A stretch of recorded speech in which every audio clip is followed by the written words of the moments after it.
Good evening, travelers. This is your host, Mel, welcoming you once again to a long journey into the shadows. Before tonight's journey begins, a quick word from the channel's sponsor, helping keep these late night travels rolling down the tracks. This marathon is brought to you by Pins and Aces, premium golf apparel, bags, and accessories. You can save 21% off your entire order. Just use promo code WILBURHATCH in the checkout, and you'll find the link waiting for you in the episode description. Now then, back to our regularly scheduled descent into the unknown. Tonight's program is not a single story, not even two or three. See, you've stumbled onto something far more dangerous than that. For the next 8 hours, the doors of the strange, the eerie, and the thoroughly unsettling will remain wide open. You see, the road we're about to travel has many stops. Some lead to lonely houses where the lights burn a little too late. Some to quiet towns where certain people never seem to leave. And others to places where the living may discover they are not quite as alone as they thought. And if at any point during this marathon you feel a chill or hear something moving in the next room, well, don't be too quick to investigate. Curiosity, after all, has a dreadful habit of leading people exactly where they shouldn't go. So settle in, dim the lights, if you dare. Perhaps pour yourself a late-night cup of coffee or something stronger, because once this train pulls out of the station, it won't be stopping again for quite some time. For the next 8 hours, we'll be visiting the strange corners of fate where the unexpected waits patiently in the dark.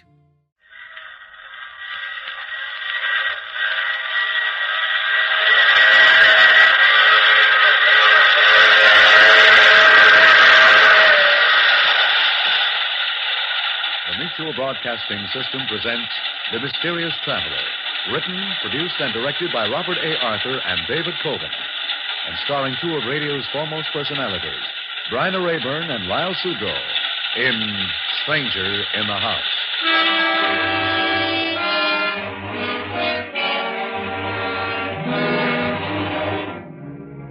This is the Mysterious Traveler, inviting you to join me on another journey into the realm of the strange and the terrifying. I hope you will enjoy the trip, that it will thrill you a little and chill you a little. So settle back, get a good grip on your nerves, and be comfortable, if you can, as we follow the nerve-wracking adventures of a young couple in search of a home. It's the story I call Stranger in the House.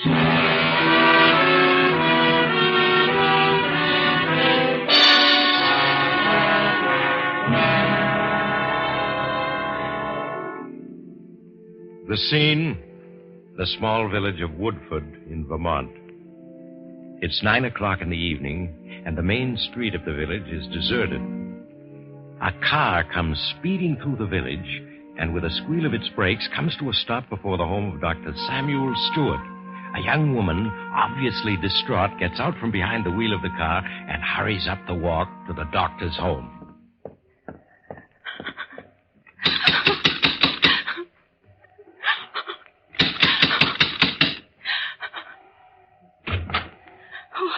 Dr. Stewart? Yes, won't you come in? Thank you. Doctor, you've got to help me. I can't stand it anymore. Well, of course I'll help you. Here, let me have your coat. All right. Now, what appears to be wrong? I don't know how to tell you about it. You'll think I'm insane, but I'm not. I'm sure you're not. Now, why not start from the beginning and tell me what's troubling you? Well, I suppose it all began the day my husband and I left this village to look at a house in the country that was for sale.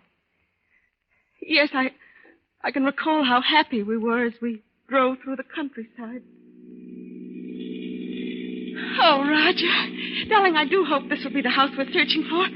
Oh, look, we're coming to the old colonial graveyard the agent told us about. He said the house was a quarter of a mile beyond. Yeah, that's right. At the end of this curve, there should be a small bridge over stream. Small bridge over a stream? Mm-hmm. Look, there it is. Now, the house should be just a little beyond. Roger, I don't recall the agent having mentioned the bridge. Why, he must have, darling. How else would I have known it was there? Now, look, there's the house. Oh, Roger, isn't it beautiful? Uh-huh. Oh, and what a view it commands. All right, now look, Jane, you mustn't get too excited about the place. It's probably all fallen to ruins inside. Oh, nonsense, darling. You can see it's one of those early colonial houses built to endure for centuries. Oh, it's just what we've been dreaming of. Yes.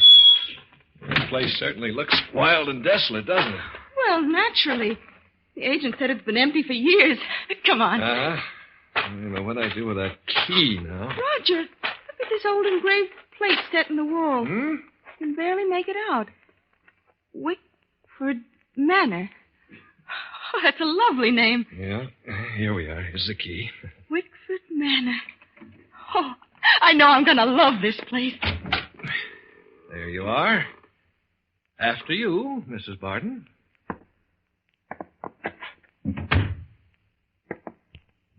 Oh, it's cold and clammy in here. Yes, but look at that staircase, that beautiful staircase and those ceiling beams. Janie, honey, you were right. This place was built to endure. This house is in wonderful condition. Yes, so it seems. And it's just the size house we need, with 4 rooms upstairs. 4 rooms upstairs? Mm-hmm. Well, how do you know, Roger, that the agent never mentioned how many rooms the house had? He didn't. Well, there's only one way to find out, then. Let's go upstairs and look. Come on, Janie.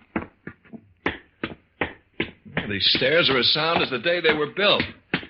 This house would require very little in the way of repairs. Yes, but it hasn't any electricity, Roger. Oh, so what? We could use lamps till a line could be run to the house. There. Hey, see what I tell you? There are 4 rooms upstairs. Yes, so there are. It's as though you'd been in this house before. Well, as a matter of fact, I almost have a feeling I have been. Maybe that's the reason I like it.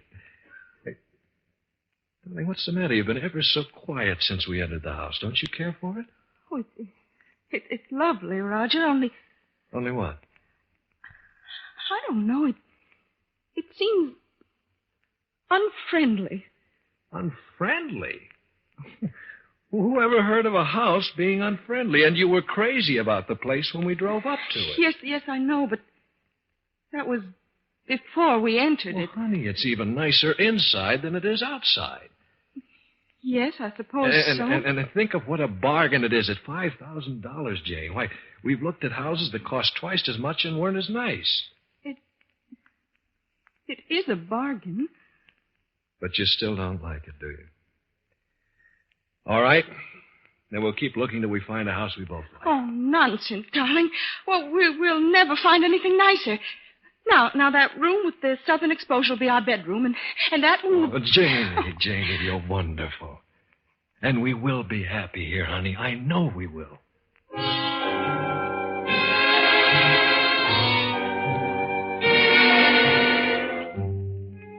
In the weeks that followed, I was too busy with the repairs and furnishings of the house to give any thought to my misgivings. But they all returned in overwhelming force that first evening in our new home. I left Roger sitting in the study and made my way up the dark, winding staircase to our bedroom.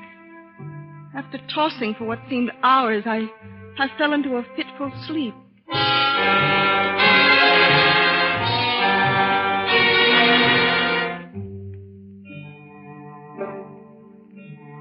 I suddenly awakened to hear the clock in the hall striking the hour. It was 4 o'clock, and Roger's bed was empty. Quickly slipping on my robe, I left my room and started down the stairs to the study. As I reached the foot of the stairs, I stopped. Who are you? To my astonishment, I heard Roger's voice in the study. I slowly approached until I was at the door. Clearer. It's so difficult. The mist obscures your face. Who are you? Well, why don't you say something? Roger! Roger, unlock this door. It's Jane. The mist is coming between us. I can hardly see you. Oh, no, don't go. Come back. Please, come back. Darling, please unlock this door, please. Roger!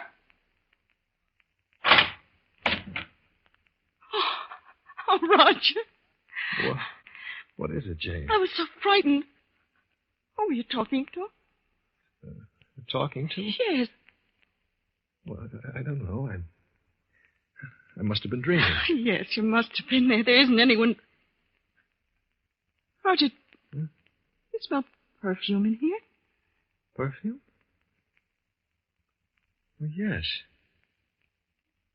Isn't it the perfume I gave you for your birthday? Oh, no, it isn't my perfume. It smells like narcissus. Yes. Darling, what were you dreaming about? Well, it was night, and all around me was a mist. A mist so heavy I couldn't see more than a few feet. There was a woman. A woman? Yes, I could barely make out her face in this swirling mists, but it was a beautiful face. The most beautiful I've ever seen. How strange. Of course it was a dream. Yes, of course. We both agreed it was a dream. But in our unspoken thoughts, it was more than a dream. The next day, I entered the study several times to find Roger sitting at his desk, staring into space. The scent of narcissus was gone. That night, Roger tossed and turned in his bed, unable to fall asleep. Just before dawn, I awoke to find his bed empty. A cold terror swept over me as I left my room and started down the stairs to the study. And then I heard that which I most dreaded to hear. Roger's voice. Who are you? This mist. If only you'd come closer. Bridge the distance between us. I've seen you before, haven't I? And yet, where? Yes, I can see much better now. You are beautiful. Who are you? Roger! Roger, please open the door. Why are you leaving? No, please don't. Come back, please, come back. Darling, let me in. Please open the door. Oh, Roger, are you all right? Yes, of course I'm all right. Scent of narcissus. The study's filled with it. Why did you wake me? You saw her again, didn't you? The narcissus. It's her scent. If you only hadn't awakened me. Roger, what are you saying? If only she'd spoken to me. What are you saying? It is a dream, isn't it? It must be. I don't know. I don't know. When twilight comes, I feel her presence in the house, in this room. It's your imagination. It must be. Yes, but the scent of narcissus, where does that come from? I don't know. But it's evil. The house is evil. We must leave it. Leave it? No, we can't leave it. I've got to see her again. I've got to find out who she is. Roger, we must leave. I don't understand what's happening to us, but it's evil. I can feel it. No, I won't leave. I can't.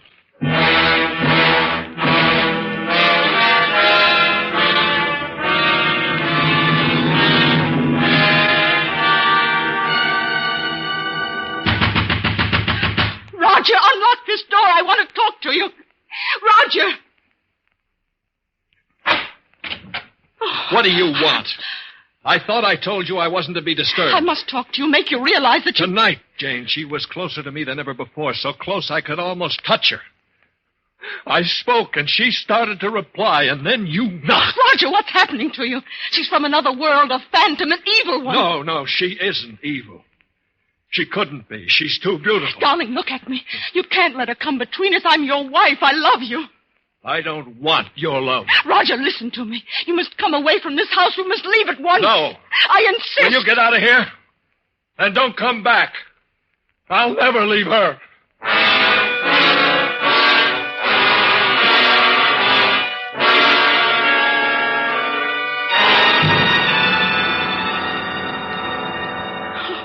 As I fled from the house, Doctor, I could still hear him shouting, "I'll never leave her." Oh, you must help me, Doctor, you must. I'll do what I can, Mrs. Barton.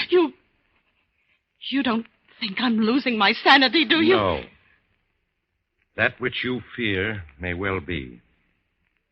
Look, there's a history to Wickford Manor, though few people are familiar with it. A history? Yes. The house was built in 1811 by Martin Wickford for his bride, Marie Duval. It was considered one of the finest houses in New England. A year later, Marie's sister Isabel came to live with the Wickfords. From some of the old records, letters, I gather she was a remarkably beautiful woman. So beautiful that Martin Wickford fell in love with her, and she with him. Then what happened? One day, while Martin was hunting in the mountains, he was killed in a fall. When his companions brought his body back to Wickford Manor, they found Marie, his wife, dead. She'd been poisoned. Poison? Yes.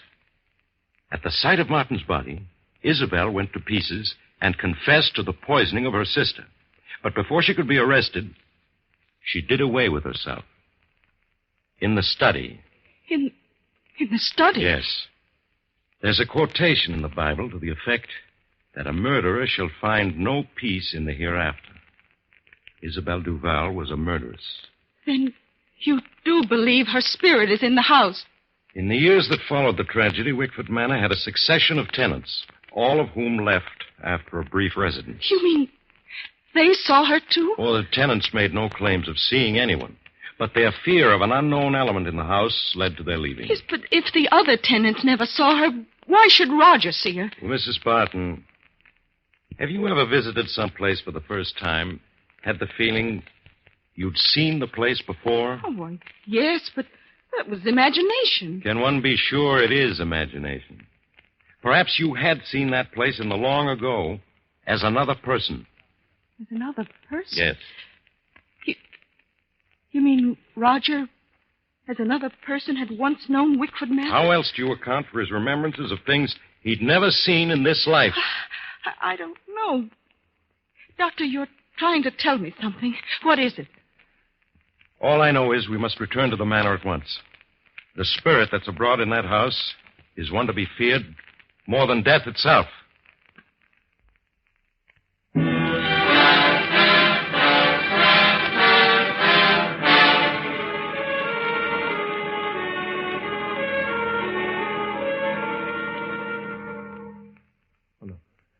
Please. Please, come closer. There's nothing to be afraid of. She's gone.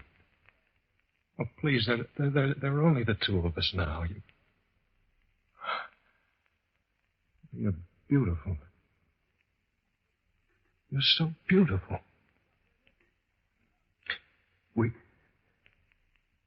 We have met before, haven't we? Yes. We have met before. You spoke. I've waited so long for you, Martin. Why do you call me Martin? My name is Roger. It was Martin. Then. Then? What do you mean? Look at me, Martin. Look into my eyes. Don't you remember? Yes. Yes, but where? When? Think, Martin. Think. Time is the barrier between us, but we shall overcome it. Think back into the dim past when you lived in this house and we loved each other. When? Isabel. Isabel. Yes, Martin. Isabel. Do you remember now? Yes, I remember everything up to the day I went hunting in the mountains. And I fell. What happened to me, Isabel? What happened to us? To our love? Don't think of that accursed day, darling. Think of the future. Our happiness together. Yes, Isabel, our happiness together. Just the two of us. In this house, I have waited so long for you to come back, Martin. But at last we are together. Yes, darling, forever. Roger, please open this door. She's come back. She's come back, Isabel. Don't go. Darling, don't leave me. I must, Martin. No, come back. Come back, please, come back. Roger! Unlock this door! What do you want? Who's he? Oh, this is Dr. Stewart, Roger. Doctor, this is my husband. What the devil did you bring him here for? Roger, please. I thought perhaps he could help. What do you mean help us? I don't need anyone's help. Your wife has told me everything, Mr. My Barton. wife has quite an imagination, Doctor. Roger. Lately, she's taking to imagining all sorts of things. I'm beginning to believe she's become unbalanced. I'm not. How can you say such a thing? I wish you'd trust me, Mr. Barton. Allow me to try to help you. I must warn you, the spirit of the woman you see in this study is an evil one that will lead you to disaster. I told you I don't need help from you or anyone. Now get out, both of you. Roger. Come along, Mrs. Barton. All I ask is to be left alone. Oh, Roger. Please, don't cry, Mrs. Barton. You saw him. It's as though he were possessed. Yes, I know. We must do something. We must. We shall, but not tonight. I must have time to think about it. You'd better return to the village with me. No, I don't want to leave him in the house alone. Something might happen to him. Are you sure you want to stay? Yes. Very well. I'll return late tomorrow afternoon. When I do, we will take action.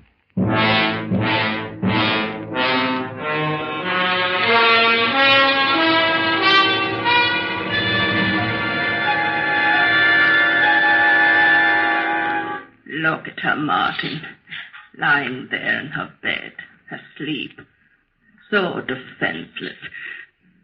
If you want me, you must get rid of her. Hurry, Martin, it is almost dawn and I must leave. There's no time to waste. Yes, Isabel, yes. We can't let her come between us. I'll do as you say. Oh, who's there? Roger. Oh, for a moment I was frightened. What time is it? What? It's just dawn. I have to do it, Jane. I have to. No, Roger, do not. I can't let you come between Isabel and myself. Not now. Not after we've found each other again. Tighter, Martin, tighter, until she stops struggling and is still forever. Isabel, don't leave me. Isabel, where are you? Isabel. Roger. Come back, Isabel. Come back. Roger, can't you see what she's doing to you? Tonight she'll be back again and she won't let you fail. Isabel, darling, don't leave me. Now, please, don't leave me, Isabel. Oh, Roger. Roger.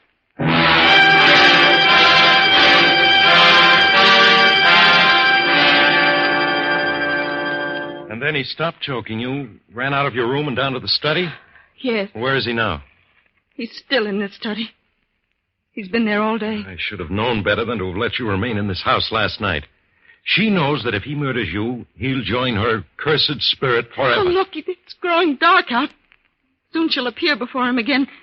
Doctor, we must do something. Last night you said you'd help me. And I will. This woman, Isabel, has been denied the peace of the grave because her sister's blood is on her hands.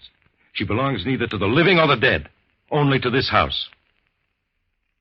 If we could get your husband to leave, it might break the spell she's cast over him. Yes, but he absolutely refuses to leave. Then we must force him to. Force him to? Yes. I can very quickly give him a hypodermic, render him unconscious. Yes, then we could carry him away. To make sure he never returns to this house, we must burn it to the ground before we leave. Burn the house? Yes. Unless, of course, you don't want to. Oh, yes. Yes, we will burn it.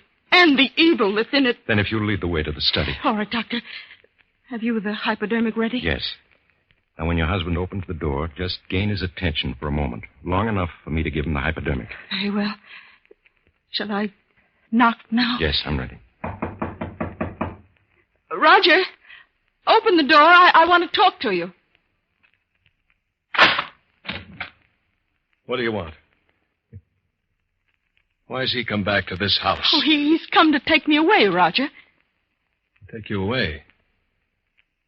Well, good. I'm glad to see... What did you stick me with? What's that in your hand, Doctor? Just a hypodermic, Mr. Barton. A hypodermic? Well, why? What are you up to?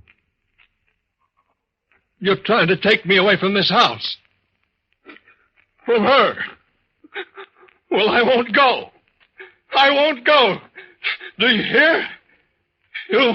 Never. Doctor, quick, he's falling. I've got it, Mrs. Button. Yes. Now, I suggest you take that lamp and smash it on the floor. Yes, let's burn the place to the ground. That's it. Now, you better help me carry your husband out of the house, Mrs. Button. In a little while, this house will be a mass of flame.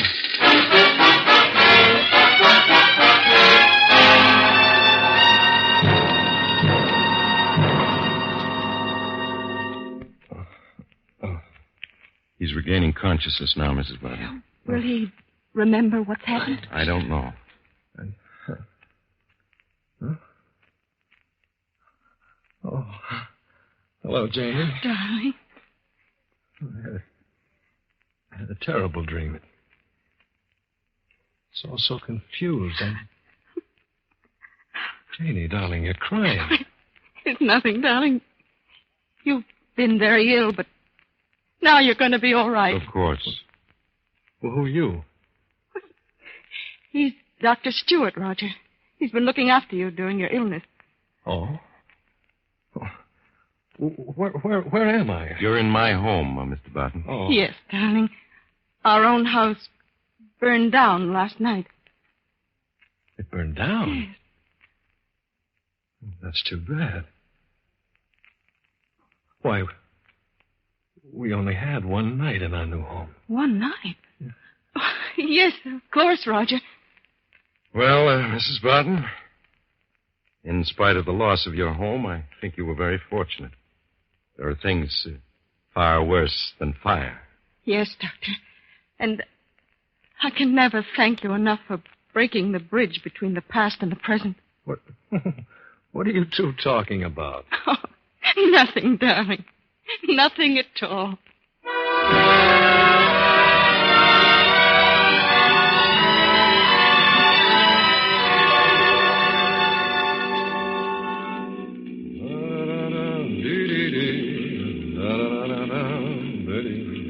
Oh, Roger. Oh, darling, you've been humming that all day. Well, I'm just glad to be out of a sick bed and on my way to California. Look, we just crossed the state line into Kentucky. Mm-hmm. Yeah, we've come almost 600 miles since dawn. Yeah, it's getting dark. Mm-hmm. Don't you think we ought to stop now for the night? Anything you say, darling. Yeah, let's stop at the next motel. All right. I guess I better turn the headlights on. There.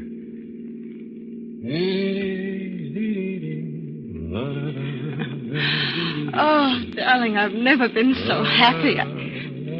Roger. What? Do you smell something? Yes, good country air. No, I don't mean that. Jenny, what's wrong with you? Don't you smell it? Smell what? Oh, you mean that perfume? Yes. It seems familiar. Yes. What is it? Narcissus. Narcissus. Wasn't that the scent in the study that first evening? Yes. She's in the car, isn't she, Roger? She's followed us. Roger, answer me. What? Roger, you mustn't listen to her. She's trying to come between us. Darling, look at me. Look at me. Why are you slowing down? No. No.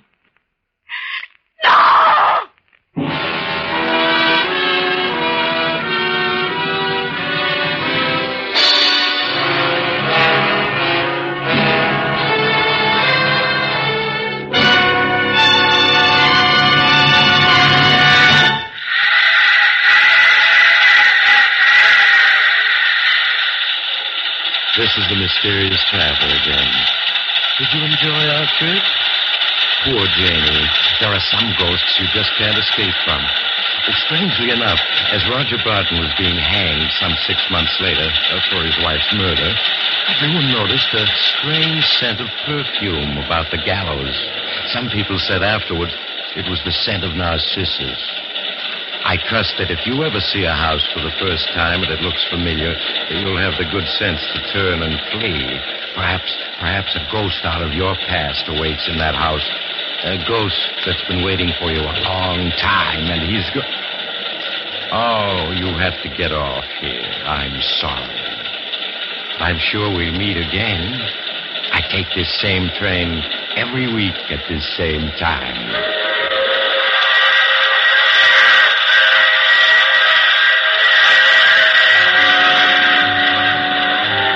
Heard The Mysterious Traveler. Now you can follow other tense and exciting adventures of the Mysterious Traveler in the current issue of the Mysterious Traveler magazine, now available.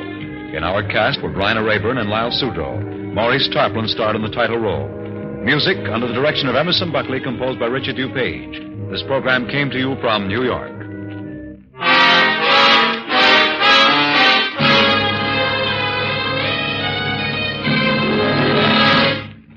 For news, the habit is Mutual. Every day, Mutual's corps of expert reporters, commentators, and analysts bring you up-to-the-minute editions of late news happenings. Every weekday evening, Gabriel Heater, Bill Henry, and Frank Edwards bring you their colorful, concise, and penetrating views of current events. Every Saturday and Sunday evening, you can hear veteran correspondent Cecil Brown with a weekend news roundup. Stay tuned to Mutual every day for news reports by these four experts, all heard over most of these same stations. This is the Mutual Broadcasting System.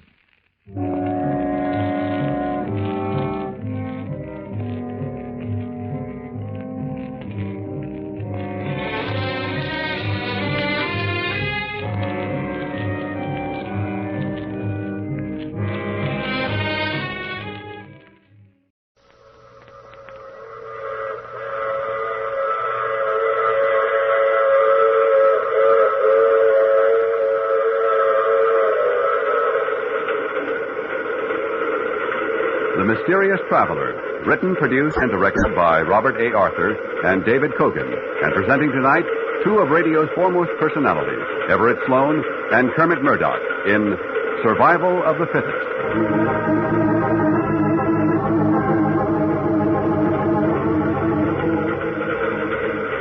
This is the Mysterious Traveler, inviting you to join me on another journey into the realm of the strange and the terrifying. I hope you will enjoy the trip, that it will thrill you a little and chill you a little. So settle back, get a good grip on your nerves, and be comfortable, if you can, as we hear a strange story of hate and intrigue. I call it Survival of the Fittest.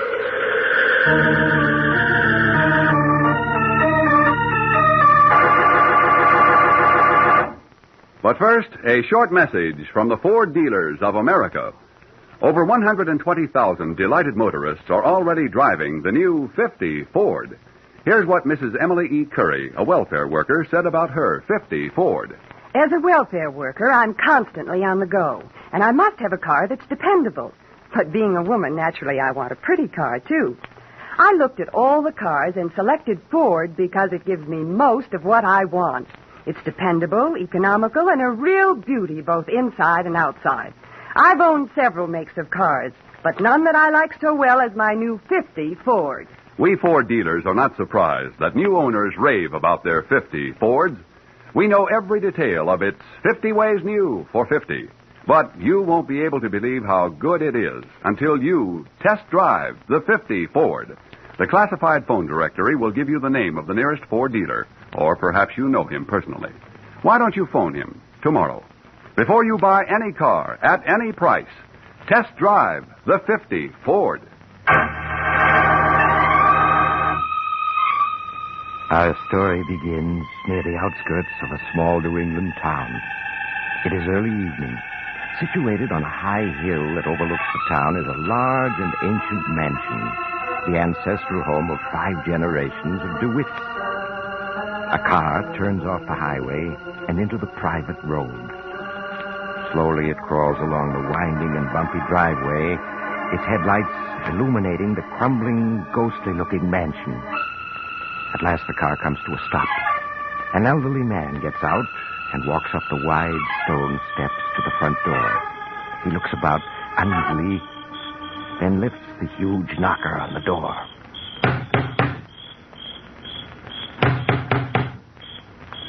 Schuyler, open up. Let me in. Schuyler, open up. Who's down there? It's Paul Adams. I must see you. Go away, you old vulture. I don't want to see you. Schuyler, I'm your lawyer, and I demand that you let me in. No one set foot in this house. No one, do you hear? That includes you. I've got to talk to you. Now, you've got a great many legal matters to discuss. Just leave those legal papers on the front steps and get off my property. I'll look them over in my own good time, just like I've always done. But, Schuyler, now, don't argue, you old vulture. Just do as I say. All right, Schuyler. I'm leaving the briefcase by the front door, and I'll look everything over. I'll be back tomorrow night to pick it up. I thought you'd see it my way. Now get off my property. You're trespassing.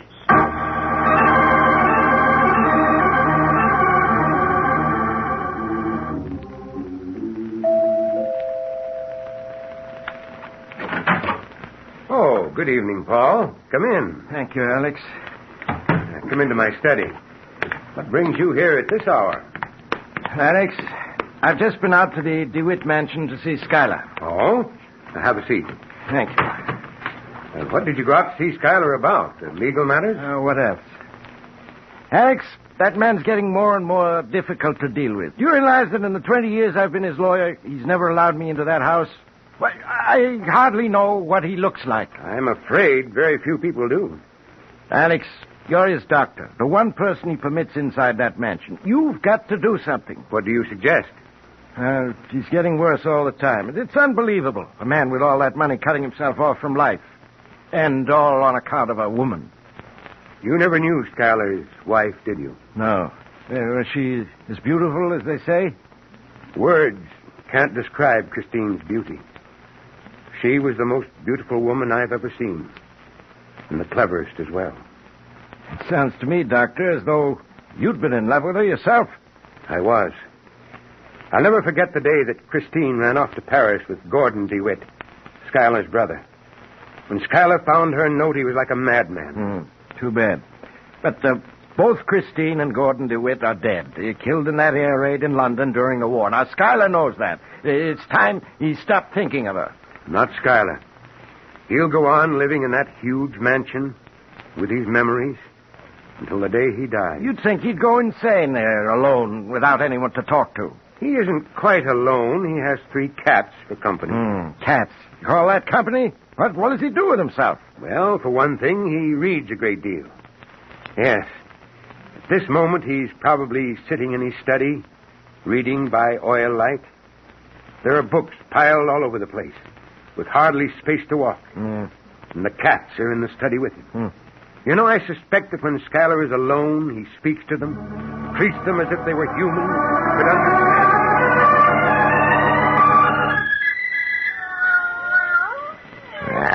This book, Socrates, was written by a fool. Sheer nonsense, every word of it. Don't know why I wasted so much time on it. Well, enough of it. It's well after midnight, and what infernal fool is at our door at this hour? It couldn't be Dr. Stevens. He's got more sense. Must be that lawyer of mine, Paul Adams, come back again. Don't know why I put up with that man. Hey, who's down there? Come down and open the door, Schuyler. I want to see you. Go away, whoever you are. Don't you recognize my voice? Who is it? It's your brother. My brother? What do you take me for, a fool? Get off my property. Come down and open the door, Schuyler. It's Gordon. His voice, but it couldn't be. It couldn't be. You hear me, Schuyler? No, you can't be Gordon. Gordon was killed in an air raid during the war. He's been dead 5 years. So everyone believes. I have a cigarette lighter here. I'll light it and hold it up to my face. There. Gordon. It is Gordon. Satisfied? Now let me in. So you're alive, huh? And you've come back. This is the last place in the world you should have returned to, Gordon. Perhaps. You coming down to let me in? Yes, Gordon. I'm coming down.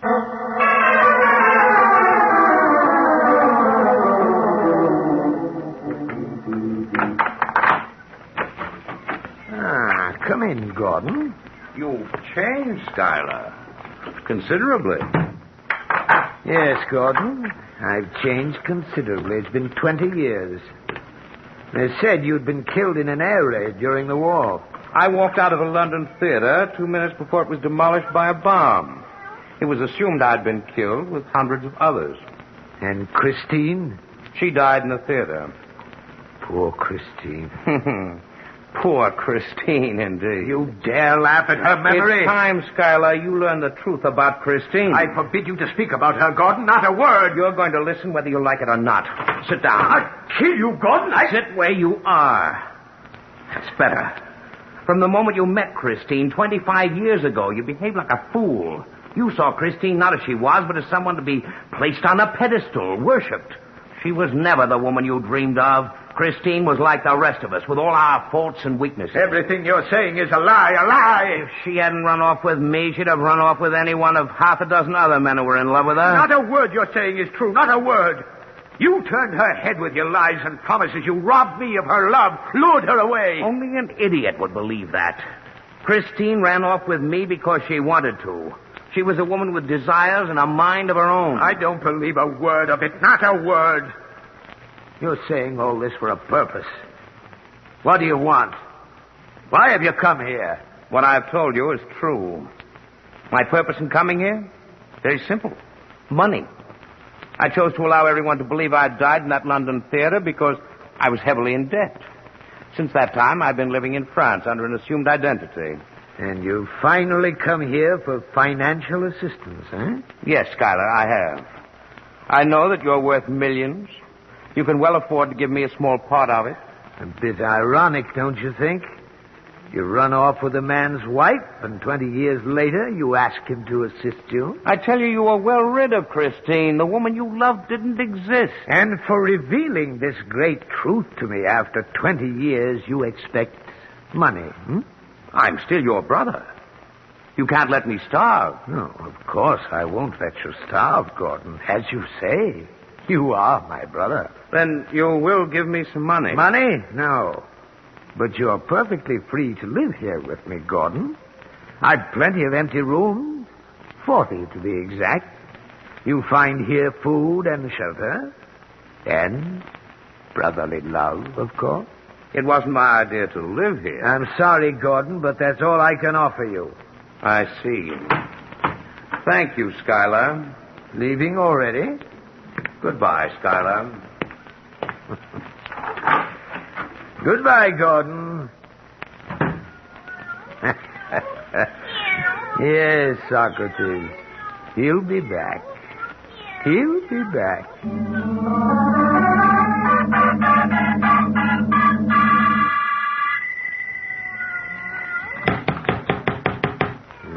Someone at the front door. Must be Gordon. I knew he'd be back. Held out a week, but in the end, he came back. Yeah, who is it? Mr. Stevens. Oh, you, Doctor. Come down and open the door, Schuyler. It's been 6 months since you let me in. It's time you had a checkup. Go away, Doctor. I'm feeling fine. Oh, are you now? And why is your voice so hoarse? I've had a light cold for a couple of weeks, that's all. I don't need any doctor. Now go away. Well, let me in anyway. We can talk, can't we? We've got nothing to talk about, Doctor. You live in one world, I live in another. And what of Christine, Schuyler? We both knew her, loved her. Yes, we both knew her, but I was the only one she loved. Everything he said was a pack of lies, nothing but lies. What's that? Schuyler, let me in. I can't hear you from here. Huh? All right. I'm coming down.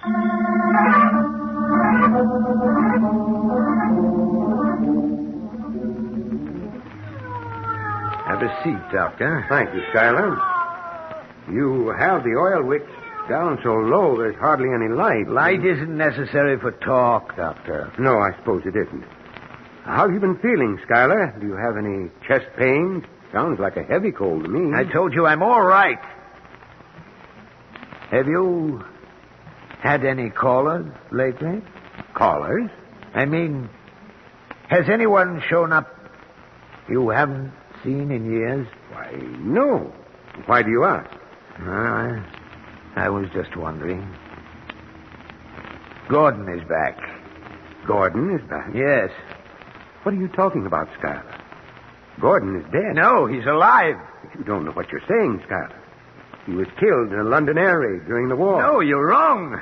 Gordon walked out of that theater 2 minutes before it was bombed, leaving Christine behind. He told me so himself. Told you so himself? Yes, he showed up here a week ago, the same Gordon. 20 years older, a bit down at the heel, but as debonair as ever.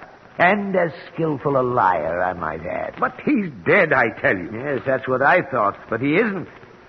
Trust Gordon to come out of an air raid alive. Schuyler, get a hold of yourself. You imagined it all. Imagined it all? Yes, you didn't see Gordon. It was all an hallucination. Hallucination? What are you trying to say? That I'm going mad? I tell you, he was here a week ago, sat in the same chair you're sitting in. How could he, Schuyler, when he's dead? But he isn't. Schuyler, listen. I was stationed in London during the war. Knew the medical officers whose job it was to treat the air raid wounded and identify the dead.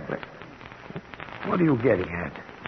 I spoke to the officer who identified Gordon and Christine. What? Yes. Both were horribly mutilated, of course. But Gordon was identified by his name bracelet, his ring, and watch. No, that couldn't be. It's true. I myself saw the bracelet, the ring, and watch. I recognized the ring. It was the one Gordon got on his 21st birthday.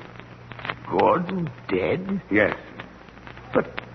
But I saw him. I'd swear to it. Of course you would, Schuyler. Hallucinations are like that. So vivid, so lifelike that you would swear to them. Now listen to me, Schuyler. You know I'm your friend. Have been since we were children. I want you to listen to me very carefully.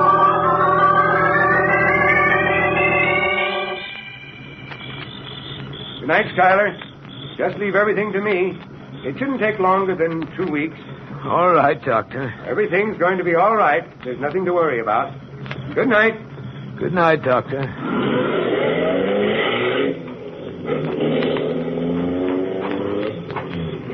Good evening, Schuyler. Wait. Hey, Gordon! That was Alex Stevens, wasn't it? I decided to wait till he left. You're dead. You're dead. What are you talking about? You must be. You've gone out of your mind. Here. Feel my hand. Is that a dead man's hand? But Dr. Stevens said your body had been identified. That he himself had seen your bracelet, ring, watch. So you told him I'd call on you, hmm? He said I'd had a hallucination. Hallucination? I'm afraid not. But the body that was identified, the bracelet, ring, and watch. Very simple. I ran back to the theater after the explosion to see if Christine was still alive. It was then it occurred to me how convenient it would be to have myself thought dead.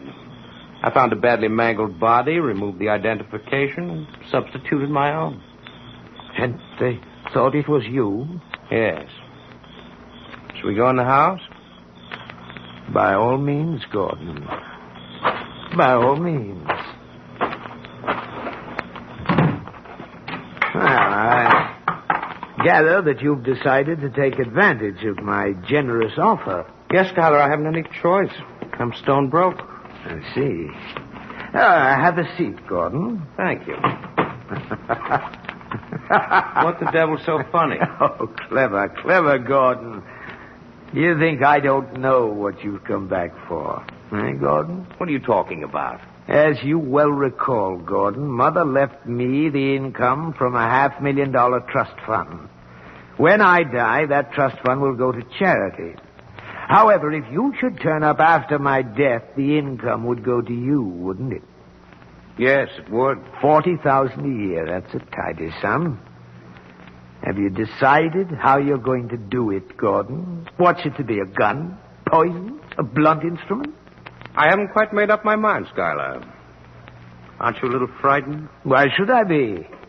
You're going to find me a very difficult problem, Gordon. Unless I die a natural death, you'll be open to suspicion when you appear to claim the income from the trust fund. I'm aware of that, Schuyler. Yes, indeed. I'm going to be quite a problem. Perhaps even a bigger one than you think. I don't think so, Schuyler. No? How can you be sure, Gordon, that you won't wind up as the victim? After all, it would be a simple matter for me to, say, poison you, bury you in this cellar. As far as the world is concerned, Gordon DeWitt is dead. No one would come looking for you. I'm also aware of that, Schuyler. I shall be on my guard. Yes, Gordon, be on your guard. For I suspect that in a very short time, there's going to be one less DeWitt in this world.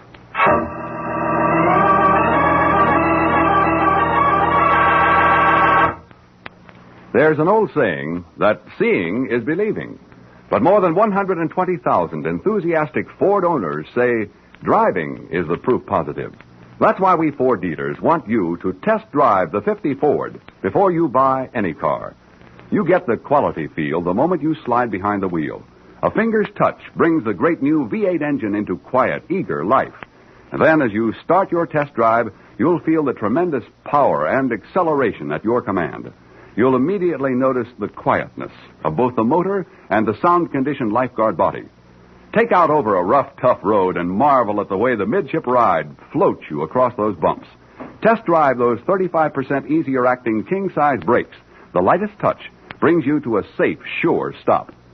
Any Ford dealer will arrange a test drive. If you don't know him personally, he's listed in the classified phone book. Call him tomorrow. Before you buy any car at any price, test drive the 50 Ford. It will open your eyes. Now, back to Survival of the Fittest.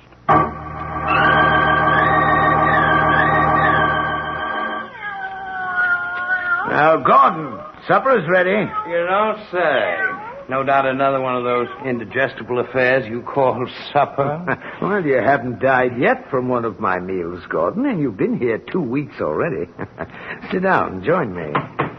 Bread, beans, and canned pork. Is that all you ever eat? Just about, Gordon. Oh, help yourself. Thanks. After you. Oh, of course. After all, I did prepare the meal, didn't I? I may be drunk, but not that drunk. Now, Gordon, you mustn't be irritable because you haven't been able to think of a way of killing me and making it look like a natural death. After all, I warned you that I would be a problem. Yes, but I'm no problem. No one knows I'm alive. No one knows I'm here. What are you waiting for? Afraid? Certainly not. It's just that I enjoy the situation. You want to draw this out the last moment, don't you? You think I'll break from the strain of being on constant guard. You're wrong, Schuyler. I won't. No? Then why have you taken to drink? And look at yourself. You haven't shaved since you set foot in this house. Drunk or sober, I'm a better man than you. We shall see, Gordon. We shall see. More beans? Aren't you afraid you may wait too long, Schuyler? I may try to kill you sooner than you believe. I think I shall sense the moment when you finally thought out a plan and decided to act. You will? Look, Schuyler, I'm picking up this bread knife. How do you know I'm not going to kill you now? You can't. You haven't thought out a plan yet. You're wrong. I've had a plan from the moment I entered this house 2 weeks ago. What? Yes, Schuyler. As for my drinking, that was an act. An act designed to give you a sense of security and to give me time. What do you mean? I've had time to observe you closely, hear the way you talk, learn your every mannerism. You couldn't get away with it. You couldn't. Why not, Schuyler? Only one person ever sets foot in this house, Dr. Stevens. He sees you rarely, and only for a few minutes. The light is always dim. At best, you're a shadowy figure. He'd sense the difference. You'd be caught. No, Schuyler. There's a strong resemblance between you and me, and with this beard I'm growing, he'll never know the difference. No, you don't. You robbed me of Christine, but you won't get my money. You won't get my money. I'll get it. As I've gotten everything I wanted. No, don't. You stabbed. Oh. You're dying, Schuyler. You hear? You've lost. They'll hang you for this, Gordon. They'll hang you. No, Schuyler. But when you die, I'll be Schuyler DeWitt. I'll bury you in the cellar, and that will be the end of it all. Never get away with it. But I will, Schuyler. And I want you to die knowing that. Your millions, Schuyler. They'll all be mine. No. You... Schuyler? Poor Schuyler. He never had a chance.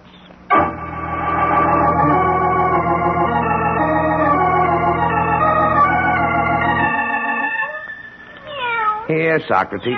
Get away, Plato. You've had enough to eat. As long as you're fed, you don't mind having a new master, do you? Now, you're the only ones who can give me away.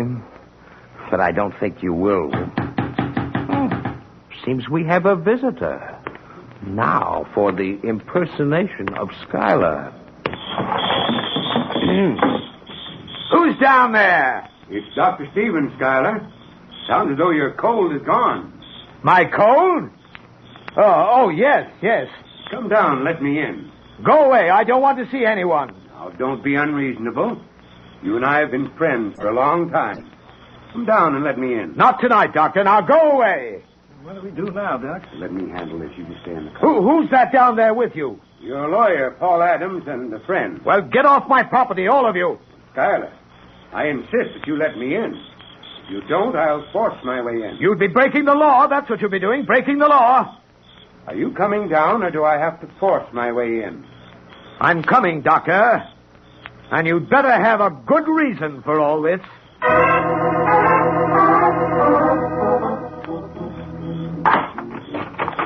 Well, what is the meaning of this, Doctor? Now, Schuyler, I told you I'd be back in a couple of weeks. Well, maybe you did, but that doesn't mean I have to see you. A man can change his mind, you know. Oh, so that's it. You've changed your mind. Well, yes. I'm afraid it's too late for that, Schuyler. What do you mean? Don't fence with me, Schuyler. I thought we'd gone over this already. Well, maybe we did, but I don't know. Believe me, Schuyler, it's for the best. Have you packed? Packed? I'm not going anywhere. I told you it's too late to change your mind. Now let me get a few of your things together. I'm not going. I'm staying here in my home. Schuyler, I'm your doctor. I know what's best for you. Don't compel me to use force. Force? Yes.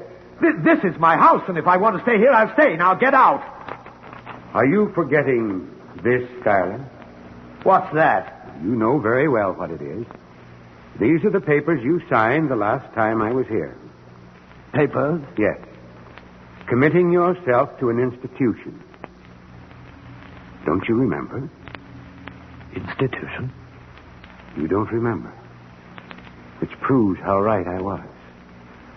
First hallucinations, and now loss of memory. Come along, Schuyler. No. You can't put me in an institution. I didn't sign those commitment papers. Please, Schuyler. I'm not Schuyler. I'm Gordon. Gordon DeWitt. Gordon DeWitt? Yes, Schuyler's dead. I'm Gordon. I'm not insane. Of course you're not. Now, come along. I tell you, I'm not Schuyler. Schuyler's dead. He's buried in the... Yes? Nothing. I guess you're right, Doctor. I am Schuyler DeWitt. I've got to be Schuyler DeWitt. I've got to be.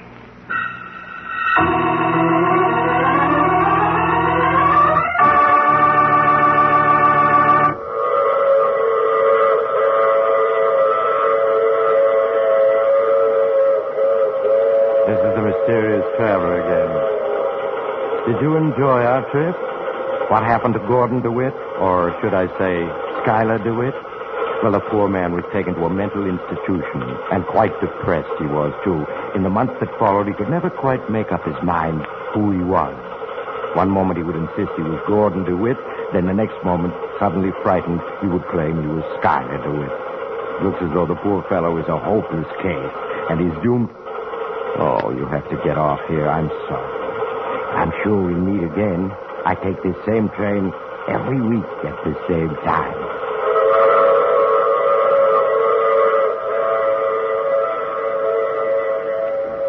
More than 120,000 delighted motorists are already driving the new 50 Ford. Here's what Charles Dahlgren, a contractor, said about his 50 Ford. Well, to make money in my contracting business, I must have equipment that's sufficient and economical. And I get more of both from my 54 than any other car I've ever driven. In my work, I've given my Ford a real beating.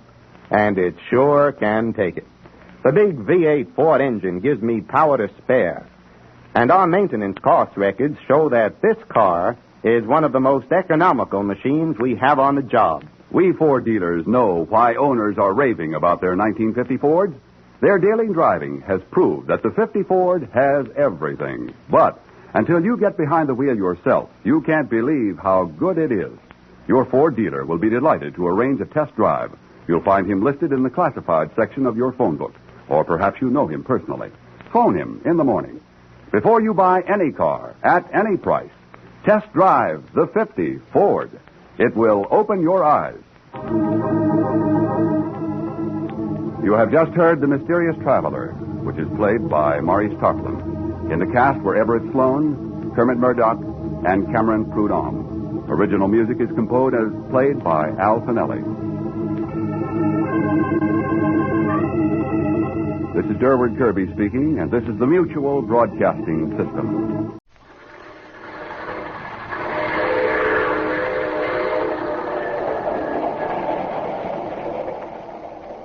The Mysterious Traveler.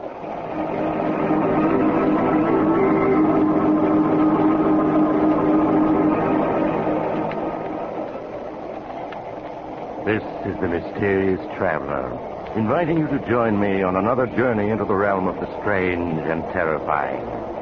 I hope you will enjoy the trip, that it will thrill you a little and chill you a little. So settle back and get a good grip on your nerves, if you can.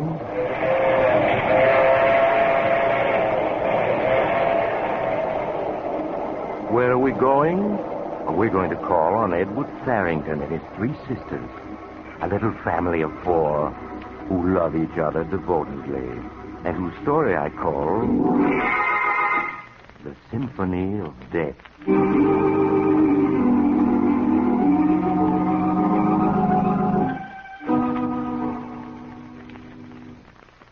Edward Farrington and his sisters live by themselves in a large, gloomy old house on the outskirts of Boston. It is evening, and Edward is on his way home when his attention is attracted by a small establishment which is advertising a closeout sale. An economical and foresighted man, Edward stops his car and enters the dimly lighted shop. Good evening, sir. May I serve you? I'm not sure. I saw your sign, and it occurred to me that by purchasing now something I'm sure to need sooner or later, I might save a substantial sum. You are very foresighted, sir. Now, here is a design I can recommend unreservedly. A simple white column, yet cut from the finest Carrara marble. I see. The angel on top is of a single piece with a shaft. It can never be dislodged or separated. In every inch, in every line, it expresses dignified grief. Yes, I agree with you, but I'm afraid it's too expensive. What are these stones here in the corner? These? They are our simplest design. Polished granite cubes with just enough room for the name and the date. They are excellent memorials, but I am sure in the long run you will get greater satisfaction from something more appealing to the eye. No, I think these will do excellently. Yes, they're just what I had in mind. I'm particularly pleased by the fact that they're all alike. I see. You wish all four of them, then? No, not four, just three. Three will quite prepare me for all eventualities. Will you be able to store them for me until they're needed? Yes, we can store them at our main warehouse, if you wish. Excellent. I suppose I might as well give you the inscriptions to be carved on them while I'm here. You can leave room for the dates to be added. Of course, sir. Then if you'll just take this down. In loving memory of Florence, sister of Edward Farrington. Yes, sir. In loving memory of Martha, sister of Edward Farrington. In loving memory of Emily, sister of Edward Farrington.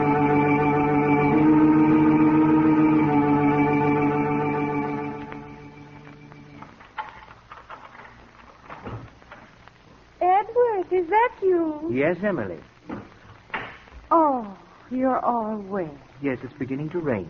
Let me help you with your coat, Edward. I'll hang it up for you. Now, Emily, please don't fuss over me this way. It makes me nervous to be poured at. But I just want to help you with your coat. I can hang it up by myself. Emily, is that Edward? Oh, Edward, you're late. We were worried about you. I'm here, and I'm perfectly all right, Florence, as you can see. Now, is dinner ready? Oh, yes, Edward. Martha has everything ready. Martha, Edward's home. What? Oh, it's you, Edward. Well, we were worried about you. Martha, I've told you not to worry if I'm a few minutes late. Well, I suppose we just can't help it, Edward. Now we'll eat. And perhaps after dinner you will play the piano for us. Oh, will you, Edward? Please, say yes. Please, Edward. Well, we'll see. I really should work on my symphony tonight, but perhaps I can play for a few minutes after dinner.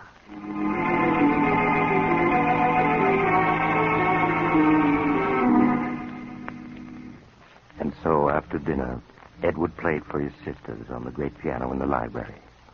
Emily and Florence crowded close to him as he played, and Martha, busy with her knitting, sat and watched them with fond gaze.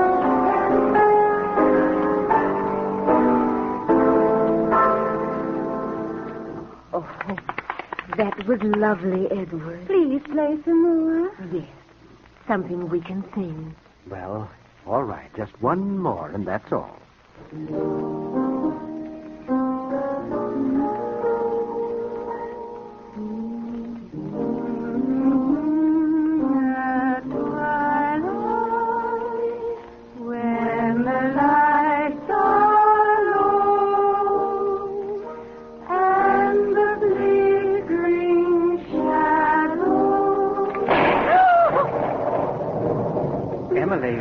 It's just thunder. You mustn't jump like that. It can't hurt you.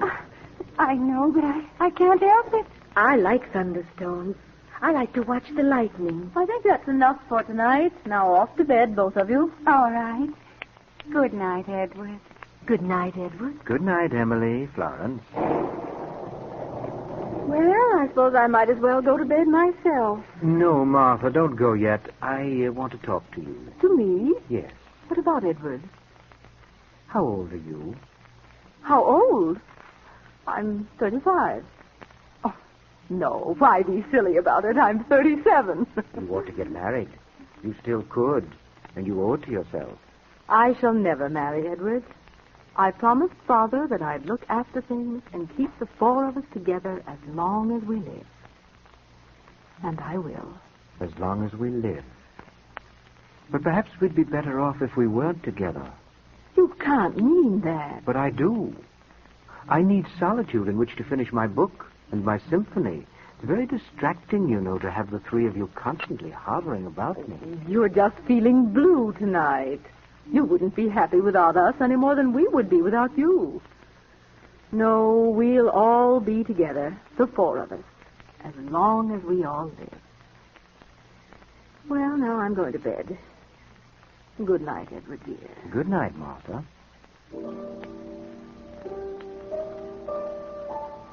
We'll all be together, the four of us, as long as we live. As long as we all live.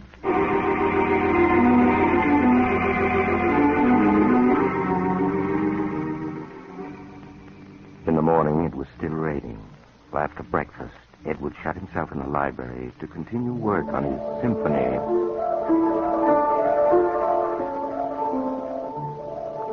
Doesn't Edward play well, Emily?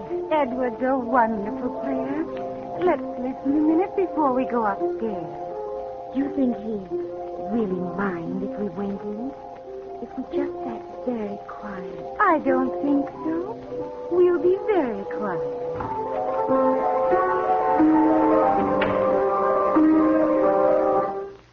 Who's there?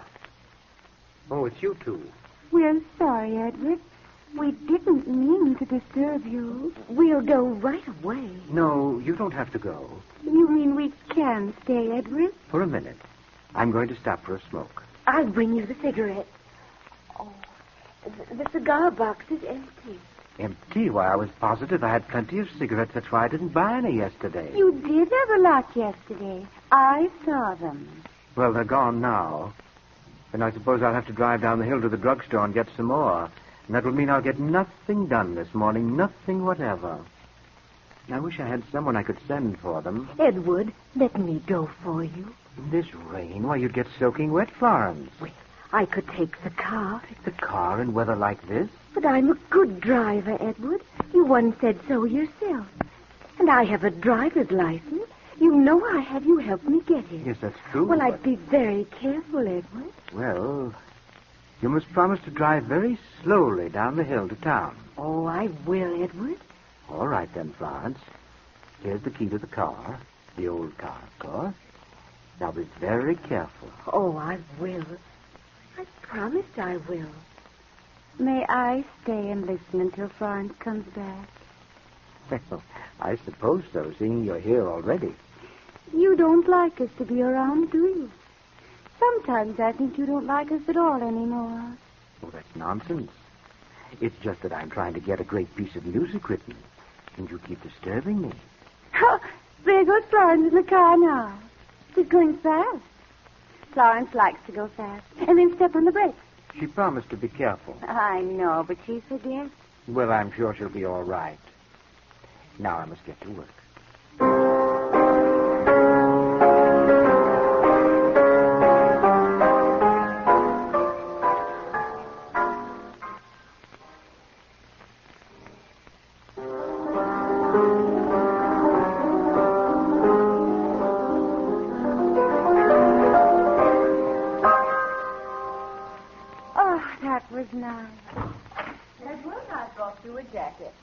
Well, I'm perfectly comfortable, Martha. I don't need a jacket. You mustn't take chances. Here, put it on. Oh, all right. What? Is she upstairs? Oh, no. She's gone to get Edward some cigarettes. Gone out? In this rain? Edward let her take the car. Edward, you didn't. Martha, please don't get excited. She can drive, and she promised to be careful. But you promised never to let her drive alone. You know how she drives unless someone's with her. Really, she's a better driver than you think. There's nothing to be alarmed about. She'll be back any minute, and then... I'll answer it. No, it's probably for me. I'll answer it. Hello? Yes, this is Mr. Farrington.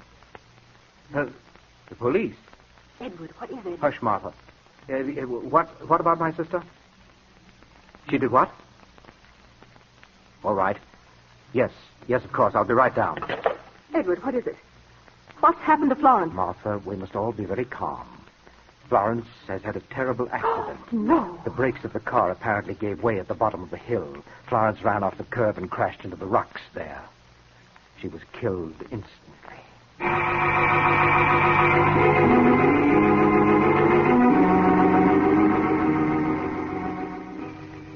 The official investigation into poor Florence's death established only the fact that the brakes had failed.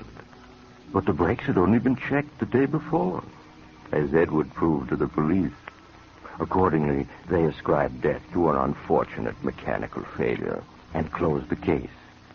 Edward, however, could not dismiss it from his mind so easily.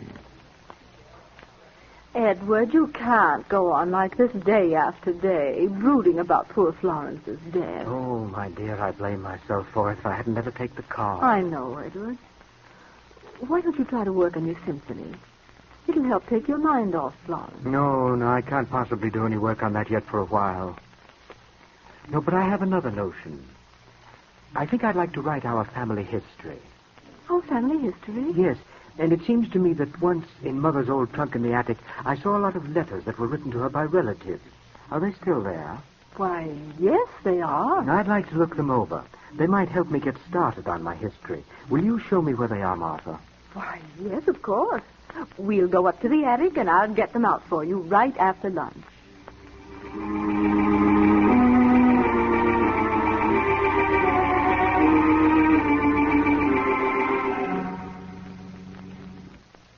Here are the letters, Edward.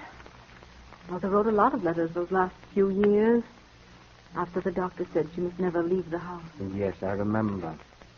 How quiet and dark it is up here in the attic. We used to play hide-and-go-seek here, the four of us. Yes. until Mother died. I've often wondered about that.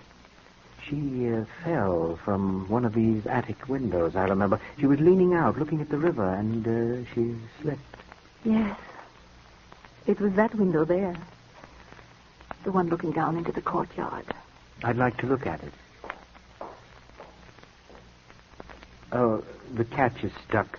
Will you help me open it, Martha? Well, all right. There. It's almost 50 feet down to the courtyard. She was killed instantly, wasn't she? Yes. But let's close it now. In a moment. Martha, did Mother really slip and fall, or did she throw herself out? What makes you ask that? I was only 8 at the time, but it seems to me Mother was wandering badly in her mind there at the end. And then I recollect hearing Father say something about an asylum to Uncle George. Edward, you mustn't say that ever again. It would terrify Emily. But it's true, isn't it? Yes, it's true. Poor Mother. It's strange you calling her Mother because she wasn't really your mother. No, but I always think of her as Mother. I was only 2 when Father married her. Poor creature. Let's believe that she slipped. It would be easy to slip from this window, wouldn't it? Well, the sill isn't very low. Yes, but lean out a little farther and see how easy it would be. No, a little farther. You see how overbalanced one becomes? Yes, you're right. Now, help me back, Edward. Of course. Martha, catch yourself. Martha!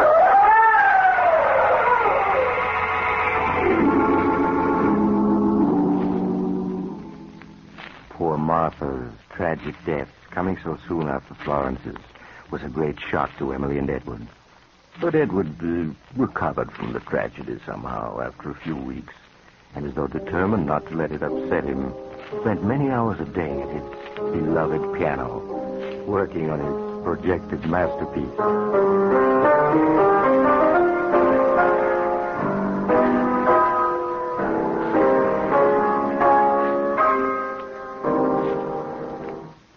Oh, Edward, that was wonderful.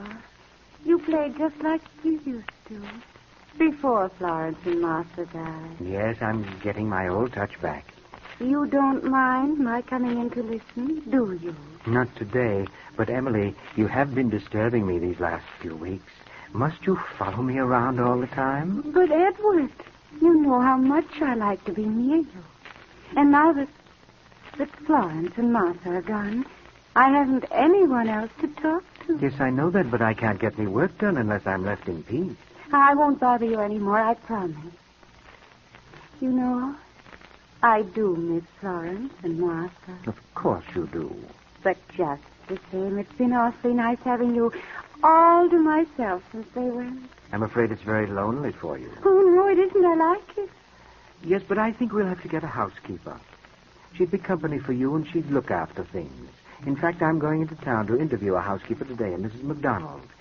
You'd like to go with me, wouldn't you? Oh, yes, Edward. We'll take the car and have a nice drive at the same time. Oh, that'll be fun. Now, how would you like to go out and get the car started for me?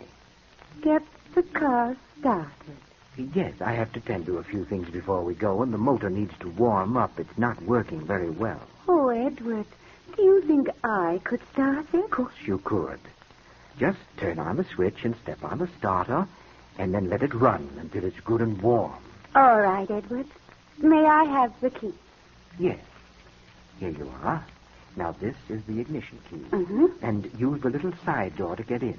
I'll unlock the big doors when I come out. I can pretend I'm driving it. Will you be long? No, just sit in the car and wait until I come. All right, Edward.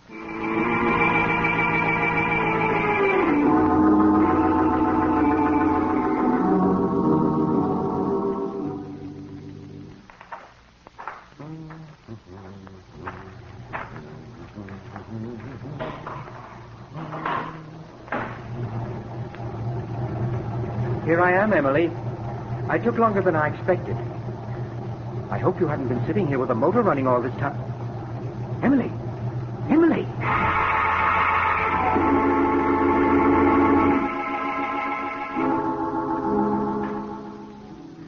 With Emily's unfortunate unfortunate death from carbon monoxide poisoning, Edward Farrington was left quite alone in the great old house. His neighbors saw little of him, though they could hear him at his piano for many hours each day.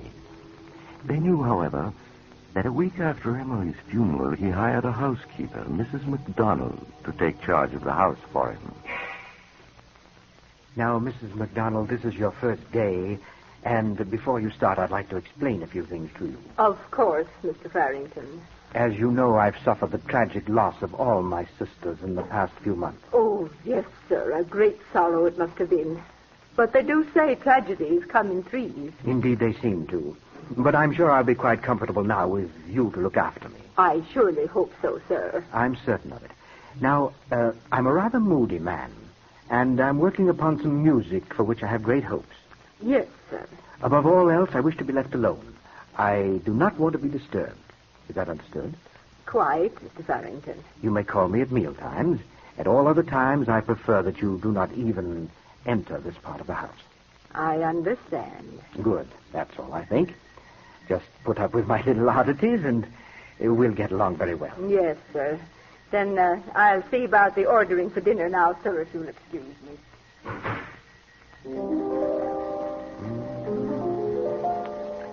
Now, let me see. The second movement needs touching up, so perhaps I'd better... What is it, Mrs. MacDonald? I thought I said I was never to be disturbed. I'm very sorry, sir, but there's a gentleman come to see you. It's Detective Barnes, sir, from the police. From the police? Am I to be bothered with more stupid questions? Well, show him in. I suppose I must see him. Yes, sir. Will you go in, sir? Thank you. Good morning, Mr. Farrington. You remember me, I think. Yes, Mr. Barnes, I remember you. In view of the number of ridiculous and unnecessary questions you asked me after the deaths of my poor sisters, I have good reason to remember you. I've come to ask you more questions, Mr. Farrington. Tell me, did your sister Emily have a driver's license? I really don't know, and I don't care. You should care.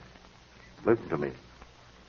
First, your sister Florence died in an auto accident when brakes that had just been inspected failed to work. Even modern automobiles aren't proof against mechanical failure. Then Martha died in a fall from an attic window. Her body landed in the courtyard a full 6 feet from the wall of the house. What of that? It was much too far away for her to strike, unless she leaped or was pushed. And you had said she didn't leap. I repeated, she did not leap. She fell. Perhaps. Now we come to Emily. She died of carbon monoxide poisoning in a closed garage. Well? You have said it happened because she went to get the car out to drive you downtown. That was your statement under oath. And a perfectly accurate statement. But I have just learned from the neighbors that Emily didn't know how to drive a car. What? Well, of course she could. Furthermore, they say her mental condition was such she could never learn to drive. Well, perfectly absurd. Did she have a driver's license? I repeat, I do not know. Because if she didn't, your statement is false. And if any part of your statement proves false, Mr. Farrington, I trust I make my meaning clear. Mr. Barnes, you can't show one jot of evidence to back up your ridiculous suspicions. Any court in the land would laugh at you for them. I can show no direct evidence. But there is such a thing as circumstantial evidence. You haven't even any circumstantial evidence. I have a world of it. The brakes on your car failed, and you are an amateur mechanic. Well? Martha's body falling so far from the building that she must have been pushed. Mere conjecture. Finally, Emily dying in a car she couldn't drive. Though you have said she was going to drive you downtown. And she was. You've done nothing but build a tissue of fantastic suspicions. A jury will take them more seriously, especially when they learn that just before the first death, you bought 3 tombstones, one for each of your sisters. That shows what you were planning. It shows nothing. It was a sale. I was merely being foresighted. Then, Mr. Farrington, why didn't you buy 4 stones? One for each of you. I refuse to discuss the point. There was a reason for me to kill my sisters. No normal reason, perhaps. Though now that you are alone, you are living very comfortably on the income from your father's estate. Indeed. Furthermore, Mr. Farrington, I have checked on your family history. I know the truth about your unfortunate mother. Well? The fact concerning her might cause the jury to look differently upon you. It might influence the jury to bring in a verdict of murder while of unsound mind. Get out. Get out of this house, do you hear? You can prove nothing. Nothing whatsoever. All right, Mr. Farrington. I'm going. But I'll be back.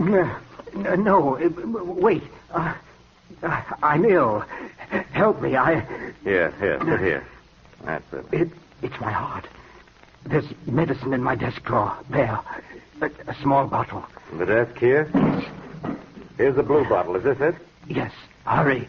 There's water in the thumbs jug. Yes, I have it. Here's the water and the pill. Swallow it. Yes. Thank you.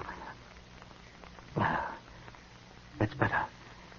The pain is going away. Then, Mr. Farrington, I'll be on my way. I warn you, I'm going to check as to whether Emily had a driver's license. Today is Sunday, so it may take me a few hours. But if I find she had no license, I'm going to return with a warrant for your arrest. No. There's no need for that. Of course, the poor simpleton had no driver's license. I should have thought of that. Then you admit you killed her? Certainly I did. Why shouldn't I? She annoyed me. Me, a genius. I'm afraid a jury won't care whether you're a genius or not, Mr. Farrington. Do you suppose I care what a jury thinks? A genius is not answerable to the laws that bind other people. The law does not agree with you. The law? What do I care for the law? You think you've trapped me, don't you? But you haven't. You haven't.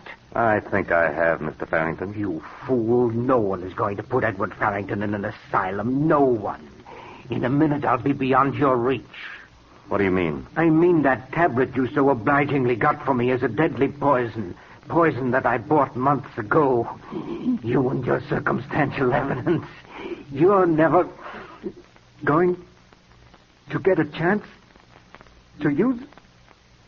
Never get a chance to blacken my name? But Detective Barnes... Yes? What is it? Promise me one thing. Promise me you won't let them bury me with my sisters.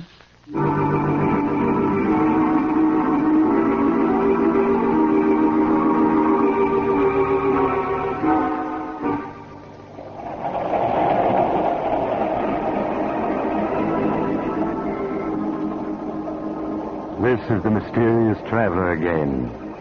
Did you enjoy our little visit with Edward Farrington and his three loving sisters? You know, perhaps Edward made a mistake after all when he didn't buy a fourth tombstone. By the way, do you live in a gloomy old house with three sisters who love you so much you can't bear to have them near you? Well, if you do, I'd advise you not to be too drastic with them. You might find yourself buried right beside them, as Edward was. I know another man who... Oh, you're getting off here. Well, I'm sorry. But I'm sure we'll meet again. I take this same train every week at this same time.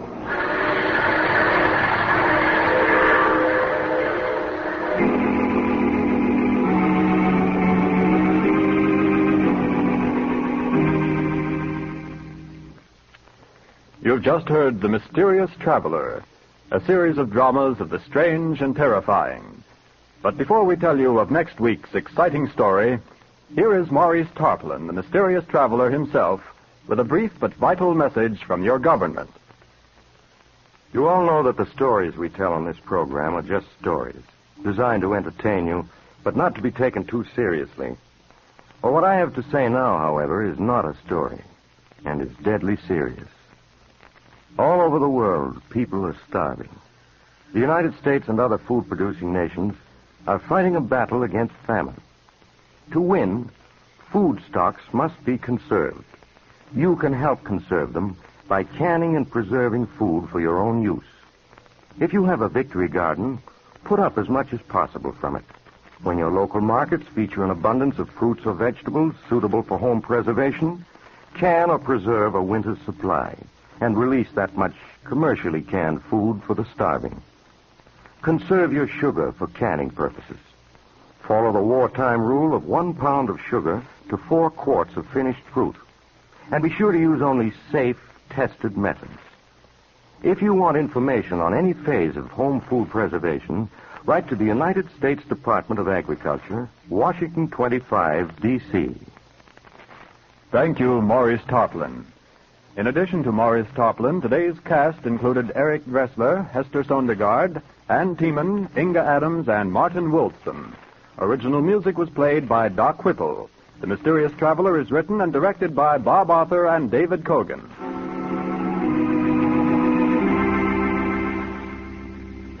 Listen next week over most of these mutual stations to a tale titled As I Lie Dying. Another Tale of the Mysterious Traveler. The Mysterious Traveler is presented by the Mutual Network from our New York studios. Russ Dunbar speaking. Stay tuned to this station for another exciting crime drama, True Detective Mysteries, which immediately follows station identification. This is the Mutual Broadcasting System.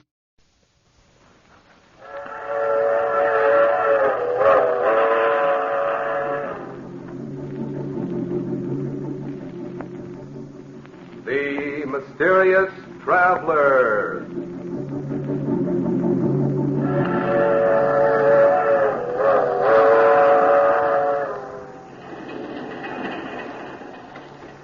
This is the Mysterious Traveler, inviting you to join him on another journey into the realm of the strange and terrifying. I hope you will enjoy the trip, that it will thrill you a little and chill you a little. So settle back, get a good grip on your nerves. Where are we going? We're going to journey to the grave and learn the secrets of the dead in a tale titled The Accusing Corpse.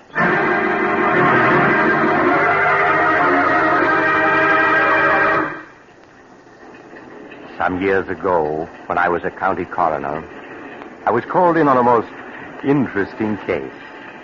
A case which had begun in the country home of Philip Drake, the wealthy stockbroker.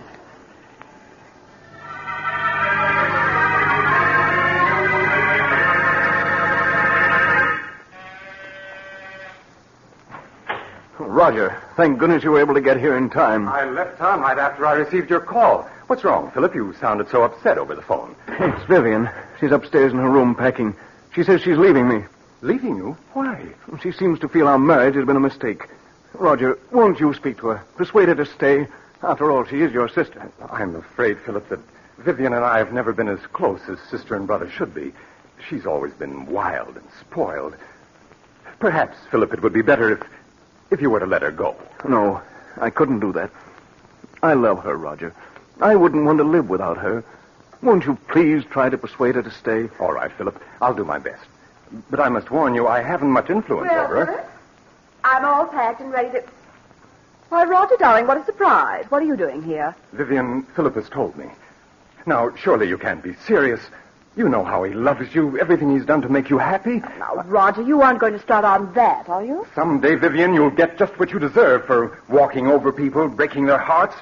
Every time I think of you being my sister, I feel Roger, please. Would you mind waiting in the other room? I'd like to speak to Vivian alone. Oh, all right, Philip. But call me when you want me. Really, Philip, no matter what you have to say, you're just wasting your time. Vivian, how can you do this to me? You know I love you, but I'd do anything to make you happy. That's sweet of you, dear. Would you mind lending me your car to get to town? If you leave me, Vivian, you won't get a cent. Not a cent, do you hear? Really? Did you ever stop to think, Philip, that there might be another man with more money than you? Another man? Oh, no, there couldn't be. And why not? But we've only been married 3 months. There couldn't be anyone in that time. Oh, but there was. Oh, Vivian, in spite of what you've done, I'm willing to forgive you and start over with you. But, darling, I don't want you to forgive me. I want you to forget me. Vivian, you can't do this to me. I love you. I won't let you go. I really must be saying goodbye now. He's waiting for me in town, and I don't want to be late. If I can't have you, no one else will. Do you hear? Oh, really, Philip, you're being ridiculous. I must go. No. Philip, what are you doing? A gun. Yes, Vivian, a gun. I told you if I couldn't have you, no one else would. Oh, Philip, you're insane. Put that gun down. If you don't change your mind about leaving, I'll kill you. Even with that gun, you can't keep me. Do you hear? I'd sooner die than go on living with you. I'm going. And you're not going to stop. shot. Vivian. Philip, what happened? I thought I heard... Vivian. Roger, is she dead? Yes. Philip, do you know what this may mean? Life imprisonment, perhaps. Even the electric chair. I know. Nothing seems to matter now. But you simply can't throw your life away like that, Philip. Oh, even if Vivian was my sister, I don't mind telling you that I always felt you were far too good for her. She didn't deserve to be your wife. Oh, please, Roger. Now, look, Philip. If we were to get rid of the body, who could possibly know that she didn't leave here tonight as she'd planned? Oh, it wouldn't work, Roger. You can't get away with murder. That's nonsense, Philip. Now, if we were to bury her in the woods, no one would ever find the body. Bury her in the woods? I couldn't do that. Then I'll do it. You can wait here till I return. But, Roger, what if... Philip, you must let me handle this. You better give me the gun. All right, Roger. You are. Good. Now, you wait here while I get rid of the body.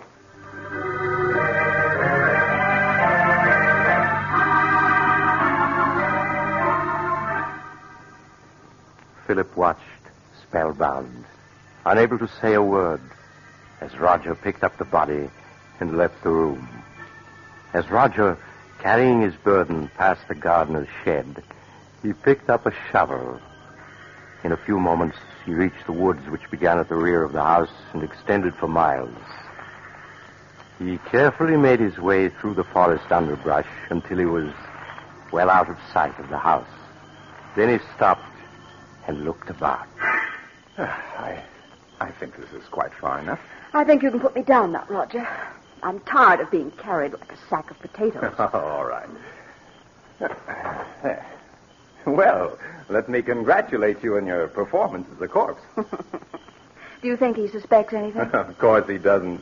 He's positive that he shot and killed you. You've got the gun, haven't you? Well, certainly I've got it. You don't think I was going to let him discover that the bullets had been removed and blank cartridges substituted, do you? Oh, no. Not you, Roger. You always know what you're doing. I always try to, my dear sister. You don't think Philip will give you any trouble, do you? Outside of being in love with me, he isn't an utter fool. Don't worry, I can handle Philip. Now, here's the key to the apartment I rented in town. You'll find my car a quarter of a mile down the road. All right. I'll be waiting for you at the apartment. I'll be there in a few hours. Now, let me see. Yes, this seems like a nice place to dig.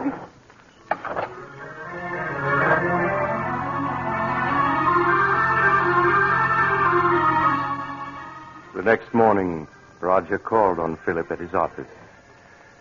With a calculating glance, he noted that Philip's eyes were bloodshot, that his hand trembled as the two shook hands. How are you, Philip? I couldn't sleep at all last night. I kept thinking of Vivian. And what if her disappearance is noticed? People begin asking questions. Now, all you have to do is tell them that Vivian left you and you don't know where she is. Or things like that happen every day.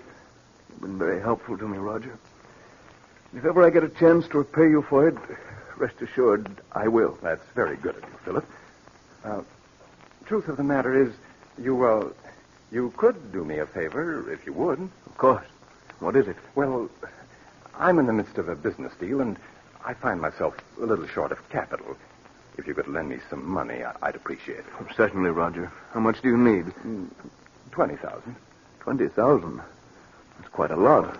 Naturally, Philip, if you feel you can't lend it to me, I'll go to a bank and try to borrow it. It isn't that I can't lend it to you, Roger. It's just that the amount surprised me. Shall I make the check out to you? Yes, if you please. All right. I can't tell you how much I appreciate this, Philip.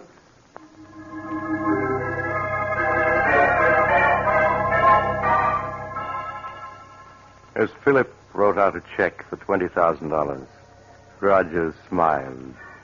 Things were working out just as he had planned. An hour later, Roger entered an old brownstone house and went to apartment 2C. Roger, did you get it? What does this look like? Oh, Roger, that's wonderful. Now we can clear out and... Why, there isn't 100,000 here. No, my dear. I only got 20,000 from him. But we were after 100,000. Why didn't you get it all this morning when you saw him? My dear Vivian, it simply isn't done that way. Blackmail is an art that calls for the use of psychology. Philip will give us many times over the money I hold in my hand, all in due time, of course. You mean I'll have to go on hiding in this miserable apartment until you finish your little game with him? Never being able to leave it for fear someone will recognize it. Come now, Vivian. You've got the radio and books. I won't spend weeks in this apartment, I tell you. I won't. My arm! You'll do exactly as I say, Vivian. Exactly. Do you understand? Roger, my arm. You're hurting me. It's nothing to what I'll do if you disobey me. Do I make myself clear? Yes, yes.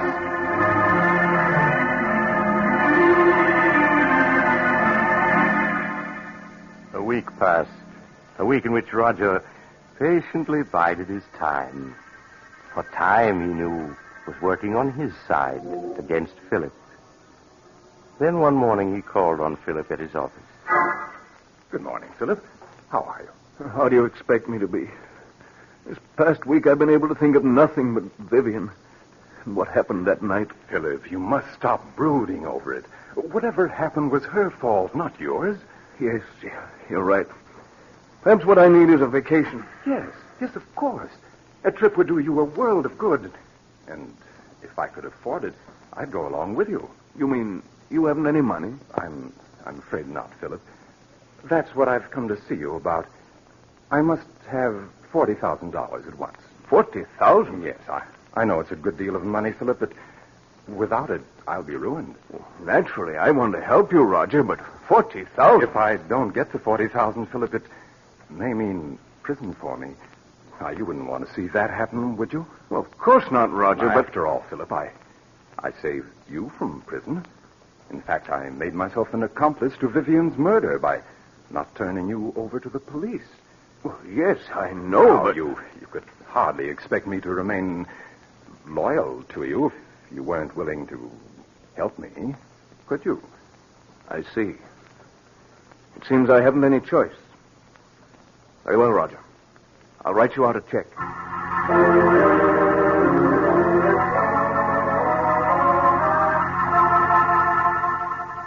Roger's eyes gleamed in amusement as he accepted the check from Philip. There was no longer any doubt that Philip understood him perfectly. Things were working out exactly as he had planned. Later that day, Roger went back to the old brownstone house. There was a smile on his lips as he entered apartment 2C. Look at this. $40,000 in cash. Oh, Roger. Now, wasn't this worth staying in hiding for, Vivian? And there's plenty more where this came from. Who could that be? You better get behind that screen. No. All right, Roger. Yes? COD for Miss Brown. It amounts to $64. Oh, you must be mistaken. There's no Miss Brown here. This is the address she gave. It's in care of Mr. Roger Martinson. That your name? Why, yes, but I don't know any... Those packages are for me, Roger. How much did you say the COD was? $64, miss. Oh. Here you are. Thank you, miss. Here's your receipt. Goodbye. Goodbye. When did you buy those clothes? This morning. You mean you went out shopping in spite of what I told you? Well, I was sick of being cooped up in this apartment day and night. I had to do something for a change. And what of my plans? You risked everything with so much at stake. Roger, stop looking at me like that. I tell you, I couldn't stand being cooped up in this apartment any longer. But I gave you orders to stay here. Well, I won't. I want you to get the rest of the money at once so we can clear out. And if you don't, I'll go shopping whenever I feel like it. You can't make me stay here. You'll do exactly as I say, Vivian. I won't allow anything or anyone to interfere with my plans. I've worked out every step perfectly, and there isn't going to be any slip-up.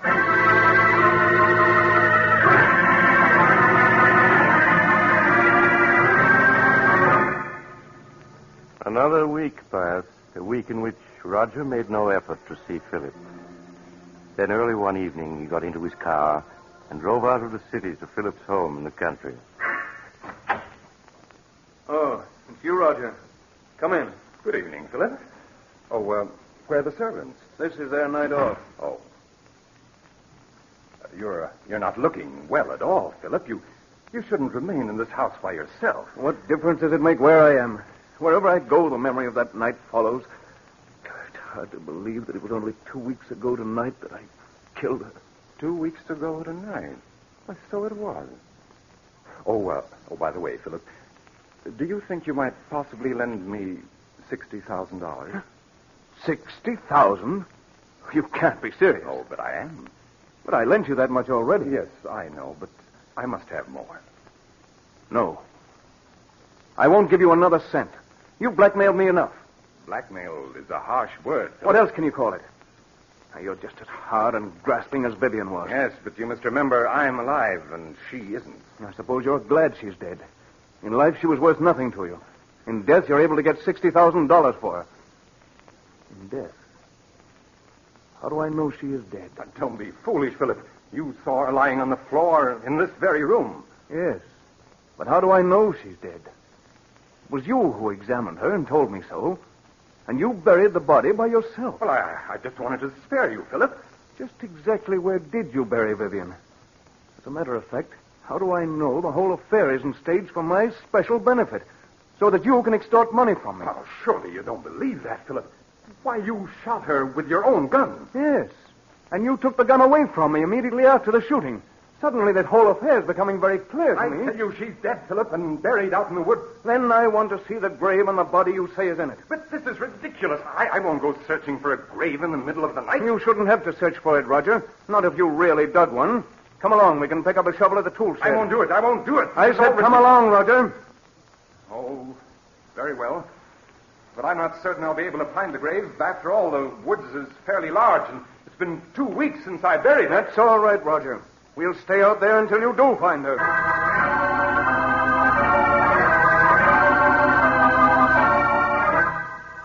A few minutes later, Philip and Roger picked up the shovel at the tool shed and then continued on their way to the woods that began at the rear of the house.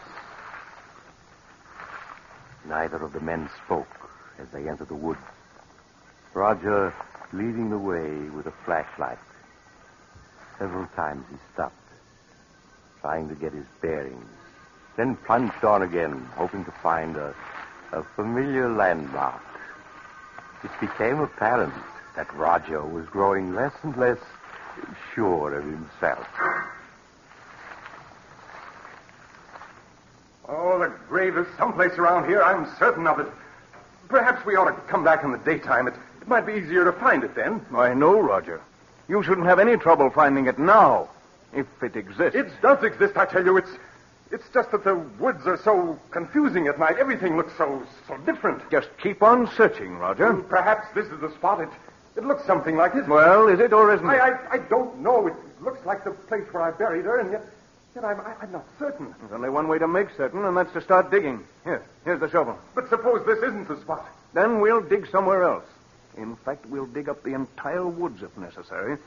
After all, you're certain she is buried in the woods, aren't you? Go ahead, Roger. Start digging. Oh, very well.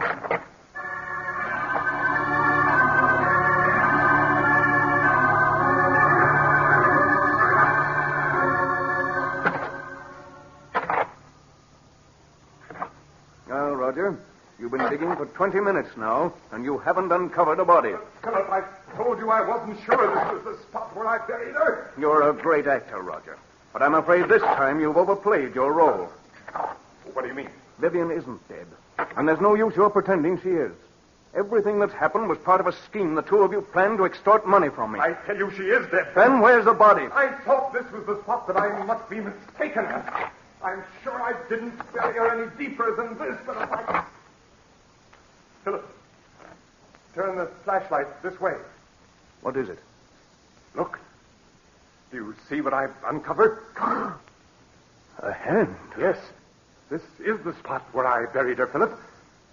Just a few more shovelfuls, and I'll have her uncovered. Oh, it can't be. There. There you are, Philip. Of course, she's been in the ground for 2 weeks, but I think you can easily recognize that it's Vivian. Yes, it's Vivian. And look, Philip, here's the bullet hole under her heart. The bullet hole that you made. I don't want to see any more. I've had enough. You should trust me a little more, Philip. Everything I did was for your own good. After all, you don't want to go to the electric chair, do you? I don't care what happens anymore. I can't stand having her death on my conscience any longer. I'm going to call the police. Don't be a fool, Philip. You know it might well mean the electric chair. I'll take my chances. Anything's better than going on living the way I have these past 2 weeks. I'm going back to the house and call the police. Philip, come back. Come back. Philip!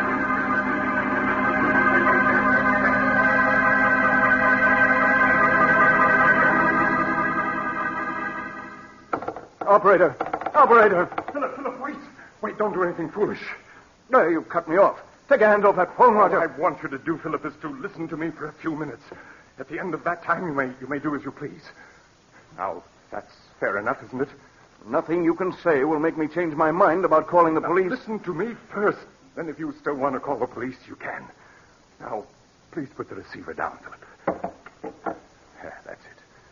Well, what do you want to tell me?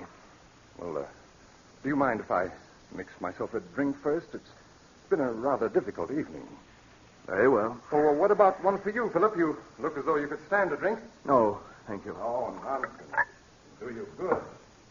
What is it you want to say to me, Roger? Huh? Oh, yes. Say to you. Oh, yes. Yes, of course. Here's your drink, Philip. Thank you. Well, now, what shall we drink to? We'll drink to your good luck, come what may.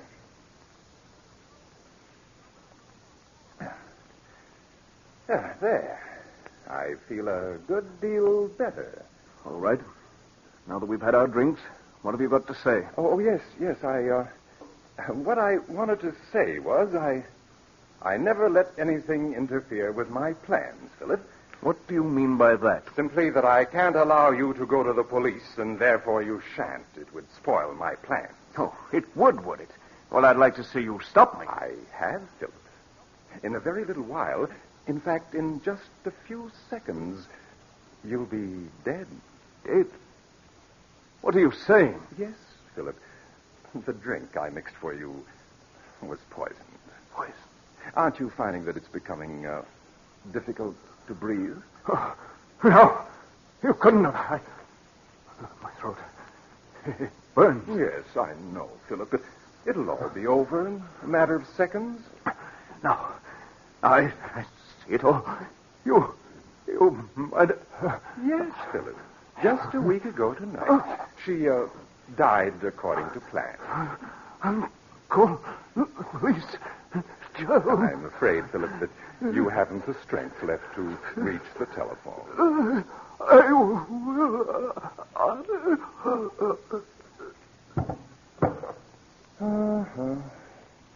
I'm afraid you and Vivian never had a chance, Philip. I had things worked out perfectly, down to the smallest detail. Hello, operator. Operator, please connect me with the police.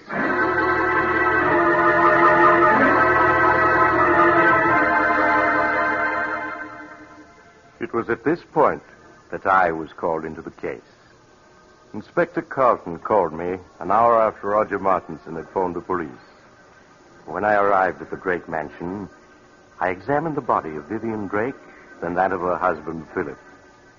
When I had finished my examination, I entered the library, where Inspector Carlton was questioning Roger Martinson. Hello, Doc. Oh, Doc, this is Roger Martinson. Mr. Martinson, this is Dr. Smith, the county coroner. How do you do? Hello. I'll be with you in a few minutes, Doc. Just stick around. Now, Mr. Martinson, you were telling me how you came to this house 2 weeks ago tonight to see your sister and found that she was gone. Yes. Yes, my brother-in-law, Philip, told me that she'd gone on a vacation. I thought it strange at the time that she should have gone away without saying goodbye to me, as we were always very close. But days passed, and I didn't hear from her. Tell me, was it like your sister to go away and not write? No, it wasn't, and that's what worried me so. These past 2 weeks, Philip kept putting me off when I inquired about Vivian's whereabouts. Well, tonight I couldn't stand it any longer. And I came to this house to have it out with him. What did your brother-in-law say when he saw you? Well, he was quite agitated at my unexpected arrival. When I couldn't get any satisfaction out of him regarding Vivian, I threatened to go to the police. Then he broke down and confessed that he murdered Vivian. When did he murder her? He told me that he'd done it 2 weeks ago tonight. Why, that was the very night I'd come here to see Vivian, and he told me that she'd left for a vacation. I see. Go on. Naturally, when he told me he'd murdered her, I was aghast. He led me to the woods and showed me the grave. We returned to the house, and before I knew what had happened, Philip had taken poison. Then I called the police.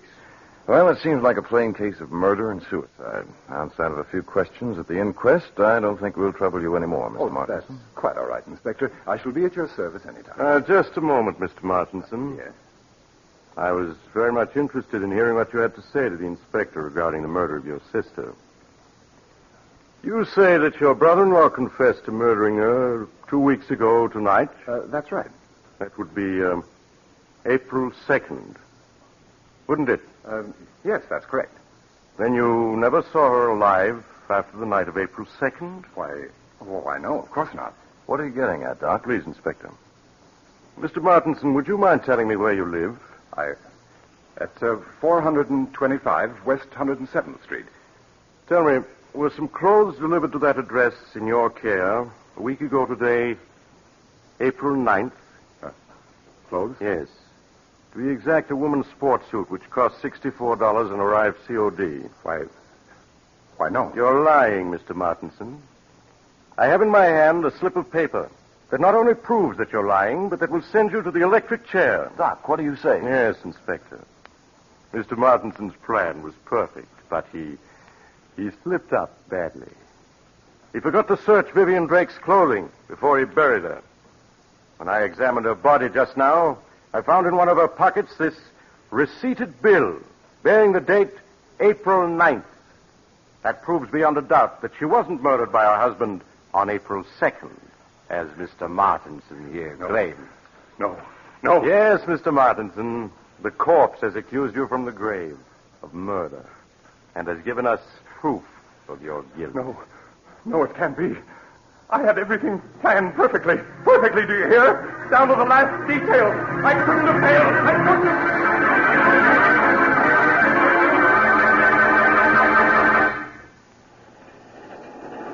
This is the mysterious traveler again.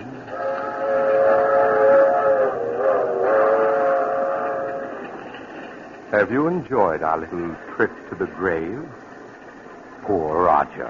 What a pity. After all that planning and hard work, to be tripped up by a sales slip found on a corpse. Just goes to prove that you have to be more careful when you're burying people you've murdered.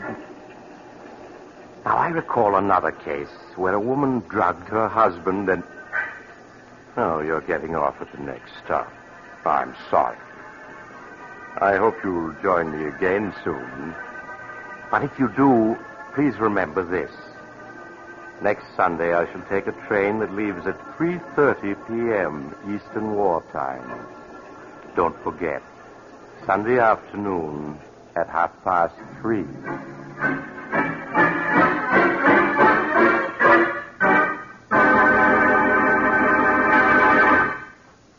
You've just heard Chapter 20 of The Mysterious Traveler, a series of dramas of the strange and unusual, brought to you each week by station WOR.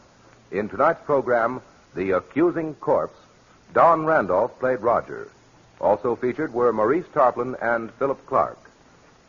The Mysterious Traveler, written by Bob Arthur and David Cogan, is directed by Jock McGregor. Original music was played by Doc Whipple.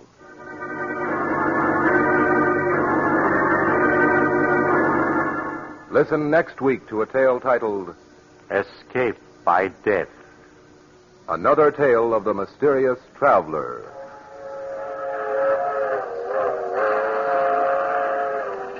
The Mysterious Traveler is presented by WOR Mutual every Sunday over most of these stations. But beginning next week, The Mysterious Traveler will be presented at a new time, Sunday afternoons at 3:30. Please note the change in time. 3:30 every Sunday afternoon, beginning next Sunday. This is Mutual.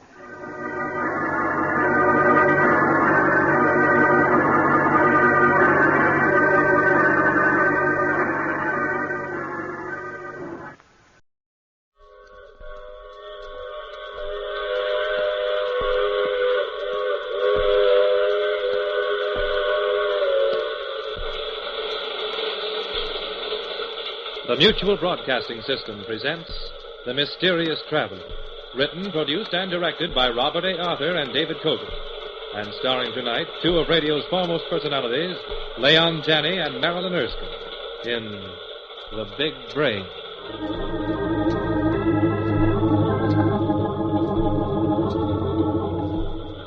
This is the Mysterious Traveler, inviting you to join me on another journey into the realm of the strange and the terrifying.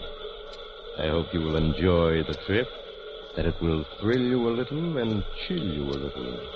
So settle back, get a good grip on your nerves, and be comfortable, if you can, as you hear the story I call The Big Brain.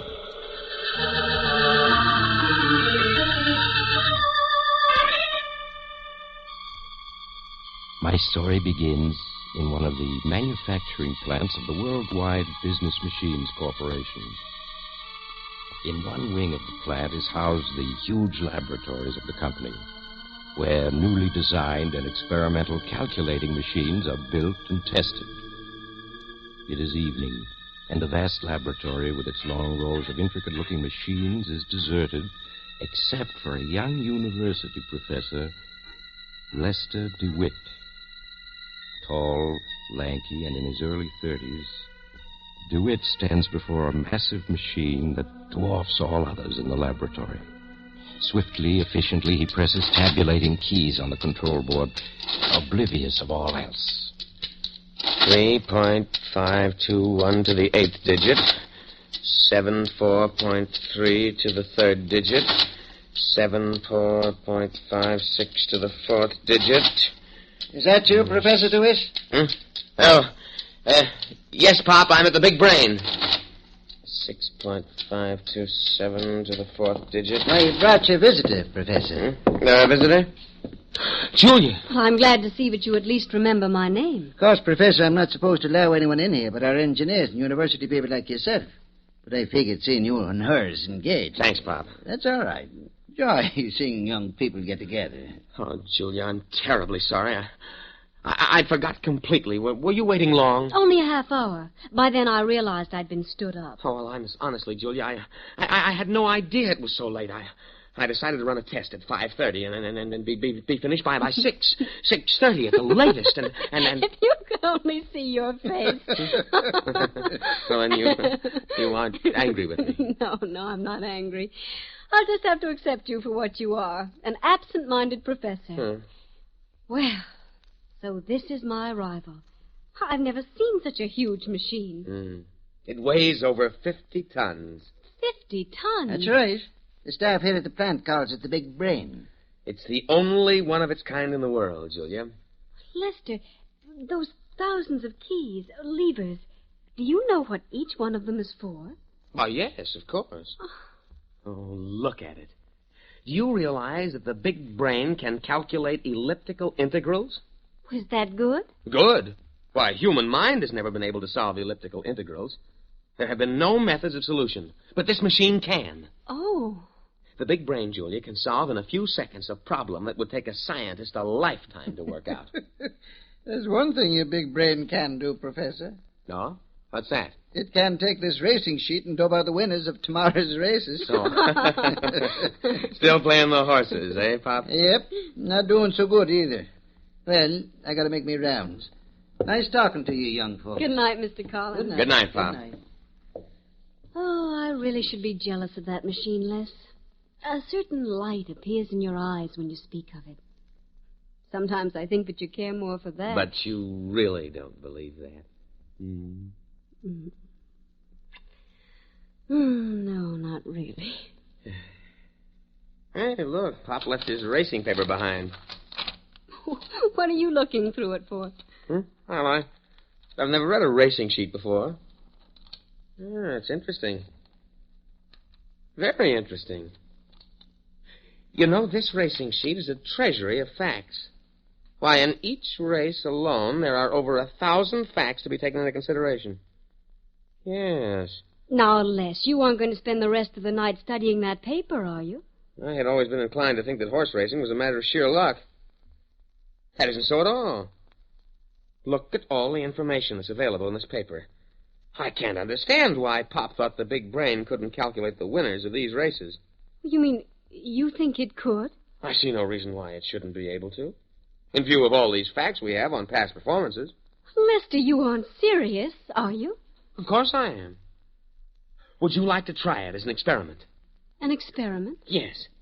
We'll put all these facts through the machine. Oh, this I have to see, by all means. All right. First, it's a matter of learning what all these abbreviations and symbols stand for. Then... Yes? It's merely a matter of your reading the facts on past performances and my feeding it to the machine.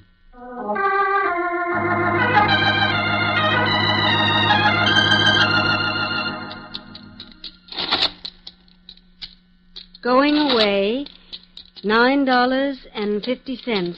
Flying Ghost. Flying Ghost. October 5th, 1949. October 5th, 1949.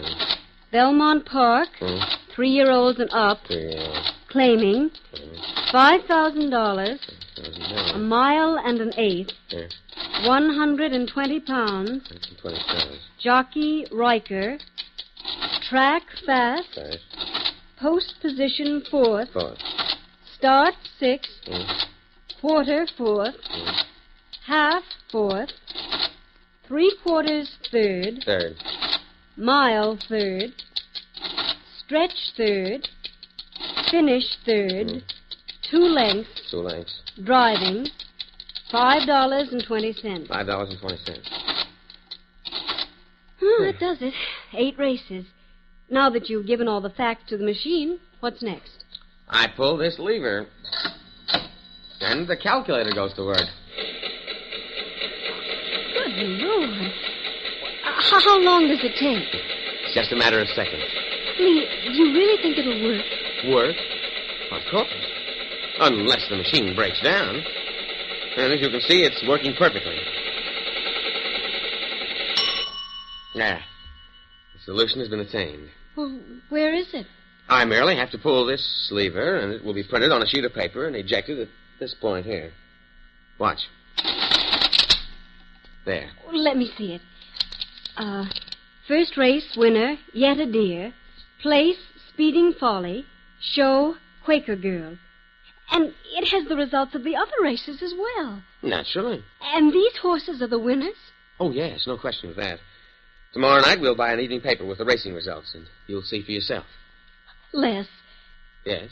If you're so sure that these are the winners, why not make a small bet on the first race? A small bet? Yes. Bet $2 to win on Yet a Deer in the first race. Then if Yet a Deer wins, as you say she will, put all the winnings on the second race, then the third, fourth, fifth. But I couldn't do that. Why not? Well, it wouldn't be ethical. I'm here from the university as a guest of this company. Oh, now, Les, stop being stuffy. We've been saving for a year now to get married. If the machine is right, we can win enough money to buy all our furniture. Who knows? Maybe even a house. Oh, I'm sorry, Julia, but I'm afraid I couldn't. Oh, why are you so stubborn? Who could it possibly harm? And think of what it would mean to us. Well, yes, I know. Please,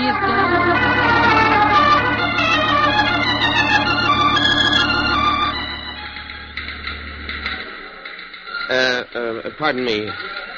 Where can I make a $2 wager? Right here, friend. What's your pleasure? My pleasure? Oh. Oh, well, I'd like to bet on Yet a Deer in the first race at Hialeah. $2? Yes, please. All right, here you are.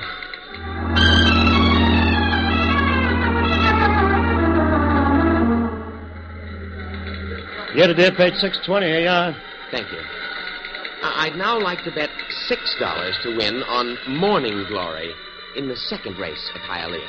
6 on the nose of Morning Glory. That's right. Okay, you're covered.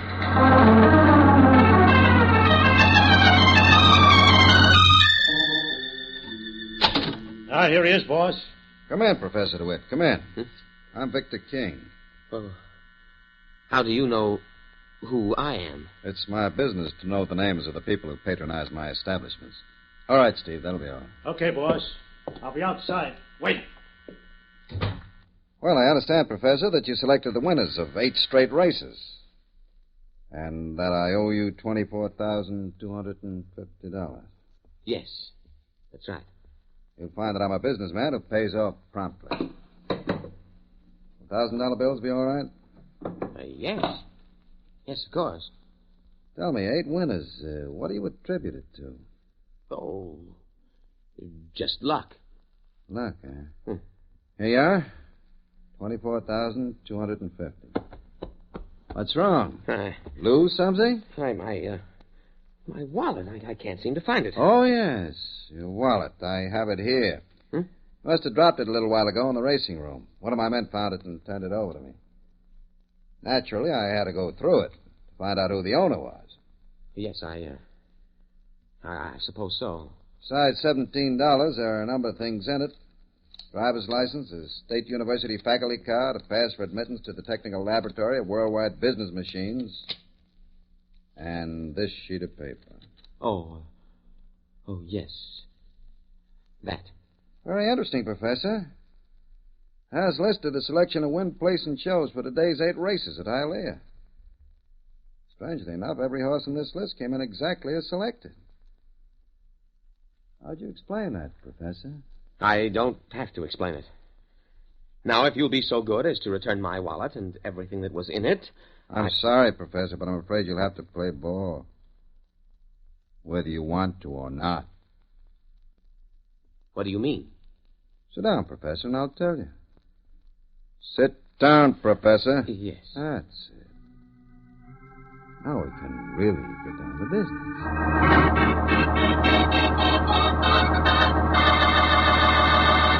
And then, Julia, he showed me pictures that had been taken of me in the racing room. 6 of them. All showing me making bets. Oh, no. Yes. Why, he even had a camera hidden in the wall of his penthouse office, which filmed everything I said and did up in that penthouse. What? He was just laying a trap for you. Yes, he certainly was. But you didn't tell him how you'd gotten the winners of the races today? No, but I think he suspects. He found my wallet, and in it the pass to the laboratory of Worldwide Business Machines. And he saw the sheet with the names of the winners printed on it. And he demands that you give him the winners of every day's races? Yes. It's blackmail. Pure and simple. He has all the evidence he needs. But, Lester, if you were to go to the university officials, the president of Worldwide Business Machines... It would be the end of my academic career. You know how the university is about such things. They'd regard my use of the big brain as dishonesty. Worse. Oh, it's all my fault. It was I who made you bet on those horses. Oh, no, nonsense, darling. If I really hadn't wanted to, you couldn't have made me. But, Lester, what are you going to do? What can I do? I've got to supply King with the winners. If I don't, he'll expose me. Ruin my career.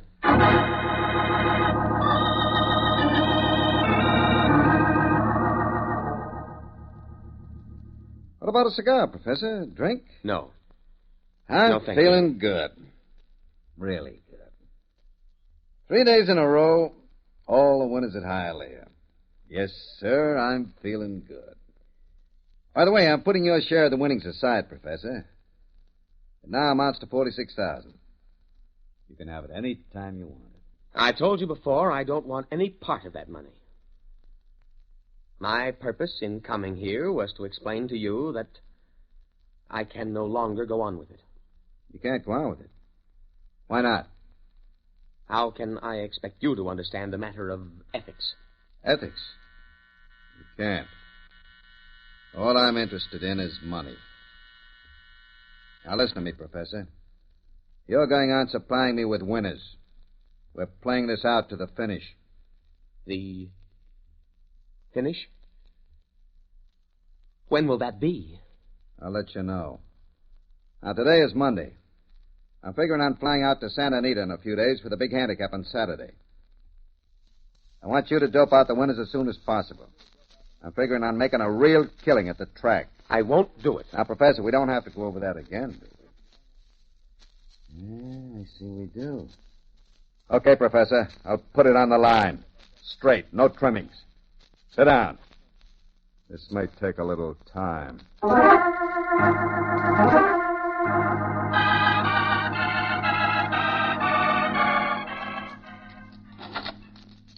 February 15th. 47 flights. A, 22 flights. B, 10 flights. C, 9 flights. D, 6 flights. Total 47. Lester, so here you are. I've tried to find you everywhere. Oh, hello, Julia. I phoned you at home and the university. Then I thought I'd come here. Did you see Victor King? Yes. I saw him. Well, what did he say? I mean, when you told him you were through with him. He said that isn't the way he plays ball. It seems I have to play his way. Or else. Oh, Les. Mr. King is a master of blackmail. Well, Les, what are these hundreds of books? What are you doing? These are flight records of the different airlines that fly to the West Coast. These records go back 5 years. Well, what are you doing with them? I'm entering these records into the big brain. Trying an experiment. I don't know whether or not it'll work. What kind of an experiment? I'm attempting to find out if the big brain, given all available flight information, can determine the date and time of a future plane crash. A future plane crash? Yes.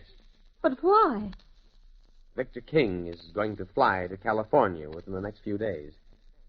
As yet, he hasn't decided what flight he's taking. Well, what has that got to do... Les. Why not? What else can I fight back with? Maybe this whole experiment is crazy, but if the big brain can determine future plane crashes, and if one is due to occur within the next 5 days, I'm going to do my best to see to it that Victor King is on that plane.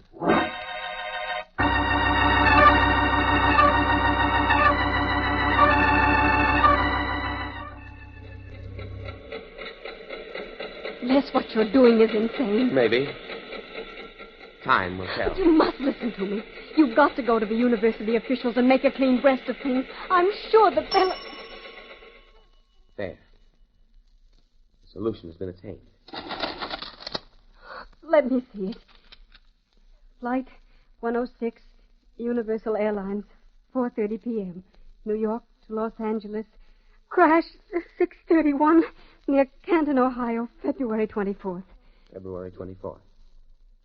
That's this Friday.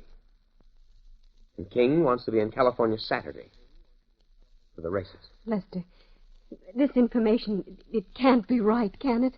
It's the law of averages, Julia. Scientists, given all the facts, can work out an approximation of accidents. The big brain has the ability to pinpoint facts, calculate them to a degree beyond the human mind, and reach a definite conclusion. You mean there's no question about it? Flight 106 will crash February 24th. The big brain hasn't been wrong as yet. Though there's always a first time, of course. But, Les, if there's a possibility of that plane crashing, we've got to go to the airline and warn them. If I went to them and told them, gentlemen, I believe that Flight 106 on February 24th is going to crash, what do you think they would say? They'd have me placed under mental observation. But, Les, if that plane crashes, killing innocent people, you'd never forgive yourself. What's going to be, will be. I can't prevent that which is ordained to happen. And you're going to try to see to it that Victor King is on Flight 106. Yes. Come what may, I've got to make sure he's on that flight.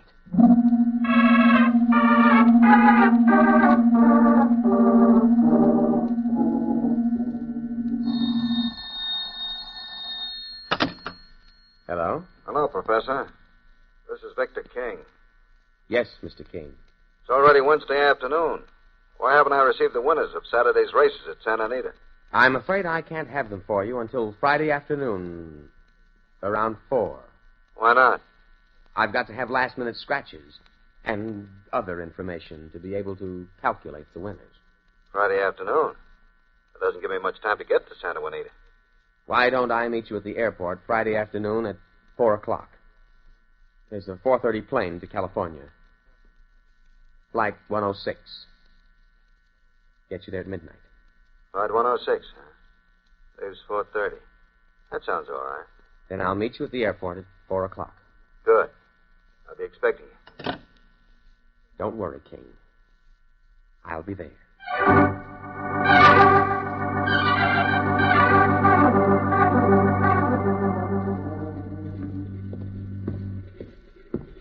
There's the gate for Flight 106 straight ahead. Lester, I wish you wouldn't go through with it. Won't you please go to the airline? Tell them that there's a chance 106 may crash. I told you, Julia, they'd only think I was insane. Now be quiet.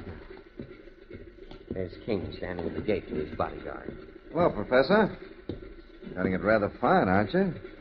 It's already 4:25. The plane's ready to leave. I was delayed by traffic. Here's the list of winners for tomorrow's races. Good. Walk me to the plane. I want to talk to you. All right. Hey. Big race tomorrow. Citation isn't the winner? That's right. Oh, this is perfect. Perfect. All the big money will be on Citation. Will we clean up? All passengers, please get aboard. Sure thing, honey. Professor, I've got a little surprise for you and your girlfriend. Surprise? Yes, that's right. Me and Steve here are taking you with us. We're going to show you the time of your life. Yes, sir. But we can't go. I have classes. What are you talking about? This is Friday. We'll have you back by Monday. Now get aboard. But we haven't any clothes. Yes, you have. I brought along clothes for both of you. Everything's been taken care of. You two are going, and we have to carry you, boy. No, I won't go. Look, I'm in a great trouble to fix up this trip, and you're going. Get her on that plane, Steve. But can't you understand? Stop! Put me down! I don't want to go. Les! Tell him to put her down. Come back. Julia! Okay, stewardess, they're going aboard. Tell the pilot we're all set. Let's go.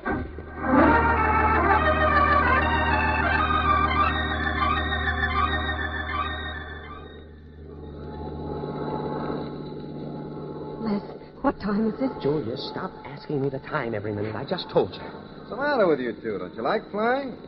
You've been sitting on the edge of your seats ever since we took off. Yeah, you'd think they were going to a funeral instead of California. And the best time they ever had. Les, I can't stand this much longer. You've got to tell them it's our only chance. Tell them? Yes. Maybe you're right. King. What is it, Professor? Come a little closer. I've got something to tell you. Sure. What is it? This plane. It's going to crash at 6:31.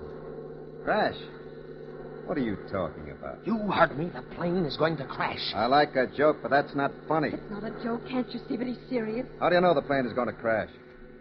Same way I found out about the winners. The big brain. If you aren't leveling with me, I'll... Yes, you are. You're scared, really scared. I'm getting scared, too. Why'd you let us in for this? You must have known before we got on this plane... Oh, I get it. You didn't figure on me taking you along. Hey, boss, we've got to do something. I'll settle with you two later. Come on, Steve. What are you going to do? You'll see. Have your gun ready, Steve. I'll make the pilot set us down, but fast. Yeah, sure. Here's where we take over. Well, I'm sorry, sir, but passengers aren't allowed up here. Steve.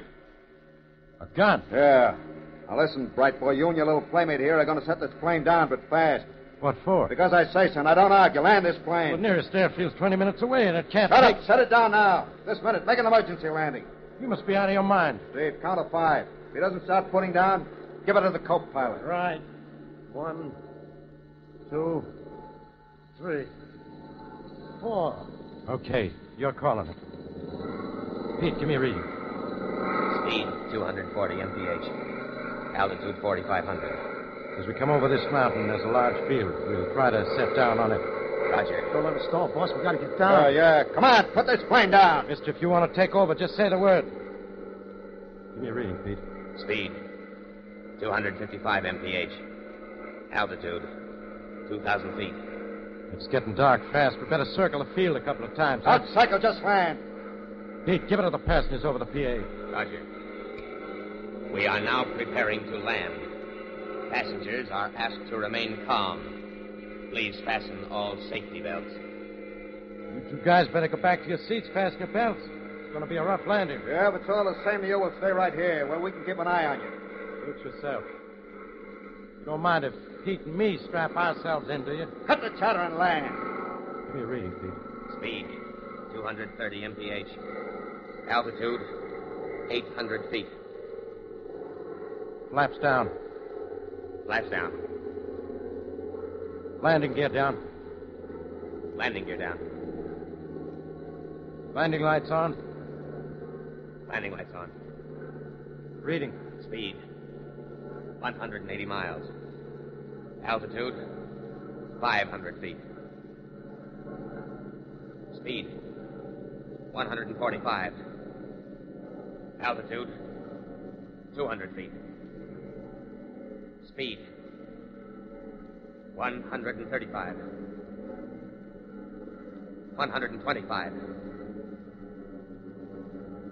115. 95. Down. 80. 70. Bob, there's a drainage ditch across the field. Take her up. Too late. Hang on.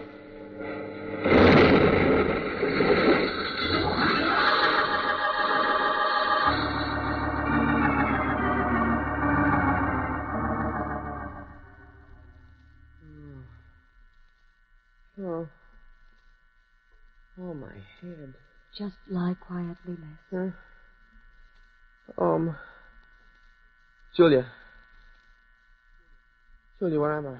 You're in a hospital. Huh? You've been unconscious almost 3 hours. Oh. But the doctor says you'll be up in a few days. Why, the plane crash. Yes. Julia, you all right? I was just shaken up, nothing else. Oh. Inspector King. What about him? King and his bodyguard, Steve, were killed. Killed? Yes. When the plane crashed, they were up front without safety belts. Anybody else killed? No, a half dozen were hurt, but they'll all live. So King is dead. Yes. That means we're free, Julia. He was the only one who knew about the big brain. The way I was getting those winners. Yes, Les, we're free. Strange. The big brain picked the winners. But it was wrong about the plane crash. Wrong? Yes. After all, the only reason the plane crashed was because King forced the pilot to make an emergency landing. You're overlooking just one fact, Les. What? The plane crashed at 6:31 p.m. The exact moment that the big brain said it would. How do you explain that, Professor?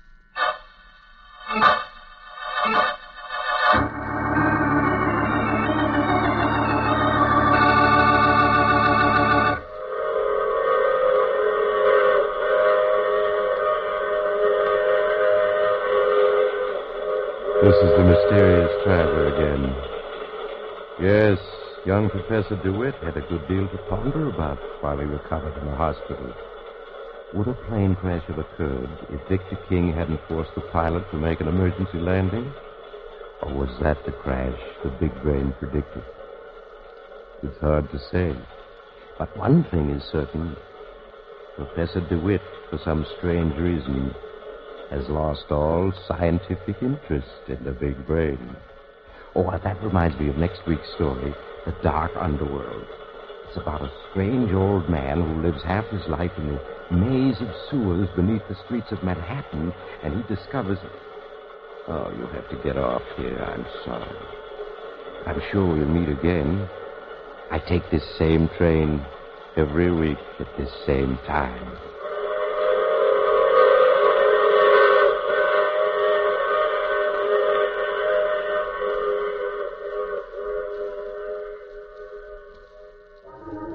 You have just heard The Mysterious Traveler, which is played by Maurice Tarplett. In the cast were Leon Janney, Marilyn Erskine, Santos Ortega, and John Marley. Original music was composed and played by Al Finelli. This is Bob Emmerich speaking. All characters in our story were fictitious, and any resemblance to the names of actual persons was purely coincidental. This is the Mutual Broadcasting System.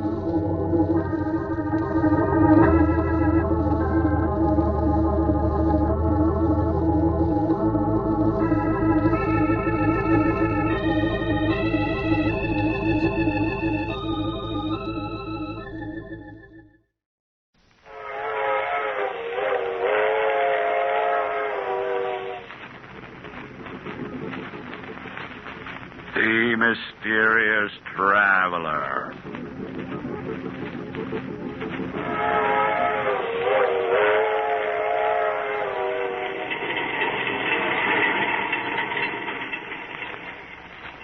This is the Mysterious Traveler, inviting you to join me on another journey into the realm of the strange and the terrifying. I hope you will enjoy the trip, that it will thrill you a little and chill you a little. So settle back, get a good grip on your nerves, and be comfortable, if you can. Where are we going? We're going to join Charles Foster as he takes an excursion into crime. I call the story The Case of Charles Foster.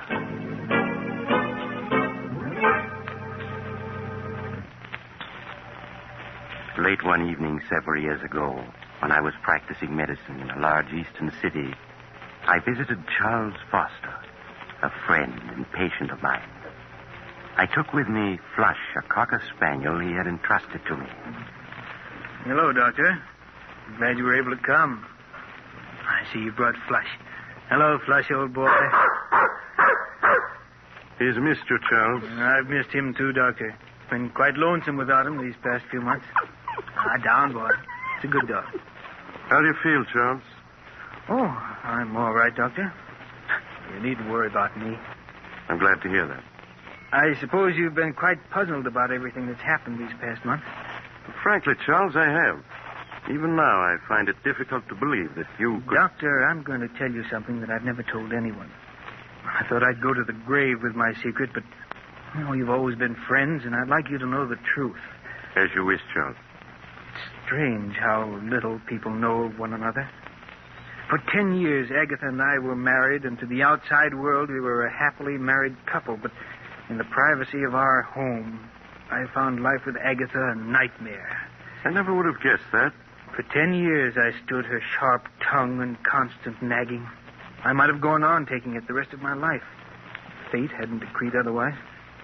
It was 3 years ago on a beautiful spring evening that fate stepped in to change the entire course of my life.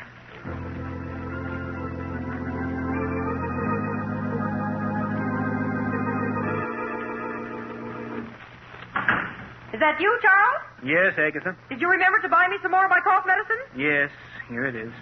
Supper ready? Some men would be more interested in their wives' health than their own suppers. I'm sorry, Agatha, but you really don't look sick to me. That's because you don't care. I'm not well, and you know it.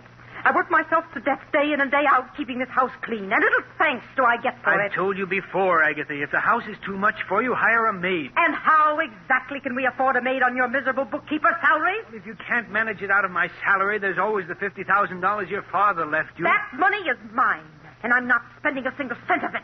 It's up to you to provide a maid. All right, Agatha. Please, let's not quarrel. Oh, hello, Flush. How are you, old boy? Oh, you care more about that dog than you do me. You know that isn't true. It is. Sometimes I think the only reason you come home is because of that dirty old dog. Quiet. Get away from me. All he does is eat and put his filthy paws on my furniture. I want you to get rid of that dog, Charles. Get rid of him? Yes. Buy some poison at the drugstore and dispose of him. You can't stand to see me have anything that makes me happy, can you? Well, I'm not getting rid of him. Charles, this is my house, not yours. And I don't want him here. Come on, Flush. Don't think that by walking away that ends the matter, Charles Foster. You'd better get rid of that dog, do you hear? Glad to get out of the house, eh, old boy? So am I. It's a beautiful evening, isn't it? Come on, boy. We're going to take a long walk.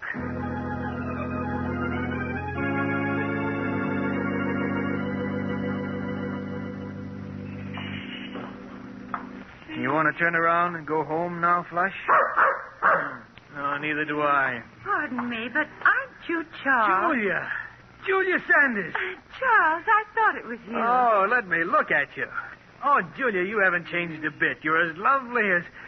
How long has it been since we last saw each other? 10 years, almost 11. Has it really been that long? Julia, have you ever forgiven me for what happened? Of course, Charles. I was so insanely in love with you, Julia, that I couldn't bear to have other men look at you. You know that I didn't mean... I know, Charles. I've thought of that night constantly. It's been like a nightmare ever since. Please, Charles, it's all past and forgotten now. You were perfectly justified in breaking our engagement. After what I'd done, there was nothing else you could do. I understand you married Agatha Winthrop a year after I'd gone abroad. Yes, Julia. After you left for Europe, people kept telling me what a wonderful wife Agatha would make me. I allowed myself to be convinced and married her. Well, I'm sure everything turned out for the best. Oh, but it didn't, Julia. Almost from the beginning, our marriage was a failure. For these past 5 years, Agatha and I have merely been living together under the same roof. Oh, I'm sorry, Charles, that it didn't turn out well. Nothing turned out well, Julia, after I lost you. I hope things have been better with you these past 11 years. Oh, I can't complain. I spent a number of years in Paris studying art and working at dress designing. Oh. I only came back a few months ago.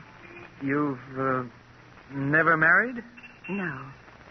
I'm working now for Morgan's department store as their art director. Oh, really? Well, my office is only a few blocks from there. Look, Julia, why don't we have lunch together tomorrow? There are so many things I'd like to know. Well, I'd like to, Charles, but I think it would be much better that we don't. Oh, now, surely, Julia, there's no harm in two old friends having lunch together, is there? No, I suppose not. I won't take no for an answer. Do you know where Drake's restaurant is? Yes. Will 1 o'clock tomorrow be all right? Yes, that's my usual lunch hour. Good, then it's a date.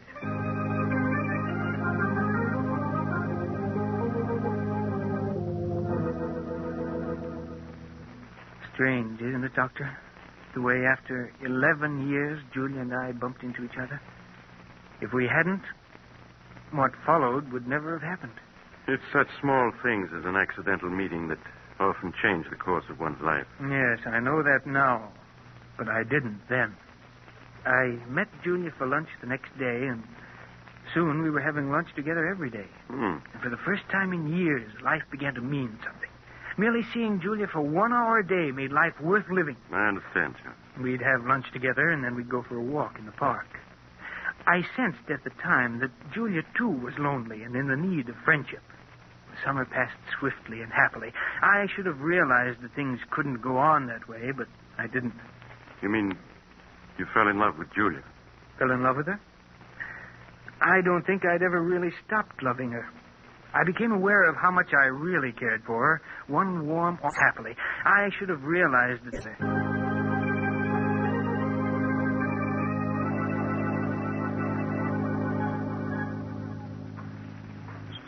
Julia?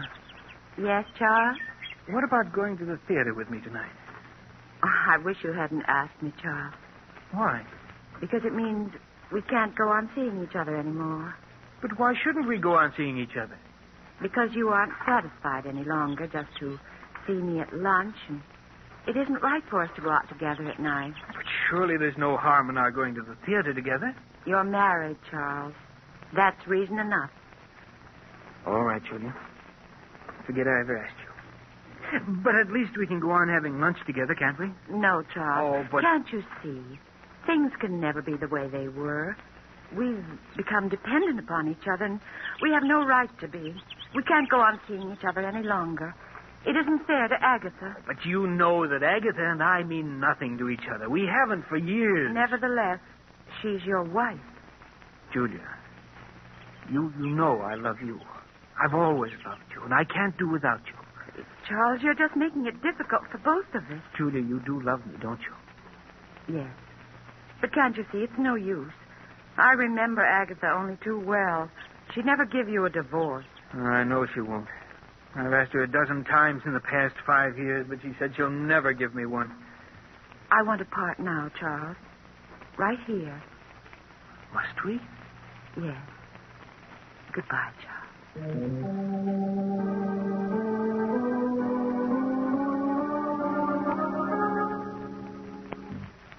My life seemed to end that day, Doctor, with our parting.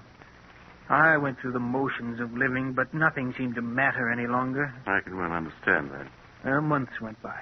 Every day after work, I stayed in town, unable to face an evening at home with Agatha. When I did arrive home late at night, she'd be waiting for me. Is that you, Charles? Yes, Agatha. Sorry if I woke you. A lot you care. Coming in night after night at all hours, leaving me alone in this big house. Oh, don't think I don't know what you're up to. I know you're kind, Charles Foster. You better go to sleep, Agatha. A fine chance I have to sleep with you putting on the bathroom light. You know I can't sleep when that light's on. Take me a minute to brush my teeth, then I'll turn off the light.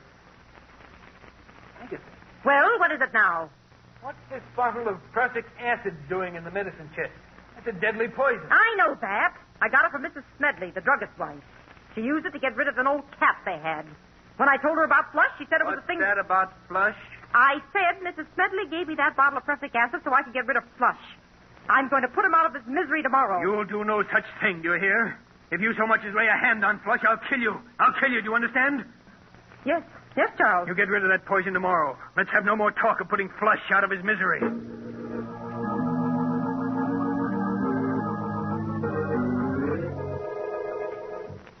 I lay awake for hours, Doctor, unable to fall asleep. Julia's breaking off with me and my wife's refusal to give me a divorce. And the prussic acid she meant to poison Flush with had left me all worked up. Then Agatha began coughing. That cough she'd cultivated for years to give people the impression that she was an invalid. Well, after she'd coughed her usual 5 minutes or so, she got out of bed and started for the bathroom where she kept her cough medicine. Oh, that's that chair. Why don't you turn on the light so you can see where you're going? I can see perfectly well where I'm going. Besides, on your salary, we can't afford to waste electricity. I knew there wasn't any use in saying anything more. For years, Agatha had gotten up every night and groped her way to the medicine chest where her cough medicine was. Nothing could make her change her habits. I lay in bed listening as she opened the medicine chest and fumbled in the corner where she always kept the bottle. As I heard her groping for her medicine, I suddenly thought of the bottle that was standing next to it. The bottle of prussic acid. Without thinking, it came to mind. If only she'd take the prussic acid instead of the cough medicine. If she did, I would be free. Free of her constant nagging and whining. Free to see Julia. Then I knew it was useless to hope for such a mistake to happen. Agatha's cough medicine always stood in the same corner of the medicine chest. Even in the dark, she'd never take the bottle of prussic acid. And then it came to me. What if the bottles were to be switched? What if the following night the prussic acid were placed in the customary spot of the cough medicine? Suddenly it was all very clear to me what I was going to do. Agatha? Well? Agatha, I've been thinking over what you said about Flush. What? I suppose you're right. Flush should be disposed of. He certainly should. He's old and he's smelly. It'll be a blessing for him to be put out of his misery. Yes, of course. I'm sorry I shouted at you before, Agatha, but, well, I see now that you're right. When are you going to do it? Oh, we'll wait until Saturday. And none too soon, either. You're sure the prussic acid won't make him suffer? Nonsense. Of course it won't. Mrs. Smedley said nothing works faster than prussic acid. Oh, you told her what it was for. That's fine. Very well, Agatha. Just leave everything to me.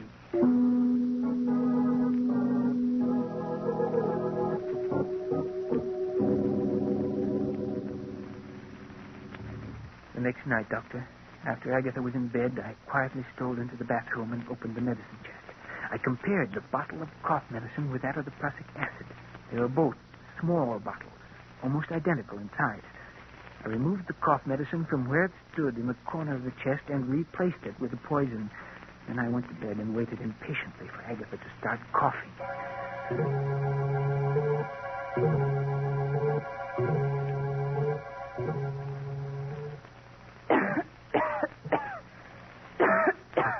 Can I get you a glass of water or something, Agatha? Water won't do any good. What I need is my cough medicine. Oh, that's that chair. Why don't you turn on the light? Because I can see perfectly in the dark. Besides, someone's got to economize on the electricity in this house. I lay there in the darkness, listening to her grumble as she opened the door of the medicine chest. The blood pounded in my ears as I heard her fumbling for the bottle. Would she feel the slight difference in the bottle when she picked it up? Scarcely able to breathe, I waited. Listened. And she fell to the floor. I quickly got out of bed, turned on the lights, and went into the bathroom. She was lying on the floor, quite dead. There was an agonized look on her face. I returned the bottle of cough medicine to its proper place, and then I phoned the police.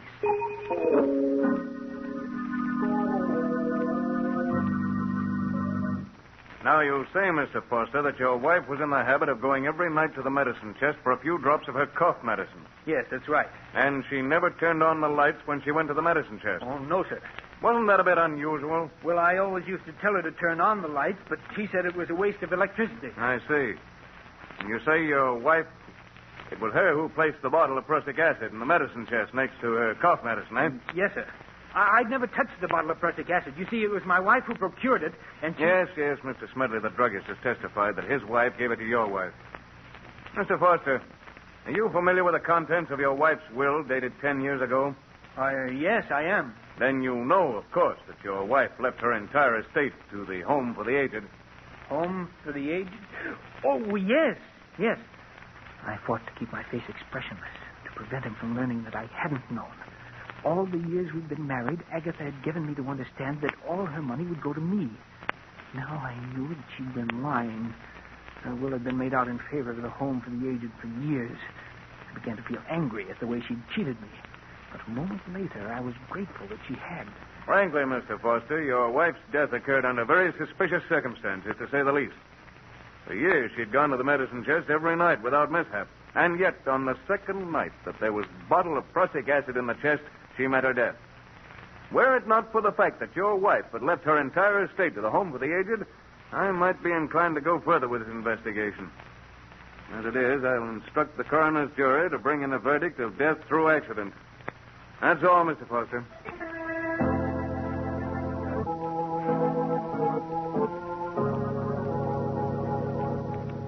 I walked out of the district attorney's office a free man. A few days later, I moved out of the house which had been Agatha's and took up quarters elsewhere.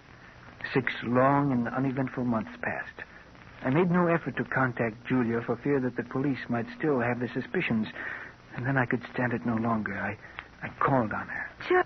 Charles, when I was told you were waiting to see me, I could hardly believe it. I'm so glad to see you again. Thank you, Julia. It's good to see you again, too. Charles, you don't look well at all. These past few months have been something of a strain, Julia, but I'm all right now. I was tempted so many times to get in touch with you. Then I thought perhaps you didn't want to see anyone. Well, I did want to see you, Julia, but I was afraid it wouldn't look right. I understand, Charles. Now, let's not say anything more of the past. Only the present and the future. Julia, do you think we might try to pick up where we left off last autumn? We can try, Charles.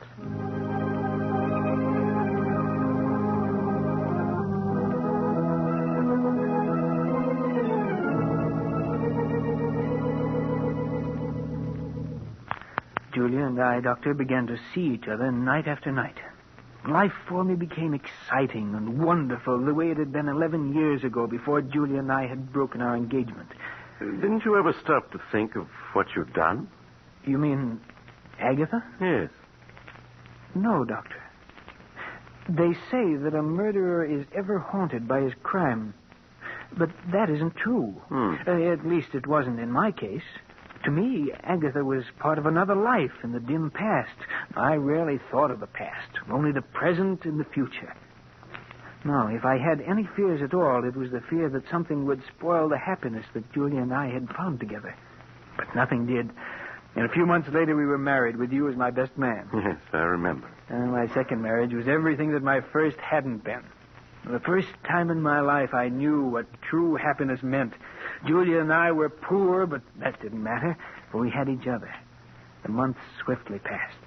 And as our first anniversary approached, it was hard to believe that we'd been married almost a year. Charles, before you leave for work, will you sign a check for me? Oh, who's it for, dear? Never you mind, Mr. Foster. You just leave a signed check. I'll fill in the amount and the party it's meant for. Mrs. Foster, you're acting very mysterious. Well, a wife has a right to act mysterious once a year.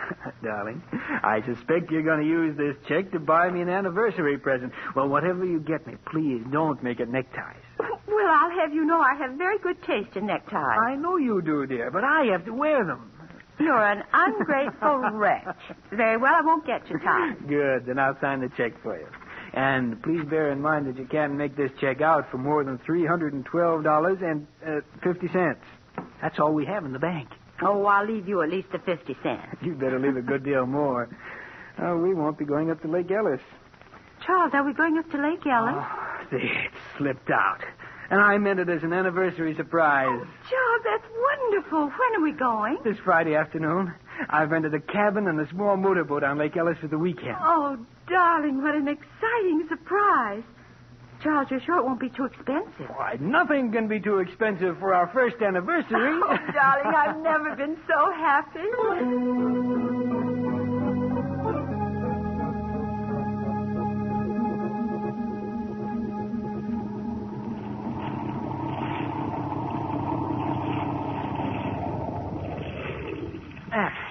This looks like a nice place to fish. Let's see, where'd I put that bait? Here it is, dear. Thanks, darling. Uh-huh. Here's a nice, fat, dimpled worm. Well, if you can't stand to see me bait him, just turn the other way. That's it. It'll only take me a minute. Charles, look. Just wait till I get this There's smoke coming out of the engine hatch. What's that? Yes, you're right. It's on fire. There are flames shooting out. Fire extinguishers at the other end of the boat. Charles, you'd never make it. You'd be burned. Yes, you're right. Besides, even the extinguisher wouldn't do much good now. The fire's too big. What are we going to do? Oh, the heat is becoming unbearable. There's only one thing we can do, Julia. Let's go over the side. We're almost in the center of the lake. I can't swim. But I can, dear. I'll manage to keep us above water somehow. Well, all right, darling. I'll do whatever you say. We'll come through this, Julia. Now, don't be afraid. Now, I'll slip over the side of the boat first, and you follow. All right. Now, hurry, Julia. Let yourself down into the water. I'll keep you afloat. Yes, Charles. That's it. Now, let go of the side of the boat. I have you. Yes, Charles. Now, don't be afraid, darling. You see? It's no trouble keeping you above water. Now, just relax, dear, while I swim with you a bit. We've got to get a good distance from the boat. It may explode. Yes, Charles. Do you see any boats around? No, but someone's bound to see the fire and come to our rescue. Until they do, we must have courage.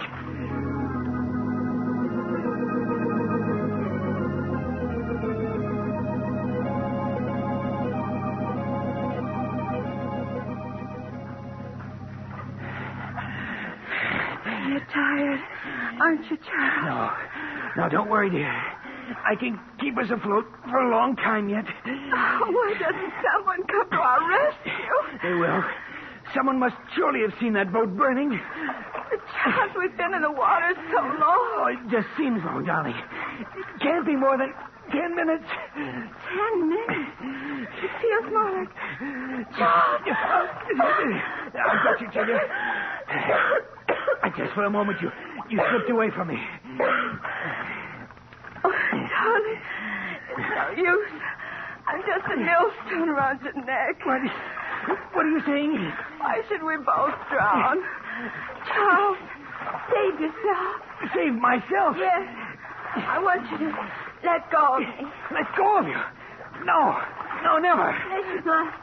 You're too tired to keep me. No, darling. Either we're both saved or we're both drowned. No, I won't have you throw your life away. Let go of me. Julia, stop trying to break loose. Julia, darling, don't. I can't live without you. Julia, stop struggling. Julia! It's all right. I will stay where I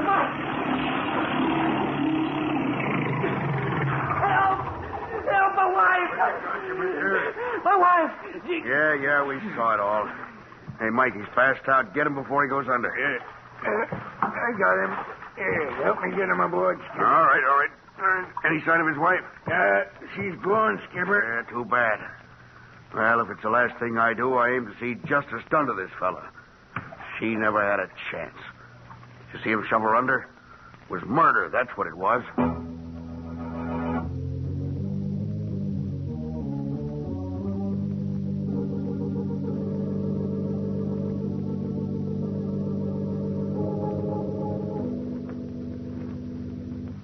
Now, Mr. Foster, both of the men who rescued you claim that as they approached you and your late wife in their boat, they saw you struggling with her. You admit this? Yes, but I tell you, I was trying to save her, not drown her. Oh, you were trying to save her. But both the witnesses testified they saw you push her head under. Oh, they're wrong. I wasn't pushing her under. I was trying to bring her to the surface. You must believe me. Oh, Mr. Foster. You maintain that you were rescuing your wife, not drowning her. Yes. Is it true, Mr. Foster, that you were engaged to your wife 11 years ago and that she broke the engagement? Yes, that's true. Would you mind telling the jury why she broke the engagement? We We had a misunderstanding. A misunderstanding?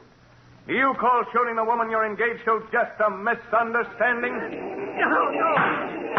You must let me explain. It's true that 11 years ago I did shoot Julia, but I've been drinking. I didn't know what I was doing. Mr. Foster, you do admit shooting and wounding her? Yes. Have you ever seen this before? Why, yes. That's the insurance policy I took out for Julia and myself. Exactly. And when was this policy taken out? Well, about a month ago. June 15th, to be exact. And what's the value of this policy, Mr. Foster? Well, if either my wife or myself died, it provided $10,000 for the survivor. Yes, Mr. Foster. If either you or your wife died a natural death, it provided $10,000 to the survivor. But there's also a double indemnity clause in this policy, isn't there? Yes, but One that provides you with $20,000 if your wife died an accidental death, such as drowning. That's true, but I swear I didn't drown my wife. I tell you, I was trying to save her. Save her, not drown her. You must believe me. You must.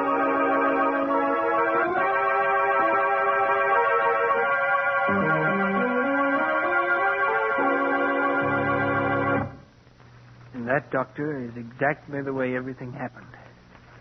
Strange, isn't it? The way justice works itself out. I committed murder and escaped punishment. Now I'm paying with my life for the death of the one person I really loved. It's time to go, Foster. All right, Warden. Goodbye, Doctor. And take good care of Flush, will you? Of course, Charles. Goodbye. All right, Warden. I'm ready. Let's go.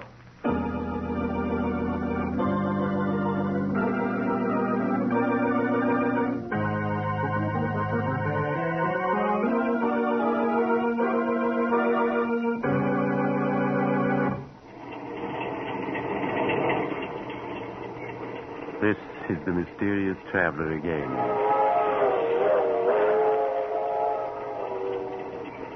Did you enjoy our little trip? Too bad about Charles Foster, wasn't it? As he was strapped into the electric chair, there was an ironic smile on his lips. For he was being executed for something he had not done. But as Charles himself said, justice has a strange way of working itself out. I knew another man once who thought it would be a simple thing to dispose of his wife. Unfortunately, he... Oh, you're getting off here? I'm sorry. But perhaps we'll meet again soon. I take this same train every week at this time.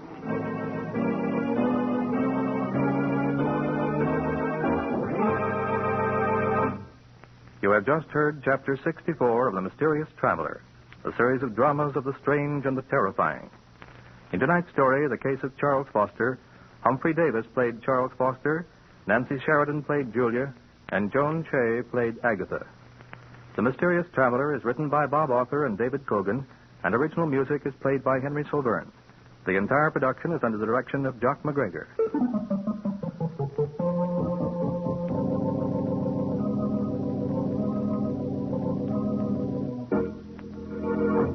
Listen next week to a tale titled Blood Money. Another tale of the mysterious traveler.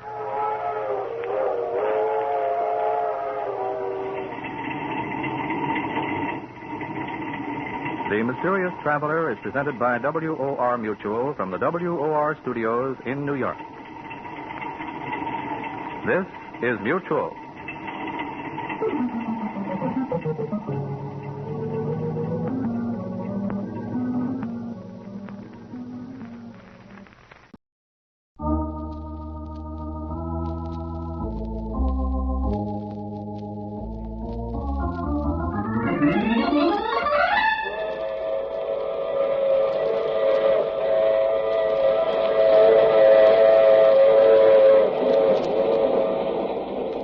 The Mutual Broadcasting System presents The Mysterious Traveler, written, produced, and directed by Robert A. Arthur and David Cogan, and starring tonight two of radio's foremost actors, Mason Adams and Santos Ortega, in The Devil and the Deep Blue Sea. This is The Mysterious Traveler, inviting you to join me on another journey into the realm of the strange and the terrifying. I hope you will enjoy the trip, that it will thrill you a little and chill you a little. So settle back, get a good grip on your nerves, and be comfortable, if you can, as you hear the story I call The Devil and the Deep Blue Sea. Our story begins in that part of the Caribbean Sea known as the Great Bahama Bank, which lies north of Cuba. In the calm, sparkling sea are two ships, a British destroyer and a small schooner. The schooner is a derelict and barely afloat. There's great activity aboard the destroyer as its longboat returns from the schooner. A few moments later, Chief Petty Officer Warren reports to the captain of the destroyer. Yes, Warren? Schooner's American, sir. The Golden Queen out of Key West. We found one man aboard. He was unconscious. He's in sick bay receiving medical attention. Has he regained consciousness yet? No, sir. He's in bad shape. We found him lying in the hold of the schooner. The cabin and rigging were completely gone. Yes, well, evidently the schooner received the full force of that hurricane 10 days ago. Probably the other crew members were swept overboard. Yes, sir. I've a letter which might throw some light on the subject, sir. Is that a letter? Yes, sir. I found it clenched in the unconscious man's hand. Here you are, sir. Let me see. Written in pencil. The pages are dry now, but they seem to have been soaked with seawater. Yes, sir. A bit difficult to read. Let's see, it begins. It seems impossible that with the hurricane that is now sweeping over this ship, anyone will ever read these words that I am writing. The rigging and cabin are gone, and the ship is taking on water. As I lie here in the hold, I feel it can only be a matter of moments until the end. But if by some miracle this ship should survive, I leave this letter as a record of the cruise of the Golden Queen. It all began last December 5th when 4 companions and myself sailed out of Key West. All of us, Chuck Riker, Sam Morris, Pete Ross, Harry Martin, and myself, Bill Storm, had been in the Navy together during the war. We had all pooled our savings and bought the schooner Golden Queen. Our destination, Flamingo Cay, some 450 miles to the southeast of Key West. Our objective, to recover treasure from an English pirate ship reported sunk by a Spanish man-of-war at Flamingo Cay in 1632. As we reeled off mile after mile, the days were hot and bright, the nights a dark blue velvet, with a sky full of stars, and a good breeze filled the high white spread of sails. As we sailed the same waters that countless treasure ships had sailed only a few centuries ago, there was a growing sense of excitement and anticipation aboard the Golden Queen. At dawn on the 6th day of our trip, our lookout sighted Flamingo Cay. Hey, there she is. 3 points to starboard. Bill, that is Flamingo Cay, isn't it? That's it, all right. Steady as she goes. Steady as she goes. Now, here, hold one end of this chart down. Sure, Bill.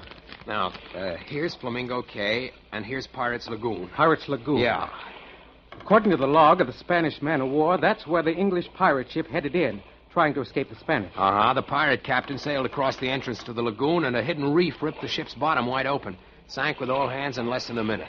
And with all its stolen treasure still aboard. Yep. If that 300-year-old log of the Spanish man-of-war is right, the pirate ship is on the bottom of that lagoon directly ahead. That lagoon is sort of big, isn't it? Yeah, it isn't going to be easy to locate the wreck. Steady as she goes! A few minutes later, the Golden Queen drove through the small opening in the jagged ring of reefs and slid into the calm, smooth water of the lagoon. The anchor chain clanked as the big hook splashed into the water and found bottom. We had arrived at our destination. That afternoon, we lowered a small boat and began the tedious job of rowing back and forth across the lagoon, peering down into the crystal-clear water, looking for some indication of the wrecked pirate craft. Our eyes began to ache from the reflected sunlight as we scanned the bottom of the lagoon hour after hour. As one day of searching followed another, our spirits fell. It was on the 6th day that our luck changed. Hey, stop rowing. Bill, look. What?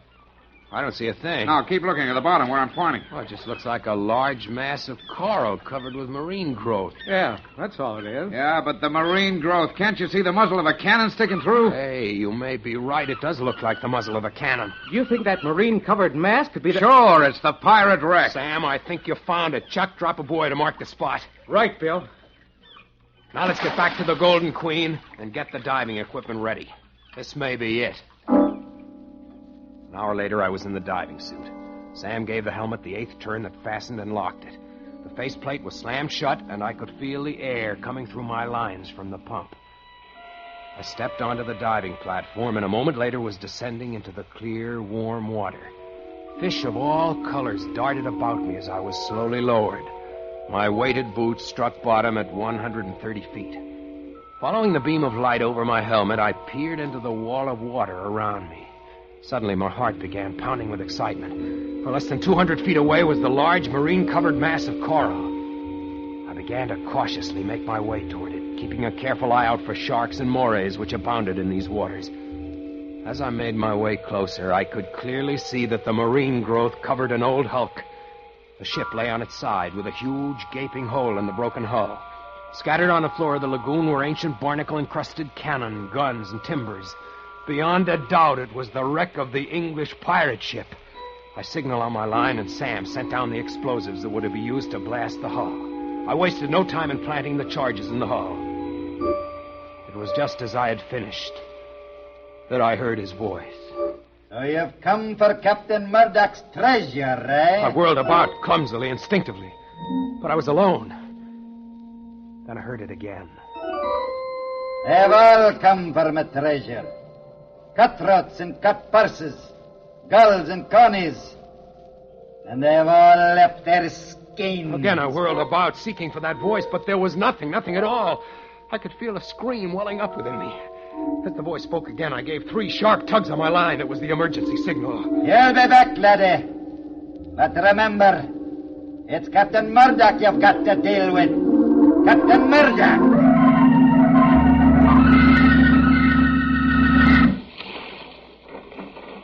Keep the pumps going, Pete, until I get the faceplate open.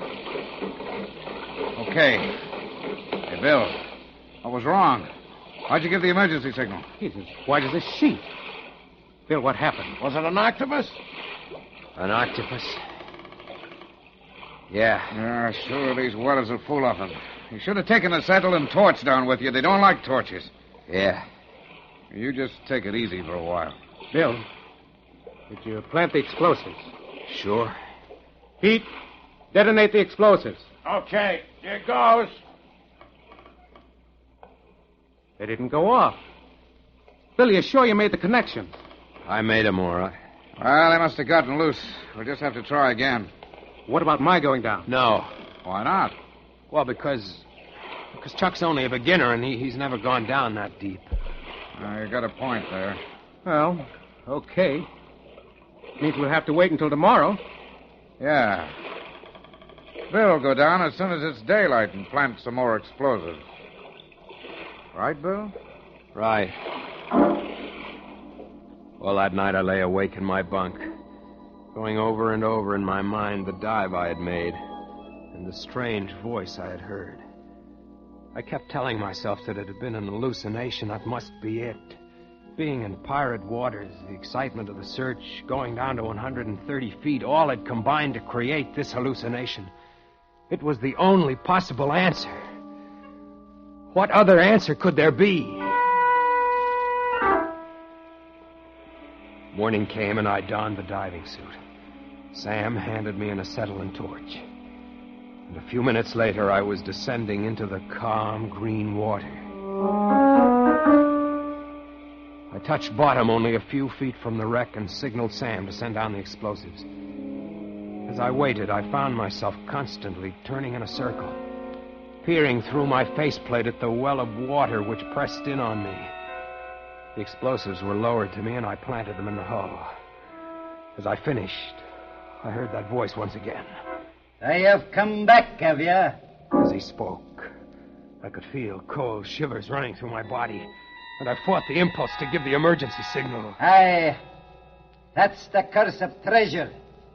Once a man kens it, there's no turning back. Ask me, laddie. Captain Murdoch. I'll tell you. Where are you? Where am I? Ask the fish that stripped me of me flesh and left me bones as a warning to the likes of you. Look at you, whirling about like a jackanapes to see me. Hey, you fool. Did you think the spirit of a man could be kenned? What do you want? For 3 centuries I've haunted this accursed wreck, waiting for the likes of you. And now you've come. I've treasure, laddie, such as you've never seen. Rubies and diamonds, pearls and sapphires, silver and gold. The wealth I tore from a dozen Spanish galleons. I'll share it with you, if you agree to my terms.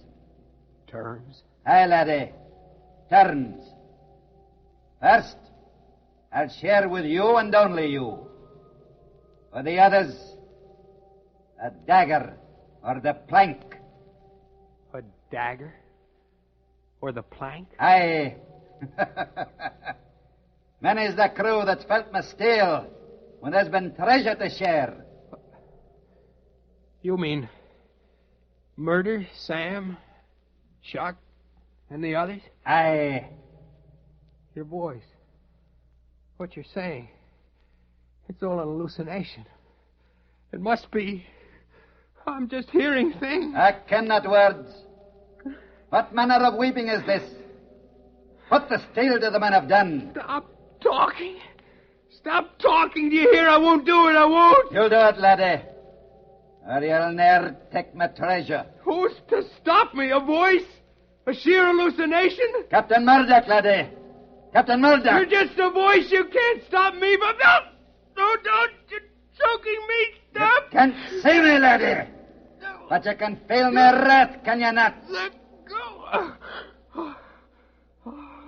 You'll find me a reasonable captain if you follow my orders. But if you don't, laddie, you'll ne'er see the sun again. Now these are my terms. And pay heed to my words.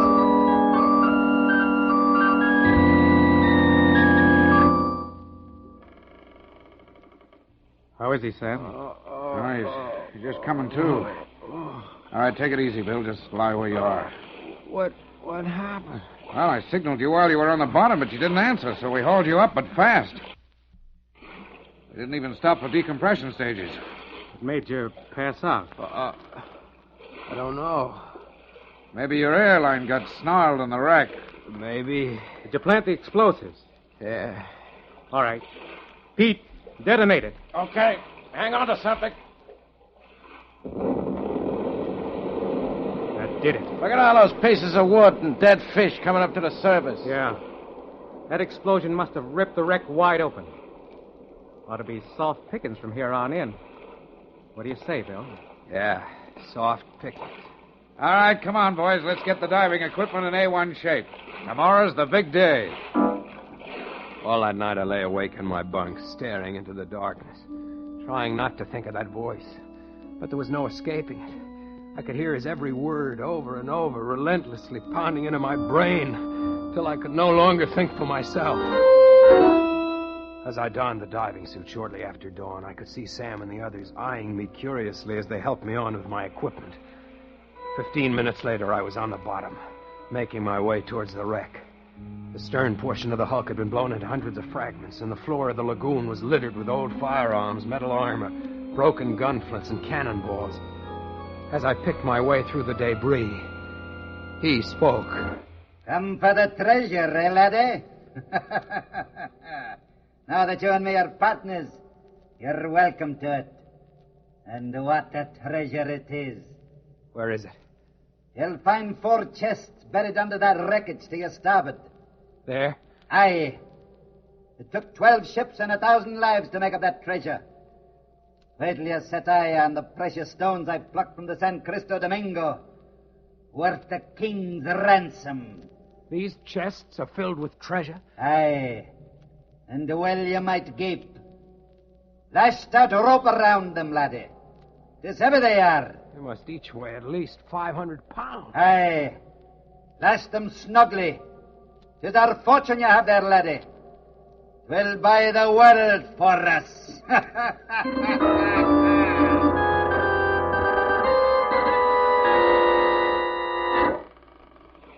All right, hold still, will you, Bill? I'm trying to get your helmet off.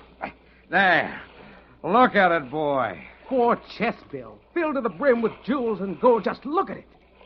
Sam, how much do you think it's worth? 5 million, maybe 10, even 20. Who knows? Look at this diamond. Why, it's the size of an egg. There's no telling what it's worth. Some of the other diamonds are almost as big. Boy, we really hit the jackpot. Why, Bill, what's wrong?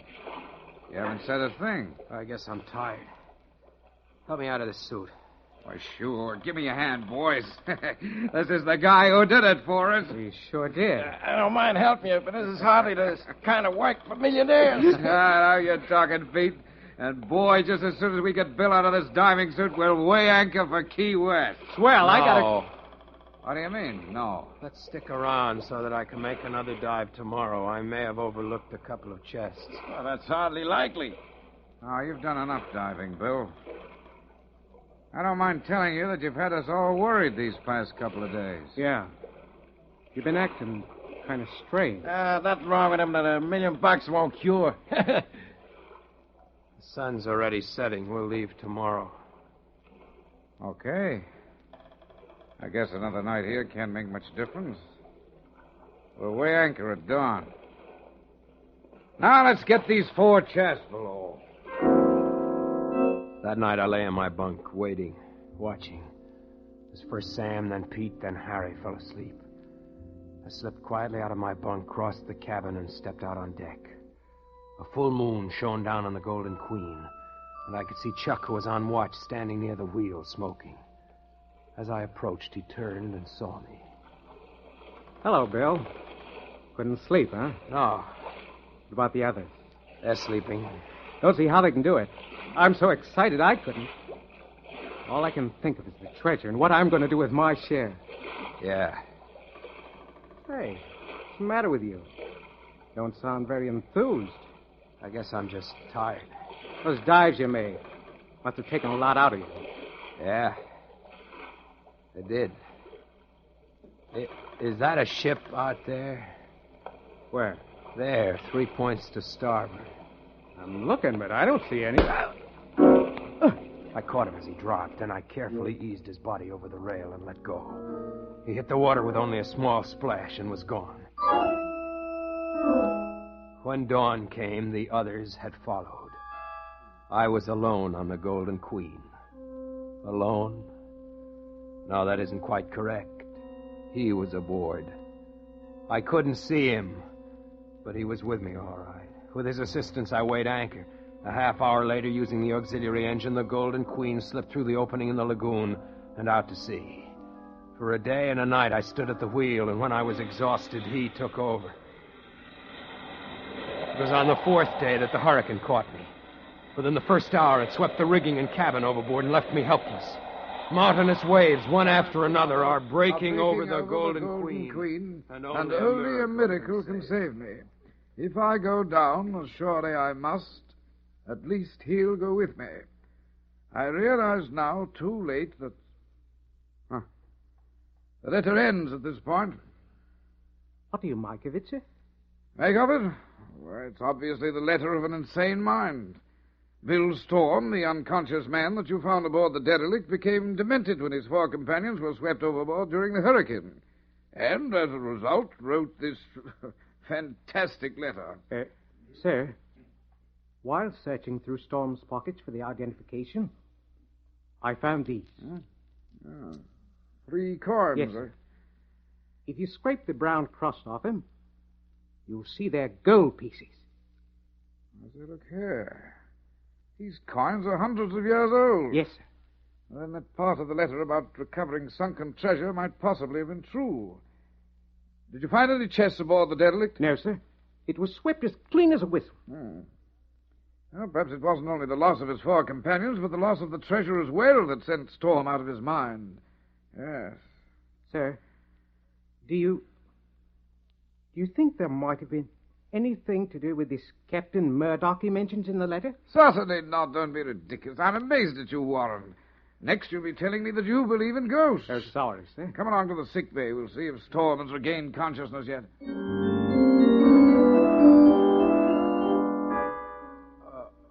This fellow Storm, he seems to be regaining consciousness, sir. He's opening his eyes. Can't make out where he is. All right now, Storm. Just lie quietly. Don't try to speak. You're quite safe now. You're aboard a British destroyer. The doctor says you're going to be all right. He's trying to say something, sir. No, don't try to speak, Storm. Just lie quietly and take treasure. What was that?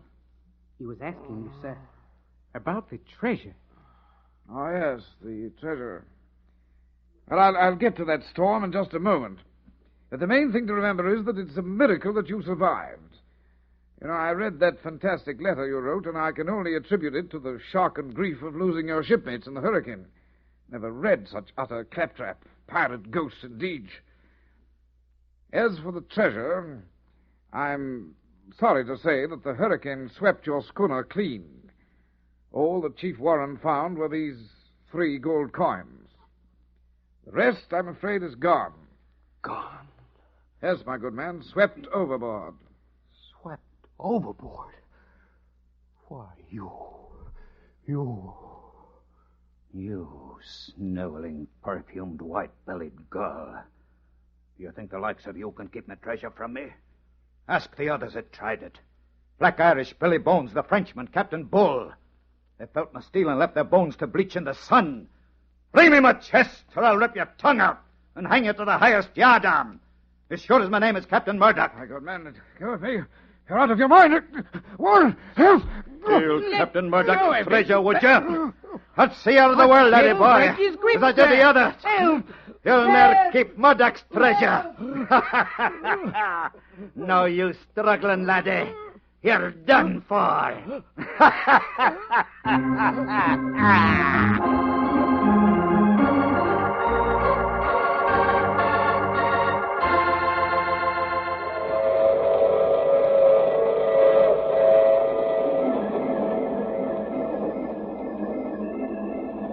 The mysterious traveler again.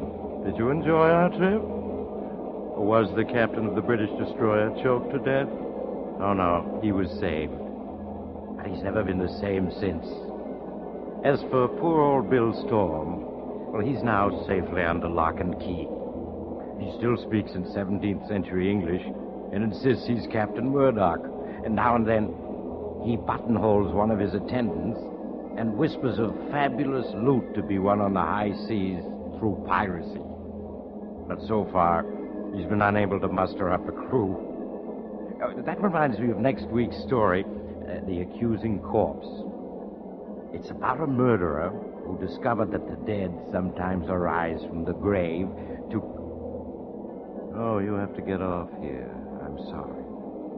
But I'm sure we'll meet again. I take this same train every week at the same time.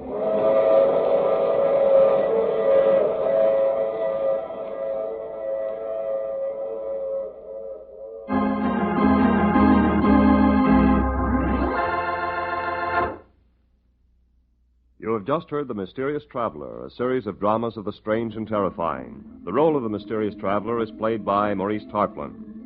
Frank McCarthy speaking. This program came from New York. This is the Mutual Broadcasting System.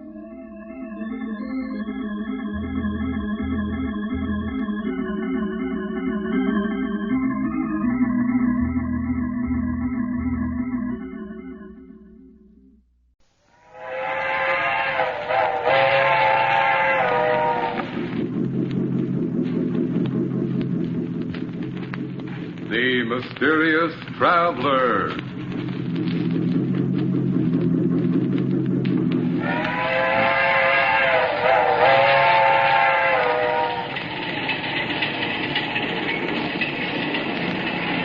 This is the Mysterious Traveler, inviting you to join him on another journey into the realm of the strange and terrifying. I hope you will enjoy the trip, that it will thrill you a little and chill you a little. So settle back, Get a good grip on your nerves. I hope it's not making you nervous, being alone with me here in the dark. Darkness stirs strange terrors in some minds, particularly those of children. For children live in a world of their own, a world far removed from that of adults. Who among us knows the psychology of the child mind, with its devious thoughts and actions, as in the tale of The Good Die Young.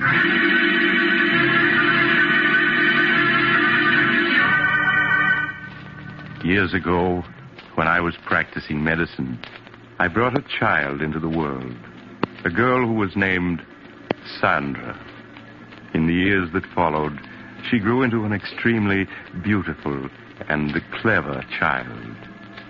But my story begins the day that Martha, the housekeeper, was finishing her duties for the last time. Sandra, come in here. I want to see you. Sandra! Were you calling me, Martha? Yes. I told you to come right home after school. Where have you been? Oh, I'm sorry, Martha. I didn't hear you tell me to come home right after school. I'm sorry, truly I am. Save your acting for your father, young lady. It hasn't fooled me for a long time. Sandra, since your mother died, you're becoming more and more of a problem every day. Well, at least after tonight, I won't have to put up with your lies and your 1,001 little tricks. What do you mean, Martha? Your father won't be needing a housekeeper anymore. I'm leaving tonight. But why? Well, I'm not supposed to tell you. But you may as well know now as later. Your father is bringing home a new mother for you tonight. A new mother? Yes, he's just married again. But I don't want a new mother. Daddy and I don't need anyone else. We're happy the way we are. Sandra, stop screaming. I won't have it. Do you hear? I won't have it. Your new mother's a very fine woman. I met her last night. I hate her. I hate her. Daddy's mine and no one else's. She hasn't any right to him. If you don't stop that screaming, I'll tell your father when he comes home tonight. Oh, no, don't do that. I'll be good. But I hate her, and I always will. I'll never stop hating her. That's a fine way to talk. Perhaps I ought to warn the poor woman about Sandra. Well, then it's none of my business. Besides, she'll find out about her soon enough.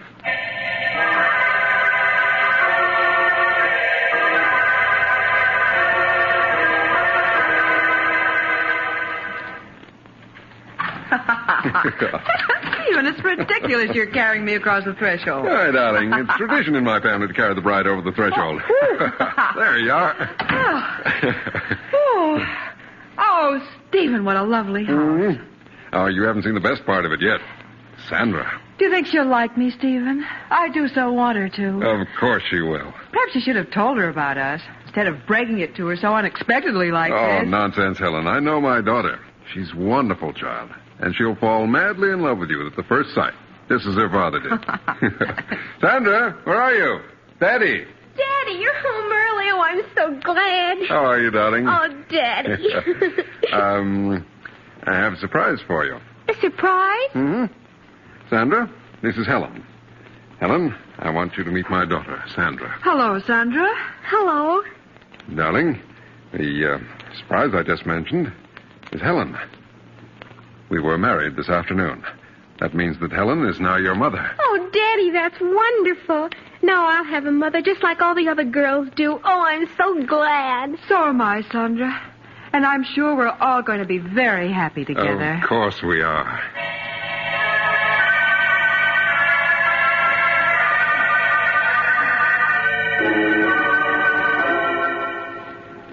That night, after the family had said goodbye to Martha and seen her off, Sandra was sent to bed.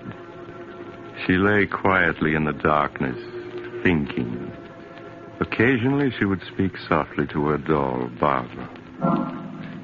She hasn't any right being here, Barbara. Daddy and I were perfectly happy until she came along. Tonight he didn't even notice me. Just kept looking at her. Well, she shan't have him. He's always been mine, and he always will be.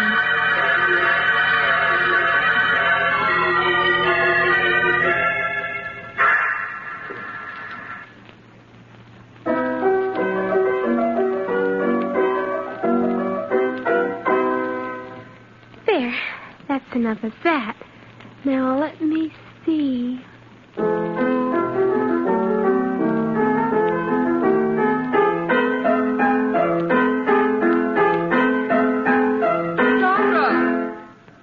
This is the second time this afternoon I've asked you not to pound the keys that way. That's no way to play. I'm sorry, Mother. It's not only the piano, dear.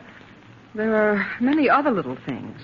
And you pay no attention when I speak to you about them. I don't mean to do them, Mother. I just forget. Well, please try to remember, dear. Now, I want you to play the piano as you did last night for Daddy. He was very pleased. Yes, Mother.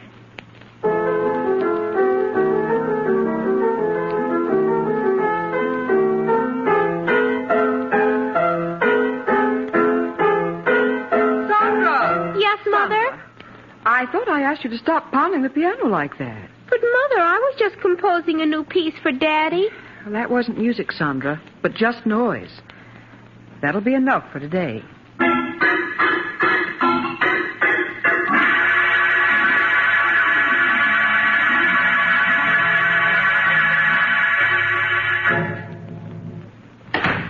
Hello, beautiful. How are you, darling? Well, I wasn't Sandra at the door to meet me. She's all right, isn't she? Oh, of course, dear. Stephen. I was a bit angry with Sandra this afternoon. Angry with Sandra? Why? What'd she do? Well, several times this afternoon I had to speak to her about pounding the piano, being loud and discordant. Well, that isn't like Sandra. You know how well she plays. Yes, of course. That wasn't the way she played today. Well, I'll go up and see her. All right. Supper will be ready soon. All right, Ellen.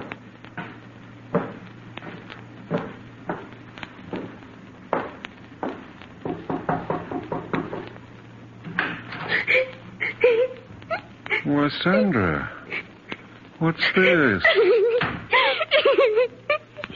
Oh, Daddy. What's wrong? You'll never cry.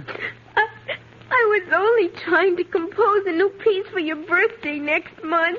A new piece for my birthday?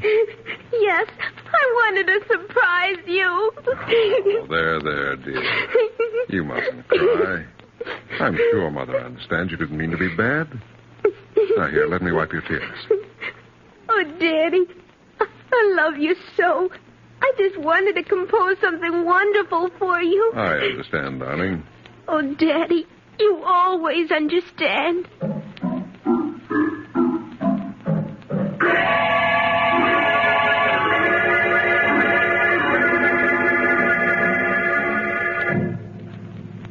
Is supper ready, dear? Mm-hmm. Where's Sandra? She'll be down in a minute. Helen. Yes, Stephen? She really didn't mean to pound on the piano and get on your nerves. It's just she was trying to compose a new piece for me. But, Stephen, it wasn't music. It was just noise. Well, you mustn't be harsh with her. You know what children are like. In their enthusiasm, they forget what they're told. But, Stephen, I don't know exactly what to say. It's just a question of being patient with her, winning her love. All right, Stephen. Perhaps I was a bit impatient with her. You know I want nothing more than for the three of us to be happy together. I know that, darling. And the three of us will be happy together.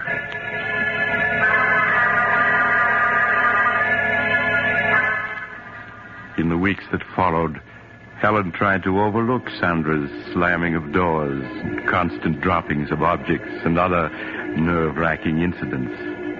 In time, she felt, Sandra would come to accept her love and guidance. It was just a matter of patience. Sandra, is that you? Yes, Mother. Please sit down, dear. I want to talk to you. All right, but do hurry. Daddy'll be home soon. Sandra, every day I've been giving you milk money for school. Why haven't you been buying milk with that money? But I have been, Mother. Now, please, Sandra, I won't punish you. I just want to know what you've been doing with that money. I've been buying milk with it. Please, Sandra. Mrs. Gordon, your teacher, told me you haven't bought milk for almost a month now. But I have. She just doesn't Sandra, happen to... I won't have you lying to me.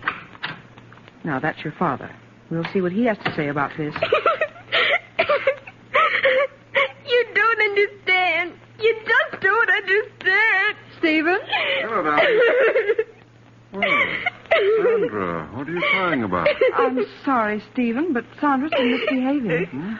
I think you'd better speak to her. You just do what I just did. What's she done, Helen? Mrs. Gordon, her teacher, told me today that for the past month, Sandra hasn't been buying milk with her milk money. Is that true, Sandra? And what's worse, Stephen, when I asked Sandra about it, she lied and said that she had been buying milk at school. Why, Sandra, it isn't like you to lie about things. I didn't mean to lie about it. I just wanted to keep it a surprise. What a surprise. Your birthday present. Oh? I saved my milk money so that I could buy you a pipe. It's here in this box. But, Sandra, you know I'd have given you money to buy a birthday present for Daddy. It isn't the same thing. I wanted to buy him a present with my own money. Oh, I'm sorry, Sandra. Well, you might have told me about it when I asked you. And then it wouldn't have been a real surprise. I did want to surprise Daddy, so... But you have, darling. This is a beautiful pipe. No, the surprise is spoiled. Your birthday isn't till tomorrow. Well, this is much better, darling. It means I'll be able to smoke this pipe tonight. Oh, now, please stop crying. You go upstairs and wash your face and hands, huh? All right, Daddy. I'm sorry, Stephen, but I had no idea what she'd done with the money, and she did lie when I asked her about it. Well, if you'd only have a little more faith in her, Helen. I know it's difficult to understand her at times, but that's because as a child she looks at things differently. I'm sorry, Stephen, if you think I've failed with her. Oh, but you haven't, Helen. I'm sure that in time she'll come to love you as much as she loves me. I don't know, Stephen. I often wonder about that.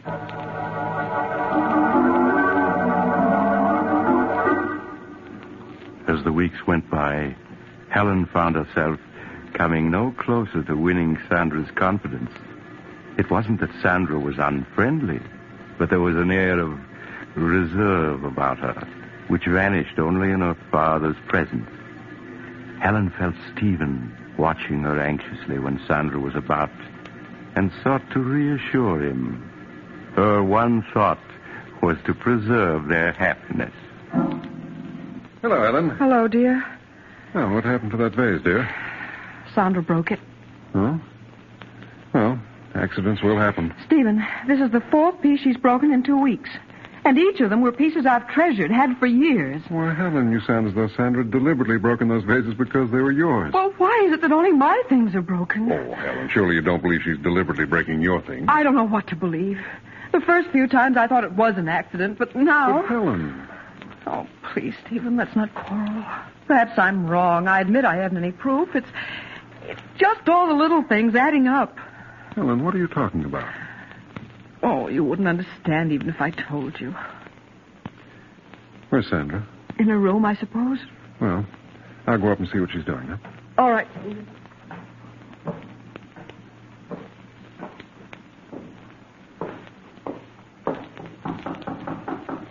Sandra, it's Daddy.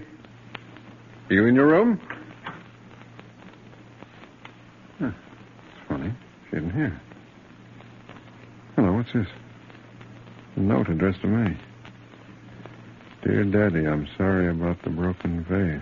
Tried my best to be a good girl, but everything I do seems wrong. I make Mother very unhappy, so I'm running away. I love you very much and always will. Your daughter, Sandra.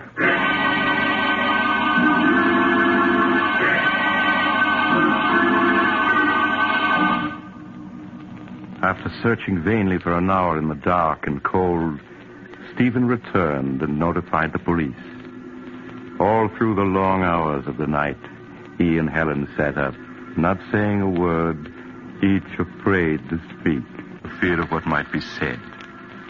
As the first rays of dawn showed, the doorbell rang. Stephen rushed to answer it. Mr. Hamilton? Sandra. Oh, Daddy. Darling, everything's all right now. I'm the police matron from the 55th Street station, Mr. Hamilton. One of the officers on the force just found her. Thank you. Thank you very much for bringing her home. Oh, that's all right, Mr. Hamilton. It's our job. Goodbye. Goodbye. There, dear. Don't cry. Oh, Daddy, it was so dark out there. And I thought I'd never see you again. Well, what a thing to say. How do you feel, Sandra? Do you want me to take her, Stephen, and put her to bed? No, I'll do it, Helen. All right, Stephen. Just as you say.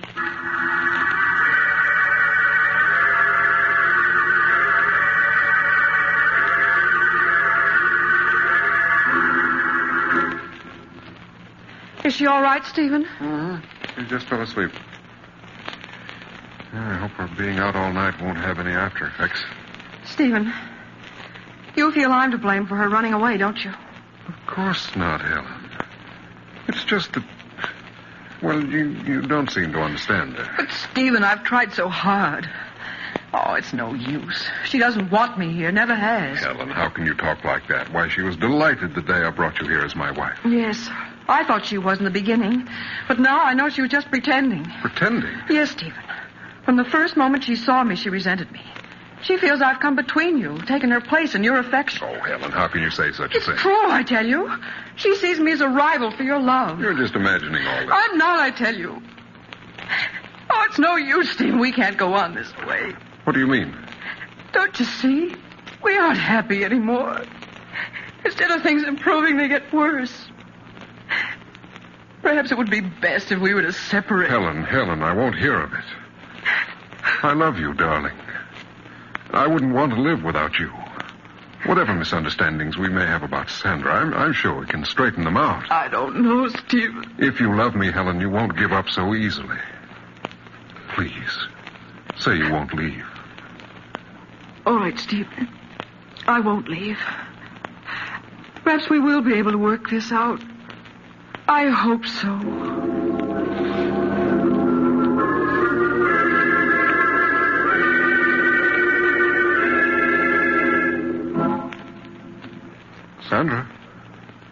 Sandra, you awake, darling? Yes, Daddy.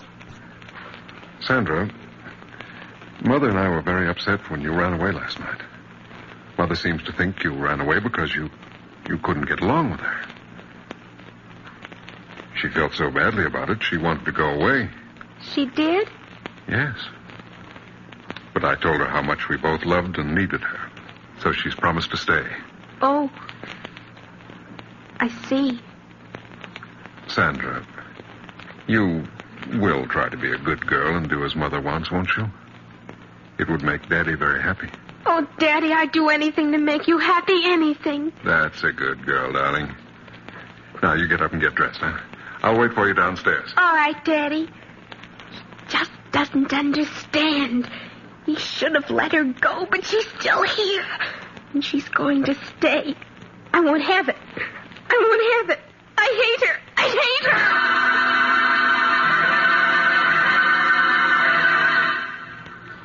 her. A week passed. A week in which Sandra's behavior pleased Helen no end. At last it seemed they were going to be the happy family she had always dreamed they would be. Helen! Yes, dear? Will you bring my coat with you when you come downstairs? Sandra and I are going for a walk. All right, Stephen. I'll get it and be right down. Daddy, can we walk down to the river? Oh, we won't have enough time for that, Sandra. Stephen? I have your coat, but I can't find your scarf. Oh, the scarf's down here, Helen. Just bring the coat. Oh, all right. Stephen, I hope...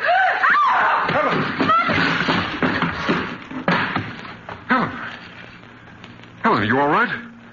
Helen, speak to me. Daddy, is she dead? No, Sandra, don't talk like that. Quick, phone Dr. Smith at once.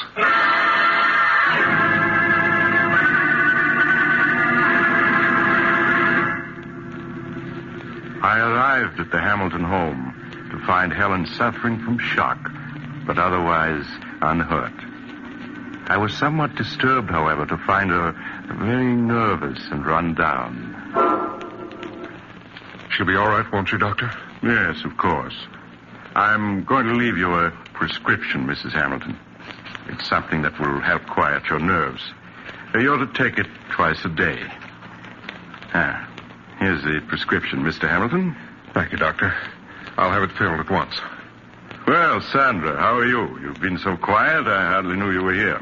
I'm fine, thank you. You You're growing up to be quite a young lady.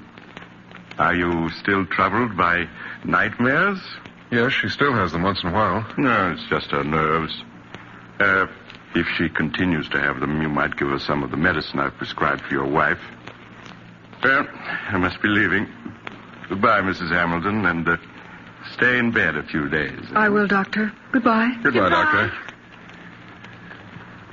Oh, darling, you gave us quite a scare. Yes, I slipped on something on the top step. You must have slipped on a marble, dear.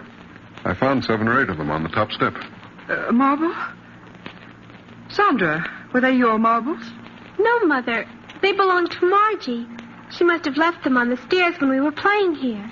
Oh, I see. It wasn't my fault. Truly it wasn't. Of course it wasn't, Sandra. Mother knows you wouldn't leave marbles lying around where she could slip on them. Isn't that so, Ellen? Yes, Stephen. I'm sure Sandra wouldn't want anything to happen to me.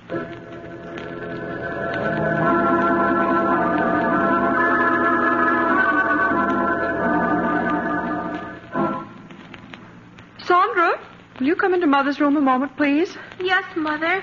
The medicine that Dr. Smith prescribed for me is in the bathroom. Will you get it for me, please? All right, Mother. You'll find it in the medicine chest. It's in a blue bottle. Yes, I know what it looks like. Oh, here it is. That's fine, Sandra. Just bring it to me. Here you are, Mother. Thank you, dear. Oh, Sandra, this isn't the medicine that Dr. Smith prescribed for me. Didn't you read the label?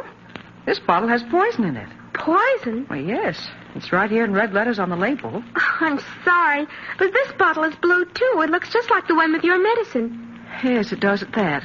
Now, I'll put this bottle of poison back and get me my medicine. Yes, Mother. I'll have to get rid of that poison. It's too dangerous to keep in the medicine chest. Would have been awful if you took the poison, wouldn't it, Mother? Or you might have died.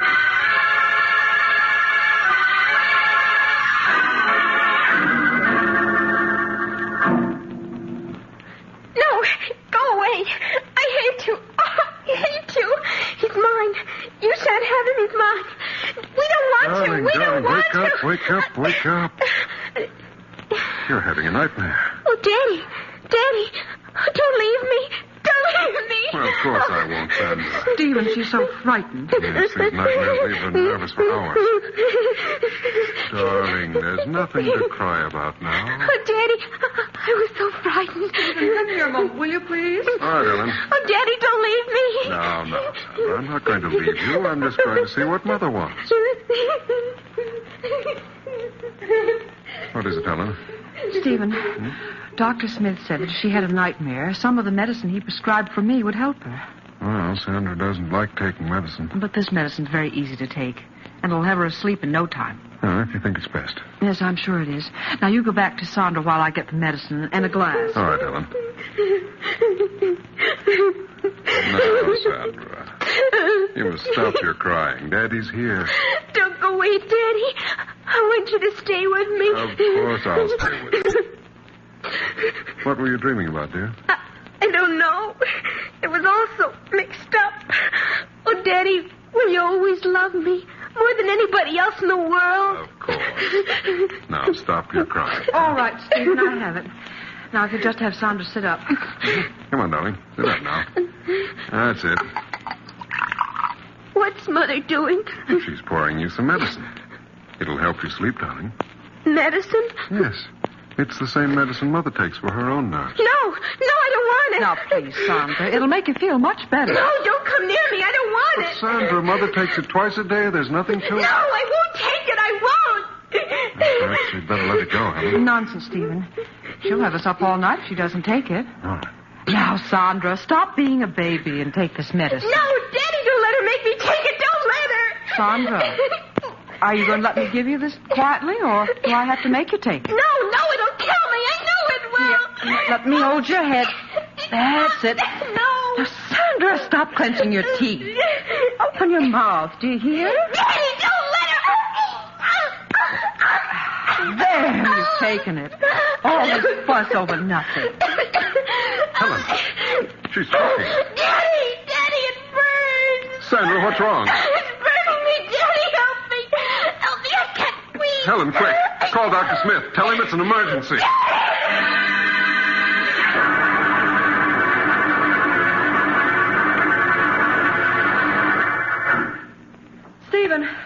is Dr. Smith? Let me see her. She's been unconscious for 10 minutes now. Doctor, you must do something. I'm afraid it's too late, Mr. Hamilton. She's dead. Oh, no. No, she can't be. I'm sorry. How can she be? We only gave her the medicine you prescribed for Helen. Yes, here it is. Let me see it. But this medicine wouldn't kill her. It's only a nerve tonic. You can see... Doctor, what is it? Why, this is the bottle, all right. But the medicine in it isn't the medicine I prescribed. But it is. I took some of it last night. I assure you, this isn't the medicine I prescribed. Then what is in that bottle? It smells like carbolic acid. Carbolic acid? But that's impossible. Look at the label. You can see it's my medicine. Yes, the label's right, but someone poured out the medicine I prescribed and replaced it with carbolic acid. Oh, no. But why? Why should anyone want to do such a thing? Who could possibly want to kill Sandra? Everyone loved her. Ask Helen.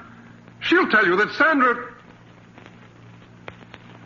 Stephen, why are you looking at me like that?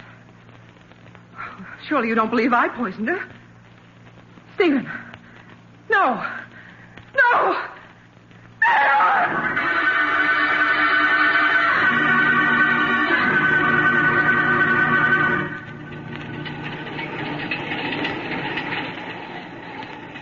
This is the mysterious traveler again.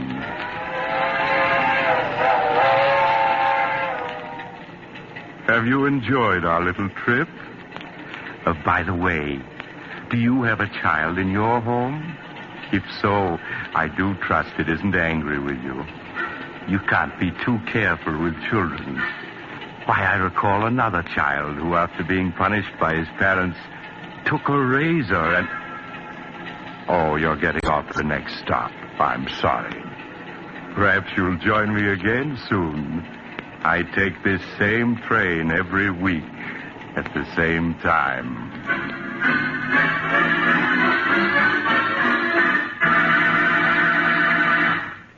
You've just heard Chapter 13 of The Mysterious Traveler, a series of dramas of the strange and unusual brought to you each week by station WOR.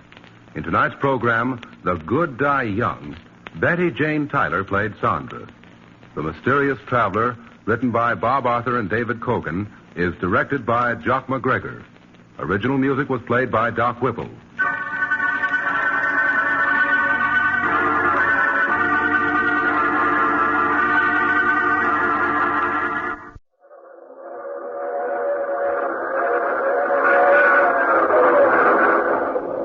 The Mysterious Traveler, written, produced, and directed by Robert A. Arthur and David Cogan, starring one of radio's foremost actors, Cliff Carpenter.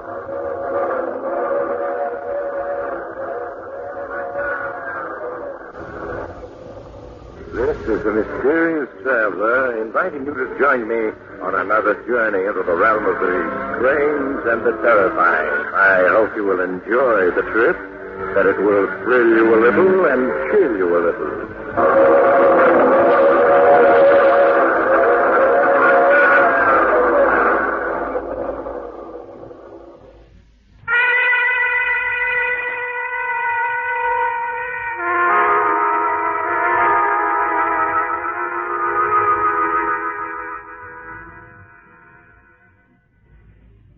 Any of you are still listening in, not having fled yet, I have a confession to make to you, the American people. The enemy is advancing across the countryside at a speed of 15 miles an hour. And I, Stephen Reynolds, am responsible for the enemy's presence. I, and I alone, betrayed you. It wasn't intentional, and yet that's a small comfort to those of you fleeing for your lives. Before you condemn me, those few who may still be hearing my voice, please listen and try to understand. Perhaps if you hear my story exactly as it happened, you may find it in your hearts to forgive me. It began a year ago at the Lynbrook Country Club, not far from the campus of State University. A banquet was being held in honor of Dr. Charles Warren, in recognition of his vast contribution to organic chemistry. The main speaker at the banquet is the governor of the state, who was there to speak in tribute to Dr. Warren. We who know Dr. Warren and his brilliant work can only join in the worldwide tribute that he has won with his discovery of beryllium, the new miracle organic soil compound. On this happy occasion, it is my privilege to bestow on Dr. Warren State University's highest award, the DuPage Medal of Science.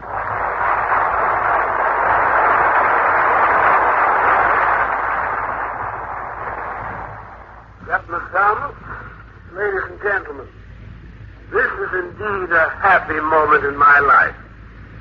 For a scientist, there can be no greater reward than in serving his fellow men and bringing knowledge and light where there was none.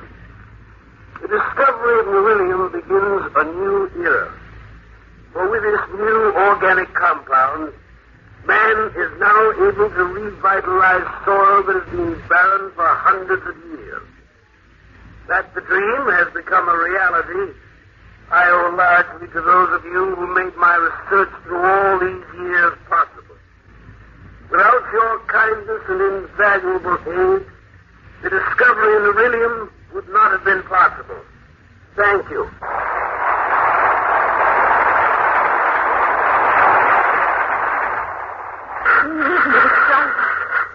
Great moment in your father's life, man. He's now one of the immortals of science. Let's go out on the lawn. It's hot. No, you ever see so many newspaper men? Yeah, it's a big story. Your father will undoubtedly win the Nobel Prize next year. You really think so? No, we can't miss.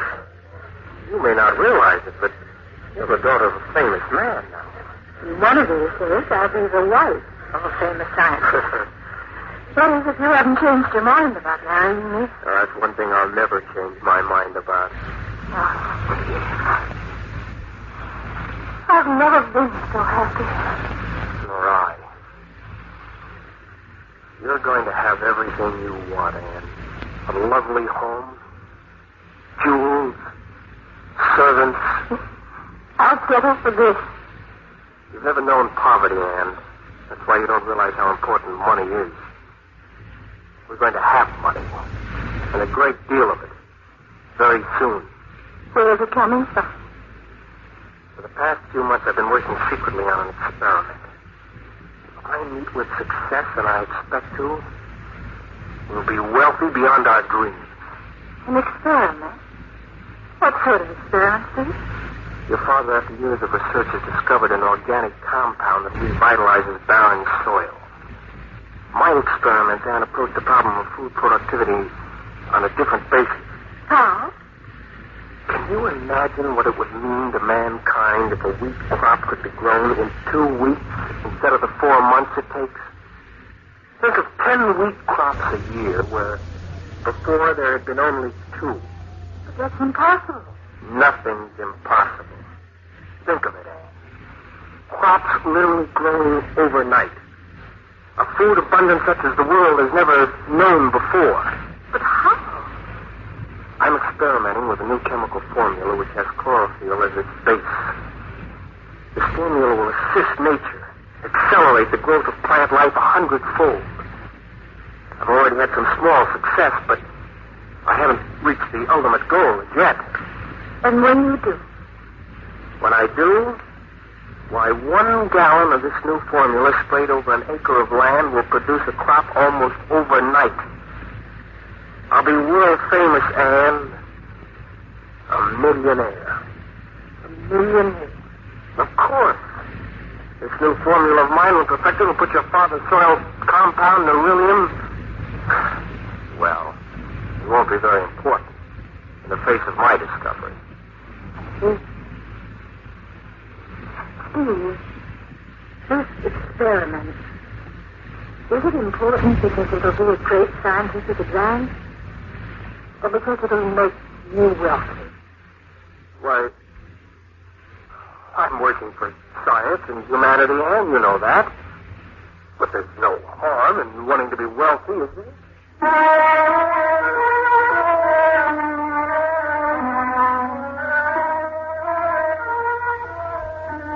know now that what I said to Anne wasn't true. I wasn't working for humanity. I was working for Steve Reynolds and the huge reward and honors that could be won. Yes, I wanted success more than anything else in life, no matter what the cost. In the months that followed, I worked day and night, rarely leaving the laboratory. One experiment followed another as I searched for the right formula. Then one day I was called by Dr. Warren's secretary and asked to come to his office. Steve, I have here your progress report for the past 6 months. You seem to have made little, if any, progress in your study of soil erosion.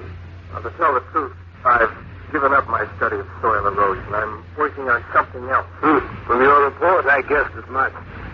Steve, I dislike saying this, but we can't ignore the obligations of your fellowship. I'm afraid I'll have to ask you on behalf of the trustees to give up whatever experiment you're engaged in. I won't do it. I've been at it months, working day and night on this experiment. I'm too close to success now to give up. Steve, the trustees... When I've succeeded, and I will, I'll be world famous. Wealthy.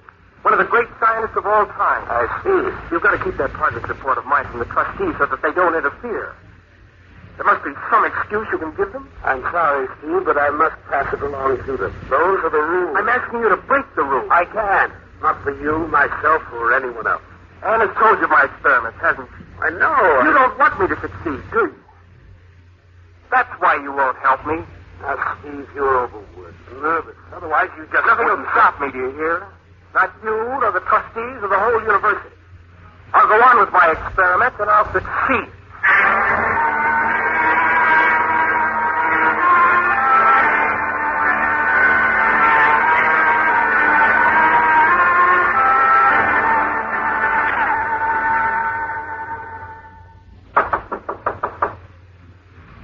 Come in.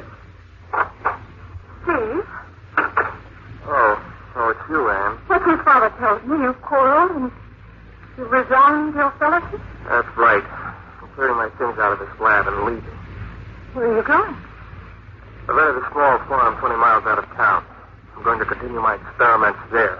Steve, you can't leave the university, not like this. It'll be a mark against your career. Before I'm finished, your father, the trustees, and the whole university will come to me hat in hand. You speak your father as though he were your enemy. He's no friend. That I can tell you. If he had wanted, he could have withheld that report from the trustees. You're so determined to achieve success that you're blind to everything else. You've lost all sense of perspective. So you're on your father's side. Yes, because he's right. You value fame and money above everything else. And why not? Is there anything else in the world that counts? Steve, you're like a stranger. I think our being married would be a mistake. Perhaps it would. Here's your ring. Bye.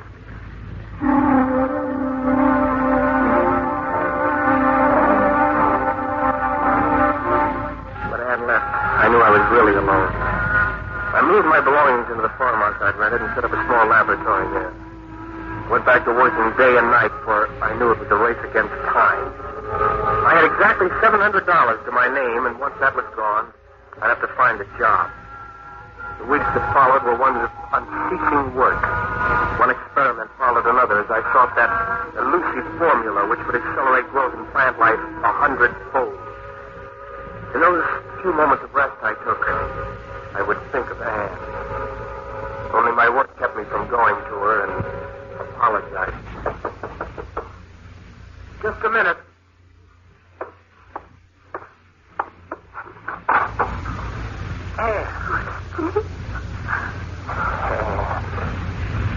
Oh, you sweet darling.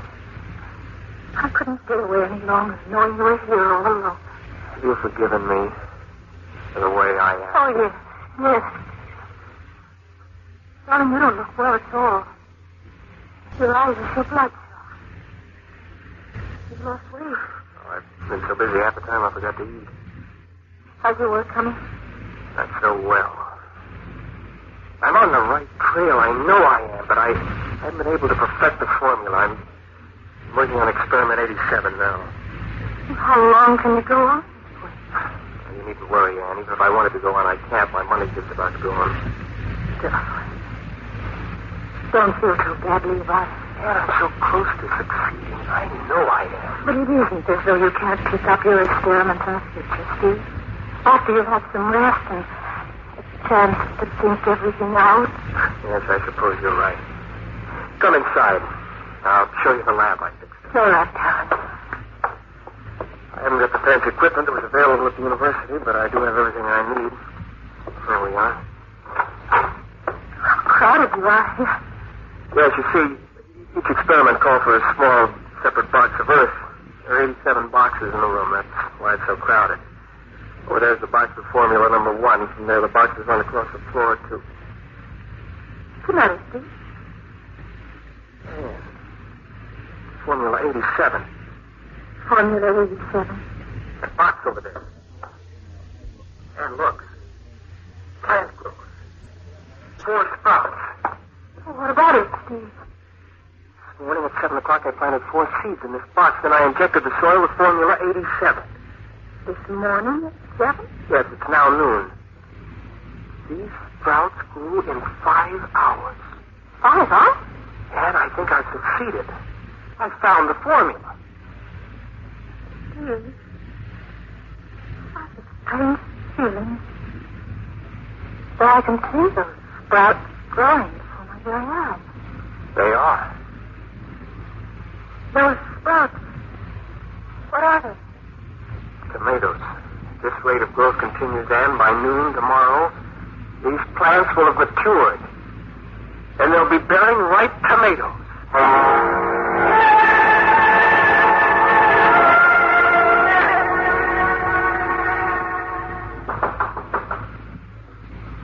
Who is it? It's on, darling. Oh, just a minute. Good morning, Anne. Dr. Warren. Anne told me of your amazing discovery, Steve. I hope you don't mind my coming here with us. Hello, of course not. Come in.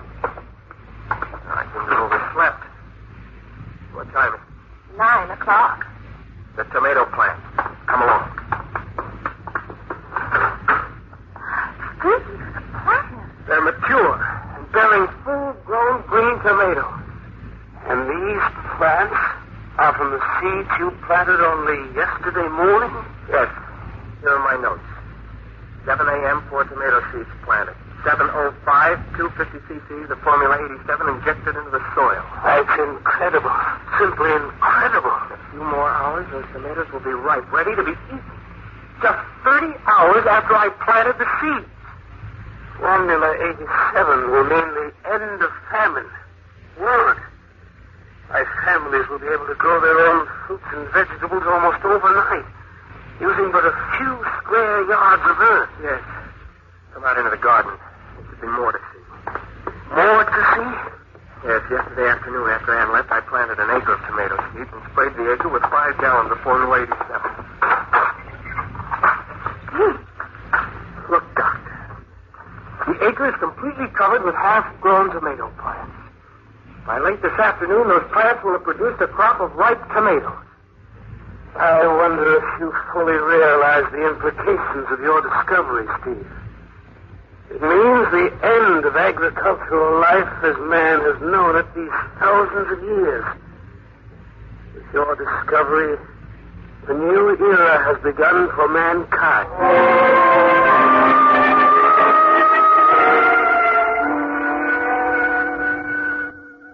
Yes, as we stood there in the garden, there could be no question that every man, woman, and child on Earth would be affected by my discovery. It took no urging on my part to have Dr. Warren and Ann stay on. They were too entranced to leave the garden and the plants that were growing before their very eyes. By 4 o'clock that afternoon, there was an acre of completely ripened tomatoes, ready for consumption. Dr. Warren, Ann, and I returned to the house, and I persuaded them to stay overnight. We were all up at dawn, eager to see the plant growth that had taken place during the night. It was Dr. Warren who, as he led us into the garden, made the startling discovery. Steve, look.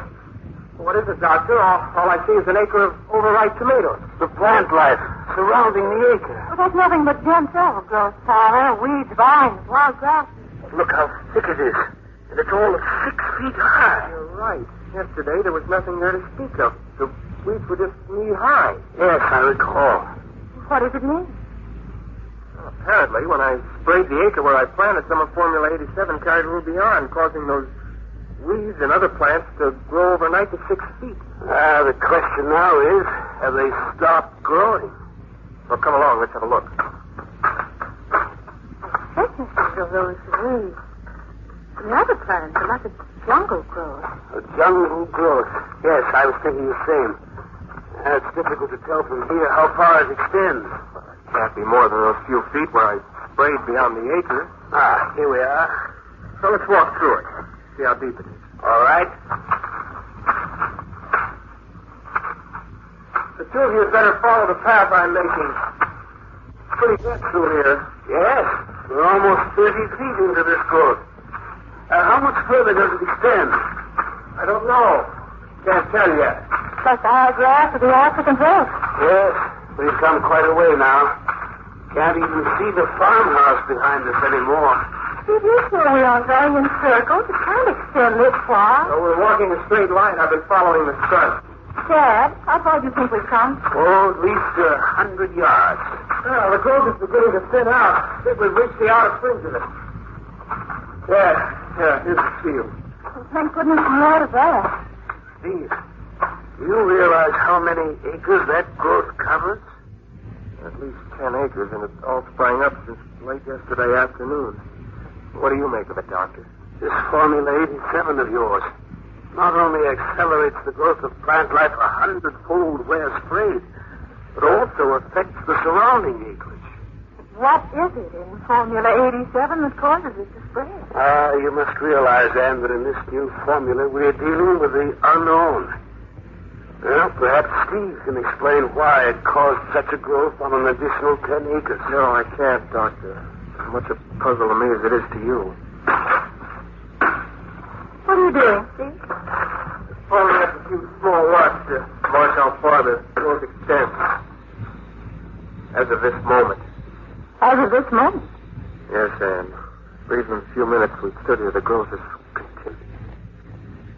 And it's spreading.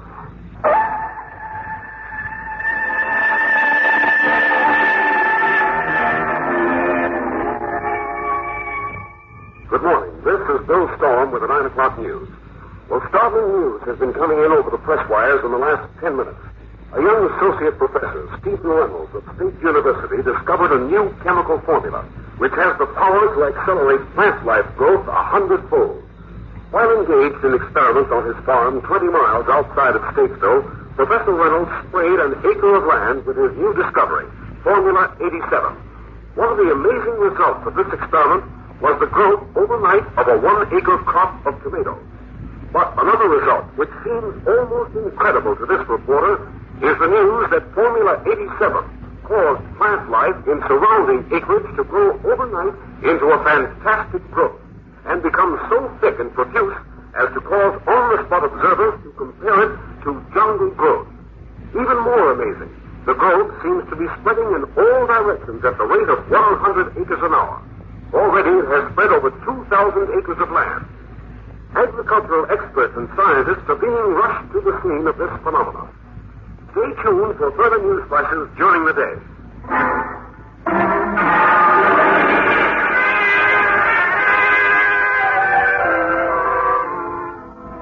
Steve. Yes, Doctor? Did the dynamite give any results? None at all.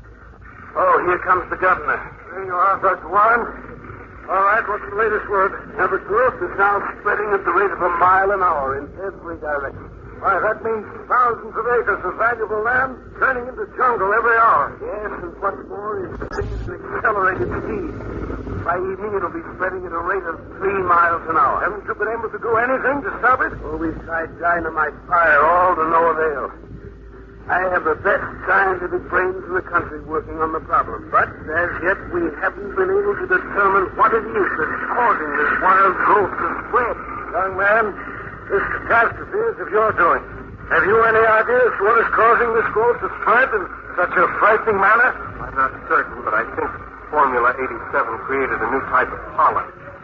And it's the pollen which is spreading this growth. A new type pollen? Well, what makes you think that, Steve? I just got a report that the growth has crossed the Ardmore River and it's spread to the other bank. The Ardmore River? Well, that's half a mile wide. Yes, and that's why I'm convinced it's a pollen of some sort that's carrying this plant. You're probably right. Well, can't you come up with a new spray? Something that will stop it? We'll do what we can, Governor. We're not losing a minute. What's going to happen, Doctor, when this jungle growth reaches villages and towns? We've already had to evacuate farmers. Yes. We'll work day and night, Governor, to find the answer to all this. At the fantastic rate it's spreading, I'd better order out our National Guard. And ask for assistance from Washington.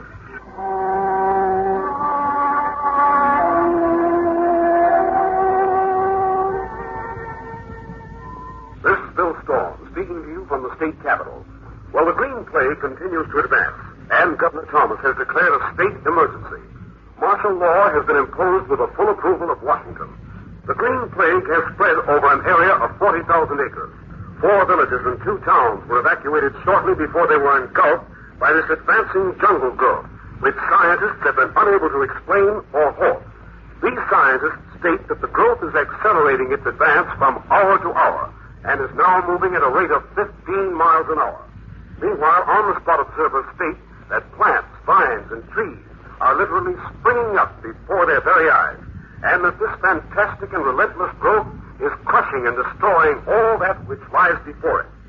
All residents of the state capital have been evacuated, and momentarily we expect orders to abandon this station. However, full news reports will be continuously broadcast from other stations. Meanwhile, reports from Washington indicate that... Ladies and gentlemen, I have just received the signal that this station is to be abandoned. Tune in to other stations for further news flashes. Steve, we better leave the studio, the station. Leave? Look, you two had better come with me. You heard me broadcast. We're abandoning this station. Come on, Steve. Well, what about those people who may not have been tuned in? May not know about the green plague? Look, Mr. Reynolds, I've done what I was told to do. I'm not responsible for people who didn't hear my warnings. But I am. What? Oh, you mean because... Yes. Well, we'd better get going. There's no time to discuss this. Is the equipment still on? Yes, why? And you leave it, Mr. Storm. I'll follow later. What are you going to do? Some people may tune into the station, may not know what's happening. I'm going to stay here a while longer, broadcast the warning. Then I'll stay, too. Look, I'm leaving. You'd better make up your minds in a hurry. We'll stay for a while. Okay, if that's the way you want it. So long. Still not too late to change your mind. No. Go ahead, Steve. Any of you are still listening in, this is Stephen Reynolds speaking to you from the state capitol. This is to warn you that a terrible force of nature has been unleashed. I, and I alone, am responsible for what has happened. But that's a small comfort to those of you fleeing for your lives, unable to understand the disaster that was brought about by my experiments.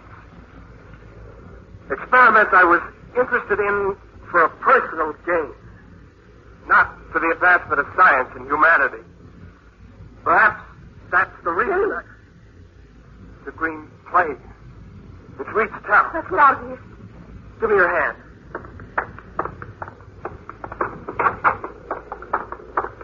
Steve, it sounds almost like an earthquake. Yes.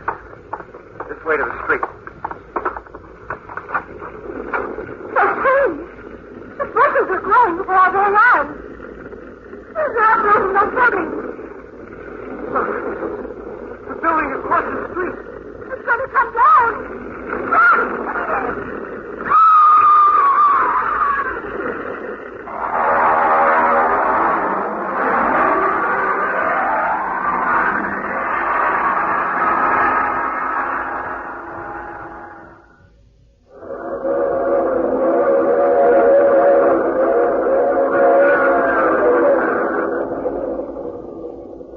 This is the mysterious traveler again. Oh, you have to get off here. I'm sorry. I'm sure we'll meet again. I take this same train every week at this same time.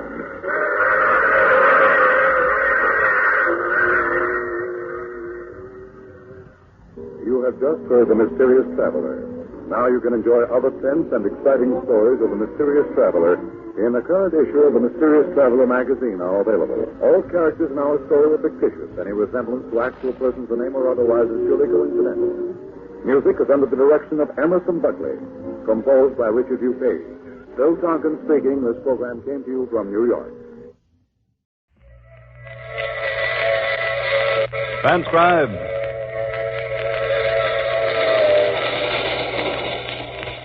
The Mutual Broadcasting System presents The Mysterious Traveler.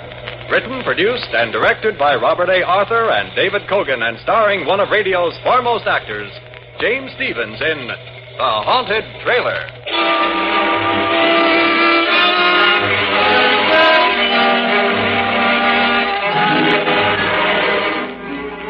This is the Mysterious Traveler, inviting you to join me on another journey into the realm of the strange and the terrifying. I hope you will enjoy the trip, that it will thrill you a little and chill you a little. So settle back, get a good grip on your nerves, and be comfortable, if you can, as we take a little cross-country trip in The Haunted Trailer.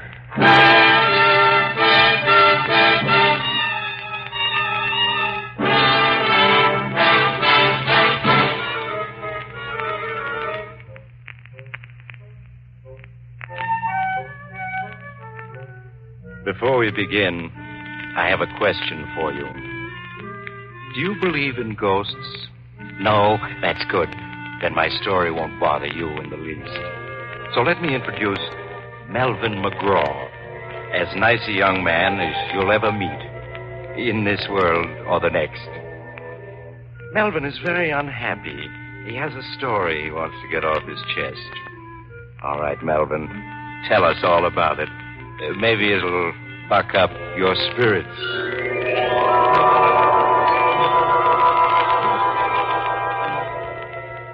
Spirits. Don't mention that word to me.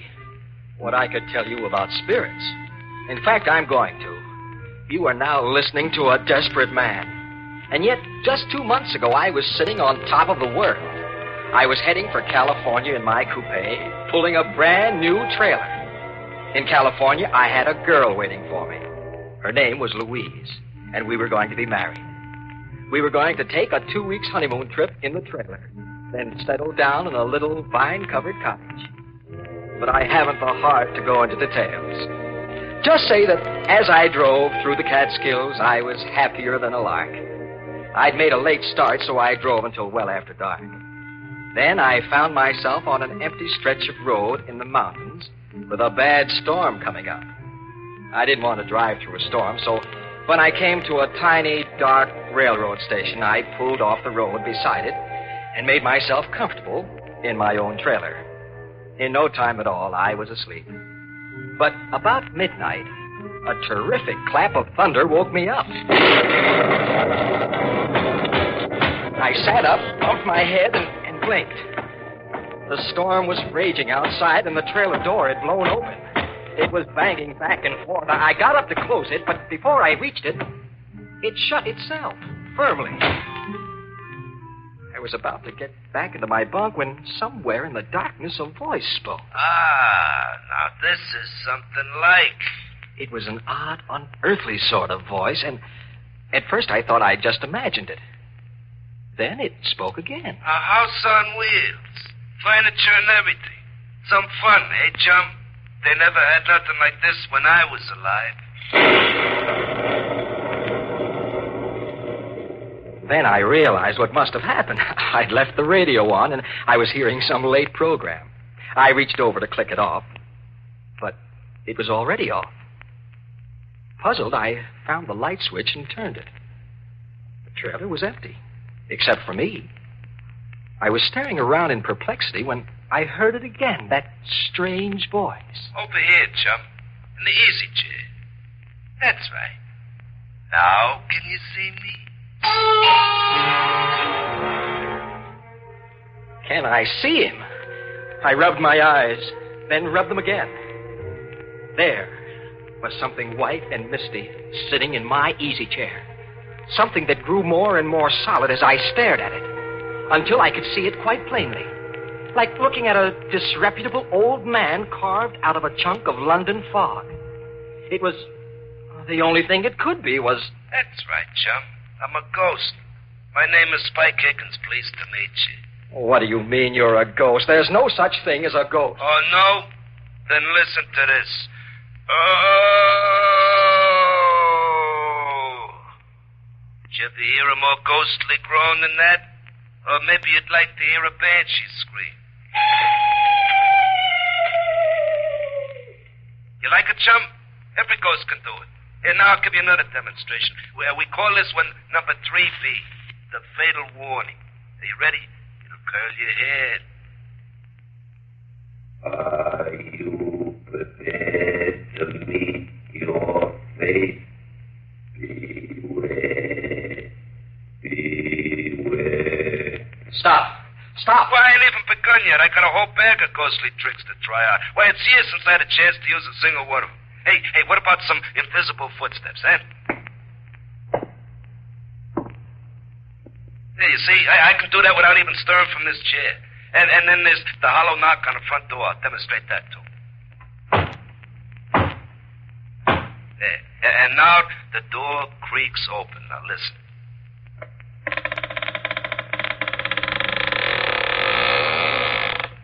See? Now, just suppose you was alone in a deserted house at night and you heard all them noises. What would you do, huh? I'm asking you, chum. I'd run like the dickens. Yeah, I bet you would. Anybody would. And now do you believe I'm a ghost? Or should I give you some more of my repertoire? No. I'm convinced. You're a ghost. Well, that's better. Now that we're acquainted, you can call me Spike. That's my name, Spike Higgins. Born March 28, 1888. Died April 15, 1930. Well done, now good and faithful servant. Oh, I certainly wish I could wake up. This dream I'm having is ghastly. Not ghastly, ghostly. And you're not asleep. Hey, but speaking of sleeping, it's after midnight, and this is the first time I've been near a bed in more than 20 years. What do you say we turn in, huh? You mean you're suggesting you're going to sleep in my trailer? Well, why not? That's what a trailer's for. A home away from home. No. I won't stand for it. Now, get out. Why did you ever come in here in the first place? Well, why did you stop at my territory? Answer me that, chum. Don't call me chum. My name is Melvin. If my name was Melvin, I'd rather be called chum. Okay, Melvin, you invited me in. I did no such thing. I deny it. Well, you stopped beside my railroad station, didn't you? Well, what do you mean, your railroad station? That old station outside, I haunted. A haunted railroad station? I never heard of such a thing. Well, there's plenty you never heard of. Well, back in 1930, I was a bum, see. I rode the boxcars.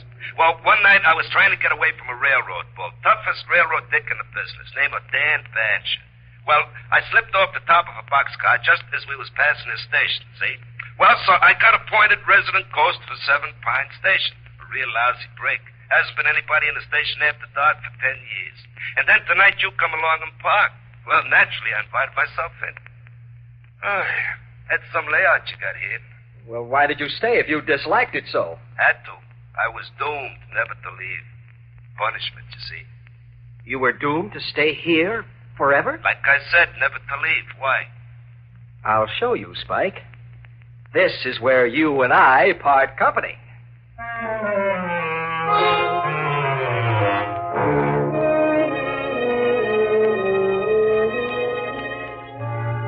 I know you think I was dreaming, but I wasn't. I was sitting there in my trailer talking to the ghost of a very disreputable-looking hobo. And I saw that I had to take drastic action.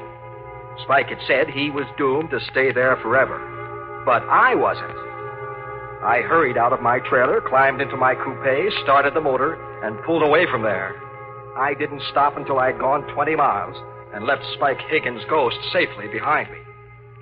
Then I found a spot off the road, stopped, and went back to my trailer, completely bushed. Oh, boy, now for some sleep. Oh, I'm dead.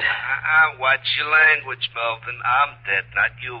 Spike. Here I am, Melvin, in the other bunk. No, you can't be. You said you were doomed to stay forever back at the railroad station. Well, I said I was forbidden to leave. I didn't leave. You hauled me away in your trailer. So now the curse is broken. I can go any place I want. Then go. Any place. I don't care where, as long as it's someplace else. Oh, but I like it here, Melvin. Nice and cozy, good company, plenty of scenery. I tell you what I'll do. If looking at me bothers you, I'll merge. Then you won't be able to see me. Merge with what? Merge with the otherwhere. So long, chum. I mean, Melvin. So long. He was gone. Except for me, the trailer was empty. Then I knew it had just been a dream. I took a stiff drink of scotch and tumbled into my bunk. Next morning, the sun was shining. I thought about Louise and cheered up. I made myself a cup of coffee and started out happy as a lark again. I stayed happy almost all day. Then, as it was getting on towards evening, a cold, clammy draft chilled the back of my neck, and... Hello, Melvin. It's me, your old chum, Spike. You're not my old chum, and where are you? I can't see you. Well, give me time, Melvin, give me time. I've been merged with the otherwhere all night. I can't materialize again too fast or I'll strain my protoplasm. Yeah, how's that? You transparent monstrosity.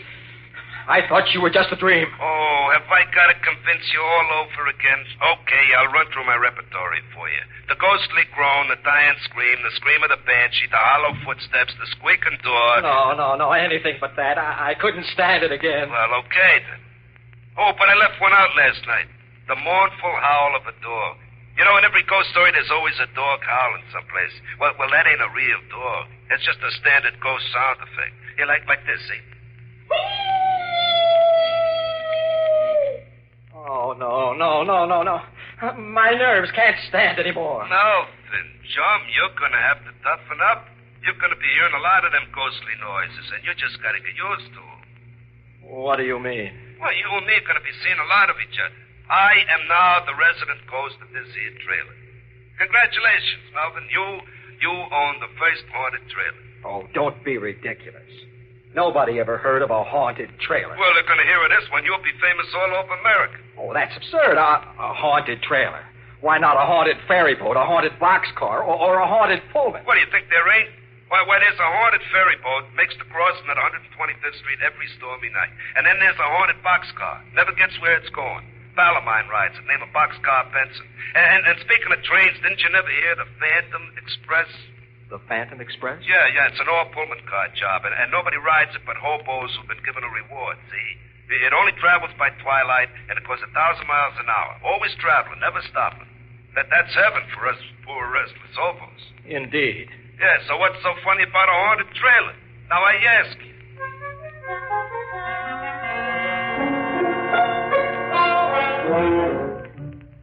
Well, as I got underway again, I was worried. The idea of taking Louise for a honeymoon in a haunted trailer didn't appeal to me. I didn't think it would appeal to Louise either, especially since Spike Higgins seemed to be a ghost completely lacking in all delicate sensibilities. But I didn't have any idea of what to do about it. Not even the ghost of an idea. Presently, Spike oozed himself back into the trailer, and I kept on driving until almost 9 o'clock. Then I turned into a little motel and arranged to park overnight. I had some supper at a diner nearby and then went back to my trailer, hoping against hope that Spike would be gone. But he wasn't. The trailer was full of cigar smoke and the smell of whiskey. There was Spike sprawled out on my bunk, inhaling the smoke of a cigar that burned in the ashtray, and from time to time leaning over to sniff at an open bottle of scotch. And to make it worse, another phantasmal character, long and thin and disreputable looking, occupied the other bunk. They were two thoroughly intoxicated spirits. Oh, many brave hearts lie asleep in the deep. So beware,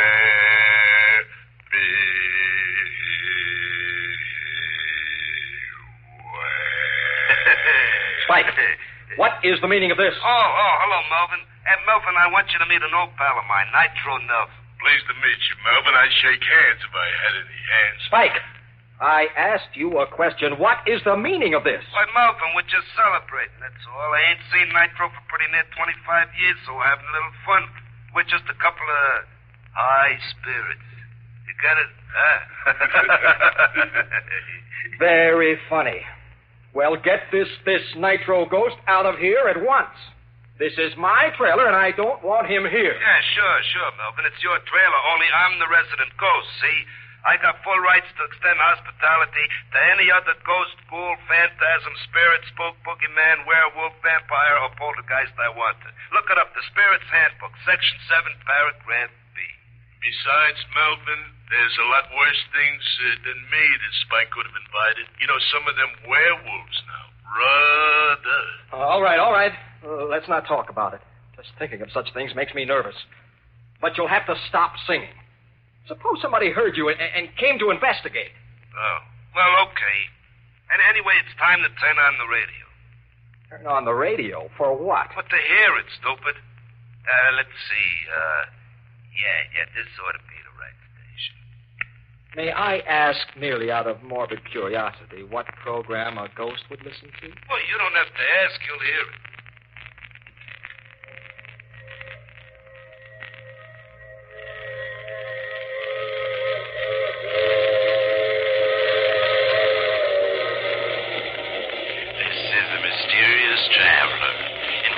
Join me on another journey into the realm of the strange and the terrifying.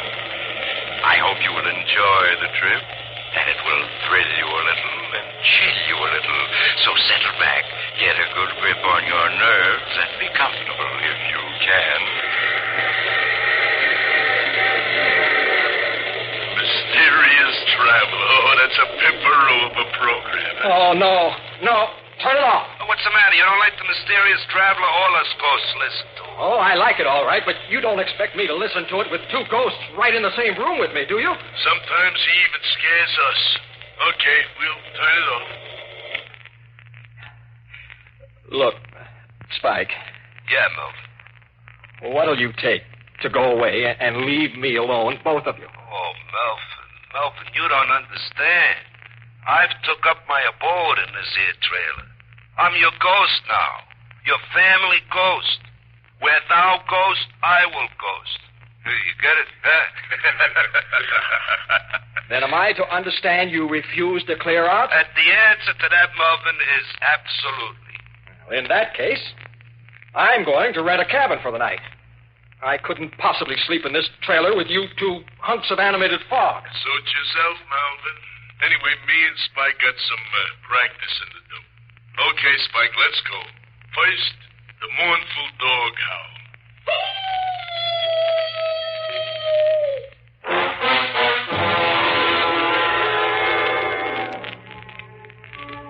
That night, I slept in a rented cabin. The next morning, I drove on westward with my two phantom passengers and tried to pretend they weren't there. I almost got used to them. I suppose a man can get used to anything, even to having a permanent cold chill running down his backbone.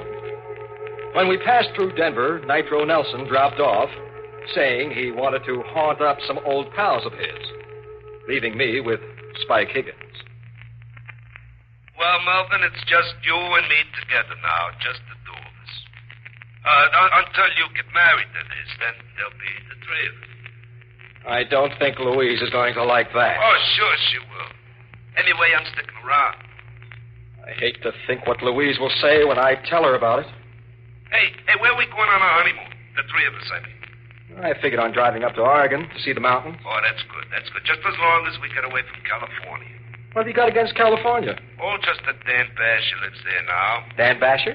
Yeah, you remember that tough railroad dick who was chasing me when I fell off that freight? Oh, he's the toughest bull in the business. You're not afraid of him now, are you? No, of course not. Oh, only the grapevine says he's kind of sick, see, and he might be entering the spirit world any time now. I wouldn't want to run into him again if he did. He's got a grudge against me. Hey, I just thought of something. What? Well, right at first, Louise probably won't be able to see me or to hear me, see? On account of a family ghost is only visible to the household. You get me? Yes, but I don't understand why. As soon as you're married, she'll be part of the household, and then she can see me. Until then, no. Oh, wake me up as soon as it gets dark, huh, chum?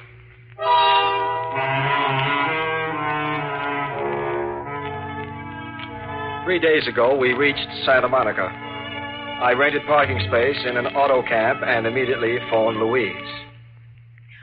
Melvin, darling, I'm so glad you're here. I've been worried not hearing from you. Oh, I'll explain all about that. When can I come and see you? Well, I better come see you first, Melvin. You see, my uncle isn't well, and the doctor said he must have quiet. I'll be there in an hour. I hurried back to the trailer and tried to clean it up. Spike Higgins' ghost lay on a bunk and watched me cynically.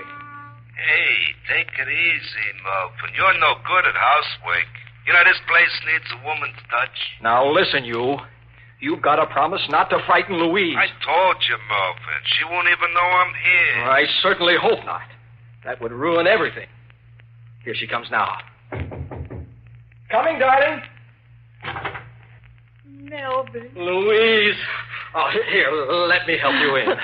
Oh, thank you, Melvin. So this is it. The trailer you wrote me about. Uh-huh, darling. Look, here's the stove, and an icebox, and a built-in bar. A bar? Uh-huh. Oh, now, Melvin, you know I disapprove of spirits. I resent that. Be quiet. Why, Melvin. Oh, excuse me, darling. I wasn't talking to you. Well, then who were you talking to? Oh, it's hard to explain. Oh, look, Louise, here's a writing desk that folds into the wall, and a regular easy chair. Well, it's very nice, Melvin, but all the same, we're not taking any spirits along on our honeymoon, bar or no bar. Oh, she got a surprise coming to her. I said to be quiet. Melvin, how can you talk to me like that? Come on, show her who's boss, Melvin. I told you to shut up. Melvin! I won't stay here and be insulted. You can telephone me when you're ready to apologize. With that, Louise stormed out. That evening, I had to plead with her on the telephone for half an hour before she would consent to let me drive out and see her at her home. Oh, really, Melvin, you were very rude this afternoon. Oh, I'm sorry, darling. I'm overwrought. I apologize. Well, you do look rather haggard, Melvin.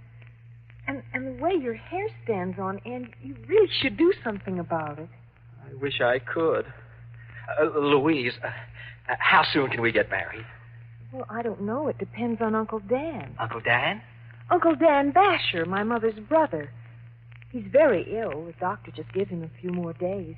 Your uncle is Dan Basher, who used to be a railroad detective? Why, yes. And he's dying? I'm afraid so, Melvin. But you needn't look so pleased about it. Oh, sorry, darling. Look, I must talk to him now. Oh, but the doctor said he can't. Just for a minute, darling. It's very important. Well, maybe just for a minute. Come this way. This is his door. Uncle Dan? Yeah? Do you feel strong enough to talk? What about? Well, it's Melvin, my fiancé. He wants to meet you. Send him in. Come in, Melvin. Oh, thank you, Louise. Look, I must speak to your uncle in private. Oh, but Melvin... I'll explain later. That's a good girl. Really, Thank you, Louise. Good work. I can never get rid of her. What do you want to marry Louise for, anyway? Oh, I love her. It's a pretty poor excuse for getting married. She's like her mother, my sister. The reason I spent all my life on the railroad. Well, that's what I want to talk about, sir. Do you remember a certain Spike Higgins? Do I remember him? If I could ever get my hands on him. You know him? I know his ghost. He's haunting my trailer. He is, huh? I'd certainly like to meet up with him. Oh, I'd certainly like you to. He's outside now. My trailer is parked at the curb. Well, in that case, I was figuring on postponing the event for a few days. But for the privilege of meeting up with Spike Higgins' ghost. Yes? Lad, go outside and wait. I'll be out in a couple of minutes. In the spirit.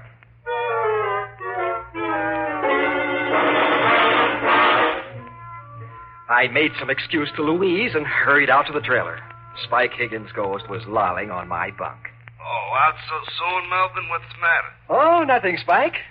Nothing? You're up to something. What is it? Nothing, I tell you. Oh, relax, Spike. Relax. I got a funny feeling. Uh-oh, someone's coming. What do you mean, someone? Another spook. He's coming in here. Hello, Spike. Dan 𝒆💔. In the spirit, Spike. I've been waiting for this meeting for a long time. Oh, no, Melvin, you double-crossed. After him. Quick, Mr. Basher. Right, you are, lad.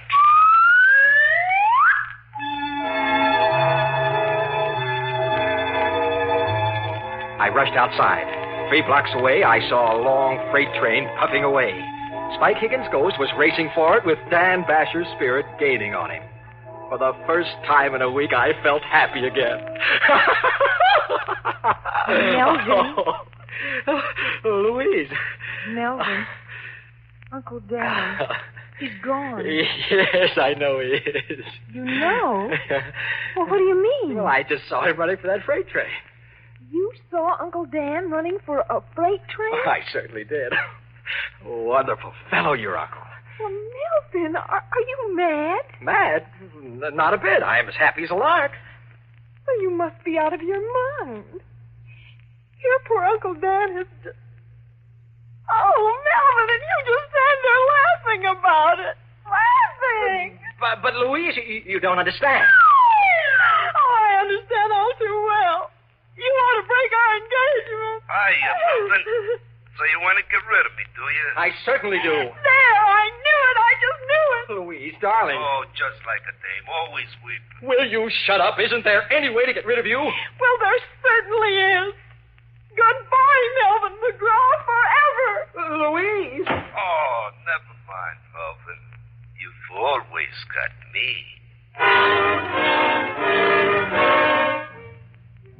Well, that's my story. I'm a desperate man. Louise sent me back my ring, and I'm stuck with Spike Higgins' ghost. I should have known he'd outsmart Dan Basher. He left Dan's spirit hunting the freight train for him and came straight back to me. Now I'll never get rid of him. I'm just a shadow of my former self. I can't get a job. Oh, look. Do any of the radio stations carrying my story need a good sound effects man for mystery programs? Oh, with me and Spike Higgins' ghost working together, we can guarantee authentic effects. Here, look, we'll give you a demonstration. Spike, let's have the creaking door. Now, the fatal warning. Are you prepared to meet your maker? Now, the dog howling in the cemetery.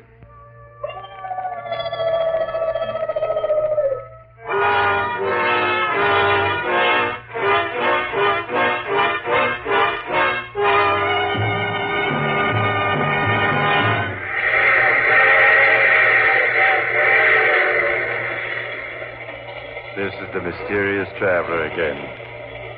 Dear me, what an odd story Meldrum had to tell. Really, I don't know whether to take it seriously or not. A haunted train. It would be just the thing for my summer vacation. I do know a haunted telephone booth where I make all my calls. Oh, but I'm just joking. There are no such things as ghosts. Are there, Spike? Oh, of course there ain't. Well, the whole idea is ridiculous. You see? Oh, you have to get off here? I'm sorry. But I'm sure we'll meet again. I take this same train every week at this same time.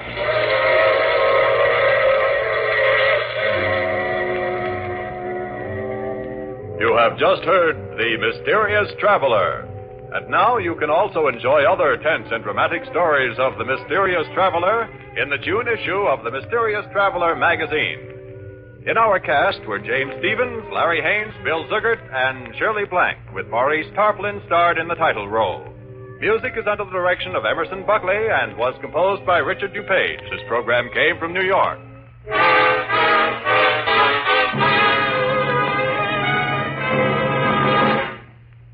The dramatized stories of crime and the events leading up to the capture of the perpetrator are the order of the day on True Detective Mysteries. These stories are based on actual police file cases and have an air of authenticity seldom captured by a crime program.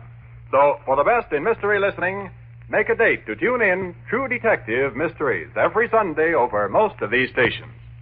This program was transcribed especially for presentation to the West Coast audience at this hour. Listen again next week at this same time for Mysterious Traveler. And stay tuned now for Let George Do It, heard over most of these same stations. This is the Mutual Don Lee Broadcasting System.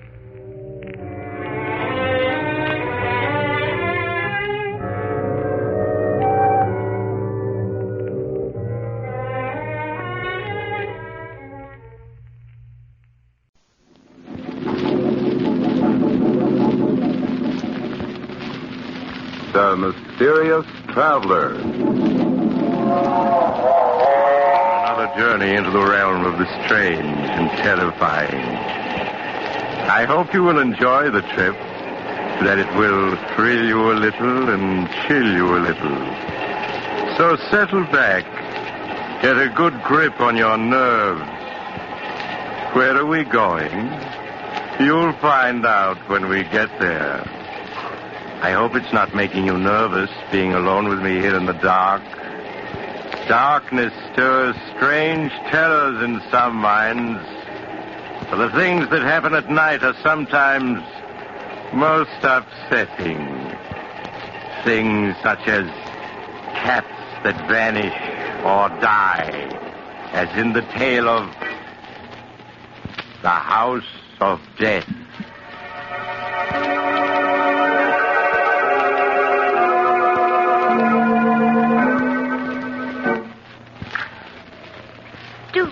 Living out in the country this way, Louise. We're so isolated from everyone. Yes, Martha. It was much nicer when we lived in our own house in the village. Even if Roger and Hester are our nephew and niece, we should never have let them persuade us to move out here with them. Oh, doesn't that wind ever stop blowing? Oh, Martha, Roger and Hester are coming. I just saw the car turn into the drive. I hope they've brought a maid. Yes. What's the matter with Toby and Queenie? Oh, mother's little darling's hungry. Even Toby and Queenie don't like living here. Yes, they do seem unhappy. But Toby hasn't been eating well at all. Louise is very foolish out living here with Roger and Hester. I think we should move back to our house in the village where we can really be happy. Oh, Martha, could we? I see no reason why we can't. So much nonsense about our being invalids and too old to live alone. Hello, Aunt Martha. Aunt Louise. Oh, Roger, were you able to get a maid for us? Oh, I'm sorry about that, Aunt Louise. I tried, but it's just impossible to get a maid these days. But, Roger, you know we need someone to push Louise around in her wheelchair. It's too much for me. Well, I'm sure Hester will do anything you ask. How are you, Aunt Louise? Aunt Martha? I brought you some good hot tea and some biscuits. Thank you, dear. Roger, Louise and I have been talking things over. Now, it is very kind of Hester and you to invite us to live with you, but we were much happier living in the village and would like to go back to our house. What? But, Aunt Martha, it's much better for you here. Why, of course. You're homesick, that's all. Why, certainly. In time, you'll come to love this place as we do. Now, we don't want to hear another word about your leaving us. We couldn't be happy thinking of the two of you living alone in that house in the village. Come along, Roger. Let them drink their tea. Yes, Hester. Well, see you both later. They're really so good to us, Martha. But I do wish they'd let us return to our own house. Tea tastes strange. You tried it yet, Louise? No. Well, yes, you're right. It does taste funny. Probably the water they use. Nothing out here seems as good as it was home. You better not drink any more of it. Oh, do you remember the little teas we used to give when we lived in the village?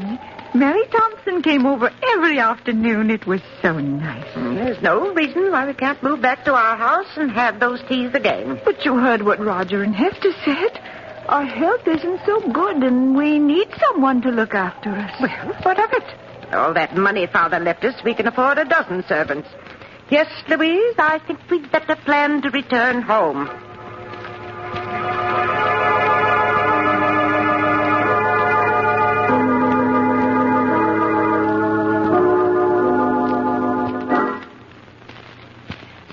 The mail car in sight, Louise? No, Martha, not yet. You know, I've been thinking quite a bit these past 24 hours about returning home, and I think we'll leave here in a few days. Oh, Martha, that would be wonderful. Oh, look, here comes George Gibson now with the mail. And that time, too. Yes. How would fat Toby and beautiful Queenie like to go back to their own little home? Oh, Martha, they understand perfectly what you're saying. Look how happy they are. Good they do. Hello, Aunt Martha. Aunt Louise. George Gibson just delivered the Sentinel. Oh, Here you are. Thank you, Roger. We've been waiting all day for it. Oh, that's all right, Aunt Louise. Hester will soon bring you your supper. Now, let's see. Oh, Martha, let's look at the obituary notices first. That's just what I was turning to, Louise. Here we are. Did anybody we know die? Now, let me see. Oh, yes. You remember Amos Wilson, don't you? Yes. He died 2 days ago. Poor Amos. He was about your age, wasn't he, Martha? Certainly not. He was a good deal older. Martha, look at this. Why, it says that Mary Thompson is entering the home for the infirm. The poorhouse? Oh, no, it can't be. Oh, the dreadful place. I'd sooner be dead than in that home. Poor Mary. Oh, I shudder every time I think of that horrible place. The poorhouse. Martha, after we move back to the village, can't we have Mary come to live with us? Yes, of course. Going to the poorhouse would be the death of her. Oh. Huh? Louise, what are you staring at in this paper? No, it can't be. What can't be? Read what it says in the real estate column. The old Abbott mansion, owned by the Mrs. Martha and Louise Abbott, has been put up for sale by their nephew, Roger Abbott. What? What a mistake.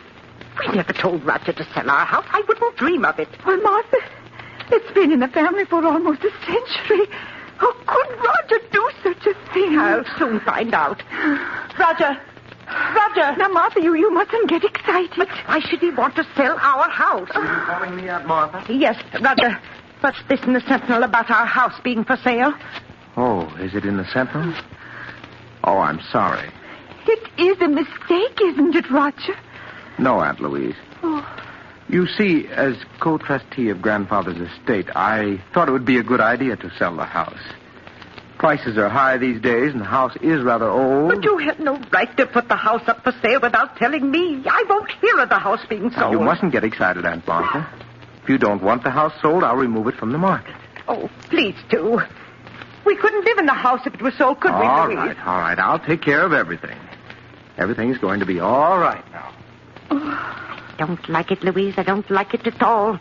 Why did he try to sell it without telling us? It does seem strange. Louise, we must get in touch with Judge Smith. Yes. He's the administrator of Father's estate, and he'll take care of everything for us in the way we want it. It isn't that I don't trust Roger, but you must recall the scrapes he was in when he attended college. His conduct after that.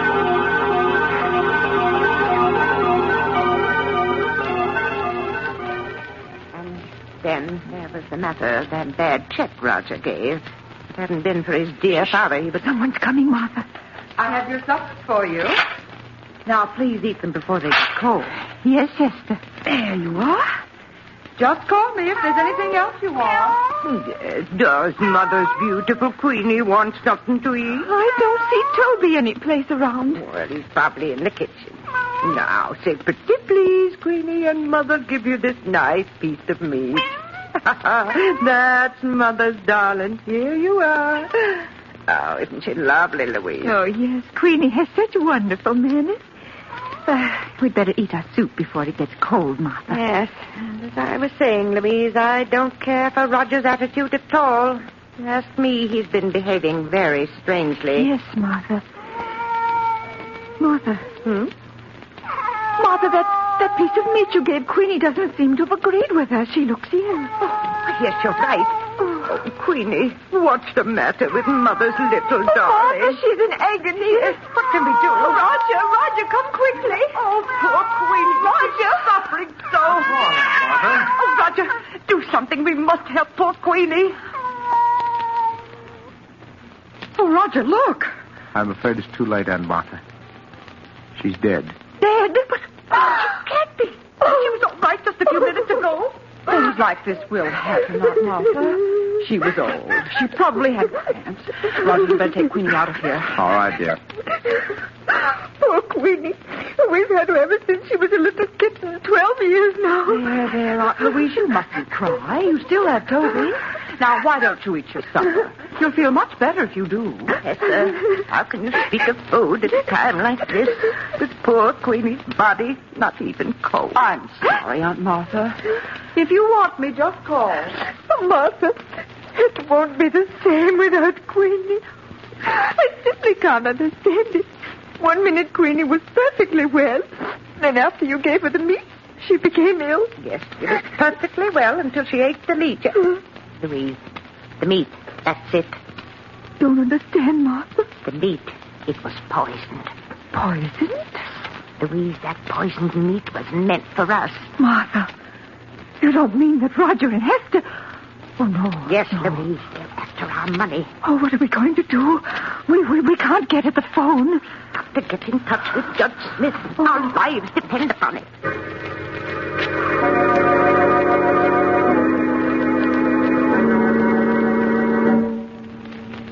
The two old ladies stared at each other, terror in their eyes. The minutes dragged into hours, and each hour was a nightmare, as they waited for the time to come when they could make the one contact between themselves and the outside world. Do you see George Gibson's car yet, Martha? No, Louise, but he should be in sight any minute now. Oh, what if Hester or Roger come home before he gets here? Then we won't be able to talk to him about our message to Judge Smith. Now, Louise, you know Roger isn't due home from work for another hour. Yes, but what about Hester? She's over at the miller's farm, and she's liable to return any minute. Louise, I see George Gibson's car. Oh. He's just turning into the drive. Hurry, Martha, hurry. All right, hurry. I raised the window. Martha, call to him quick before he gets away. George Gibson. Hello? Who's calling? Look over this way, George. It's Martha Abbott. I want to see you. Oh, it's you, Martha. Well, howdy, I'm coming. He's coming, Louise. Do you hear? Now we'll be able to get in touch with Judge Smith.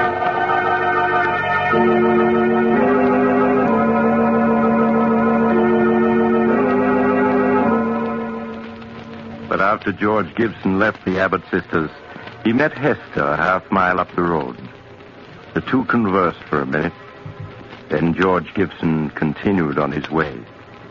Hester stared after him as he drove away, her face tense and white.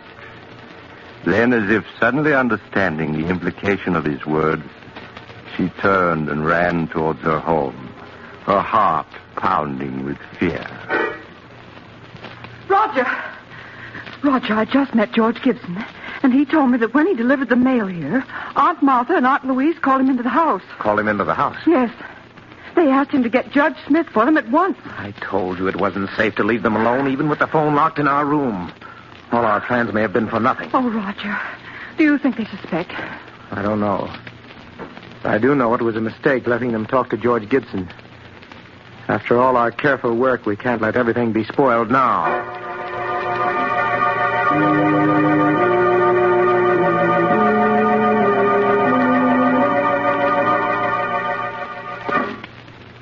Oh, Martha, these past 24 hours have been endless. Where can George be? Probably delayed somewhere. Oh, Martha, there. George is coming. He just turned into the drive. I told you he wouldn't fail us. Oh, but Roger and Hester are in the house now. What if they don't let George see us? Nonsense. When George has a message to deliver, he delivers it. Roger's just gone out to get the mail, but... Louise. What is it, Martha? What's wrong? That isn't George Gibson driving the mail car. What? The man driving it's only a youngster. Now he's leaving. Martha, what does it mean? I don't know. I don't understand. Perhaps George is ill and he couldn't come today. Hello, I'm Martha, Louise. This magazine just came in the mail. Thought you might like to see it. Thank you, Roger. Why didn't George Gibson deliver the mail? Oh, so you noticed there was a new driver today? Yes. I'm sorry to tell you this, but poor George Gibson was killed last night. Killed? Oh, no. He had an accident as he was returning to the village. An accident? Yes. I don't want to speak any more about it. It'll just upset you. Hester will bring you your supper soon. Oh, poor George. That means Judge Smith never got our message. Oh, Martha. Louise, don't you see? It wasn't an accident. But Roger said it was. George was deliberately killed to keep him from going to Judge Smith. Martha, you don't mean that Roger and Hester... Louise, they won't stop at anything to get our money. Oh, Martha, I'm so frightened. Oh, we must have courage or we're lost. Oh, but if we can't get word to the outside and they're poisoning our food... Well, we haven't eaten a thing since poor Queenie died. We can't go on throwing food away or we'll starve. There's only one thing to do, Louise, if we're not to starve. Toby, must sample our food before we eat it. You mean to see if it's poisoned? Yes. Oh, I know it's dreadful risking poor Toby's life like that, but it's the only thing to do. And meanwhile, we must get in touch with Judge Smith. We must.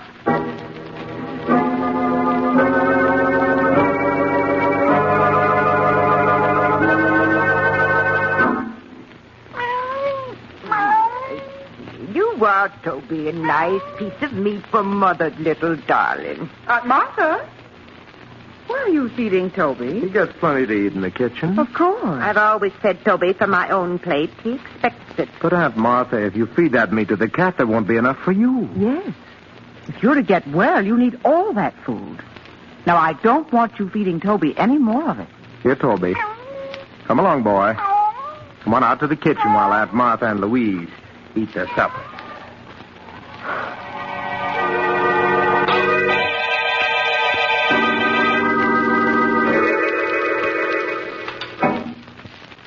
How are you, Aunt Martha? Louise? I've brought you your lunch. Doesn't it look good? Yes, Hester, it's very nice. Lunch, eh? Here, Toby. Here, kitty. Hester, have you seen Toby? No, Aunt Martha, I haven't. Oh, but where could he be? Toby's always on time for meals. He's probably someplace around the house. Now eat your lunch before it gets cold. Oh, Martha, where can he be? Toby will be along in a few minutes. We won't touch a bit of this food until he's tried it first. Oh, I do wish he were here. I'm so hungry. Louise, don't touch a thing on that tray. It isn't safe. Oh, here, Toby. Here, kitty. Here,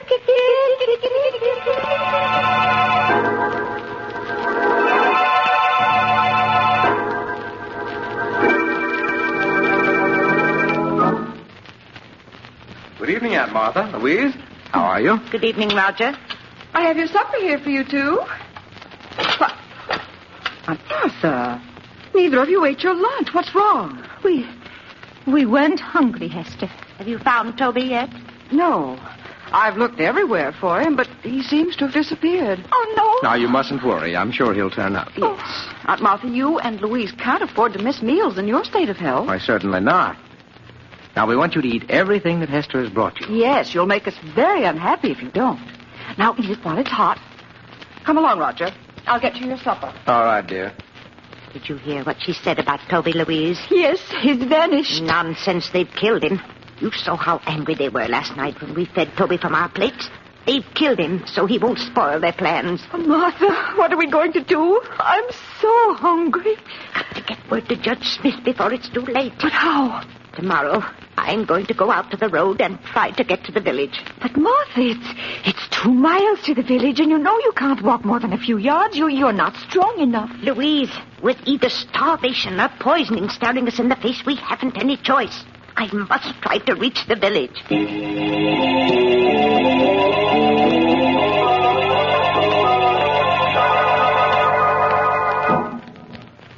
The next morning, after Roger had left for the village and Hester had gone to the Miller farm, Martha dressed as quickly as her shaking hands would permit. Louise watched nervously as her sister quietly opened the door and started on her long, painful way to the village. Hello, Aunt Louise. Oh. Why, where's Aunt Martha? Aunt Martha? She's someplace around the house. But I've just been through the house. Why, her closet is open, and her hat and coat are missing.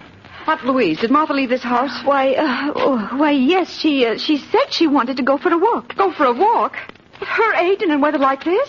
Why, it'll be the death of her. Did she start out toward the village? Answer me. Yes, Hester. I'll phone Roger at his office. She must be stopped.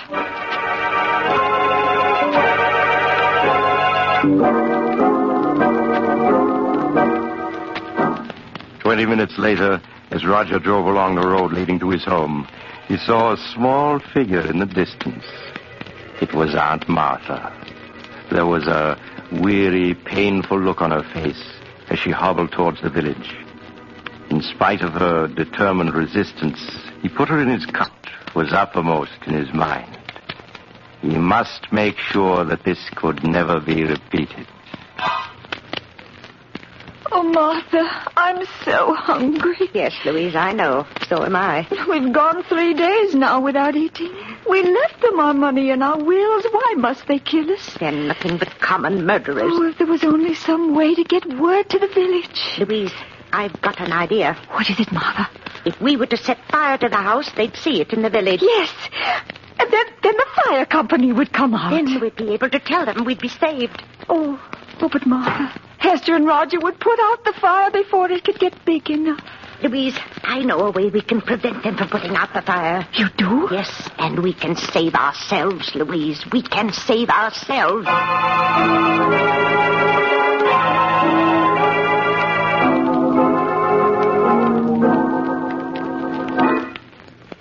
Here, Toby. Here, kitty. Aunt Martha. Why are you looking down the cellar? You should be in your room. Yes, it's drafty out here in the hall.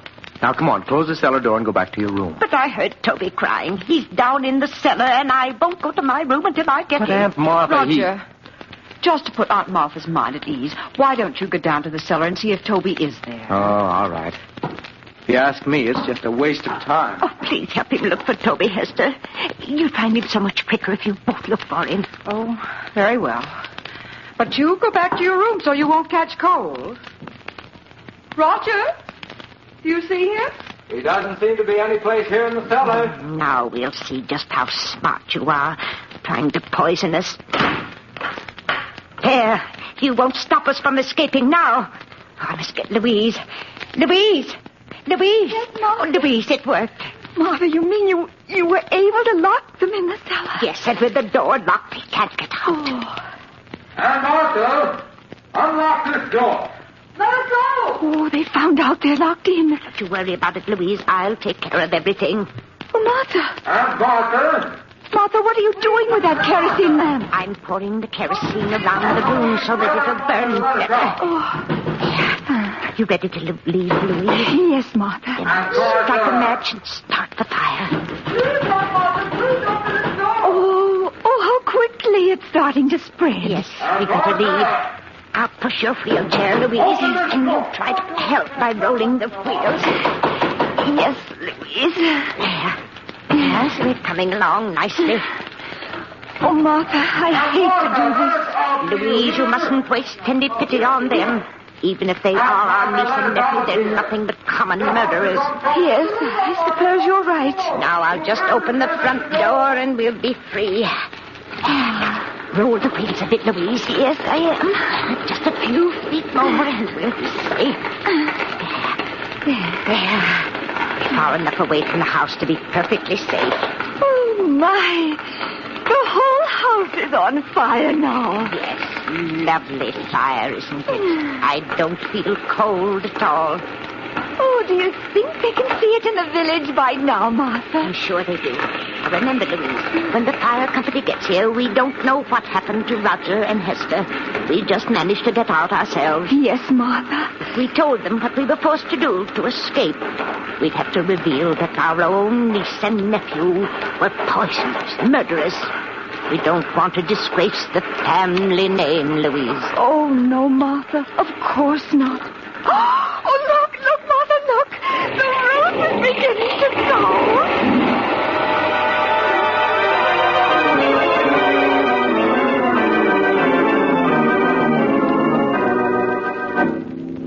A few minutes later, the fire company arrived to find Martha and Louise in the garden, staring at the roaring fire which had been their home. It was too late to save the other occupants of the house, so the men were forced to stand by helplessly and watch it burn.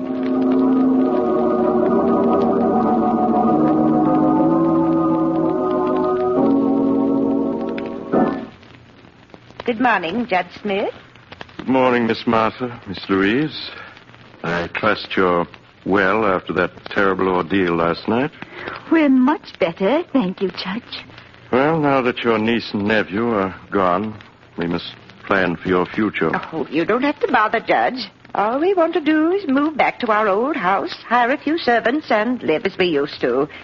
Oh, and I was wondering if you could arrange to have Mary Thompson come live with us. I won't hear of her going to that dreadful home for the infirm. Oh, no, it would be the death of her. Ladies, I'd hoped I'd never have to reveal the truth to you, but now it appears I must. I don't understand, Judge. Last month, the bonds in the trust fund your father left you became utterly worthless. What? Your nephew and niece were afraid the shock of learning you were penniless would kill you. So it was decided to keep the news from you. That's why the three of us persuaded you to move in with them. Your house here in the village had to be sold to meet debts of the estate. That can't be. Father left us so much. It's all worthless now. Perhaps I should have told you this a month ago. But your niece and nephew wouldn't hear of it. In spite of the fact that they had only Roger's salary to live on, they were determined to prevent you from ever learning of your misfortune. But the deaths of poor Queenie and Toby, of George Gibson. George Gibson? Yes. I'm afraid I don't understand. Surely you heard he was killed a few days ago when a tire on his car blew out and it overturned. You mean he wasn't murdered? Certainly not. Are you feeling well? Has my news been too much for you? No.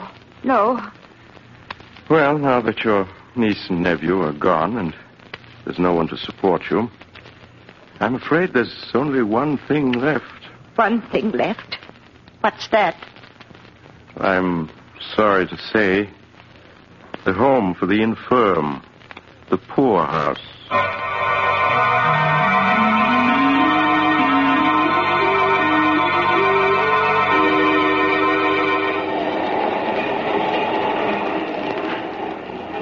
This is the mysterious traveler again. Have you enjoyed our little trip? Too bad about the Abbott sisters. Such nice old ladies. But then, how were they to know that poor Queenie died of cramps, not poison? After all, you can't be too careful, can you? Would you care for a sandwich? They're very delicious. I make them myself. Oh, you're getting off at the next stop. I'm sorry. Perhaps you'll join me again soon. I take this same train every week.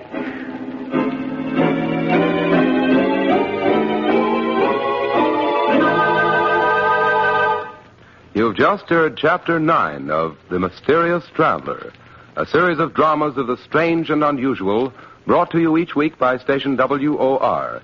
In tonight's program, The House of Death, Irene Hubbard played Martha Abbott and Elizabeth Morgan played Louise Abbott. The Mysterious Traveler, written by Robert Arthur and David Cogan, is directed by Jock McGregor. Original music was played by Doc Whipple.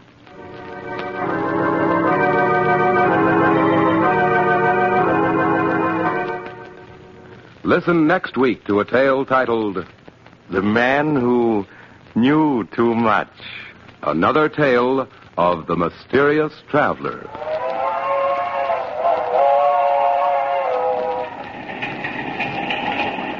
The Mysterious Traveler is presented by WOR Mutual every Sunday at 7 over most of these stations. This is Mutual.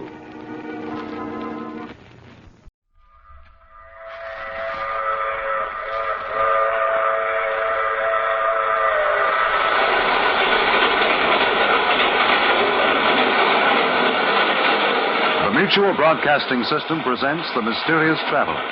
Written, produced, and directed by Robert A. Arthur and David Cogan. And starring tonight two of radio's foremost personalities, Chester Stratton and Joan Tompkins, in The Lady in Red.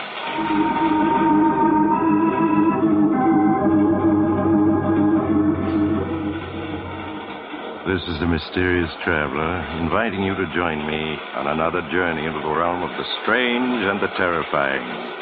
I hope that you enjoy the trip, that it thrills you a little and chills you a little. So settle back, get a good grip on your nerves, and be comfortable, if you can, as we join crime reporter Bill Storm on the strangest manhunt ever conducted.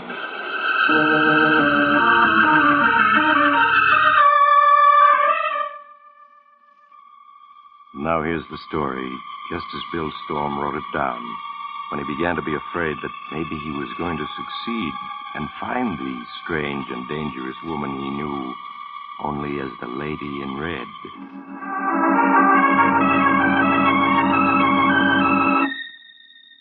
My name is Bill Storm. I'm a newspaper reporter. And I'm writing this because I have a date tonight. A date with a gorgeous brunette with big dark eyes and the softest voice in the world. Sounds nice, doesn't she? Well, I'd like to believe she's nice, but I can't. In my heart, I know she's the most dangerous woman in the world. And up to a week ago, I'd never even heard of her. A week ago, the day of Rusty Dean's funeral. You know, the big shot. Gambling, slot machines, killed by a solitary gunman while stepping out of his nightclub. They didn't catch the killer. They gave Rusty the biggest funeral since Prohibition. I was on the rewrite desk that afternoon. My best friend, Tom Jarvis, was covering the funeral. Well, along about 4, he phoned in. First, he gave me all the dope on the funeral, and then he started telling me about some brunette he just met. He was always a sucker for brunettes. Bill, she's a knockout. Big black eyes and the smoothest, softest voice in the world. I want you to meet her. No, blondes are more my style, Tom. Anyway, you're supposed to be working, or have you forgotten? I am working. Listen, Bill, I got a front-page story here. Theda led me to it. Who did? Theda, that's her. Theda. Theda. Like Theda Barra, the old silent picture star. Now, this is how it happened. I was watching the crowd at Rusty's funeral when I spotted a trim little number in red whispering to Joe Nelson. Who's Nelson? Well, Joe Nelson, the small-time thug. Well, anyway, she moved off, and I thought she might be a relative of the deceased, so I asked Joe about her. He claimed he'd never seen her before, and that all she said to him was, 4 o'clock at the Banner Bar and Grill. 4 o'clock at the Banner Bar and Grill? That sounds like a message. Well, that's what Joe figured, only he decided she delivered it to the wrong guy. Well, I sort of wanted to see her again, so I persuaded Nelson he needed a drink. We slipped around the corner here to the Banner Bar and Grill, and sure enough, she was here waiting for us. Now, Tom, watch yourself. Bill, you got the wrong idea. She's a perfect lady. Yeah. Now, what about that big story you claimed you had?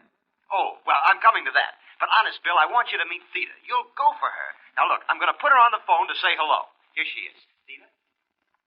Hello, Bill Storm. Hello, Theda. Is that your real name? Yes. Don't you like it, Bill? Sure I like it. What's the rest of it? There isn't any rest of it, Bill. Just Theda. Nobody is just one name. Not these days. I have, Bill. But here's Tom again. Listen, Bill, I'm going to fix up a date with her for you. But here's the story I promised you. Joe Nelson has been getting quietly plastered. And from what he's let slip, I'm positive he's the gunman who killed Rusty Dean. He is? Then hang on to him. Well, I am. Now, you get a car and come down here. We'll smuggle him up to the office and work on him. Maybe we can get the whole story out of him. I'll be there in 15 minutes. Keep buying him drinks till I get there. What's the address? It's on the corner of 5th and Spruce. Hey, Bill. 2 men just came in the door and they got Tommy guns. They're after Joe Nelson. Tom, what happened? They just mowed him down. And Theda's gone. She slipped away when they came in. Hey, Bill. They're coming over toward this phone booth. They're going to shoot. Bill! Tom! They'll find that girl. She knows who they are. She's working with them.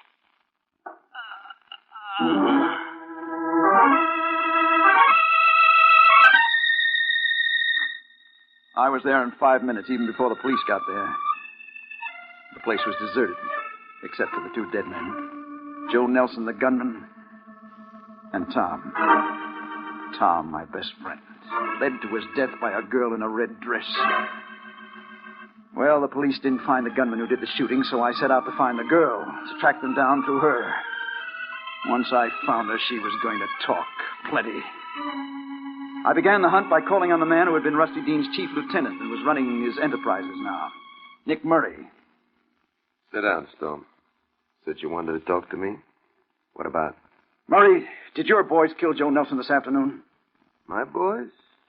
No, Bill, they didn't. Why should they? Maybe because it was Nelson who bumped off Rusty Dean. He did? How do you know that? You mean you didn't know it? If I'd have known it, Nelson would have been dead long before this. Ah, I figured that. That's what made me think you were in the clear. You haven't told me how you know Nelson killed Rusty. Well, he had a few drinks this afternoon and let it slip out to Tom Jarvis. Just before those two hoodlums riddled them both. A brunette named Theda put Nelson and Tom on the spot for them. Brunette named Theda? Never heard of her. Huh? I hoped you might have. Trim figure, deep dark eyes, low soft voice. Looks like a lady. Some lady if she works for the bump-off gang.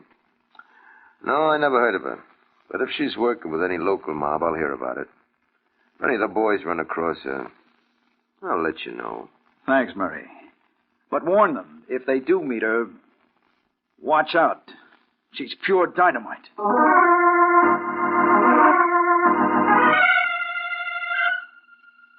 Well, that was one lead that got me no place. So next I dropped in on Captain Hughes, the head of homicide, to ask if the police had gotten any fingerprints off the glass that the girl had been drinking from. Sorry, Bill. No dice. You mean you didn't get anything from the girl's glass? Not a thing. You see, she hadn't touched it. None of the liquor was gone. Well, now that proves she wasn't on the level. Well, not necessarily. But I've issued orders to have her picked up if she's found. We tried to get a description from Gomez, the waiter who served them, but... But what? He says he didn't get a good look at her. When she slipped away, he didn't even see her go. Some eyes he must have. I suppose he didn't even see the shooting. Not much of it. He dived down the cellar steps when it started. He's in Civic Hospital now. I'm going out there to talk to him. He must have noticed something.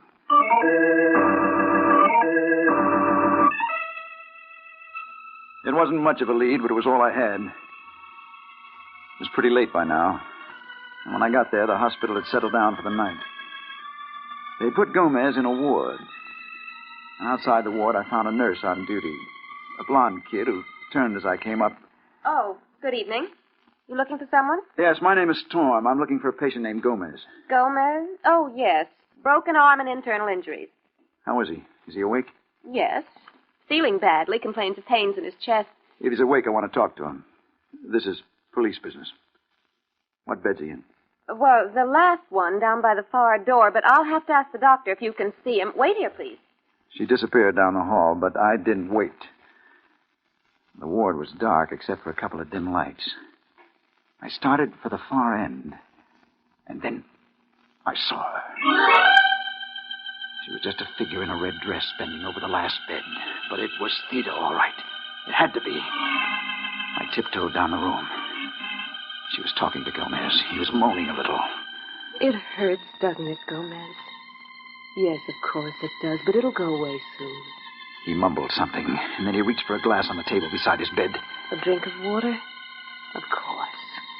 Let me help you. She helped him lift the glass to his lips. And then I knew what she was up to, and I yelled, Gomez, stop that glass! Don't drink out of it! He dropped it all right, but it was too late. He'd already drunk from it. He turned to stare at me, his mouth open, and she moved toward the door right beside her. I ran after her, but I was too late. When I reached it, she was gone. Swallowed up in a dark hole. I knew it wasn't any use hunting for her, and I turned to Gomez. In my impatience, I grabbed his shoulder. Gomez, who was she? What did she want? Mr. Storm, you're not supposed to be in here. What are you doing to my patient? I'm going to make him answer. You leave him alone. He's not going to answer any questions for you tonight. And I say yes. I'm afraid not, Mr. Storm. He's dead.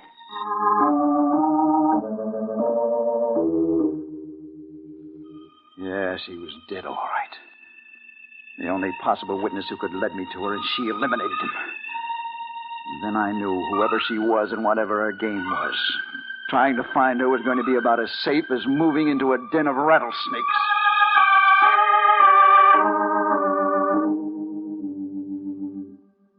I put in a bad night, trying to figure it all out.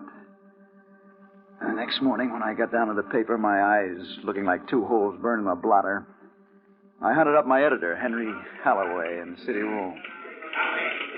Well, look at Frankenstein. What happened to you, Bill? Oh, I'm all right, Henry. Listen, anything new come in about those thugs who killed Tom? Not a thing. The paper's needling the police, but, well, so far, no results. And there won't be either, till we find that girl in red. She's the key to the whole thing, I know it. Aren't you getting a little hipped up about that girl in red? After all, she may be perfectly innocent. Oh, yeah? And how do you explain her killing Gomez last night just before I could question her? Bill, are you sure that you didn't imagine you saw her at the hospital? After all, nobody else did, not even the nurse. Imagine it. I heard her talking to him.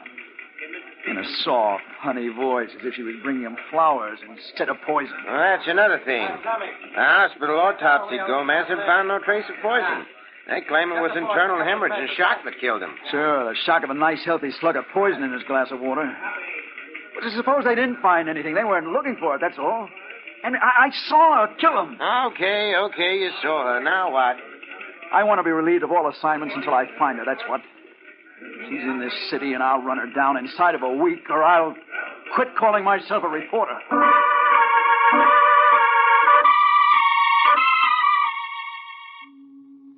A week, I said. It didn't take any week to find her. Not that girl. She got around too much. I saw her again just 1 hour later. It happened like this. I went back to my apartment, dropped into a chair beside my window, and I started to figure my next move. The window looks out on another building across an air shaft, not 10 feet away. Well, I'd been sitting there about half an hour when out of the corner of my eye, I saw someone in the room directly across from me come to the window and stand there looking over at me. It was a girl in a red dress, wearing a cute little hat with a veil down over her eyes. And as soon as I saw her, I knew it was Theta. Oh, don't ask me how I knew. I just did. Standing there with a 10-foot air shaft separating us. Well, I did what I could. I turned so that she couldn't see what I was doing, and I got Captain Hughes on the phone. He said he'd had the building surrounded if I could only keep her talking for about 5 minutes. When I hung up the phone, I turned back toward the window, trying to act casual. Hello, Theta. Looking for me? Hello, Bill. No, it's just accidental that I'm here. But you're looking for me, aren't you? Her voice did something to me. I can't explain it. But a minute ago, I had hated her. And now... Well, now I knew why Tom had gone overboard about her. I said something, anything, to keep her talking. Well, yeah, I've been looking for you. You're a hard girl to find. I have to be, Bill. But why, Theta? Look, you're just a kid. What kind of racket are you mixed up in, anyway? I'm sorry, Bill. I can't answer that. Oh, but listen, you could be anything you wanted. You don't have to be mixed up with murder.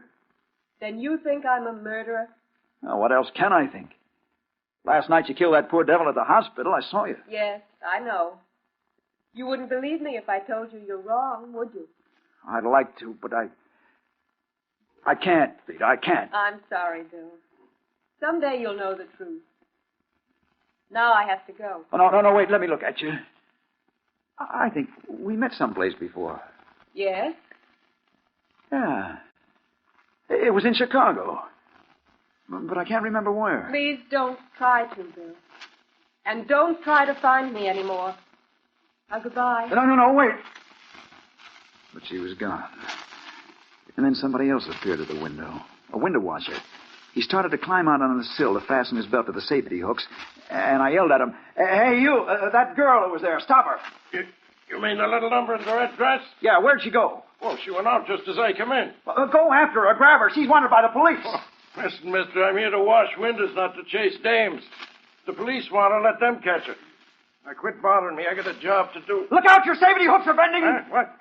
Oh, no! Oh! Right in front of my eyes, he fell 15 floors. I saw the safety hooks break as he leaned his weight against them, and then I knew why she'd been there. She'd been there to weaken those hooks, to make sure that poor devil fell and killed himself.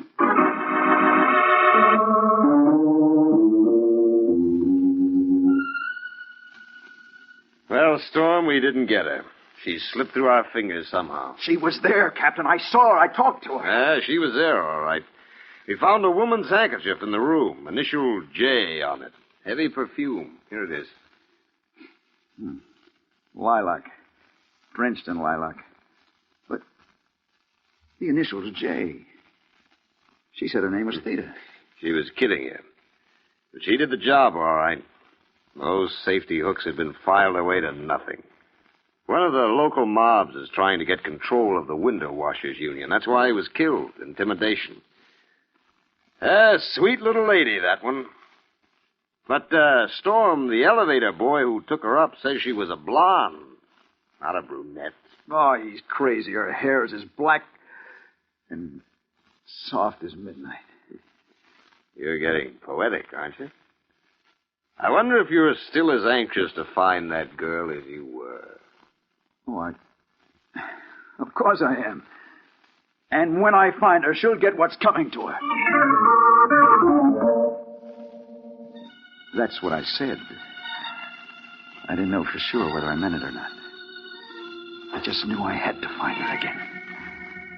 For 4 days, I combed the town for that girl. And then 2 nights ago, as I was walking home just about midnight, I ran into Dutton, a cop I knew, looking down the dark street and scratching his head. Hello, Dutton. What's the matter? You see a ghost? Oh, hello, Mr. Storm. No, but I got a funny feeling. I just saw that girl Captain Hughes once picked up. You did? Where? When? Well, just a minute ago. I was walking my beat when this dame comes past me, all dressed in red. Yeah, go on. What happened then? Where'd she go? Down the street. She turned into that door down there. Then come on. In 30 seconds, we were standing before the dark door that Dutton said the girl had turned into. It was partly open. And that's the door, Mr. Storm. But that's the entrance to a first storage loft. Now, why should she go in there? I don't know, but we'll find out. But let me go first. I got a gun here. I'll see what's going on inside here. He pushed the door open and stepped into the dark hall, and then I heard him call out. Hey, lady, I want to talk to you. Hey, you up there, put on those pants. Dutton, who shot you? Was it the girl? No. She was just standing there. It was 2 guys upstairs hijacking the furs. Dutton. Dutton.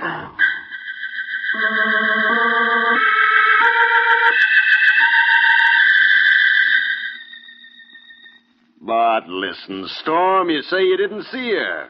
Then how do you know it was the same girl? I know, Captain Hughes. She was acting as a lookout for those fur thieves. She deliberately lured him in there to his death. Maybe. And maybe not. I'm seriously beginning to doubt if it's the same girl mixed up in all these cases.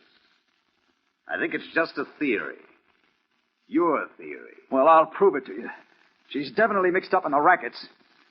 By now, Nick Murray and his boys must have learned something about her. I'm going over there to find out.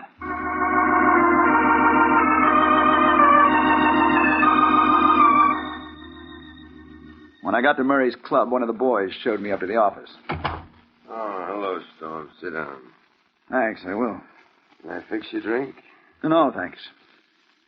I just wondered if you had picked up any trace of that girl I was asking you about. Peter? No, the boys haven't turned up a thing. You sure you're not just imagining it? It's what the police are beginning to think, too. But I tell you, I'm not. She's real, all right. If there was any such girl working in this man's town, I'd know about it by now. Unless she's awfully smart. And it looks like this one is. Well, I guess I better go and get some sleep. I need it. Oh, before you go. Yeah? I don't know anything about the girl. But tomorrow I may be able to tell you who killed your sidekick, Tom Jarvis. You may. When? I won't have the dope until tomorrow night. If you'll meet me around 10, I can give it to you. I'll meet you. Just say where. You know the Tambourine Bar on 3rd Avenue? No, but I can find it. There's a back room. Meet me there about 10. Come alone. About 10. I'll be there.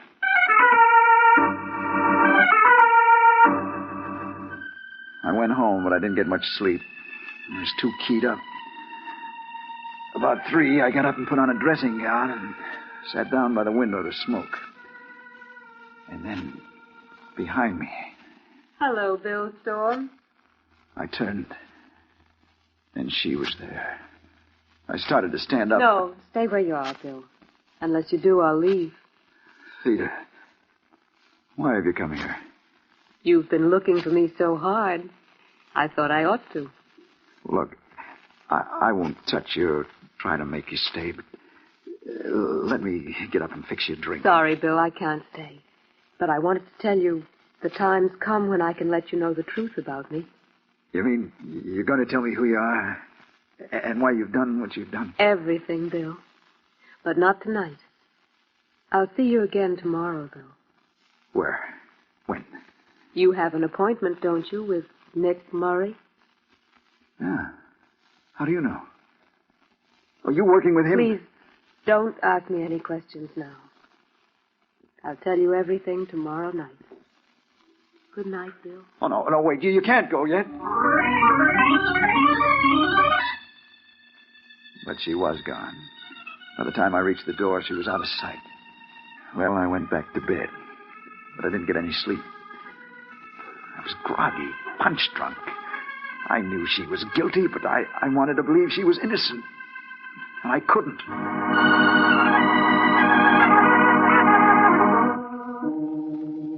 Well, now I'm going to learn the truth. I'm waiting here in the back room of the Tambourine Bar. It's almost 10. I'm just finishing up this report that I started this morning. She should be here soon. So should Nick Murray. If she convinces me she's innocent, I'll tear this up.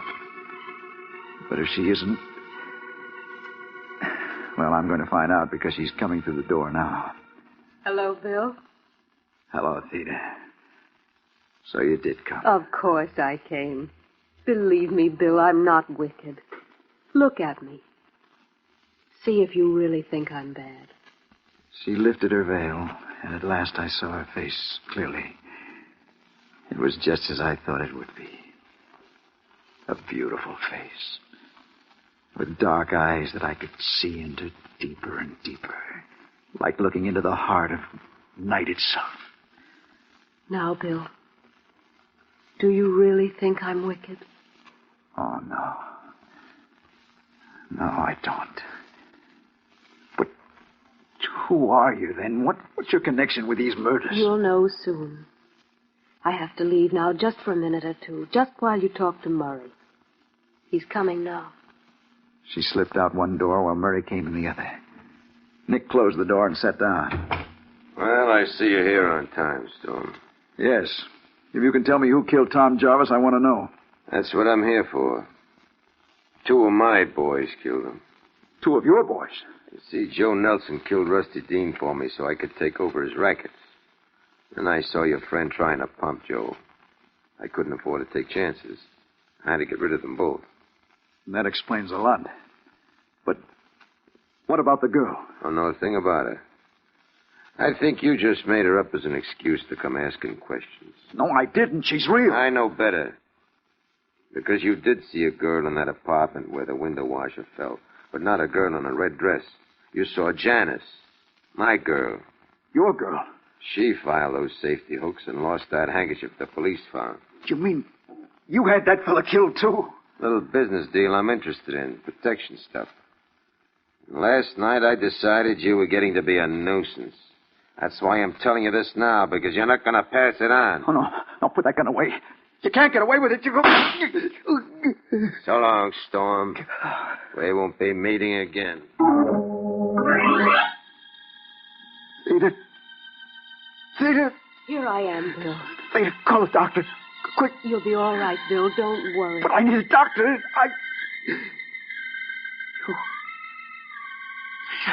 Yes? I know you now. I know where I saw you that time in Chicago. Yes. I knew you'd remember. Oh, no. No, stay away from me. Oh, I won't let you come near me. I'm getting out of here.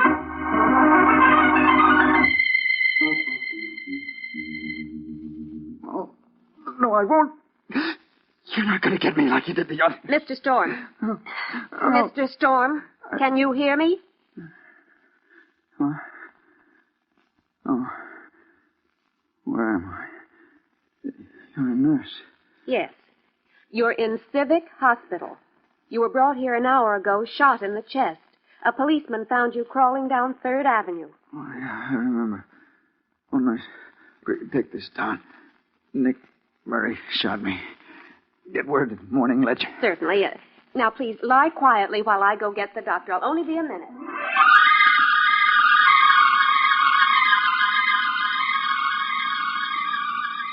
Hello, Bill. Peter. So you followed me here. You shouldn't have run away. I did it because I remembered where I saw you last. In Chicago. The time I was in a taxi accident. I saw you in the other car just before we hit. 3 people were killed. Yes, Bill, you did see me then. And now you know who I am. Yes. Now I understand why you were around when those people died. I never expected you to be a beautiful girl. Why not? Just because people think of me as an ugly old man with a scythe, does that make it true? I'm not really ugly, you know. I'm not someone you have to be afraid of. No. I'm glad that you're beautiful. It makes it easier this way. Now take my hands, Bill. It's time for us to go. Yeah, sure. I'm ready.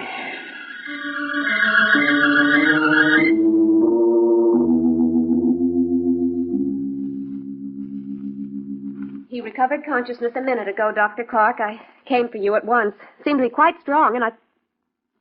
Dr. Clark. He's dead.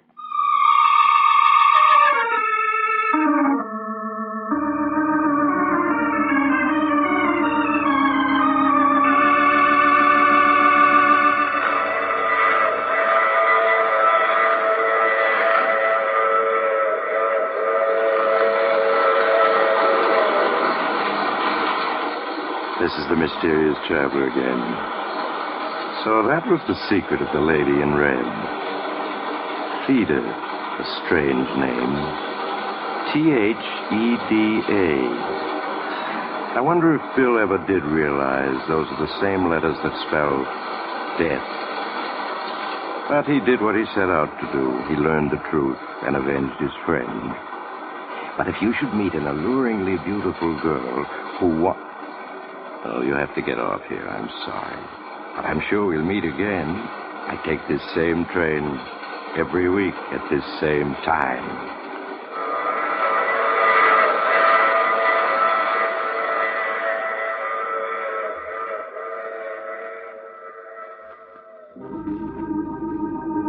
You have just heard The Mysterious Traveler, with a title role played by Maurice Tarplin. Others in our cast were Chester Stratton, Joan Tompkins, Joseph DeSantis, and Larry Blyton. Original music composed and played by Al Finelli. All characters in this story were fictitious. Any resemblance to the names of actual persons purely coincidental. Phil Tompkins speaking. This is the Mutual Broadcasting System.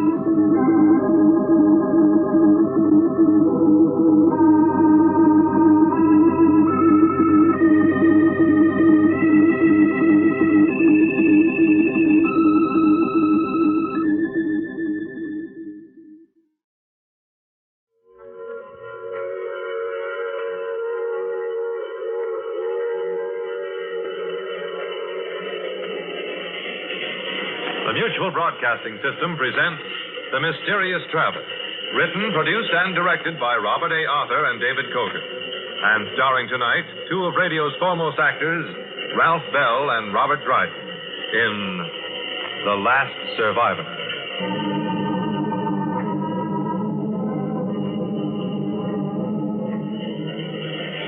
This is the Mysterious Traveler, inviting you to join me on another journey into the realm of the strange and the terrifying. I hope you will enjoy the trip, that it will thrill you a little and chill you a little. So settle back, get a good grip on your nerves, and be comfortable, if you can, as we journey into the unknown in the story I call The Last Survivor.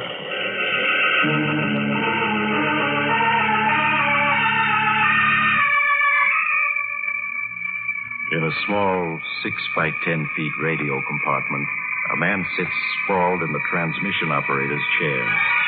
His hair is unkempt, his face bearded. He stares at the panel board before him with vacant, bloodshot eyes. Now and then, as though in a dream, and as if for the 1,000th time, he leans forward and picks up a wireless radio phone.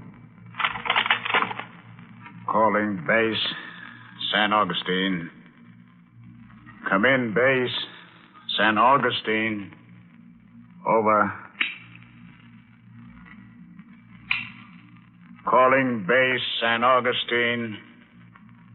Come in, San Augustine. Over. They don't answer, do they? No, Connors, I'm afraid not. How do you feel? I'm all right. Colonel, why don't you try another channel? I've tried them all. Haven't been able to make contact. Have you checked the equipment? Yes, to the best of my ability. As far as I can see, it seems to be in working order. Maybe if you were to help me to my feet, I could double-check it for you. No, Connors, lie where you are. Don't try getting up. Take it easy. But I'm a radio man. I know the equipment. Later, Connors, later. Is there anything I can get you? Food, water? No. No, thank you, Colonel. It's strange. Just the two of us out here. Like this. Yes. What will you do when you're alone, Colonel? Alone? I can't last much longer. Oh, nonsense, Connors. You're going to be all right. You're going to be all right, do you hear? Who are you kidding, Colonel? Me? Or yourself? It's a strange way to end up, isn't it? A strange way to end up? Yes. I remember that day so long ago. So very long ago. I feel as if I were looking back on another age. And perhaps I am. What year was it? 1947? Yes. It was a year like so many the world has known. It was a year of war and peace, of fear and hope, of feast and famine. And I was stationed at the Army Air Base at San Augustine, New Mexico, chief of the experimental rocket section. It was in the spring of 1947, May 8th to be exact, that I was ordered to report at General Farnsworth's office. Come in. Colonel Worthy reporting, sir. Oh, come in, Dick. Have a seat. Thank you, sir. Orders have just come through for you to report to the chief in Washington. Washington? That's right. Have you any idea what it's about, sir? Yes, I was speaking to the chief just a few minutes ago. Seems they're interested in those spaceship plans you submitted to them. My interplanet rocket ship plan? Yes. The chief and his technical staff seem to think you did an excellent job. It started a certain amount of activity. But, sir, I clearly stated in my accompanying report that a flight into space is impossible at this time. The fuel just doesn't exist that can power an interplanet spaceship. It seems that you're wrong, Dick. Wrong? Yes. According to Professor Maury, atomic power could make your interplanet ship practical. And if anyone should know, it would be Professor Maury. He helped develop the atomic bomb. You mean he's interested? So I understand. The chief's going to ask for an appropriation of $20 million for the development and construction of an atomic-powered spaceship. You and Professor Maury are to work on the project jointly. How soon can you leave? I'll be ready in an hour, sir. There'll be a plane at your disposal. Good luck. Thank you, sir.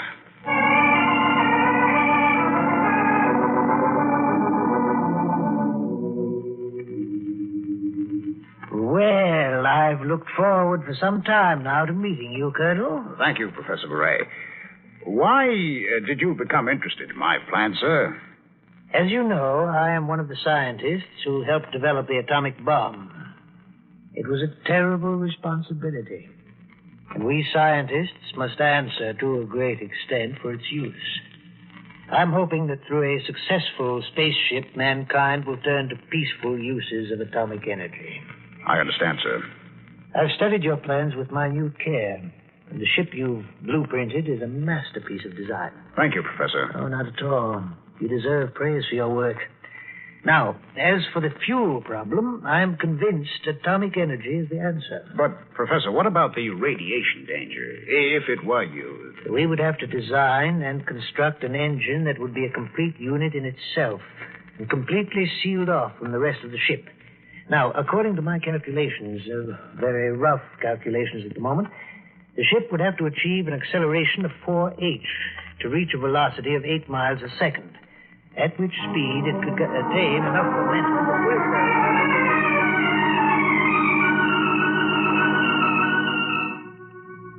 A little over 2 years later, the completed XIP-1 was wheeled from its hangar at San Augustine, New Mexico. Its towering cylindrical body rose 240 feet into the air, and its silver nose, pointing skyward, gleamed under the strong sun. The field was cleared of all personnel, and from a concrete observation control tower 2 miles away, Professor Murray and I prepared to send it on its first test flight. Well, Dick, this is it. The culmination of all our years of work. There's the XIP out there ready for flight. Yes. Well, the next few hours will tell all. Field's been cleared, Professor. We're ready to proceed. Then take over, Dick. I'll stand by. Keep an eye on the observation radar and control course. Sound flight warning signal. Sound flight warning signal.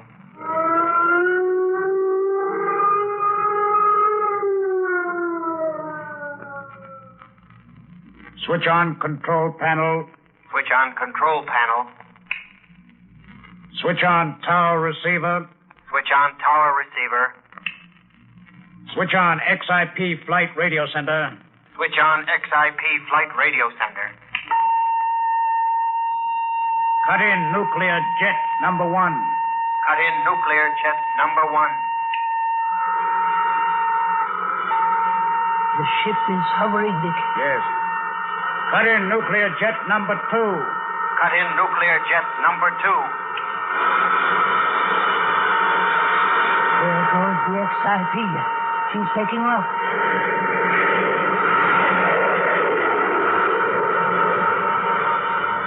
Instrument reading. Rate of flight, 500 miles per hour. Altitude, 1,000 feet. Rate of flight, 2,000 miles per hour. Altitude, 90,000 feet. Rate of altitude, 4,000 miles per hour. Altitude, 200,000 feet. Hour after hour, we traced the flight of the XIP through space. When night came, the ship's flaming tail became visible to the naked eye as it traveled further and further into the infinite. At dawn, after the XIP had flown well over 1 million miles, electronic light signals were sent out to reverse the ship's course and direct it back toward Earth. 12 hours later, the XIP landed safely at the San Augustine base. It was that moment. It was the beginning of a new age. The age of interplanet travel. A year passed. The XIP made test flight after test flight, flying greater and greater distances on automatic radio instrument control. And finally, the day came when we were ready. Ready to consider the first human flight into space. Well, Dick, after weeks of discussion with our leading scientists, our objective has been selected. What's it to be, Professor? The planet Mars. Oh. Oh, why Mars? Oh, for a number of very excellent reasons. Mars is the closest planet to us. Furthermore, it's the planet that we know the most about, little as that may be. Mars, that would be a flight of approximately 50 million miles one way. Yes. How soon do you think the XIP can be prepared for such a flight? Oh, I should estimate 30 days. 30 days. All right, Dick. We'll set September 15th as flight day.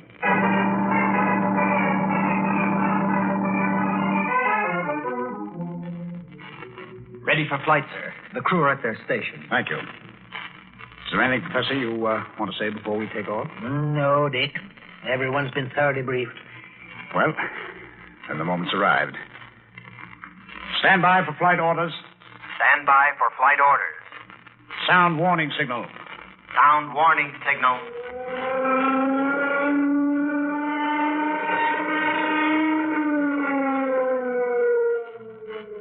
Fasten safety belts. Fasten safety belts. Switch on flight vision screen. Switch on flight vision screen. Establish contact with base. Establish contact with base. Cut in nuclear jet number 1. Cut in nuclear jet number 1. Cut in nuclear jet number 2. Cut in nuclear jet number 2. We're off.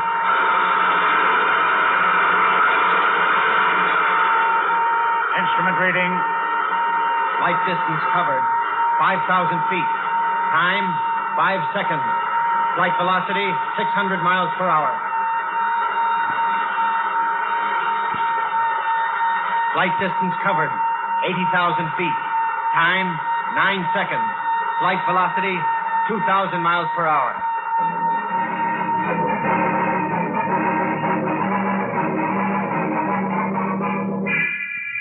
With each passing second, the XIP gains speed, carrying us ever faster towards the edge of the Earth's gravitational field. All was silent in the command room, except for the voice of the control officer reading the instrument panels. As the 8-minute flight mark approached, we reached the zenith of our speed. The professor blacked out, held from falling only by his safety belt. One by one, the technicians and crew members lost consciousness. And then I, too, found my vision failing, and all became black. When I regained consciousness, I found other members of the crew already recovered and at their stations. The professor was slowly coming to as I got to my feet. Instrument reading. Flight distance covered, 15,000 miles. Time, 27 minutes, 30 seconds. Flight velocity, 26,000 miles per hour. How do you feel, Professor? Oh, my heart's acting up a bit, but I can't expect too much from it at my age. Everyone else all right? Yes, everyone came through fine. Professor, look at the flight vision screen. You can see the Earth, 16,000 miles behind us. As a scientist, I knew what it would look like from this distance. And yet, it's incredible. You can see the Atlantic and Pacific Oceans and the North and South American continents from pole to pole. Half the world. Yes. It's like looking down on a small globe of the world. Beautiful. Beautiful. Are we holding to our course, Dick? Oh, yes, Professor. The automatic instrument controls haven't deviated a hairline. We're dead on course. Good. If our calculations are correct, in 76 days, we should reach Mars. The days and weeks passed, and each was one of discovery, of new knowledge, of sights never before seen by human beings. Excitement grew ever increasingly greater as the flight distance to Mars lessened. Crew members would stand for hours before the flight vision screen, scanning the planet we were bound for. At dawn of the 76th day, we approached Mars. The nuclear jet engines were cut, and as Mars drew us towards her orbit, we prepare to land. Stand by to land on Mars. Attention, crew members. Stand by to land on Mars. How quiet it is. It seems strange not to hear the engines after 76 days. Yes.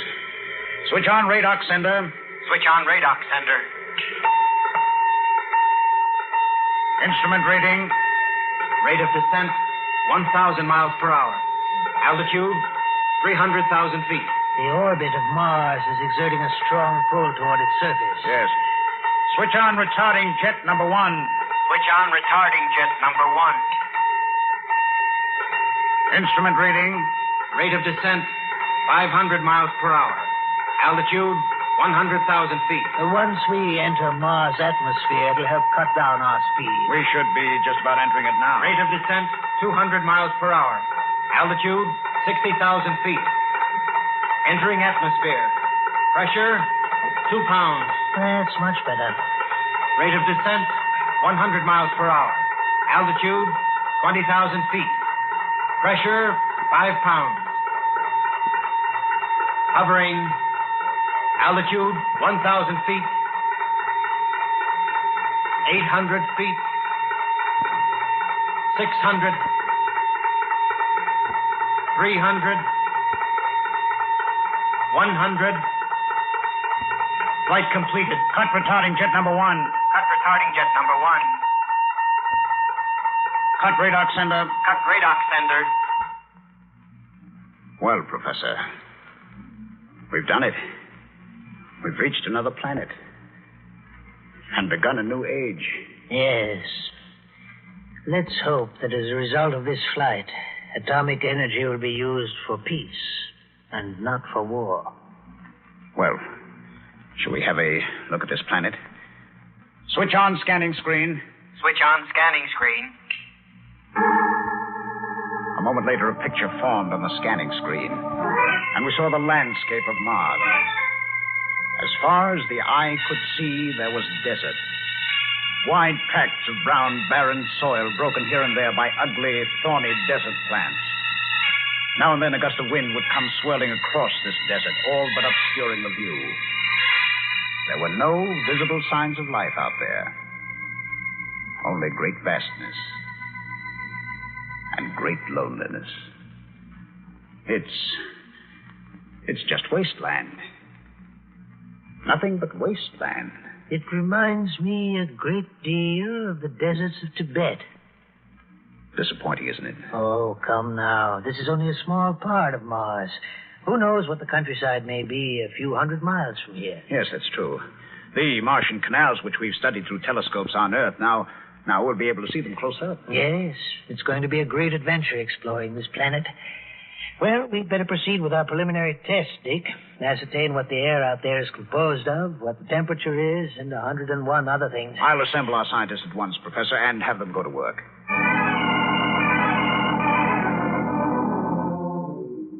We seem to have accumulated over 1,000 pages of scientific notes almost overnight, Professor. Yes, we've accomplished quite a bit. The air out there is composed of 15% oxygen, 83.7% nitrogen, and traces of other gases. Is that sufficient oxygen for us to live out there? Yes, but you'll find yourself constantly gasping for breath. It'll be necessary to carry along pure oxygen and breathe it in now and then. I see. When may we leave the ship? I suggest we start this afternoon. I'll draw up a list of the equipment we'll need and... What's that? Our radar alarm. Someone has broken through the radar system. Connors, what zone is this breakthrough from?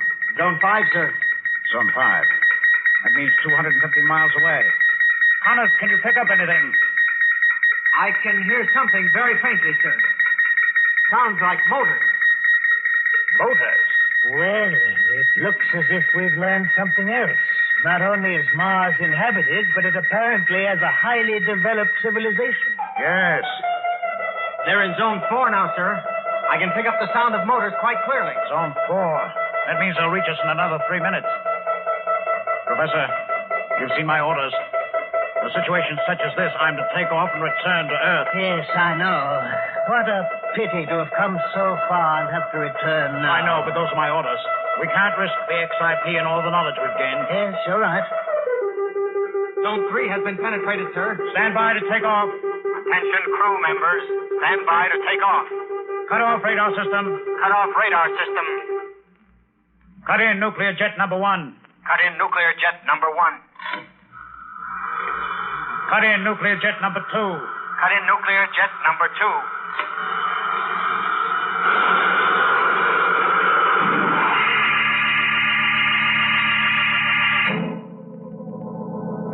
Week after week passed uneventfully as we traveled homeward.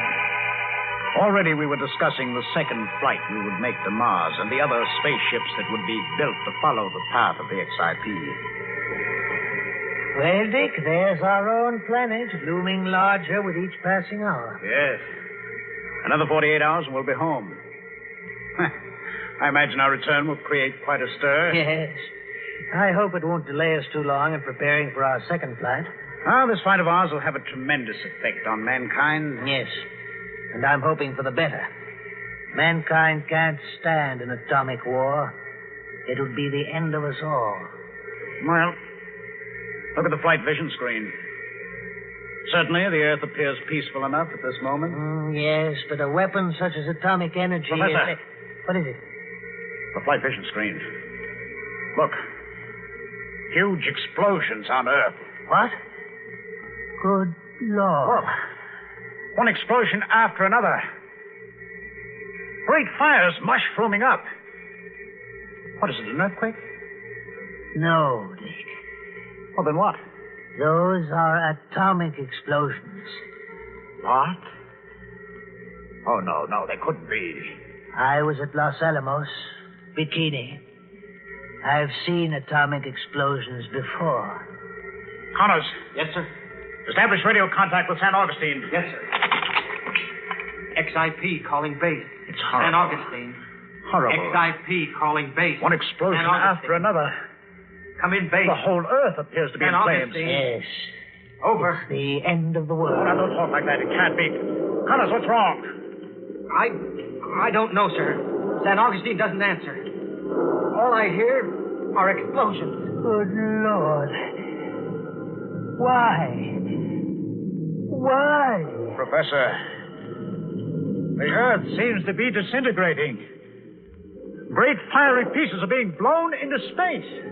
It is disintegrating.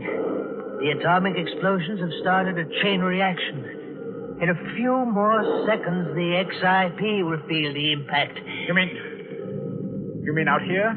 Yes, even out here. Sound the alarm. All crew members to stations. It's too late, Dick. Nothing can save us. It's the end of the world with us. Any moment now, there'll be a gigantic explosion which will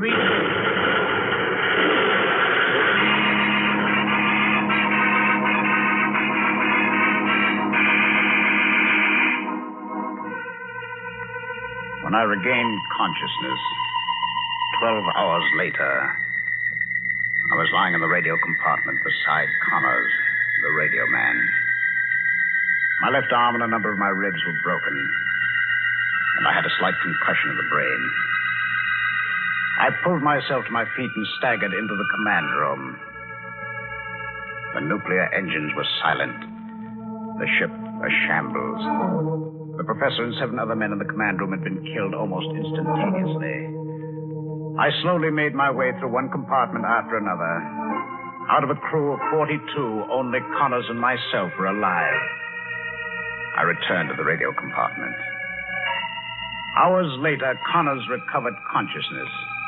Following his instructions, I repaired the scanning screen and turned on a small auxiliary engine which was still in working order. A moment later, a picture formed on the scanning screen. Is that Colonel? Yes, Connors. What's left of it? There are still huge fires burning. Yes. The whole face of the Earth seems changed. I can't recognize any part of it. Nor can I. Colonel, what do you think happened? I don't know. You and I will never know. Do you suppose anyone could have lived through it? No, Connors, no. No one could have lived through it. I didn't think so. What are we going to do, Colonel? Do? There's nothing we can do. The XIP's disabled. It'll remain here out in space. We have food and water for 6 months, possibly longer. I wish I had gone with the others. Oh, no. Don't talk like that, Connors. What will you do when you're alone, Colonel? Alone? I can't last much longer. Nonsense, Connors. You're going to be all right. Who are you kidding, Colonel? Me? Or yourself? It's a strange way to end up, isn't it? Connors.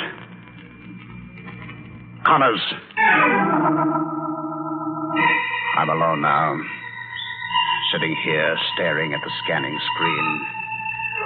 And as I look at that burning, unrecognizable planet once called Earth, the same question keeps running through my mind. What happened? And why? Why did the Earth explode in fire? Was there anything that I, Richard Werby, might have done to prevent that all-consuming Holocaust? And I know that as long as I, the last survivor, live, I'll keep asking myself, why did it happen? Why?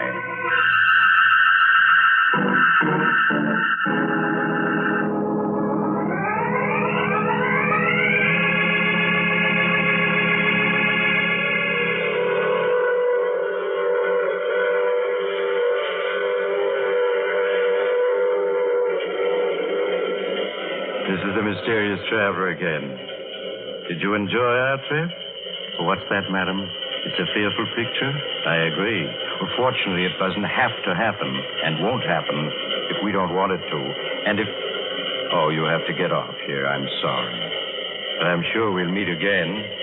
I take this same train every week at this same time. Listen for The Mysterious Traveler at its new time next Tuesday night at 7. Listen for Secret Missions next week at this time. And now stay tuned for the latest news. This is the Mutual Don Lee Broadcasting System.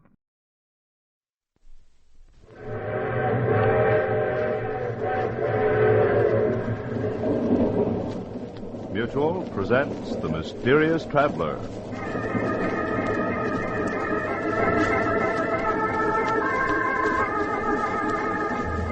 This is the Mysterious Traveler, inviting you to join me on another journey into the realm of the strange and the terrifying. I hope you will enjoy the trip, that it will thrill you a little and chill you a little. So settle back, get a good grip on your nerves, and be comfortable, if you can. For in a few moments, you're going to meet a ghost, the strangest phantom that you ever heard of. But first, I want you to be my guest on a little train ride. We're running at 60 miles an hour on open track in the dead of night.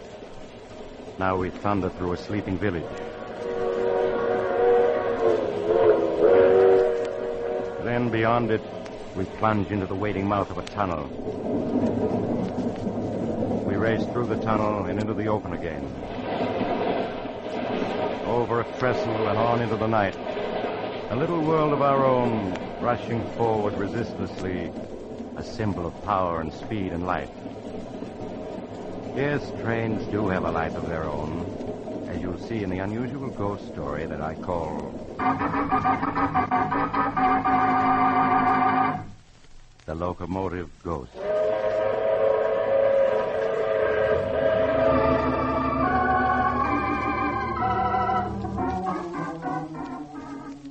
My story starts some years ago in a hilly region of western Pennsylvania.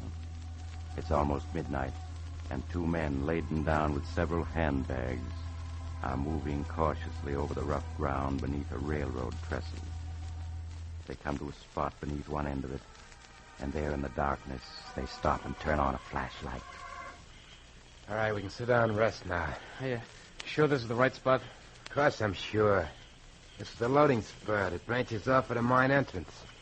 Main line's over there, about 100 yards away. How long do you think we'll have to wait? 5 or 10 minutes. These mine trains don't run in a minute the way they do out in the main line. Suppose the money isn't on the mine train. They might have changed their plans. It'll be on it. Those miners are waiting for their pay, and the treasurer's bringing it himself. Plus bonus money and cash for operating expenses. Big haul, my friend. $200,000. $200,000? That's a lot of dough, but... But what? You getting cold feet? No, of course not, but... Well, they'll be killed, won't they? The crew on the train? Forget it. I thought you were turning soft on me now after I spilled the whole plan to you. No, Joe, I'm not turning soft. Joe. What is it? Thought I heard a noise then. Over there. It's just your imagination. No, you're right. Somebody's coming. Keep the light steady. I got my gun handy. Who could it be? It's probably just a bum. They often sleep under this trestle. All right, you stop where you are. Only me, boys. Just old Boomer. Who? Old Boomer, that's all. Looking for a place to bunk. Howdy, boys. It's okay, Tom. I heard of this guy. So you're old Boomer, huh? The one they call the king of the bums? Not the king, son. Just the travelingest one of them all. 50 years I've been riding the rods, and I guess I've covered 1,000,000 miles of track. Mind if I sit down here? Got kind of ache in my bones. Sit down if you want to. Thanks, son. Say, you fellas ain't bums. You're dressed too good. Never mind about us. Curiosity ain't healthy. Old Boomer never fights with anybody. Live and let live's his motto. Listen, here comes number 25. It's a mighty fine train, 25. Got a 16-wheel Mikado engine, can pull 20 cars at 80 on a level track.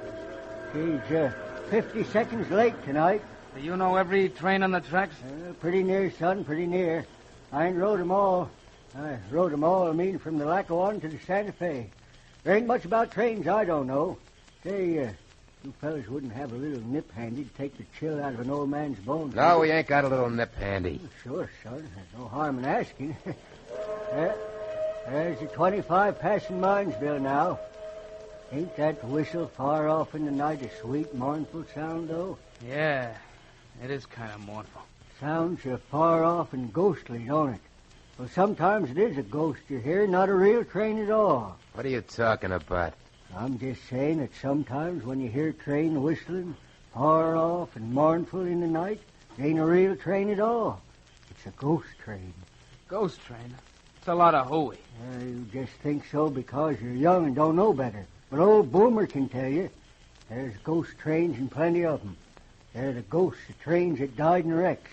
Anything as live as a train is bound to have a ghost live on after. All right, can the chatter. You're hurting my ears. Well, let him talk, Joe. It helps pass the time. All right, but if you ask me, you're spotting a lot of bushwhack. Go on, Boomer. What were you saying about trains having ghosts? Well, I've seen them many a time. They're running the tracks with all lights out, going faster than the wind. Not a sound coming from them. I've seen the Heavenly Express, too, a couple times. What's the Heavenly Express? It's a special train, son. It's on the Earth to Heaven run. Travels 1,000,000 miles a minute when it gets up speed. Takes the souls of railroad men from this world to the next.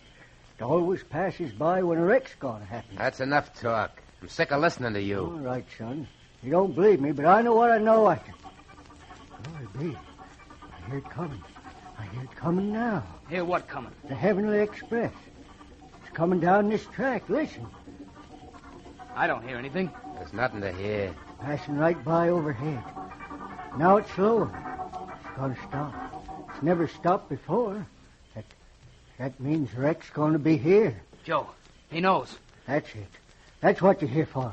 You're going to wreck that mine train. Hear that, old man?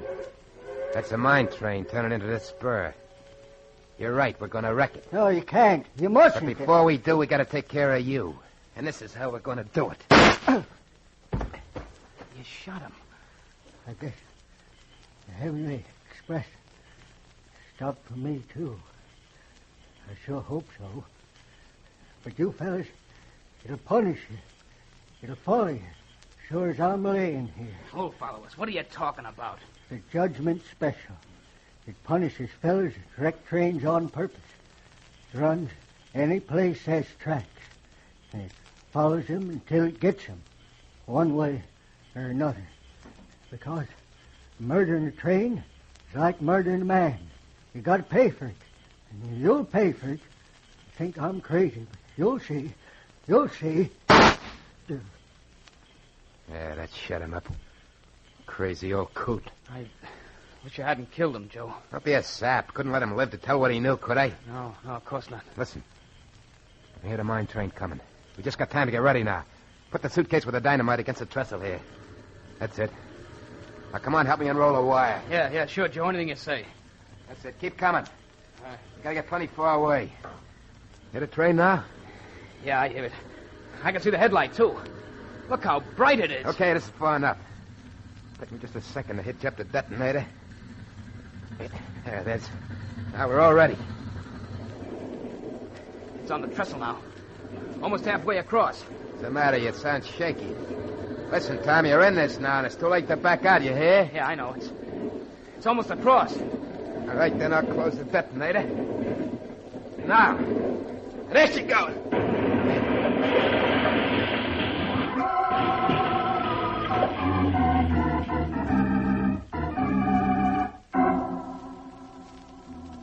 3 hours later, the two men, Joe Malone and Tom Henderson, were driving eastward through the night, far from the scene of the train wreck. Between them on the seat was a large handbag, and Joe Malone at the wheel patted it lovingly. $200,000. Ha! You realize that, Tom? We got $200,000 riding here between us. Yeah, I know. What's the matter? You don't sound very happy about it. Sure I am. It's just... Just what? Well, I can't help remembering the crash when the mine train went into the ravine. The way the whistle kept screaming, just like the locomotive was something alive that was being killed. Oh, for Pete's sake, the whistle valve got stuck when the engine crashed, that's all. Sure, I know that, only... Well, I just can't help remembering it. Joe, the crew were all killed, weren't they? Suppose they were. What do you care? You're as nervous as an old woman. Should never have rung you in on this job. I'm all right, really I am, Joe.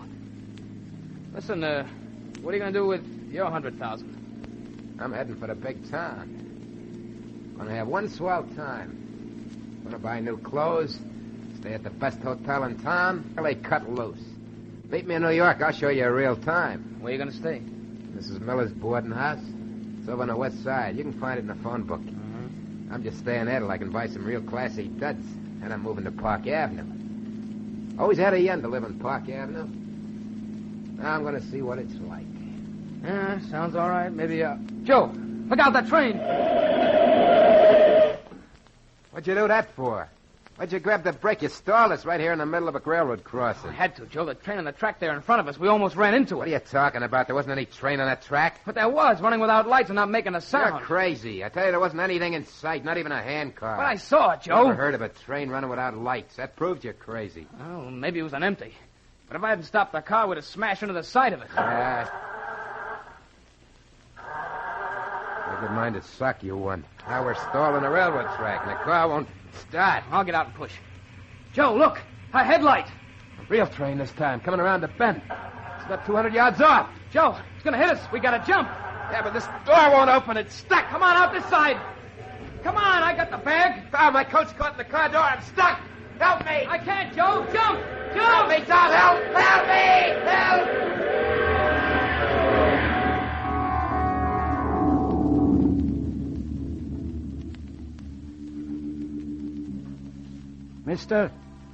Mister, you all right? Yeah, I'm all right. But my friend, he must have been killed. Yes, he sure was. So when do you get away? Look at your car. There's pieces of it spread a quarter mile up the track. Whatever made you stop right there in the crossing? Car stole. Who are you? I'm the crossing watchman. Watchman? Why weren't you on duty? Why didn't you signal there was a train coming? Because I didn't know it, mister. That was the wrecking train taking doctors down to Mineville. It was unscheduled. Oh, I see. What about the other train, the one that went past going east just before the wrecking train hit us? Other train? Yeah. Well, no other train due through here till 6 a.m. this morning. I saw it, I tell you, traveling without lights. No train ever travels without lights. It's against the law. Say, are you drunk? No, I'm not. Where are you going? Listen, I got a report to make on this. You got to fill out a form. Forget it, I'm not interested. Getting away from here. I'm going to New York.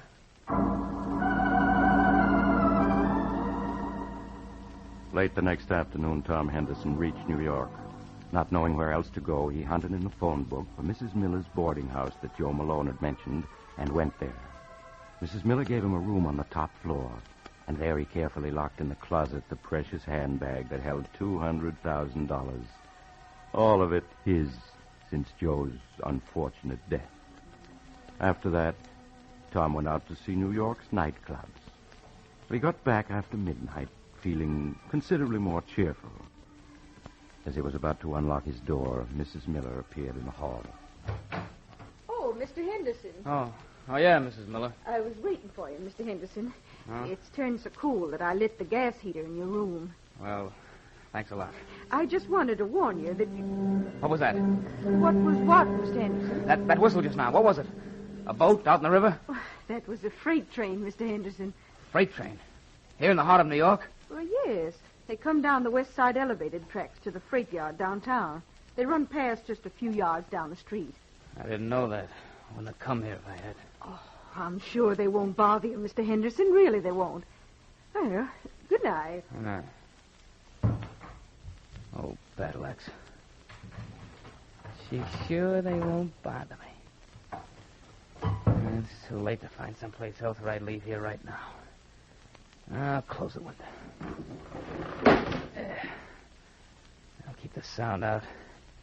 Anyway, suppose I can hear a train or two. But I'm can hearing them do me. I'm going to go to sleep and forget it. Yeah, forget it. I've got $200,000 and my whole life ahead of me. Should let an old coot like that Boomer worry me. Joe's getting killed by a train was just an accident. Could happen to anybody. Me, I'm alive. Tomorrow, I'm going to start enjoying it plenty.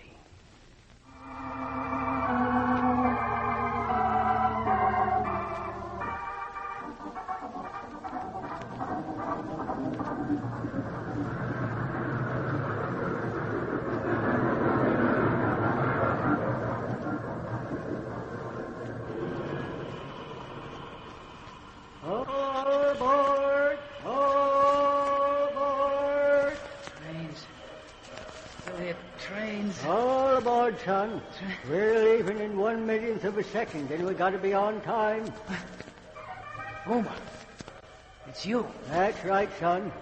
You got to wake up and get aboard. We're pulling out. Well, I'm at a railroad station someplace, but everything's so misty I can't see much. No time for talking, son. Got to get aboard. Yeah, but I'm the only passenger, except for you and me. There isn't another soul in sight.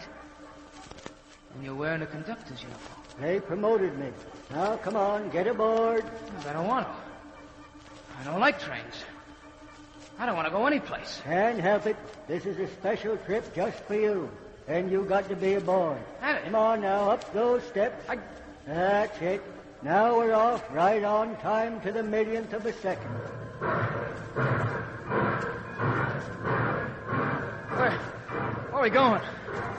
What train is this?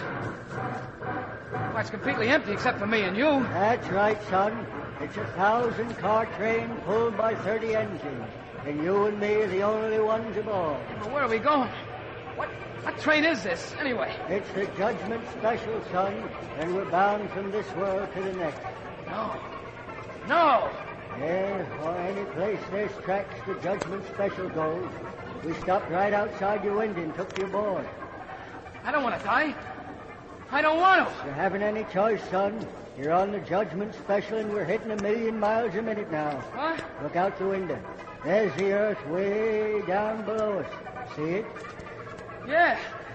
But I don't want to leave it. I don't want to go. Look at the stars flash by. We're going 1,000,000 miles a minute, and it'll take us all eternity to get there. Yep. Here, I'll put the wind up so you can see better. There you are, son. There's the earth we left. That tiny little dot of light way up in the sky. I won't go with you. I won't. Hey, I won't. what are you doing? Get down. You can't jump out that window. We're going 1,000,000 miles a minute. I won't jump. I'm not going with you. Come back. Come back. Wake up, Mr. Henderson. Wake up. Wake up. What is it? Oh. What is it? Oh, Mr. Henderson, thank heaven you're still alive. I thought you were dead for sure. What happened? Well, you closed your window. I meant to warn you that with the gas heater on, you must leave it open. Well, you almost suffocated in your sleep. I almost suffocated? Yes. If I hadn't heard you trying to get your breath and hurried in and opened your window, you'd have been dead now, for sure. The rest of the night, Tom Henderson spent sitting on a bench in the nearest park, shivering at the nearness of his escape. The next day, he bought himself an expensive wardrobe. Then he checked into the biggest hotel on Park Avenue. There, 40 floors above the street, he was quite sure he wouldn't be bothered by hearing trains or having curious dreams about them. Especially as just before he retired, he took a sleeping tablet. Yeah, that fixed it. No dreams for me tonight. Some layout. So this is what you can enjoy when you have money. And I'm going to enjoy it. I've been letting my nerves get the better of me. Not anymore. Feel better already. So out goes the light. I'm going to sleep like a millionaire. Yes, just like a millionaire. And so Tom fell asleep. But unfortunately, he did dream. And he knew he was dreaming, but he couldn't wake up. It was a very curious dream indeed.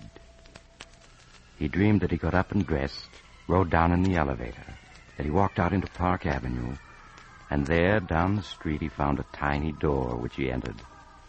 It led down a flight of steep iron stairs to a dark tunnel far beneath the ground. There in the tunnel, a man was waiting for him. The man turned, and he saw it was his former pal, Joe Malone. Hello, Tom. Joe. Joe, it's you. Yeah.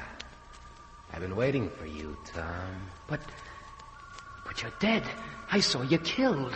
Maybe I'm dead. Maybe I'm not. You're dead. I know it. It's just a dream. I gotta wake up. Can't wake up. Don't you understand? You're never gonna wake up. I will. No, I will. Tom. Now come along with me.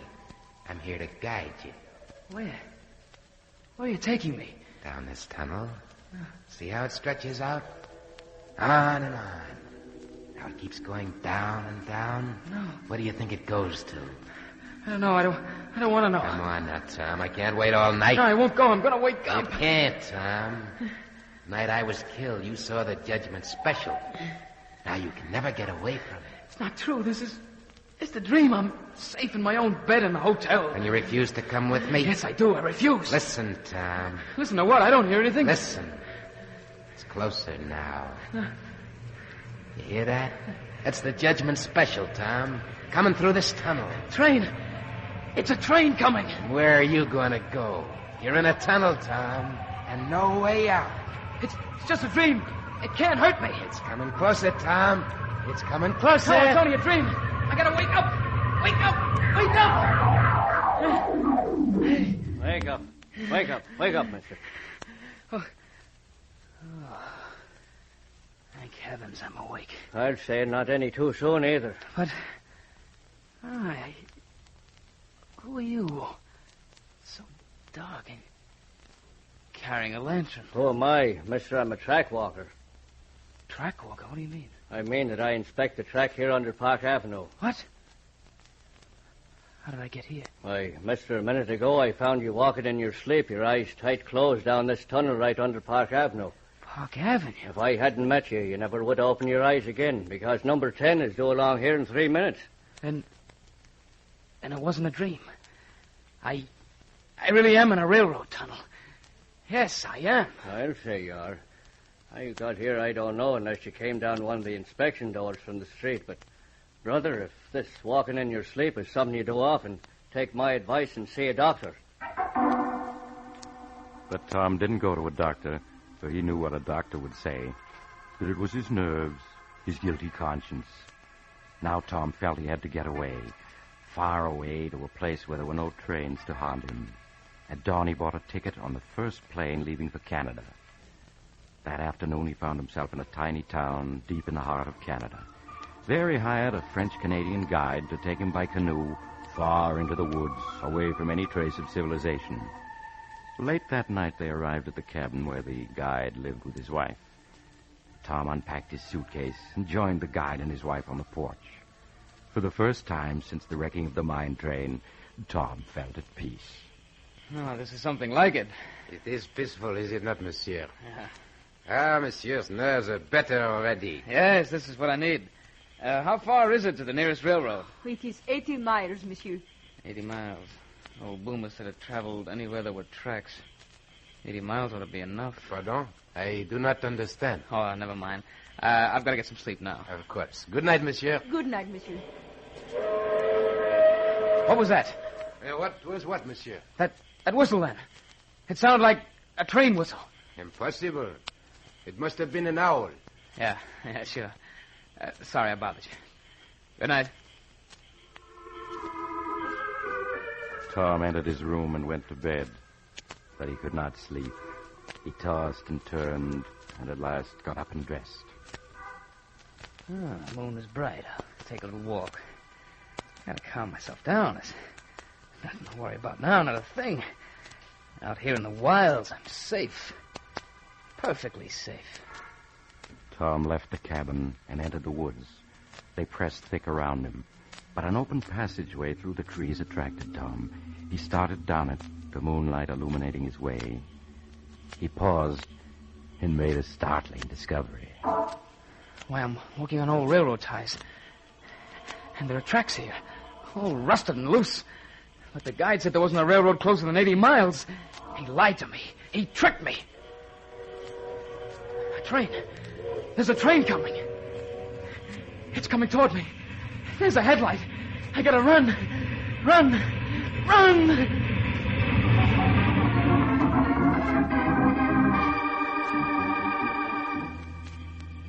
Marie! Qu'est-ce que c'est que ça, Pierre? The nervous one. He's not in the cabin. He has wandered off into the woods. Oh, that is strange. We must go after him. Hurry, before he does himself an injury.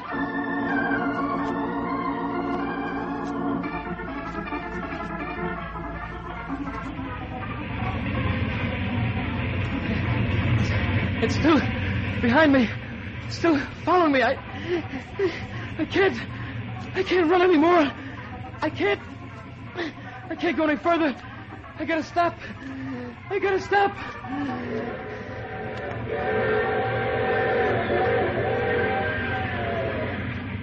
Judgment Special, son.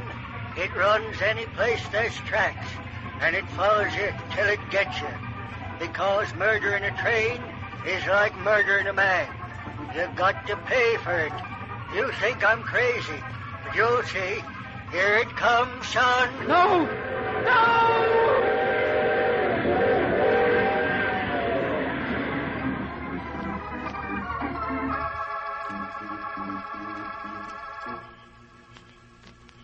He cannot be far now, Marie.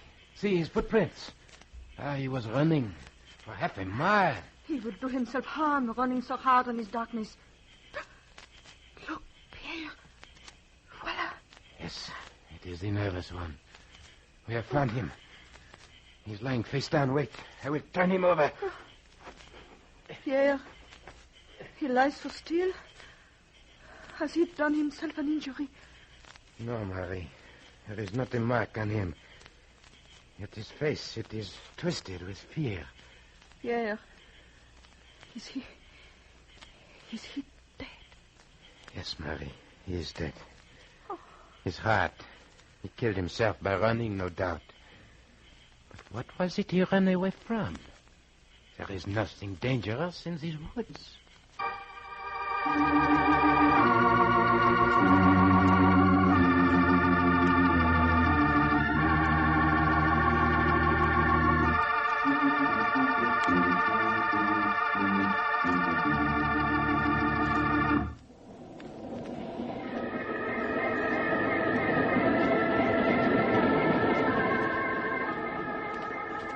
This is the mysterious traveler again. Poor Tom. The tracks he found himself on led to an abandoned logging camp.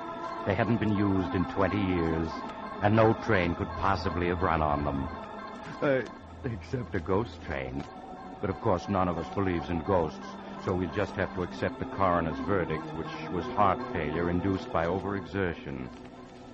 Just the same, if you ever see a train running without lights and going faster than the wind, don't be too sure it's only your imagination. And next time you hear a distant, mournful whistle in the night, you... Oh, all this talk about trains is making you nervous, and you have to get off here. I'm sorry. But I'm sure we'll meet again. Shall we say next week at the same time?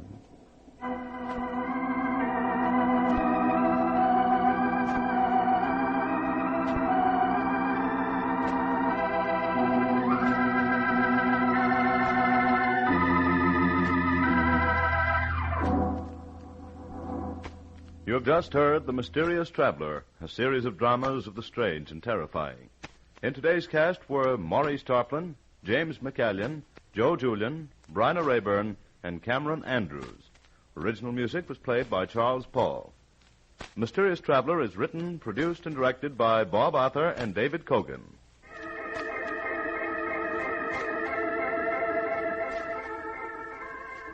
Listen next week to a tale titled The Man the Insects Hated. Another strange and shivery tale of the Mysterious Traveler.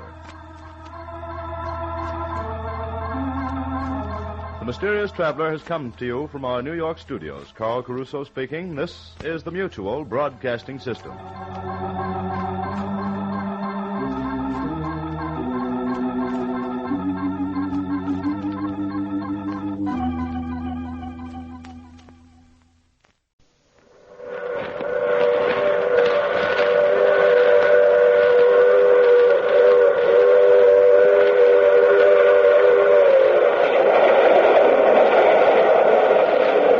The Mutual Broadcasting System presents The Mysterious Traveler.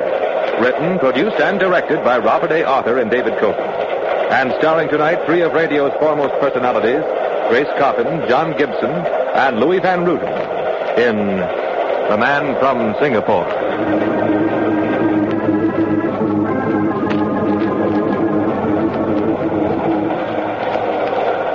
This is the Mysterious Traveler, inviting you to join me on another journey into the realm of the strange and the terrifying. I hope you will enjoy the trip, that it will thrill you a little and chill you a little. So settle back, get a good grip on your nerves, and be comfortable, if you can, as we follow the machinations of a ruthless woman. It's a story I call The Man from Singapore.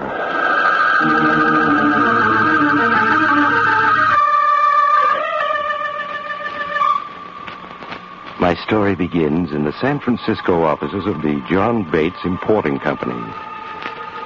In a large, well-furnished office, Horace Riker, a junior partner in the firm, sits behind his desk, staring unbelievably at a letter which he holds in trembling hands. He reads the letter a second time, then agitatedly turns to the intercom box on his desk. Blanche, come in my office at once, please. Be right there. Oh, Lord. What can we say to him? What can we say? What is it, Horace? What's wrong? Come in. Close the door. Well, what is it? Blanche, this airmail letter I just received. He's coming back. Who is? You mean Bates? Yes, John Bates, our senior partner. After 25 years in the Far East, he's coming back. Flying? Yes, he's leaving Singapore this Thursday. He'll be here a week from today. leaving Singapore Thursday. Yes. Blanche, how can you stand there so calmly? Do you realize what John Bates will do when he finds out? $100,000. That's how much I'm short. Horace, get hold of yourself. I took the money for you. You've got to help me. Bates will send me to prison if you don't, and they'll make you give everything back. They'll never get anything back. Never. The house, the car, the money. I'm keeping it. You've never met Bates. He's a vindictive man. He'll send me to prison, and you too, if he can. Oh, no, he won't. He isn't sending anyone to prison. He isn't? What'll stop him? I always knew that someday he'd return to this country. That this moment would come. And now it has. Yes. Now it has. I've had a long time to think it over. And there's only one thing we can do. What's that? John Bates is never going to reach San Francisco. What? He's going to vanish in Hawaii. Vanish in Hawaii? What are you talking about? He's leaving Singapore Thursday. He'll be in Hawaii Saturday evening, and we'll stop there overnight. You and I will be in Hawaii when he gets there. What for? I've told you. He's going to remain there. He's never going to reach San Francisco. Blanche, you mean... No. Oh, no. I'll have no part of it. Would you rather go to prison for 15 years? But murder. Yes, murder. We're living in a jungle where we have to kill or be killed. The sooner you get used to the idea, the better. I stole, Blanche, but I won't commit murder. I can't. You can, and we will. We're in this thing together to the end. But, Blanche, There are no buts. Now, you'll do exactly as I say. Just think, Horace. Once Bates is gone, this company will be really ours. He hasn't any relatives. There's no one who will come forward to make trouble. It's wrong. It's wrong. It isn't wrong. It's only wrong if we fail. And we aren't going to. Now, you and I are flying to Hawaii on Friday under assumed names. And we're going on different flights. I want you to shave off your mustache, dye your hair, get yourself a pair of heavy black rim glasses. Yes, Blanche. I guess it's the only way. I'll dress as a widow, wear a black veil. Well, won't people wonder where we are while we're gone? We'll tell them we're driving up to my mountain lodge for the weekend. There's no phone there. It's completely isolated. We'll fly to Hawaii Friday morning and be back in the office Monday afternoon. You've had this planned for a long time, haven't you? Yes. You should know by now, Horace, that I won't let anything or anyone stand in my way. I've loved you so blindly, Blanche, that I suppose I've never realized how ruthless you can be. And it's my ruthlessness that will save us. Now, here's the rest of my plan. You'll take the flight that leaves at dawn Friday. Now, when you arrive at Honolulu in the afternoon, you're to go to the Dorset Hotel. When you arrive, hire a car.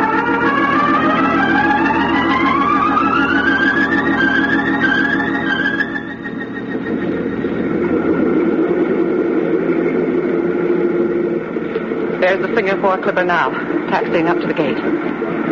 Bates will be getting out in a minute. Blanche, it's still not too late to change our minds, even if We've come to Hawaii for one thing, Horace, and we're going through with it. There's no turning back for either of us. Yes, but there are so many things that can go wrong. What if Bates doesn't... Nothing will go wrong if you do exactly as I told you. Look, the passengers are leaving the plane now. Point out Bates to me. What with the darkness and the distance, it's hard to tell one passenger from another. There he is.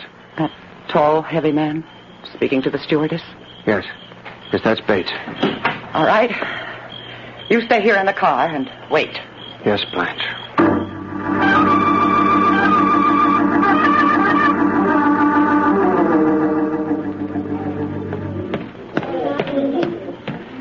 Pardon me.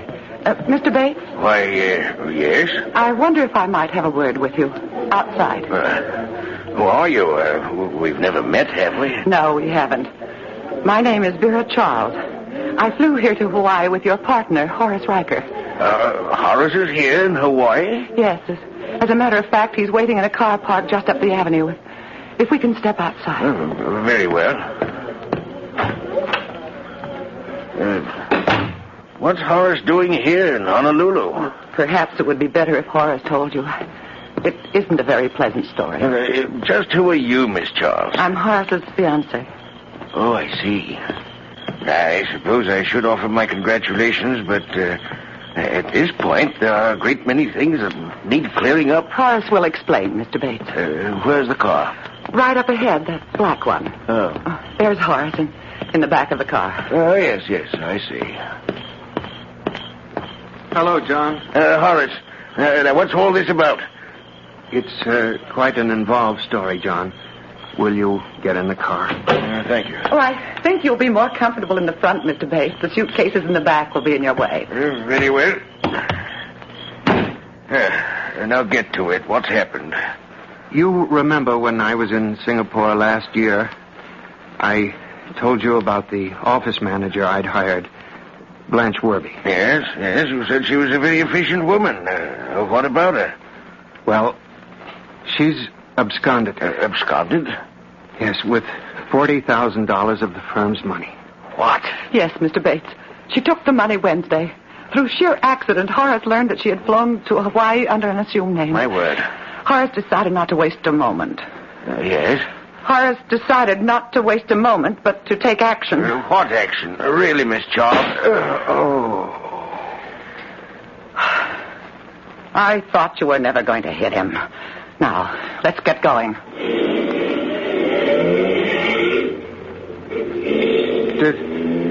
Did I kill him? No. He's only unconscious. But so far, so good.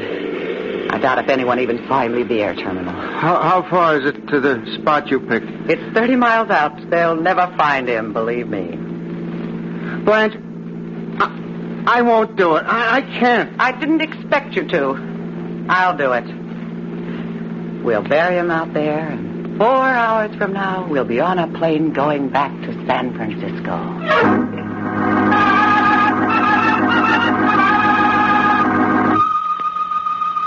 Yes, Blanche, there's no question in your mind as to what has to be done, is there?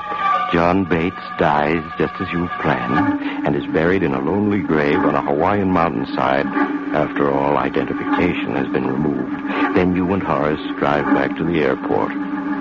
He returns the rented car, and as two utter strangers, you board a plane for San Francisco.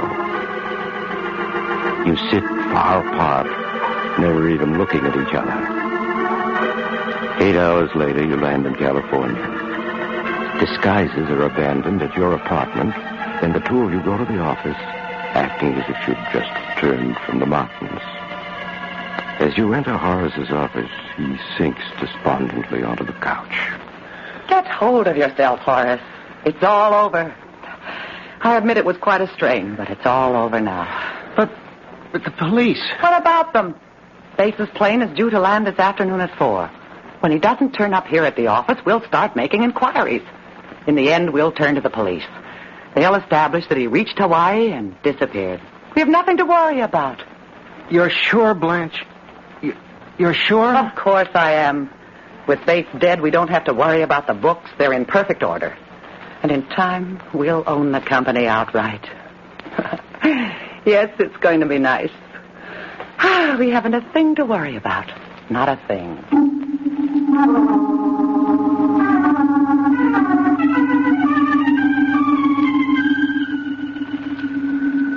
Blanche. Yes? It's almost 6 o'clock. His plane was supposed to have arrived at 4. Shouldn't we call the police now? Certainly not. It's much too soon to become alarmed. Tomorrow morning at 11 or so, when Bates hasn't arrived, you'll call the airlines and make inquiries. And the following day, we'll go to the police. All right, just as you say. Oh, relax, Horace. I'll do the thinking. Yes, Blanche. It's 6 o'clock. What about supper and some drinks at the club? Oh, fine. We can stand a little relaxation. I'll get ready and... Someone came into the office. The staff have all gone. Perhaps one of them came back. I'll see. Can I help you? Yes. Yes, maybe you can. My name is Garrett. Fred Garrett. Well, come into my office, Mr. Garrett. Thank you. Now, what can I do for you? I said, what can I do for you? I don't like people who stare. I'm sorry. Haven't we met before? No. I always remember people with bad manners. You still haven't stated your business, Mr. Garrett? I'm looking for Mr. Bates, John Bates. Mr. Bates? We expect Mr. Bates in the office tomorrow morning. Oh. Well, then you've seen him, spoken to him? Why, no, not yet. His plane only arrived 2 hours ago. Oh. Well, the plane arrived, but Mr. Bates didn't. He didn't? You must be mistaken. We have a letter here from him that says that... He wasn't on that plane. I know. How do you know? I boarded that plane in Singapore with Bates. Sat beside him all the way to Hawaii. Got to know quite a bit about him after a while. Well, Mr. Garrett, if you say he didn't arrive this afternoon, then I suppose he didn't. Possibly he decided to spend a few days in Hawaii. Yeah, you're wrong again. Wrong? Yes, because he told me he was in a hurry to get to San Francisco. In fact, we had tickets on the same plane. Adjacent seats. I see. What do you make of it? Well, this I do know. I left Bates in the air terminal in Hawaii to buy some cigarettes. When I turned to look for him, I caught sight of him going out the door with a woman. You're staring again, Mr. Garrett. Yes. You know something? What? The woman I saw Bates leave with, she looked like you. Well, that's preposterous. Why, Miss Werby spent the weekend at her lodge in the mountains. You don't say. We do say. I hope it stands up. What do you mean? Let's skip the preliminaries. I'm betting that if the police found out what I know, it would give them an entirely different slant on the whole disappearance. That weekend in the mountains wouldn't stand up. Blanche, if he... Shut up. How much? Swanky office you have here. How much? You know, on that plane trip, I managed to get quite a bit of information out of Bates. Told me he hadn't seen the States in 25 years. Alone in the world. No relatives. What are you getting at? The office force expects to see John Bates here tomorrow morning. Right? Well, they're going to. Well, what are you talking about? What's the matter, Mr. Riker? Don't you recognize your partner, John Bates? No, that's the price we won't pay. Oh, now, let's not be too hasty. Look at it this way. If I'm John Bates, then John Bates can't be missing. Which means there'll be no need to notify the police, start an investigation which may end, well, who knows where. From the looks of this business, I'm sure there's enough for 3. No. I'm afraid I can't take that as an answer.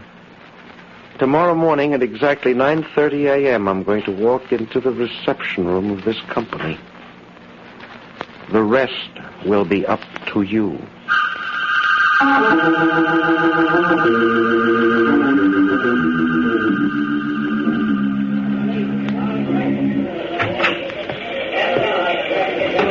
Good morning, Horace. Good to see you again. Good morning, John. Welcome home. When did you arrive? Yesterday afternoon on the 4 o'clock plane. Well, so this is our San Francisco office. Yes. To think you've never seen it before. Oh, John, this is our office manager, Miss Werby. Blanche, this is Mr. Bates. How do you do, Mr. Bates? Well, so you're Miss Werby. Horace has written so much about you. This way to your office, John. Oh, thank you, Horace. Hey, it's good to be back in San Francisco after all these years. It's hard to believe I've been gone 25 years. Here we are. I hope you like the way it's decorated. Yes. Very nice. Very nice indeed. I'm glad to see that you two decided to act sensibly. It shows excellent judgment. I think we'd better have a clear understanding about everything right now. Of course. Now, as far as the business is concerned, I have no wish to interfere with the way it's being run. I'm sure that I can trust you two, and that the books will be in perfect order. There's more to it than that. I want to know just what... Come now, Miss Werby. Let's not go into details when I've been home less than 24 hours. We'll discuss it another time. Horace, would you have the cashier make out a check to me for $5,000?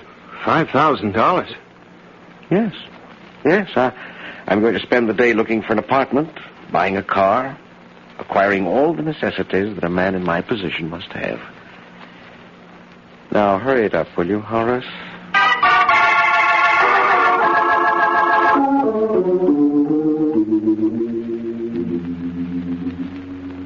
Blanche, why don't you stop pacing the floor and sit down?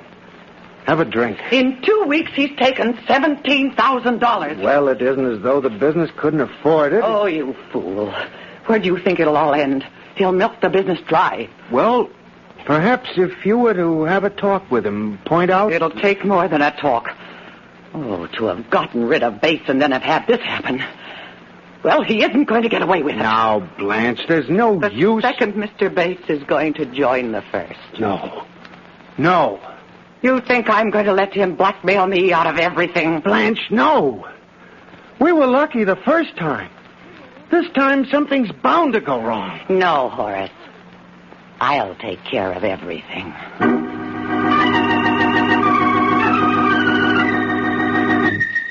Yes, Blanche, you've known it would have to be this way since the day that Fred Garrett walked into the office, haven't you? In the 2 weeks that have passed, you've already formulated a plan. Your coldness towards Garrett gives way to warmness. Soon he's spending more and more time in your office. Then one day, you invite him up to your mountain lodge for a weekend. He arrives on a Friday evening, pleased to find that he's your only guest. Dinner was wonderful, Blanche. So was the liquor, the place, and most of all, you. Thank you. You're the perfect guest, Fred. Easy to please. Not Fred, Blanche. John Bates. Yes, of course. I keep forgetting. You shouldn't. John Bates is a much safer name than Fred Garrett. In more ways than one. Another drink? Sure, why not? You having one, too? Of course. Fine. You and I are going to get along, Blanche. Going to get along.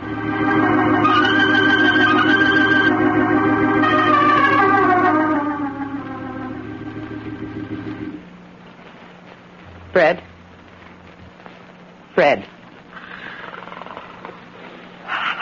That's it. Fall asleep, Fred. Horace? Yes, Blanche. Is he out? He's dead to the world. I thought he'd never pass out. It's almost 1 a.m. The late hour makes it all the better. The road will be empty. Pick him up, Horace, and carry him out to the car while I get his suitcase. Yes, Blanche. He's real heavy. Hard to manage. He won't be for long, Horace. Not for long.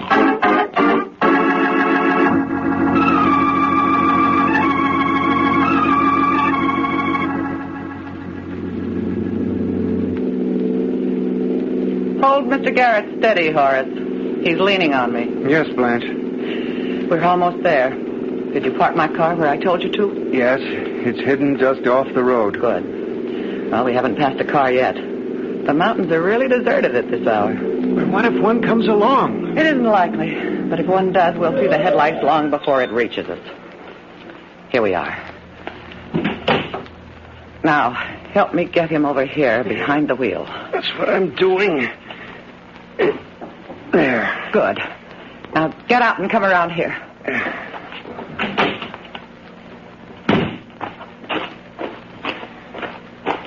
Is he still unconscious? Yes. Look up and down the road. Is there a car coming either way? No, Blanche. And stand aside while I release the brake and close the door.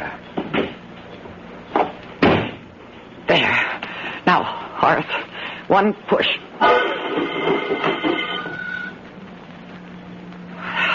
There it's going. Look how fast it's picking up speed on the downgrade. It'll go off the road at the curve. There. It's going through the guardrail. There it goes over the cliff. That's what comes of drunken driving. Come on, Blanche. Your car's parked up the road behind those trees. Oh, no. We're going down the side of that mountain to make sure he's dead. But he must be. That was a 100-foot fall. Maybe he is. But we're going down to make certain. But, Blanche, it'll take No us... buts. I've got to be sure.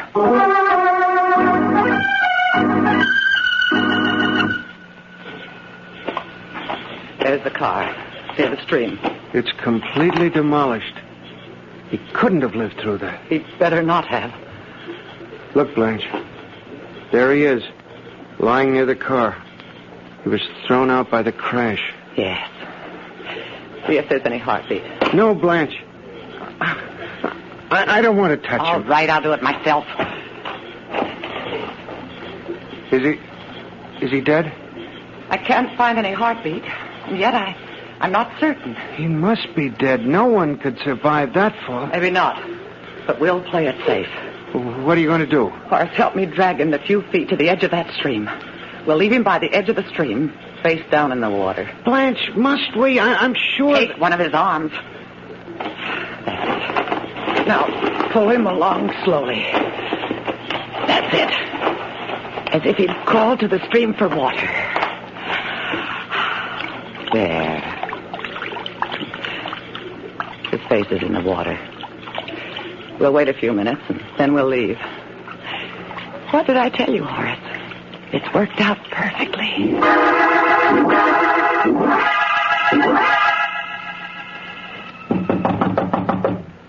Come in. Miss Werby's here, sir. Sure in, Sergeant. Yes, sir. All right, to come in, Miss Werby. Yes, Lieutenant.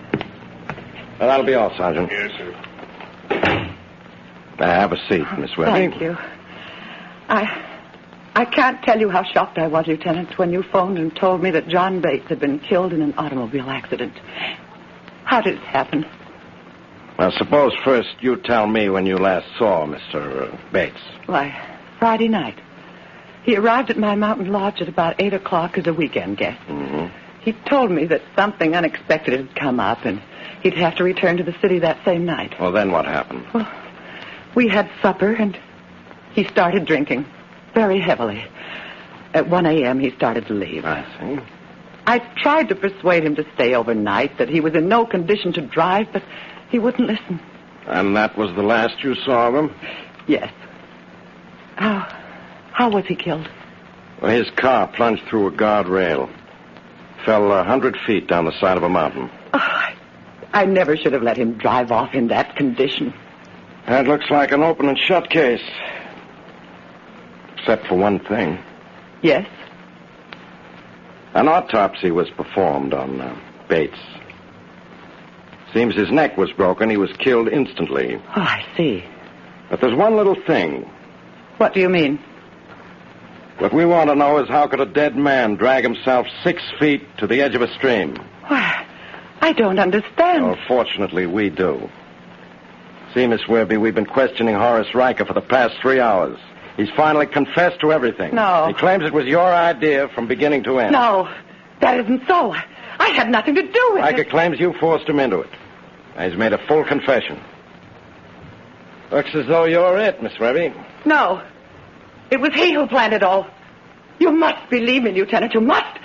He threatened to kill me if I didn't do as he told me. I see. Riker, in here.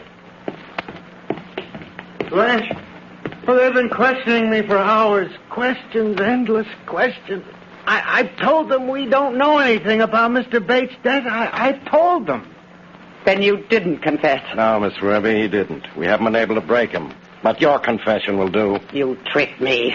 You tricked me. Yeah, but I wasn't the only one who tricked you. So did Fred Garrett. Fred Garrett? You know that he isn't John Bates? Yeah, we found out this morning he isn't. Garrett blackmailed you, didn't he? You were forced to accept him as John Bates because he knew you'd killed the real John Bates. Yes, he blackmailed us. He was bluffing you all the way. Bluffing? But he threatened to go to the police. Police? He'd hardly have done that. Why not?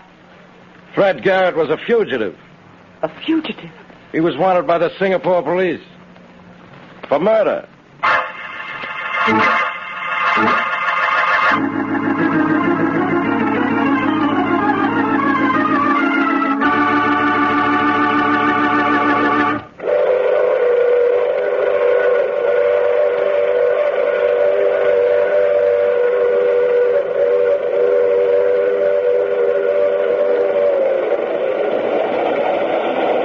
This is the Mysterious Traveler again.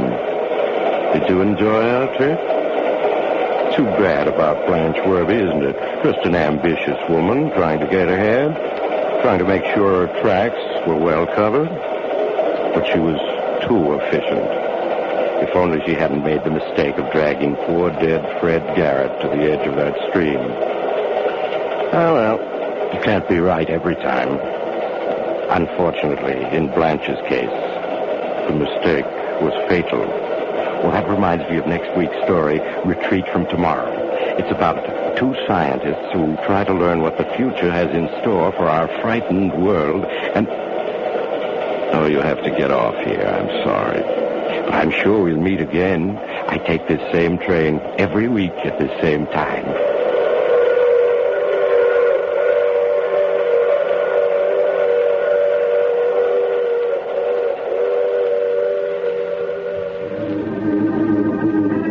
You have just heard The Mysterious Traveler, which is played by Maurice Tarplin. In the cast were Grace Coppin, John Gibson, and Louis Van Ruten. Original music is composed and played by Al Canuck. This is Bob Emmerich speaking. All characters in our story were fictitious, and any resemblance to the names of actual persons was purely coincidental.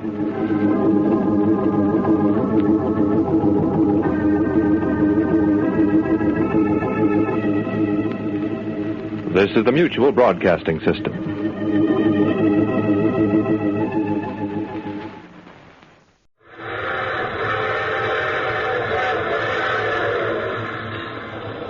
Mutual presents The Mysterious Traveler.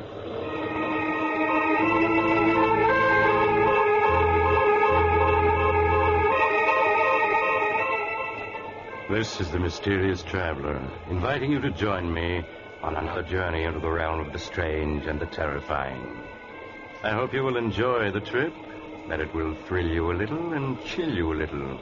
So settle back, get a good grip on your nerves, and be comfortable. If you can.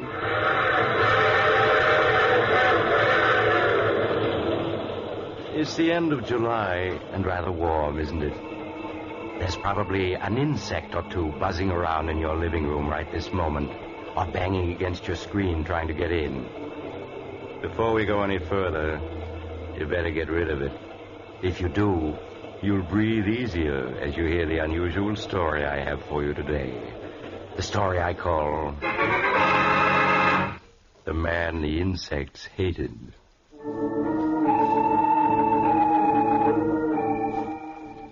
My story begins in a homemade laboratory in a crumbling mansion on the edge of a bayou, deep in the heart of the Louisiana swamps.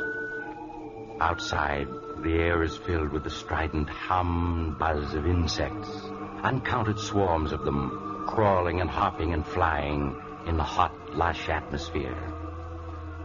Inside the laboratory, the air is filled with the same sound as a small man with graying hair lifts a wire insect trap to a table. Listen to them, Mary. How they hate me, every one of them. The flies, the bees, the hornets, the beetles, the locusts, the spiders, they all hate me. Oh, John, they don't hate you. They're just bugs. They can't hate you. Yes, but listen to them hum and buzz when I come near. They know me. And the reason they're so upset is that they know that we're enemies. And that I'm going to destroy them. Destroy them utterly. All right, John. Oh, Mary, you look tired. This life we've been leading the last few months, it's very dreary for you, isn't it? It's all right, John. It doesn't matter. Oh, but it does. These swamps, they must seem like the last outpost of creation to you. You always did love the city and the lights, the movement, the gaiety. I'm all right. You mustn't worry about me. It's such a struggle. If we had someone to help us, it would be easier. But no one will come out here and work for us. Yes, I know, my darling. Believe me, I do. But it's only for a little while. Soon we'll be rich. I promise it. All right, John. I'll be patient. You do believe me, Mary. You know that I'm on the verge of success now, don't you? That last formula, you saw how quickly it killed every insect in the cage? Yes, I know. It was wonderful, John. Yes, and you know yourself what it'll mean to the world. The perfect insect killer, something much better than DDT. Why, it will be tremendous. It will make the worst jungle livable. It will cut down disease and increase the crops and... There's someone at the door. Yes. It's very odd. I wonder who it could be.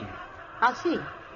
Perhaps it's Dr. Guernsey or Mr. Conway, the druggist. They promised to call. Good morning. Is Professor Hanson in? Why, yes, he is. Come in quickly. There's so many flies. Yeah. Seems like the air is full of bugs outside. Never saw so many in my life. What is it, Mary? It's someone to see you, John. I don't know who. Andrews, the name, Professor. Martin Andrews. Say, you really are out in the wilds here, aren't you? Thought I'd never find you. Yes, we are rather isolated, but... You're wondering who I am and what I want here. The truth is, I was in Conway's drugstore back in town, and he told me you might be able to use a handyman. Oh, a handyman? Yes, we can use a handyman. How much do you want? Oh, not very much. I guess $25 a week would do me. We can manage that, I think. But on second thought, I don't know. I'm not crazy about these swamps with all these bugs around and... Oh, please try it anyway, Mr. Andrews. My husband is engaged on some very important research, and he needs help badly. Oh.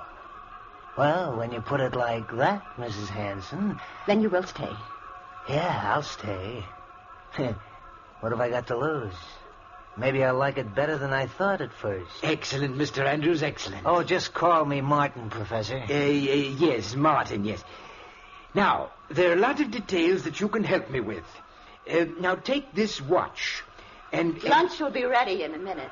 Oh, yes, my dear, yes. Take this watch, Martin, and you see this wire trap full of insects? Yeah. There must be thousands of bugs in there. There are. You see, I'm working to discover the perfect insect exterminator.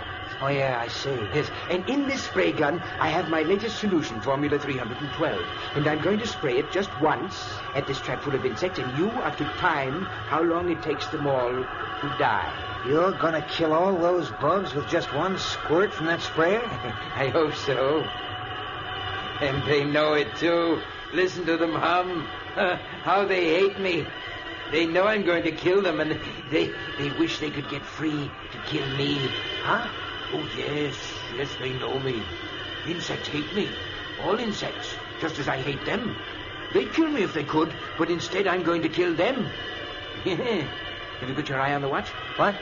Oh, yeah, sure. Then start timing. Now, watch and listen. Say, that stuff really mows them down, Professor. Yes, they're dying now. A few of them are still trying to crawl around, but there they go. Now, how long did it take? 29 seconds. It's good, but not quite good enough. But I'm sure I'm on the right track. Lunch is ready, John. Oh, yes, my dear, yes, we're coming. Well, Martin, do you think you're going to like working here, helping me develop my new insect killer? Yes, sir, Professor. I've got an idea it's going to be a lot more interesting here than I ever imagined.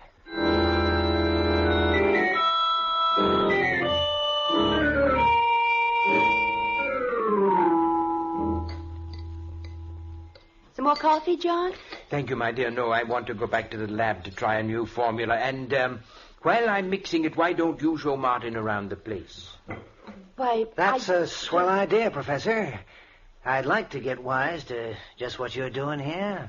But I'm sure that John could show you around and explain everything better than I could. No, not at all, Mary. And besides, you know how I feel about going outdoors. Well, all right, John.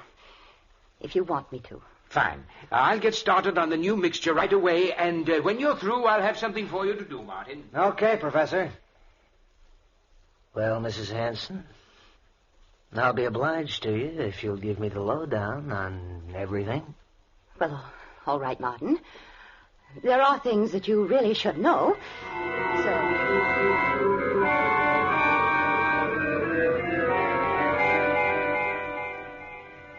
So, that's how it is, huh?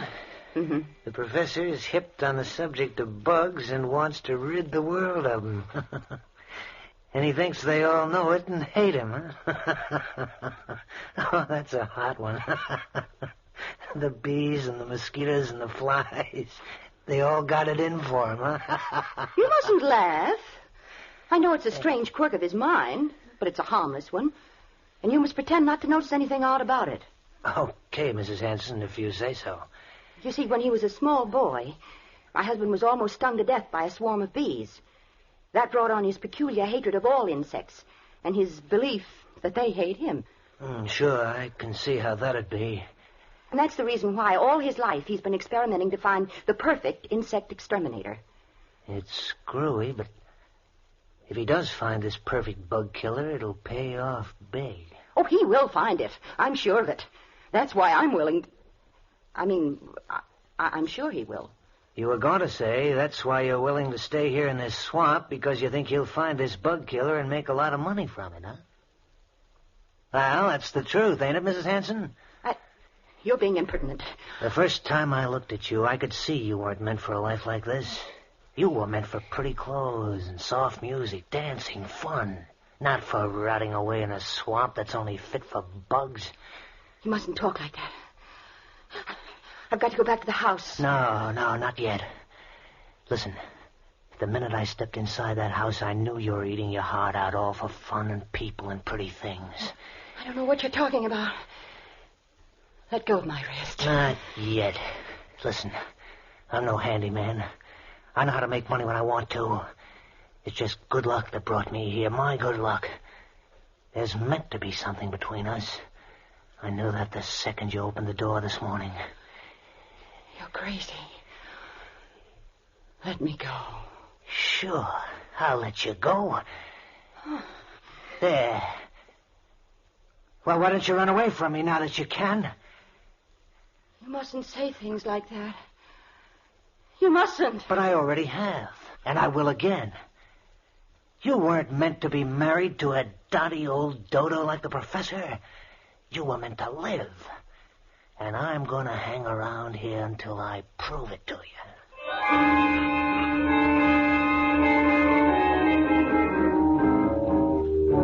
And so Martin Andrews joined the strange household in the swamps, the household where Professor Hanson plotted death for the insect world. Mary suggested to him that it had been a mistake to hire Martin so hastily without investigating his background, but her husband pooh-poohed her arguments, and she was silent, knowing she could not explain that she was both frightened and fascinated by a man whom she'd seen for the first time that day.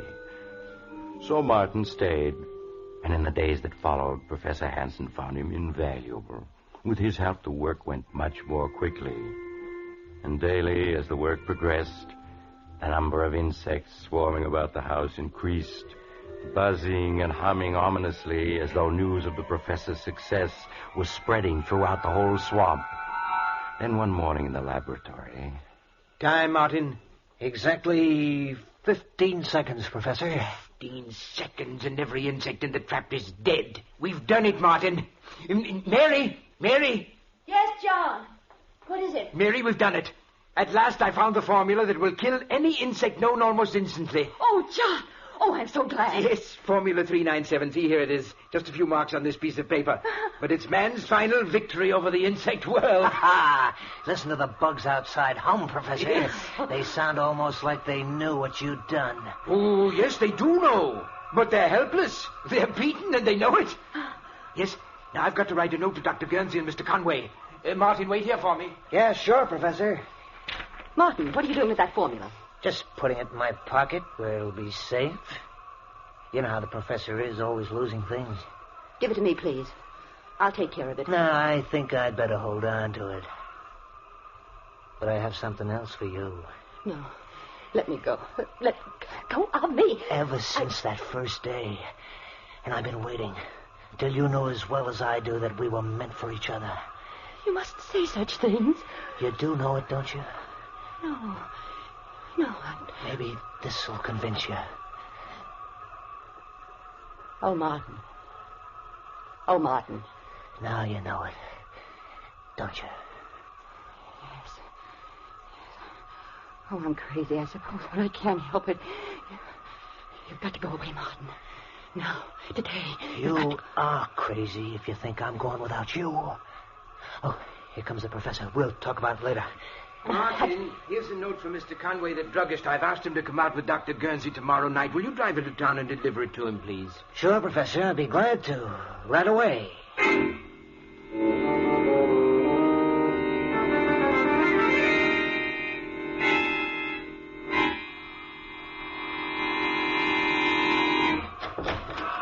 Come in, Martin, quickly. Oh, my, your clothes are covered with insects. Here, stand still a minute. I'll get rid of them. There. It takes care of that. How in the world did so many get on you? When I got out to open the garage door, they were crawling all over it. They dropped onto me. I couldn't knock them off. John! Oh, John! Yes, Mary? John, there are ants in the kitchen. A whole swarm of giant black ants. They're monsters. Giant ants in the kitchen. How did they get in? I don't know, but they're there. And more coming all the time. Well, never mind. We'll take care of them. Come on, Martin. Bring the spray gun. Right. They mustn't get into the house. I won't let them. They want to get at me, but they're not going to. There they are, John. All over the floor. There's giant ants. The floor's black with them. And look at them come this way toward me. They know who I am. Quick, Martin. Use the spray. Yes, Professor. This will fix them. Look at them turn up their toes. Yes. That finishes them. But how in the world did they get in? I thought I'd made this house insect-proof. Here are some more, coming through this hole in the woodwork. I'll take care of them. Now I'll plug up the hole. No more will come in that way. They're such big ants. I've never seen any that big before. And they were after me, but we've taught them a lesson. Professor, you've almost convinced me you're right. About the bugs hating you, I mean. What are you saying? It's the truth. You never saw so many bugs in your life as there are outside right now. When I got back from town, I could hardly see the house for the beetles and the flies and the hornets that are buzzing around it. And a couple of times the car ran over columns of ants so thick I thought they were going to clog the wheels. Columns heading this way. Is that so? I must go over to the window and see for myself. Yes, good heavens, the screen is so covered with insects I can't see out. I'll give them a dose of your bug killer. That'll make them move on. There. That cleared them off. Now, take a look outside, Professor. Did you ever see anything like that in your life? Oh! Good Lord, the sky is black with insects. Look at that swarm over the trees. Flying beetles, wasps, bees, I can't identify them all. Yeah, and just listen to them. Listen to that song of hate. Don't say that. It's just a natural phenomenon. These swamps breed insects by the millions. Yeah, I know. And every one of those millions is headed right for this spot. But that's ridiculous. No, it's not. All the way to town, I didn't see a single bug. Because they're all gathered right around here, right around this house. You mustn't say that. He's right. They know what's happening here, and they want to stop me. No, John, no. If you want my advice, the thing to do is make up all the Formula 397 we can. If those bugs ever get into this house, we're gonna need it.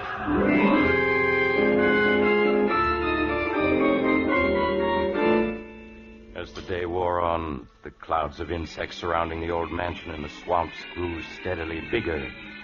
At times, the house was almost hidden by the black swarms of tiny creatures flying and crawling over it, as if they really were trying to force their way inside. But only a few did get into the house through unnoticed cracks. But as night came on... John. Yes? John, the lights won't go on. They won't? No, look. A fuse must have blown out. I'll go take a look, Professor. I have the flashlight. Thank you, Martin. I'll only be a minute. Listen to them, Mary. Listen to them swarming about the house, beating against the screens, trying to get in at me. Oh, John, they're just insects. They don't hate you. They don't, eh? Well, then where have they come from? Why are they surrounding this house? Answer me that. Oh, I don't know. Martin agrees with me. He said so this afternoon. You mustn't pay any attention to Martin. Listen to them. If they could get in, we'd be dead in 15 minutes. There's death we hear humming and buzzing out there, Mary. Professor! Professor! Yes, what is it? Did you find the trouble? Yes, it's in the switchbox, all right. All the fuses are blown out. All of them? But how? The switchbox is full of little beetles. I don't know where they came from, but they caused a short circuit that blew out all the fuses. They did it on purpose. Oh, John! Well, anyway, we'll be using candles tonight. And there's another thing. What, Martin? The cellar is full of little white ants. I couldn't find out where they're coming from. White ants? Not ants, Martin. Those are termites. Well, termites, then. They're all over everything.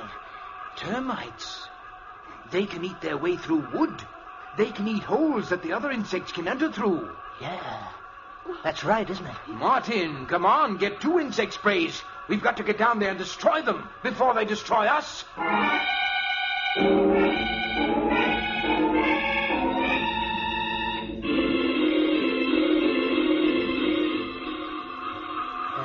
Listen to them. There must be billions of bugs out there. Crickets, bees, flies, hornets, wasps, ants, every kind of insect there is. It's a good thing you put tight screens on this house.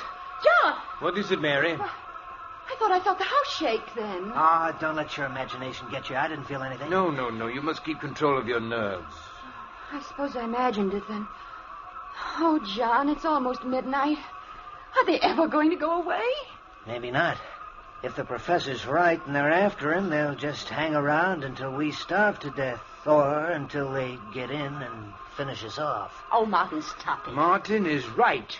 We've used up all the Formula 397, and if they ever do get into the house, we're doomed. I was just thinking that myself. We have got to get help.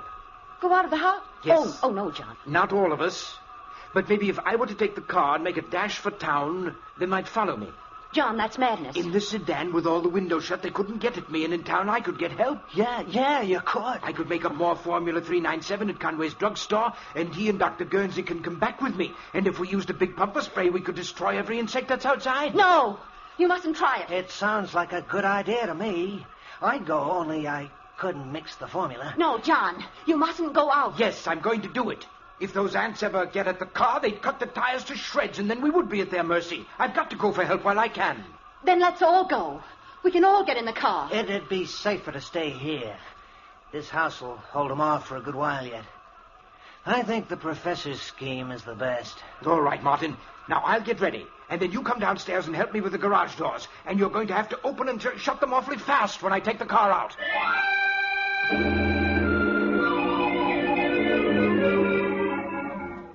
Despite Mary's protests, Professor Hansen carried out his plan. With the car tightly closed, the motor racing, Martin flung open the garage doors. The car shot out into the night, the headlights showing great swarms of flying insects in its path. Then Martin swiftly closed and bolted the door again and hurried upstairs. Well, he's gone. Oh, why did you let him go? That ought to be obvious. What do you mean? I didn't let him go. I made him go. I put the whole idea in his mind so he'd go off and leave us alone here. Oh, no. Sure I did. I'm a bright boy. From now on, it's going to be just you and me and fun. What are you saying? John isn't going to come back from his little trip to town. I don't understand. No, I'll make it simple. In the first place, all those bugs outside don't mean a thing. When I was in town this morning, Conway the druggist told me it happens out here every 7 years or so. There's something about the way the wind blows that makes millions of bugs come out of the swamp to swarm around this house in certain years. Oh, but then why did you pretend to believe John when he said it was because they were after him? Just so as he'd go to town for help. Those bugs are harmless. As soon as the wind shifts, they'll be gone. But then... Right this minute, John's driving to town as fast as he can go. And any second now, the steering gear is going to bust. Martin. No. Yes, baby, because I fixed it to. And when that steering wheel goes, it'll be curtains for John. The car'll hit a tree, and you'll be free to marry me. We'll have Formula 397 and all the dough it'll bring in. That's murder. No, it isn't murder. It's being smart. You've murdered John. And I'm guilty, too, because I didn't make him send you away. Oh, you never really wanted me to go. I ought to loathe you. And myself, too, but I... But you don't. No, Martin, I don't. That's more like it, baby. We'll always be together. Always. Forever, Martin. Martin! Huh? Something's happening. What? The house. It's shaking. Oh, gotta get out of here. The house is caving in. It's very quick. Grab hold of me. Come on now, before... Look out!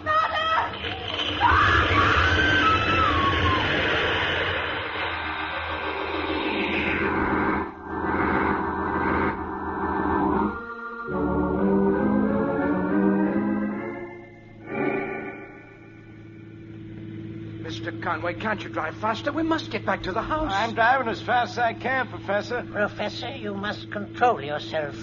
That was a serious accident you were in. It's a miracle you weren't killed. Sure was. Where your car hit that tree, well, I'm just glad it wasn't me. Yes, but please drive faster. No, I should never have allowed you to return to your home with us. You should be in a hospital. But, Doctor, my wife and Martin, I've got to save them. Those insects. They hate me. They're out to destroy all of us. They'll kill my wife and Martin if we don't get there in time. Professor, you must calm yourself. I'm sure it isn't as serious as all that. Oh, Doctor, you're like everyone else. You don't know how dangerous the insect world is, but I know, and that's why they hate me, and that's why they're out to destroy me and my wife and Martin. Well, we're almost there. The house is just around this bend in the road. Yes, but please hurry. You mustn't slow down. Professor, I gotta take this curve slow. After all, we don't want no more... Good Lord. The house. It's collapsed. They've wrecked it. The insects have wrecked it. I told you they were out to get me. Now, come quickly. We must find my wife and Martin. Come along, Conway. This looks bad. Yes, Doctor. Mary! Mary, where are you? Mary, answer me. Conway, you'd better start looking through the wreckage. Okay. Mary!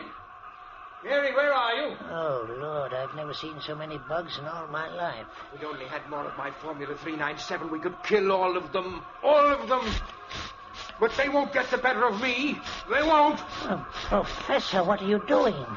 There isn't any spray in that gun. It's empty. I'll show them. I'll show them. Doctor. I found them. They're under the wreckage of the house. Oh, you'd better take me to them, Conway. Perhaps we can... It's too late, Doc. They're both dead. Dead? They're dead? Yes, Professor. They were killed by falling timbers when the house collapsed. No, it wasn't the falling timbers that killed them. It was the insect world that killed them. They tried to destroy me, and instead they murdered Mary, and now they're trying to break me down, but I won't let them. I won't let them. I've got my formula. Formula 397. The spray will destroy them all. Yes. They're dying left and right. They're dying. You see? Doc, what's wrong with them? That spray gun's empty. Yes, Conway, I know. I'm afraid he's completely mad. The insect world has destroyed his mind.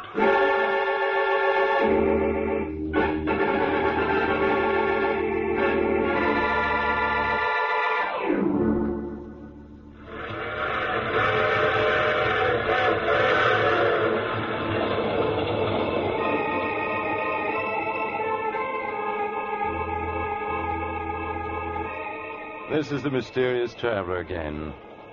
And how did you enjoy our visit with the man the insects hated? Too bad about poor Professor Hanson, wasn't it? Yes, they found he'd gone completely mad, and in his madness had completely forgotten his newly discovered Formula 397, which would destroy all insects. Oh, what happened to the copy of the formula which Martin had stolen? Well, strangely enough, when Martin's body was removed from the wreckage, the formula was not in his pockets. Some people say that the insects... Oh, you have to get off here. I'm sorry. But I'm sure we'll meet again. I take this same train every week at this same time.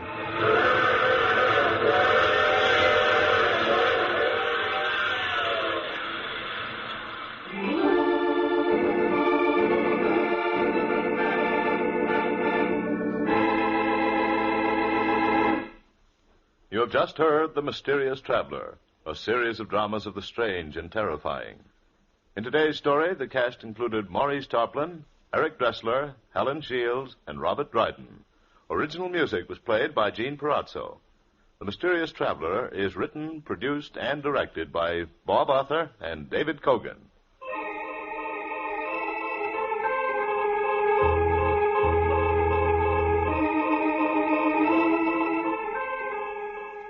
Listen next week to a tale titled I Dream of Dying. Another strange and terrifying tale of the mysterious traveler.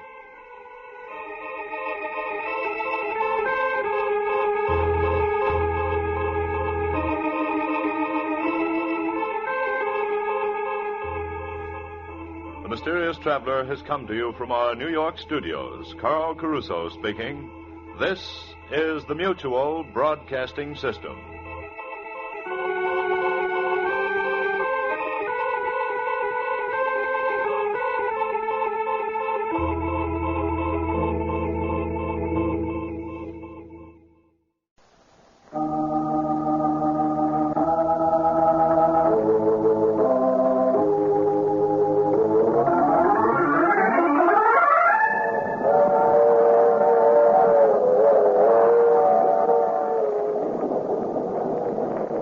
Mutual presents The Mysterious Traveler.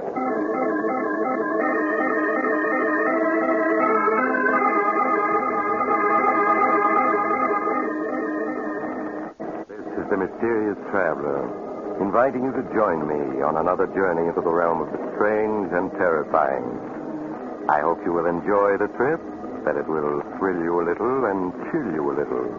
So settle back, get a good grip on your nerves, and be comfortable, if you can, as you hear the story I call The Man Who Died Twice.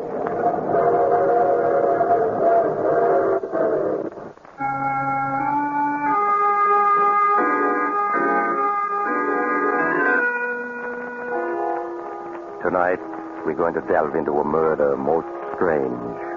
One that confused many of the greatest legal minds of our day. My story begins in the mansion of Judge Marshall, situated high on a hill overlooking a large New England city. It is early evening, and Judge Marshall, one of the state's foremost jurists, is sitting in his library reading a legal brief. As he intently reads, the French door leading to the porch slowly and silently swings open, revealing a huge white-haired man standing in the doorway. His tremendous bent frame shows the remains of a man who's been a giant in his youth. Suddenly, the judge becomes aware that he isn't alone. He quickly turns and sees his visitor. Who are you? What are you doing here? Don't you remember me, Judge? No, I can't say that I do. Think back. Think back 16 years when you were judge of the murder trial. 16 years? My good man, I presided over a great many murder trials, as you call them, and I still don't know who you are. Just keep looking at me, Judge, and think back. Think back. You do look familiar. I'll help you remember. My name is Adams. Luke Adams. Luke Adams? Yes. Now I remember. I sentenced you to prison for 25 years for killing a man. Yeah, for killing a man. You've aged, so that's why I didn't recognize you. Yes. It's hard to believe I'm only 45, isn't it? I presume you've been paroled? Yes. What do you want? I want to tell you my story, Judge. I want to tell you all the things I never got a chance to tell you at my trial. As far as I'm concerned, Mr. Adams, the case is closed. Now, if you don't mind... Then we'll reopen it. I've come to tell you my story, and you're going to listen. Very well, Mr. Adams. Sit down. Thank you. I don't know if you recall, Judge, but my wife, Millie, was a beautiful woman. Yes, I remember. She had the kind of beauty a man can't forget. Yes. Yes, and I suppose that's what caused it all. Millie and I grew up together. And I guess I loved her from the moment we met.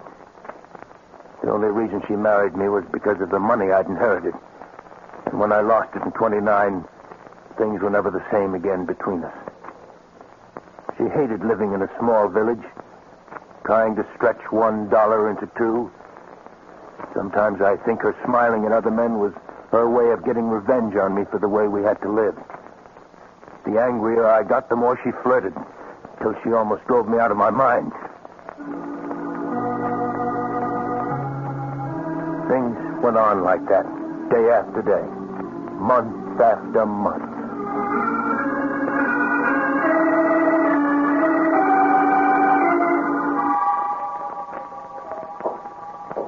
Here comes Luke. Hello, Luke.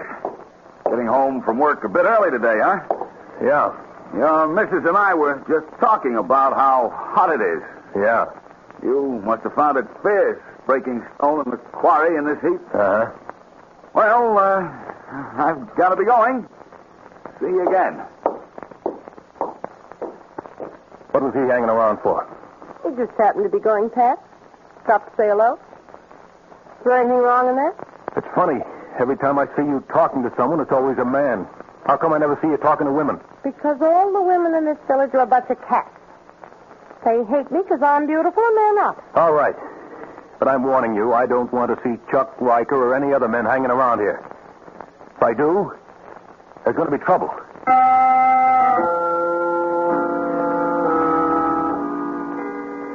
The days went by.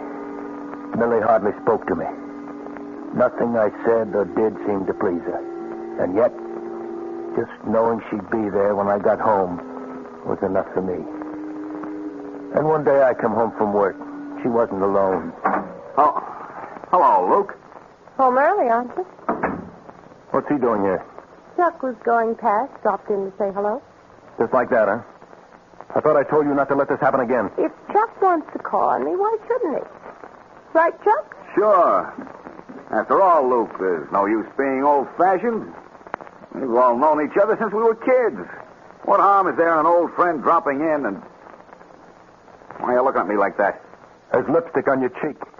You'd better let me wipe it off for you. Now, wait a minute, Luke. I can explain. There's no use fighting over this. Get up. Now, wait a minute, Luke. Can't we... Get up. Talking won't help. You'll have to fight your way out. That's it. Pick up that poker.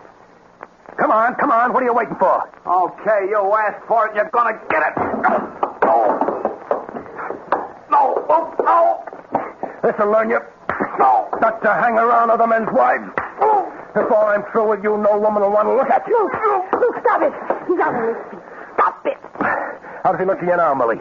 I'll throw him out, then you and I will settle a few things. Come on, you. Out you go. There's a push to start you on your way. There. Now we come to you. You think I'm afraid of you. Go ahead, hit me. Ruin my looks so no man will ever want to look at me. Go ahead. Millie, don't talk like that. You know how much I love you. Why are you doing this to me? I know I haven't been able to give you all the things you want, but that's no reason to treat me this way. I won't stand for it, Millie. All right, then let's separate. You go your way, and I'll go mine. No, I couldn't live without you. You know that. I'll never let you go. You're mine, do you hear? Oh, stop it. Millie, don't turn away from me. You make me sick. All right. But I'll never give you up. Never.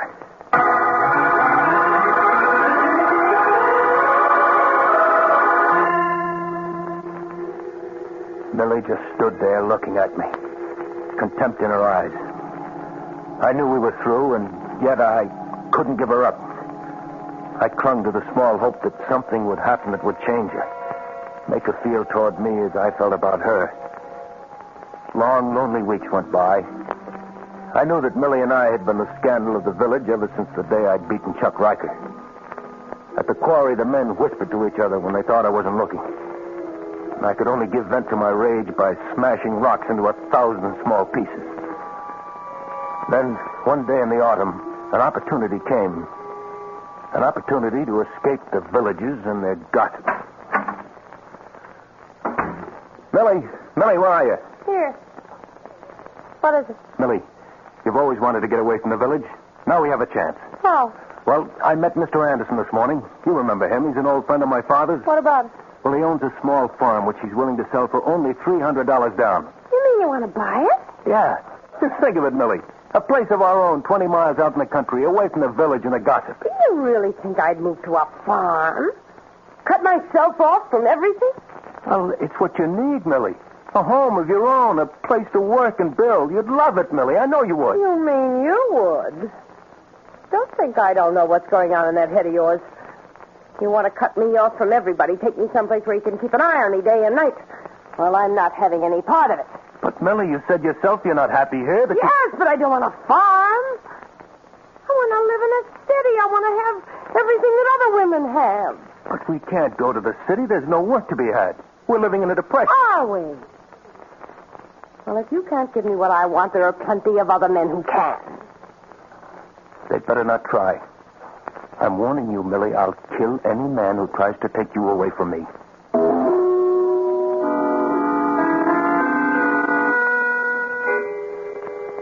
Weeks went by. Weeks in which Millie scarcely spoke to me. We lived as strangers in an uneasy truce. I worked from dawn to twilight at the quarry, and as I worked, I could sense the men gossiping about Millie and myself. I would think of Millie and wonder what she was doing at that very moment. Steve. Yeah, baby? I can't stand it anymore. I can't go on living with Luke. The way he stares at me with those big cow-like eyes of his, watching every move I make. Well, you'll just have to go on putting up with it for the time being. It's all right for you to say that. You don't have to live with him. Sometimes I wonder if you really love me. Oh, don't talk like that, baby. You know I love you. Would I be putting my neck out like this if I didn't? Nobody knows we're meeting secretly. Maybe not, but sooner or later someone will see us together, and then there'll really be trouble. Afraid? I've never run away from a fight yet. I don't mind telling you, I wouldn't like to mix with that gorilla husband of yours. I know, Steve. You've got to be careful. Don't worry. I intend to be. Just let me raise some dough, baby. Figure out one or two angles, then you and I'll be off with a big city. What about Luke? He'd be sure to follow. You don't know what he's like, Steve. He'd never rest till he found us. And when he did... Yeah, you don't have to draw me any pictures. I know that type. If we run off, we'd never have a minute's peace. We'd always be wondering when he was going to catch up with us. Yes. Oh, Steve, what are we going to do? I don't know, baby. I don't know. We'll just have to sit tight for the time being and be careful not to be seen together. All right, Steve. Oh, cheer up, baby. We'll make the big city yet, and until then, we've got this. Oh, yes, Steve. Yeah.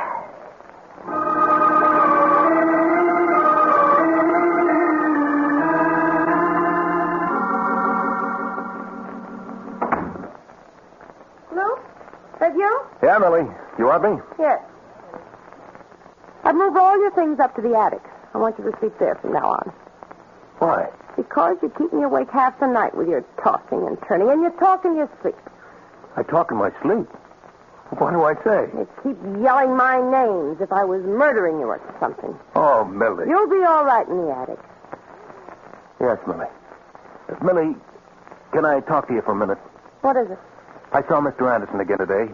Millie, he says he's willing to let us live free for a year on his farm so we can see how we like it. And if we do, we can buy it. I told you before I'm not going to live on any farm.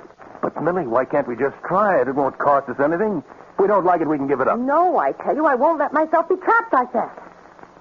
You're perfectly willing to take a chance on farming, but you won't consider going to the city. But there are 15 million men out of work. What chance would I have of getting a job in the city? If you had an ounce of courage, you'd try. You don't hear men like Steve Hopkins whining about the Depression and trying to make excuses for staying in this miserable hole. Steve Hopkins, huh? So that's it. You've been seeing Steve Hopkins? No. No, I haven't been seeing. You're wrong, Luke. You're lying. It's written all over your face. You're afraid, aren't you? You're afraid of what I'm going to do to Steve Hopkins. Now, Luke, listen to me. I tell you, there's nothing between Steve and myself. When I'm finished with him, you'll never want to look at him again. Where are you going? To the village tavern. He's always there on Saturday night. Luke, come back. Luke, come back.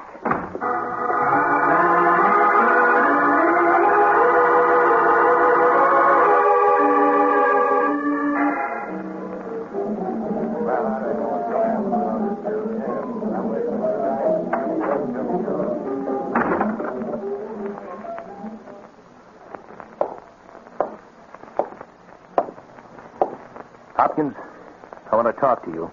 Well, go ahead, Luke. No one's stopping you. You've been making a play for my wife, and I don't like it. You're either drunk or looking for a fight. I haven't spoken to your wife in a year. You're lying. I know you've been seeing her these past weeks while I've been working. You better take it easy, Luke. You're getting to the point where you're suspicious of every man in the village. Don't try to smooth talk me. I know you've been seeing her, and if you try seeing her again, I'll kill you. You don't frighten me, Luke. And if I wanted to see your wife, not you or anyone else could stop me. Oh, no? I'll show you. Hey, boys, grab it. That's it. Let go of me. Let go of me. Hold on, then, boys. Now, Luke, as sheriff of this village, I'd advise you to take it easy. I'll kill him. I'll kill him. I don't like that kind of talk. Now, mind your manners. You'll spend a night in the lockup. No man's going to make a fool out of me and live. Now, get hold of yourself. If Steve was seeing your wife, it'd be common gossip in no time. You know that. He may have fooled you folks, Sheriff, but I know better. You can protect him here, but just wait until I catch him alone. Just wait.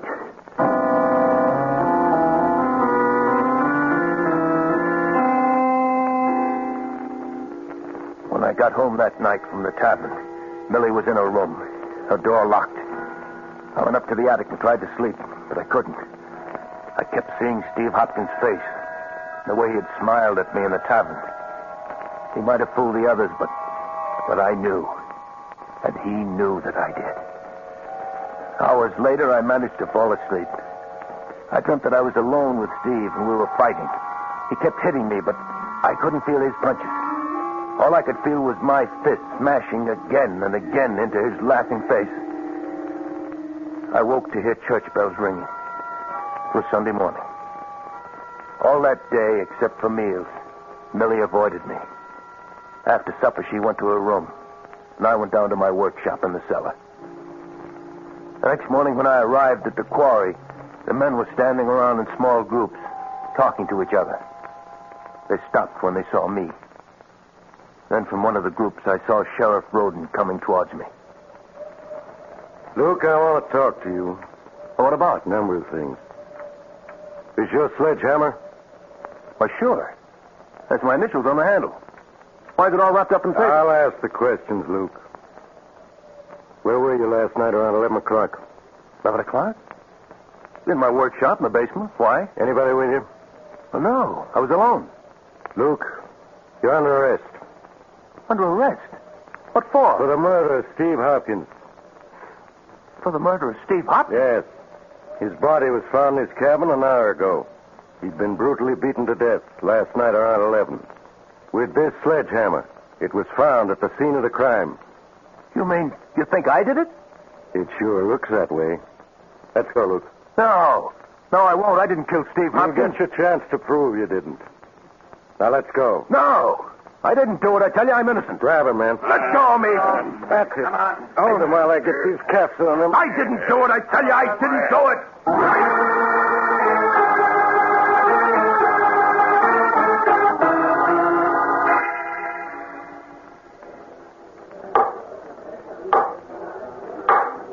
Silence in the courtroom. Proceed, Mr. King. Sheriff, will you tell the jury in your own words the time and circumstances under which you were notified of the death of Stephen Hopkins? On October 12th of last year, I received a phone call at 7 o'clock a.m. from Sam Morris. Said that he'd just stopped by at Steve Hopkins' cabin to pick him up for work and had found him murdered. I told Sam not to touch anything. I got to the cabin 15 minutes later. Will you tell the jury what you found? Well, sir, that cabin looked like a slaughterhouse. I don't want to upset anyone with the details, so all I'll say is that Steve Hopkins had been beaten so badly the body was beyond recognition. You say the body was beaten beyond recognition. That's right. Then how were you able to identify it as being Steve Hopkins? Well, first by the ring and wristwatch that was on the body. But most important of all, by the tattooing. By the tattooing? Yes, sir. Steve was quite a tattoo artist, and on his left arm he tattooed a heart with his initials and some girls on it.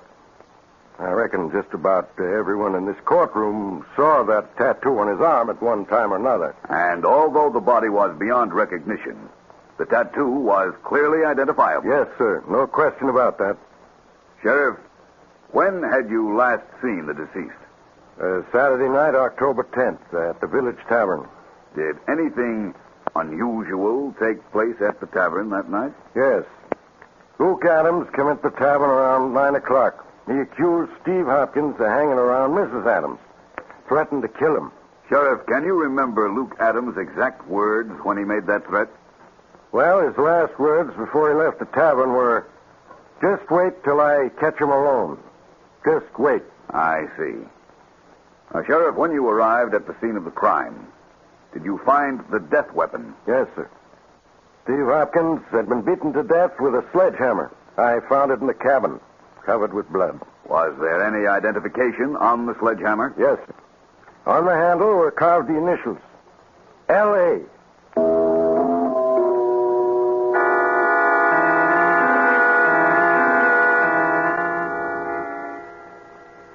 Now, Mrs. Adams, you say there was no justification whatsoever for your husband's suspicions. No, none at all. In other words, he was mistaken when he accused Steve Hopkins of forcing his attentions on you. Yes, he was. I see. Now, your husband has testified that on the night of the murder, he was working in the cellar of your home. Where were you that night, Mrs. Adams? Upstairs in my room? Did you see your husband at all that night? No, I didn't. Would it have been possible for him to have left the cellar that night without your knowing about it? Yes, it certainly would.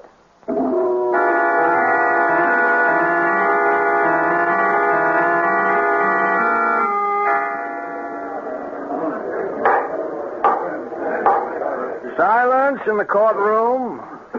The prisoner will rise. Luke Adams, you have been found guilty of murder in the first degree with a recommendation for mercy. The court hereby sentences you to 25 years imprisonment in the state penitentiary.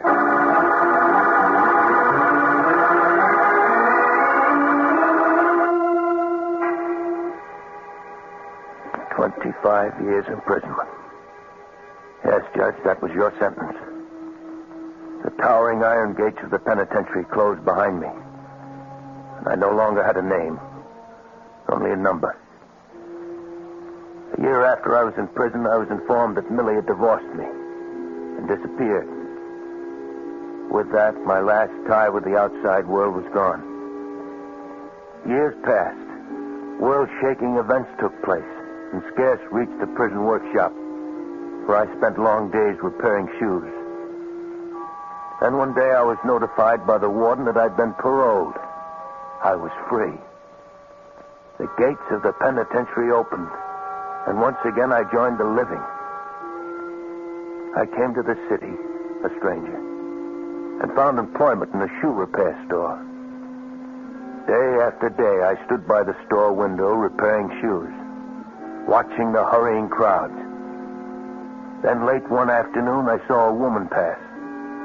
A woman who was a stranger, and yet wasn't. With a sudden shock, I realized that Millie had just passed. Throwing down my tools, I rushed out of the shop and down the street after her. I found her in the crowd and followed. She had hardly changed at all in the 16 years that had gone by. There were streaks of gray in her hair, but she was as beautiful as ever. I followed her block after block, and soon we were in a residential section. She turned up the path to a large cottage, unlocked the front door, and went in. A moment later, I was ringing the doorbell. Yes, what is it? Don't you recognize me? No, I'm afraid not. It's me, Millie. It's me. How dare you force your way in here like... Luke. Yeah, Millie. Luke, after all these years. What? You're in prison. I was paroled 6 months ago. Well, I'm glad to hear that, Luke. You must leave now. I'm busy right now. I can't... Millie, who is that? Millie, who are you talking to? Who's he? Steve Hopkins. Oh, you're mistaken. The name is Reed, Robert Reed. Steve, it's Luke. Luke? You're not dead. You're not dead. The body in the cabinet wasn't yours. No. I went to prison for your murder, but you're alive. They said I killed you, but you're alive. Yes. You let them put me in prison. You framed me. Luke, you must listen to me. You framed me. No, Luke, don't. I didn't... You framed me. Let go of him. Let go of him. Don't, Luke. Don't. Whose body was that they found in your cabin? A young hobo I picked up by the railroad tracks. But the tattooing on the arm. After I killed him with your sledgehammer, I tattooed his left arm to look exactly like mine. I put my wristwatch and ring on the body and then beat him beyond recognition. And then you ran away, leaving me to stand trial for murder. Luke, what are you going to do? What am I going to do? You remember Judge Marshall, don't you, Millie? Yes, I remember him. Well, I read in the papers a few weeks ago that the judge lives here in a fine mansion overlooking the city. What are you getting at? Steve and I are going to visit Judge Marshall. No, Luke, no. You know what that would mean. Luke, we have the money. If you'll just forget what's happened, we'll give you money, plenty of it. Yes, we'll give you $10,000. $20,000. I'm not interested in money. Come on, Steve. Luke, you can't do this to me. You can't. Luke, you once loved me. For my sake, go. Come along, Steve. No, I won't go. If they find out about that hobo, they'll hang me. I wouldn't have a chance.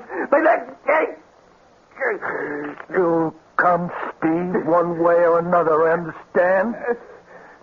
Yes.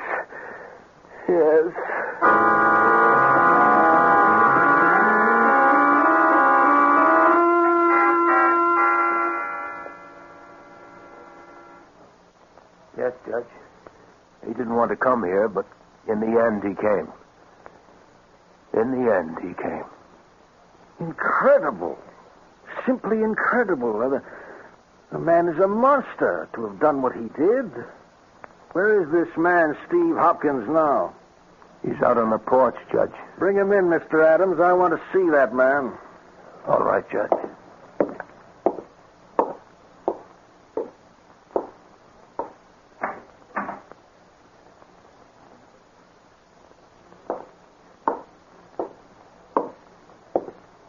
Why are you carrying him? He can't walk. Can't walk? What's wrong with him? He's dead. Here, Judge. Dead? Yes, Judge. But I understood he was alive. He was. Up until a half hour ago. You mean you... Yeah, Judge. I put my hands around his throat and squeezed. Squeezed until he was dead. I killed him. And there's nothing you can do to me, Judge. Nothing. Remember, you sent me to prison for killing Steve Hopkins? For 16 years, I rotted in prison. I've paid my debt to society for Steve Hopkins' death. I've paid it. There's nothing you can do to me now. Nothing.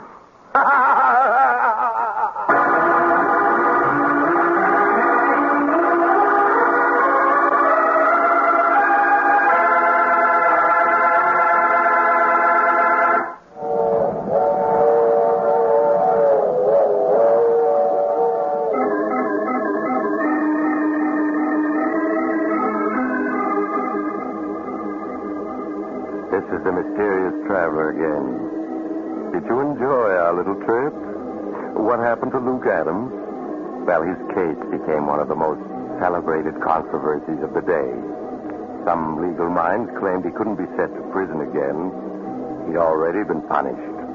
Other legal experts insisted he should be tried again. But in the midst of this raging controversy, poor Luke Adams died, and his case was never decided. What do you think? Should Luke Adams have been tried for murder again? Or having already served 16 years for Steve Hopkins' murder, should he have gone free? I should like to know what your verdict is. Send your letters to the Mysterious Traveler, care of Mutual Broadcasting System, New York 18, New York.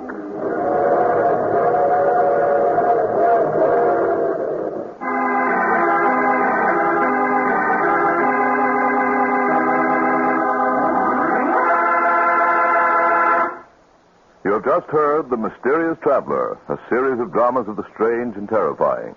All characters in today's story were fictitious, and any resemblance to the names of actual persons was purely coincidental. In today's cast were Maurice Toplin, Art Carney, Elspeth Eric, Frank Behrens, and Jackson Beck. Original music was played by Paul Taubman. The Mysterious Traveler is written, produced, and directed by Bob Arthur and David Kogan.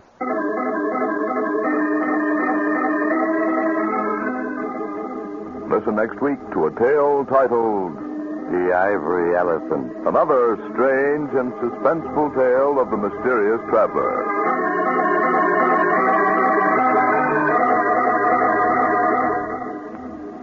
This program has come to you from our New York studios. Another program of tense and dramatic action will follow in just a minute. Stay tuned to this station for Official Detective. Carl Caruso speaking. This is the Mutual Broadcasting System.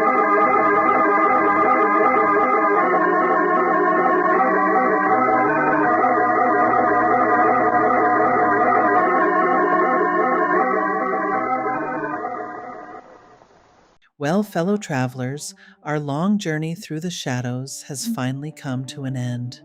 For the past 8 hours, we've wandered together down lonely roads, through darkened houses, and into corners of fate where the unexpected waits quietly in the dark. If some of tonight's stories have followed you a little too closely, well, that's only natural. After all, the strange and mysterious have a way of lingering long after the lights go out. Perhaps, as you leave tonight's program, you'll pause for a moment before turning off your phone or radio, or glance once more toward that darkened hallway, just to be sure that nothing followed you back into reality. Stranger things have happened. This has been your host, Mel, thanking you for traveling with me tonight. And before we part ways, a quick word of thanks to the sponsor of tonight's marathon, Pins and Aces, premium golf apparel, bags, and accessories. You can save 21% off your entire purchase with promo code WilburHatch, and you'll find the link in the episode description. All purchases help keep my channel alive. Until our paths cross again on some dark and lonely road, remember, the world is full of strange stories, and many of them are true. Good night, friends.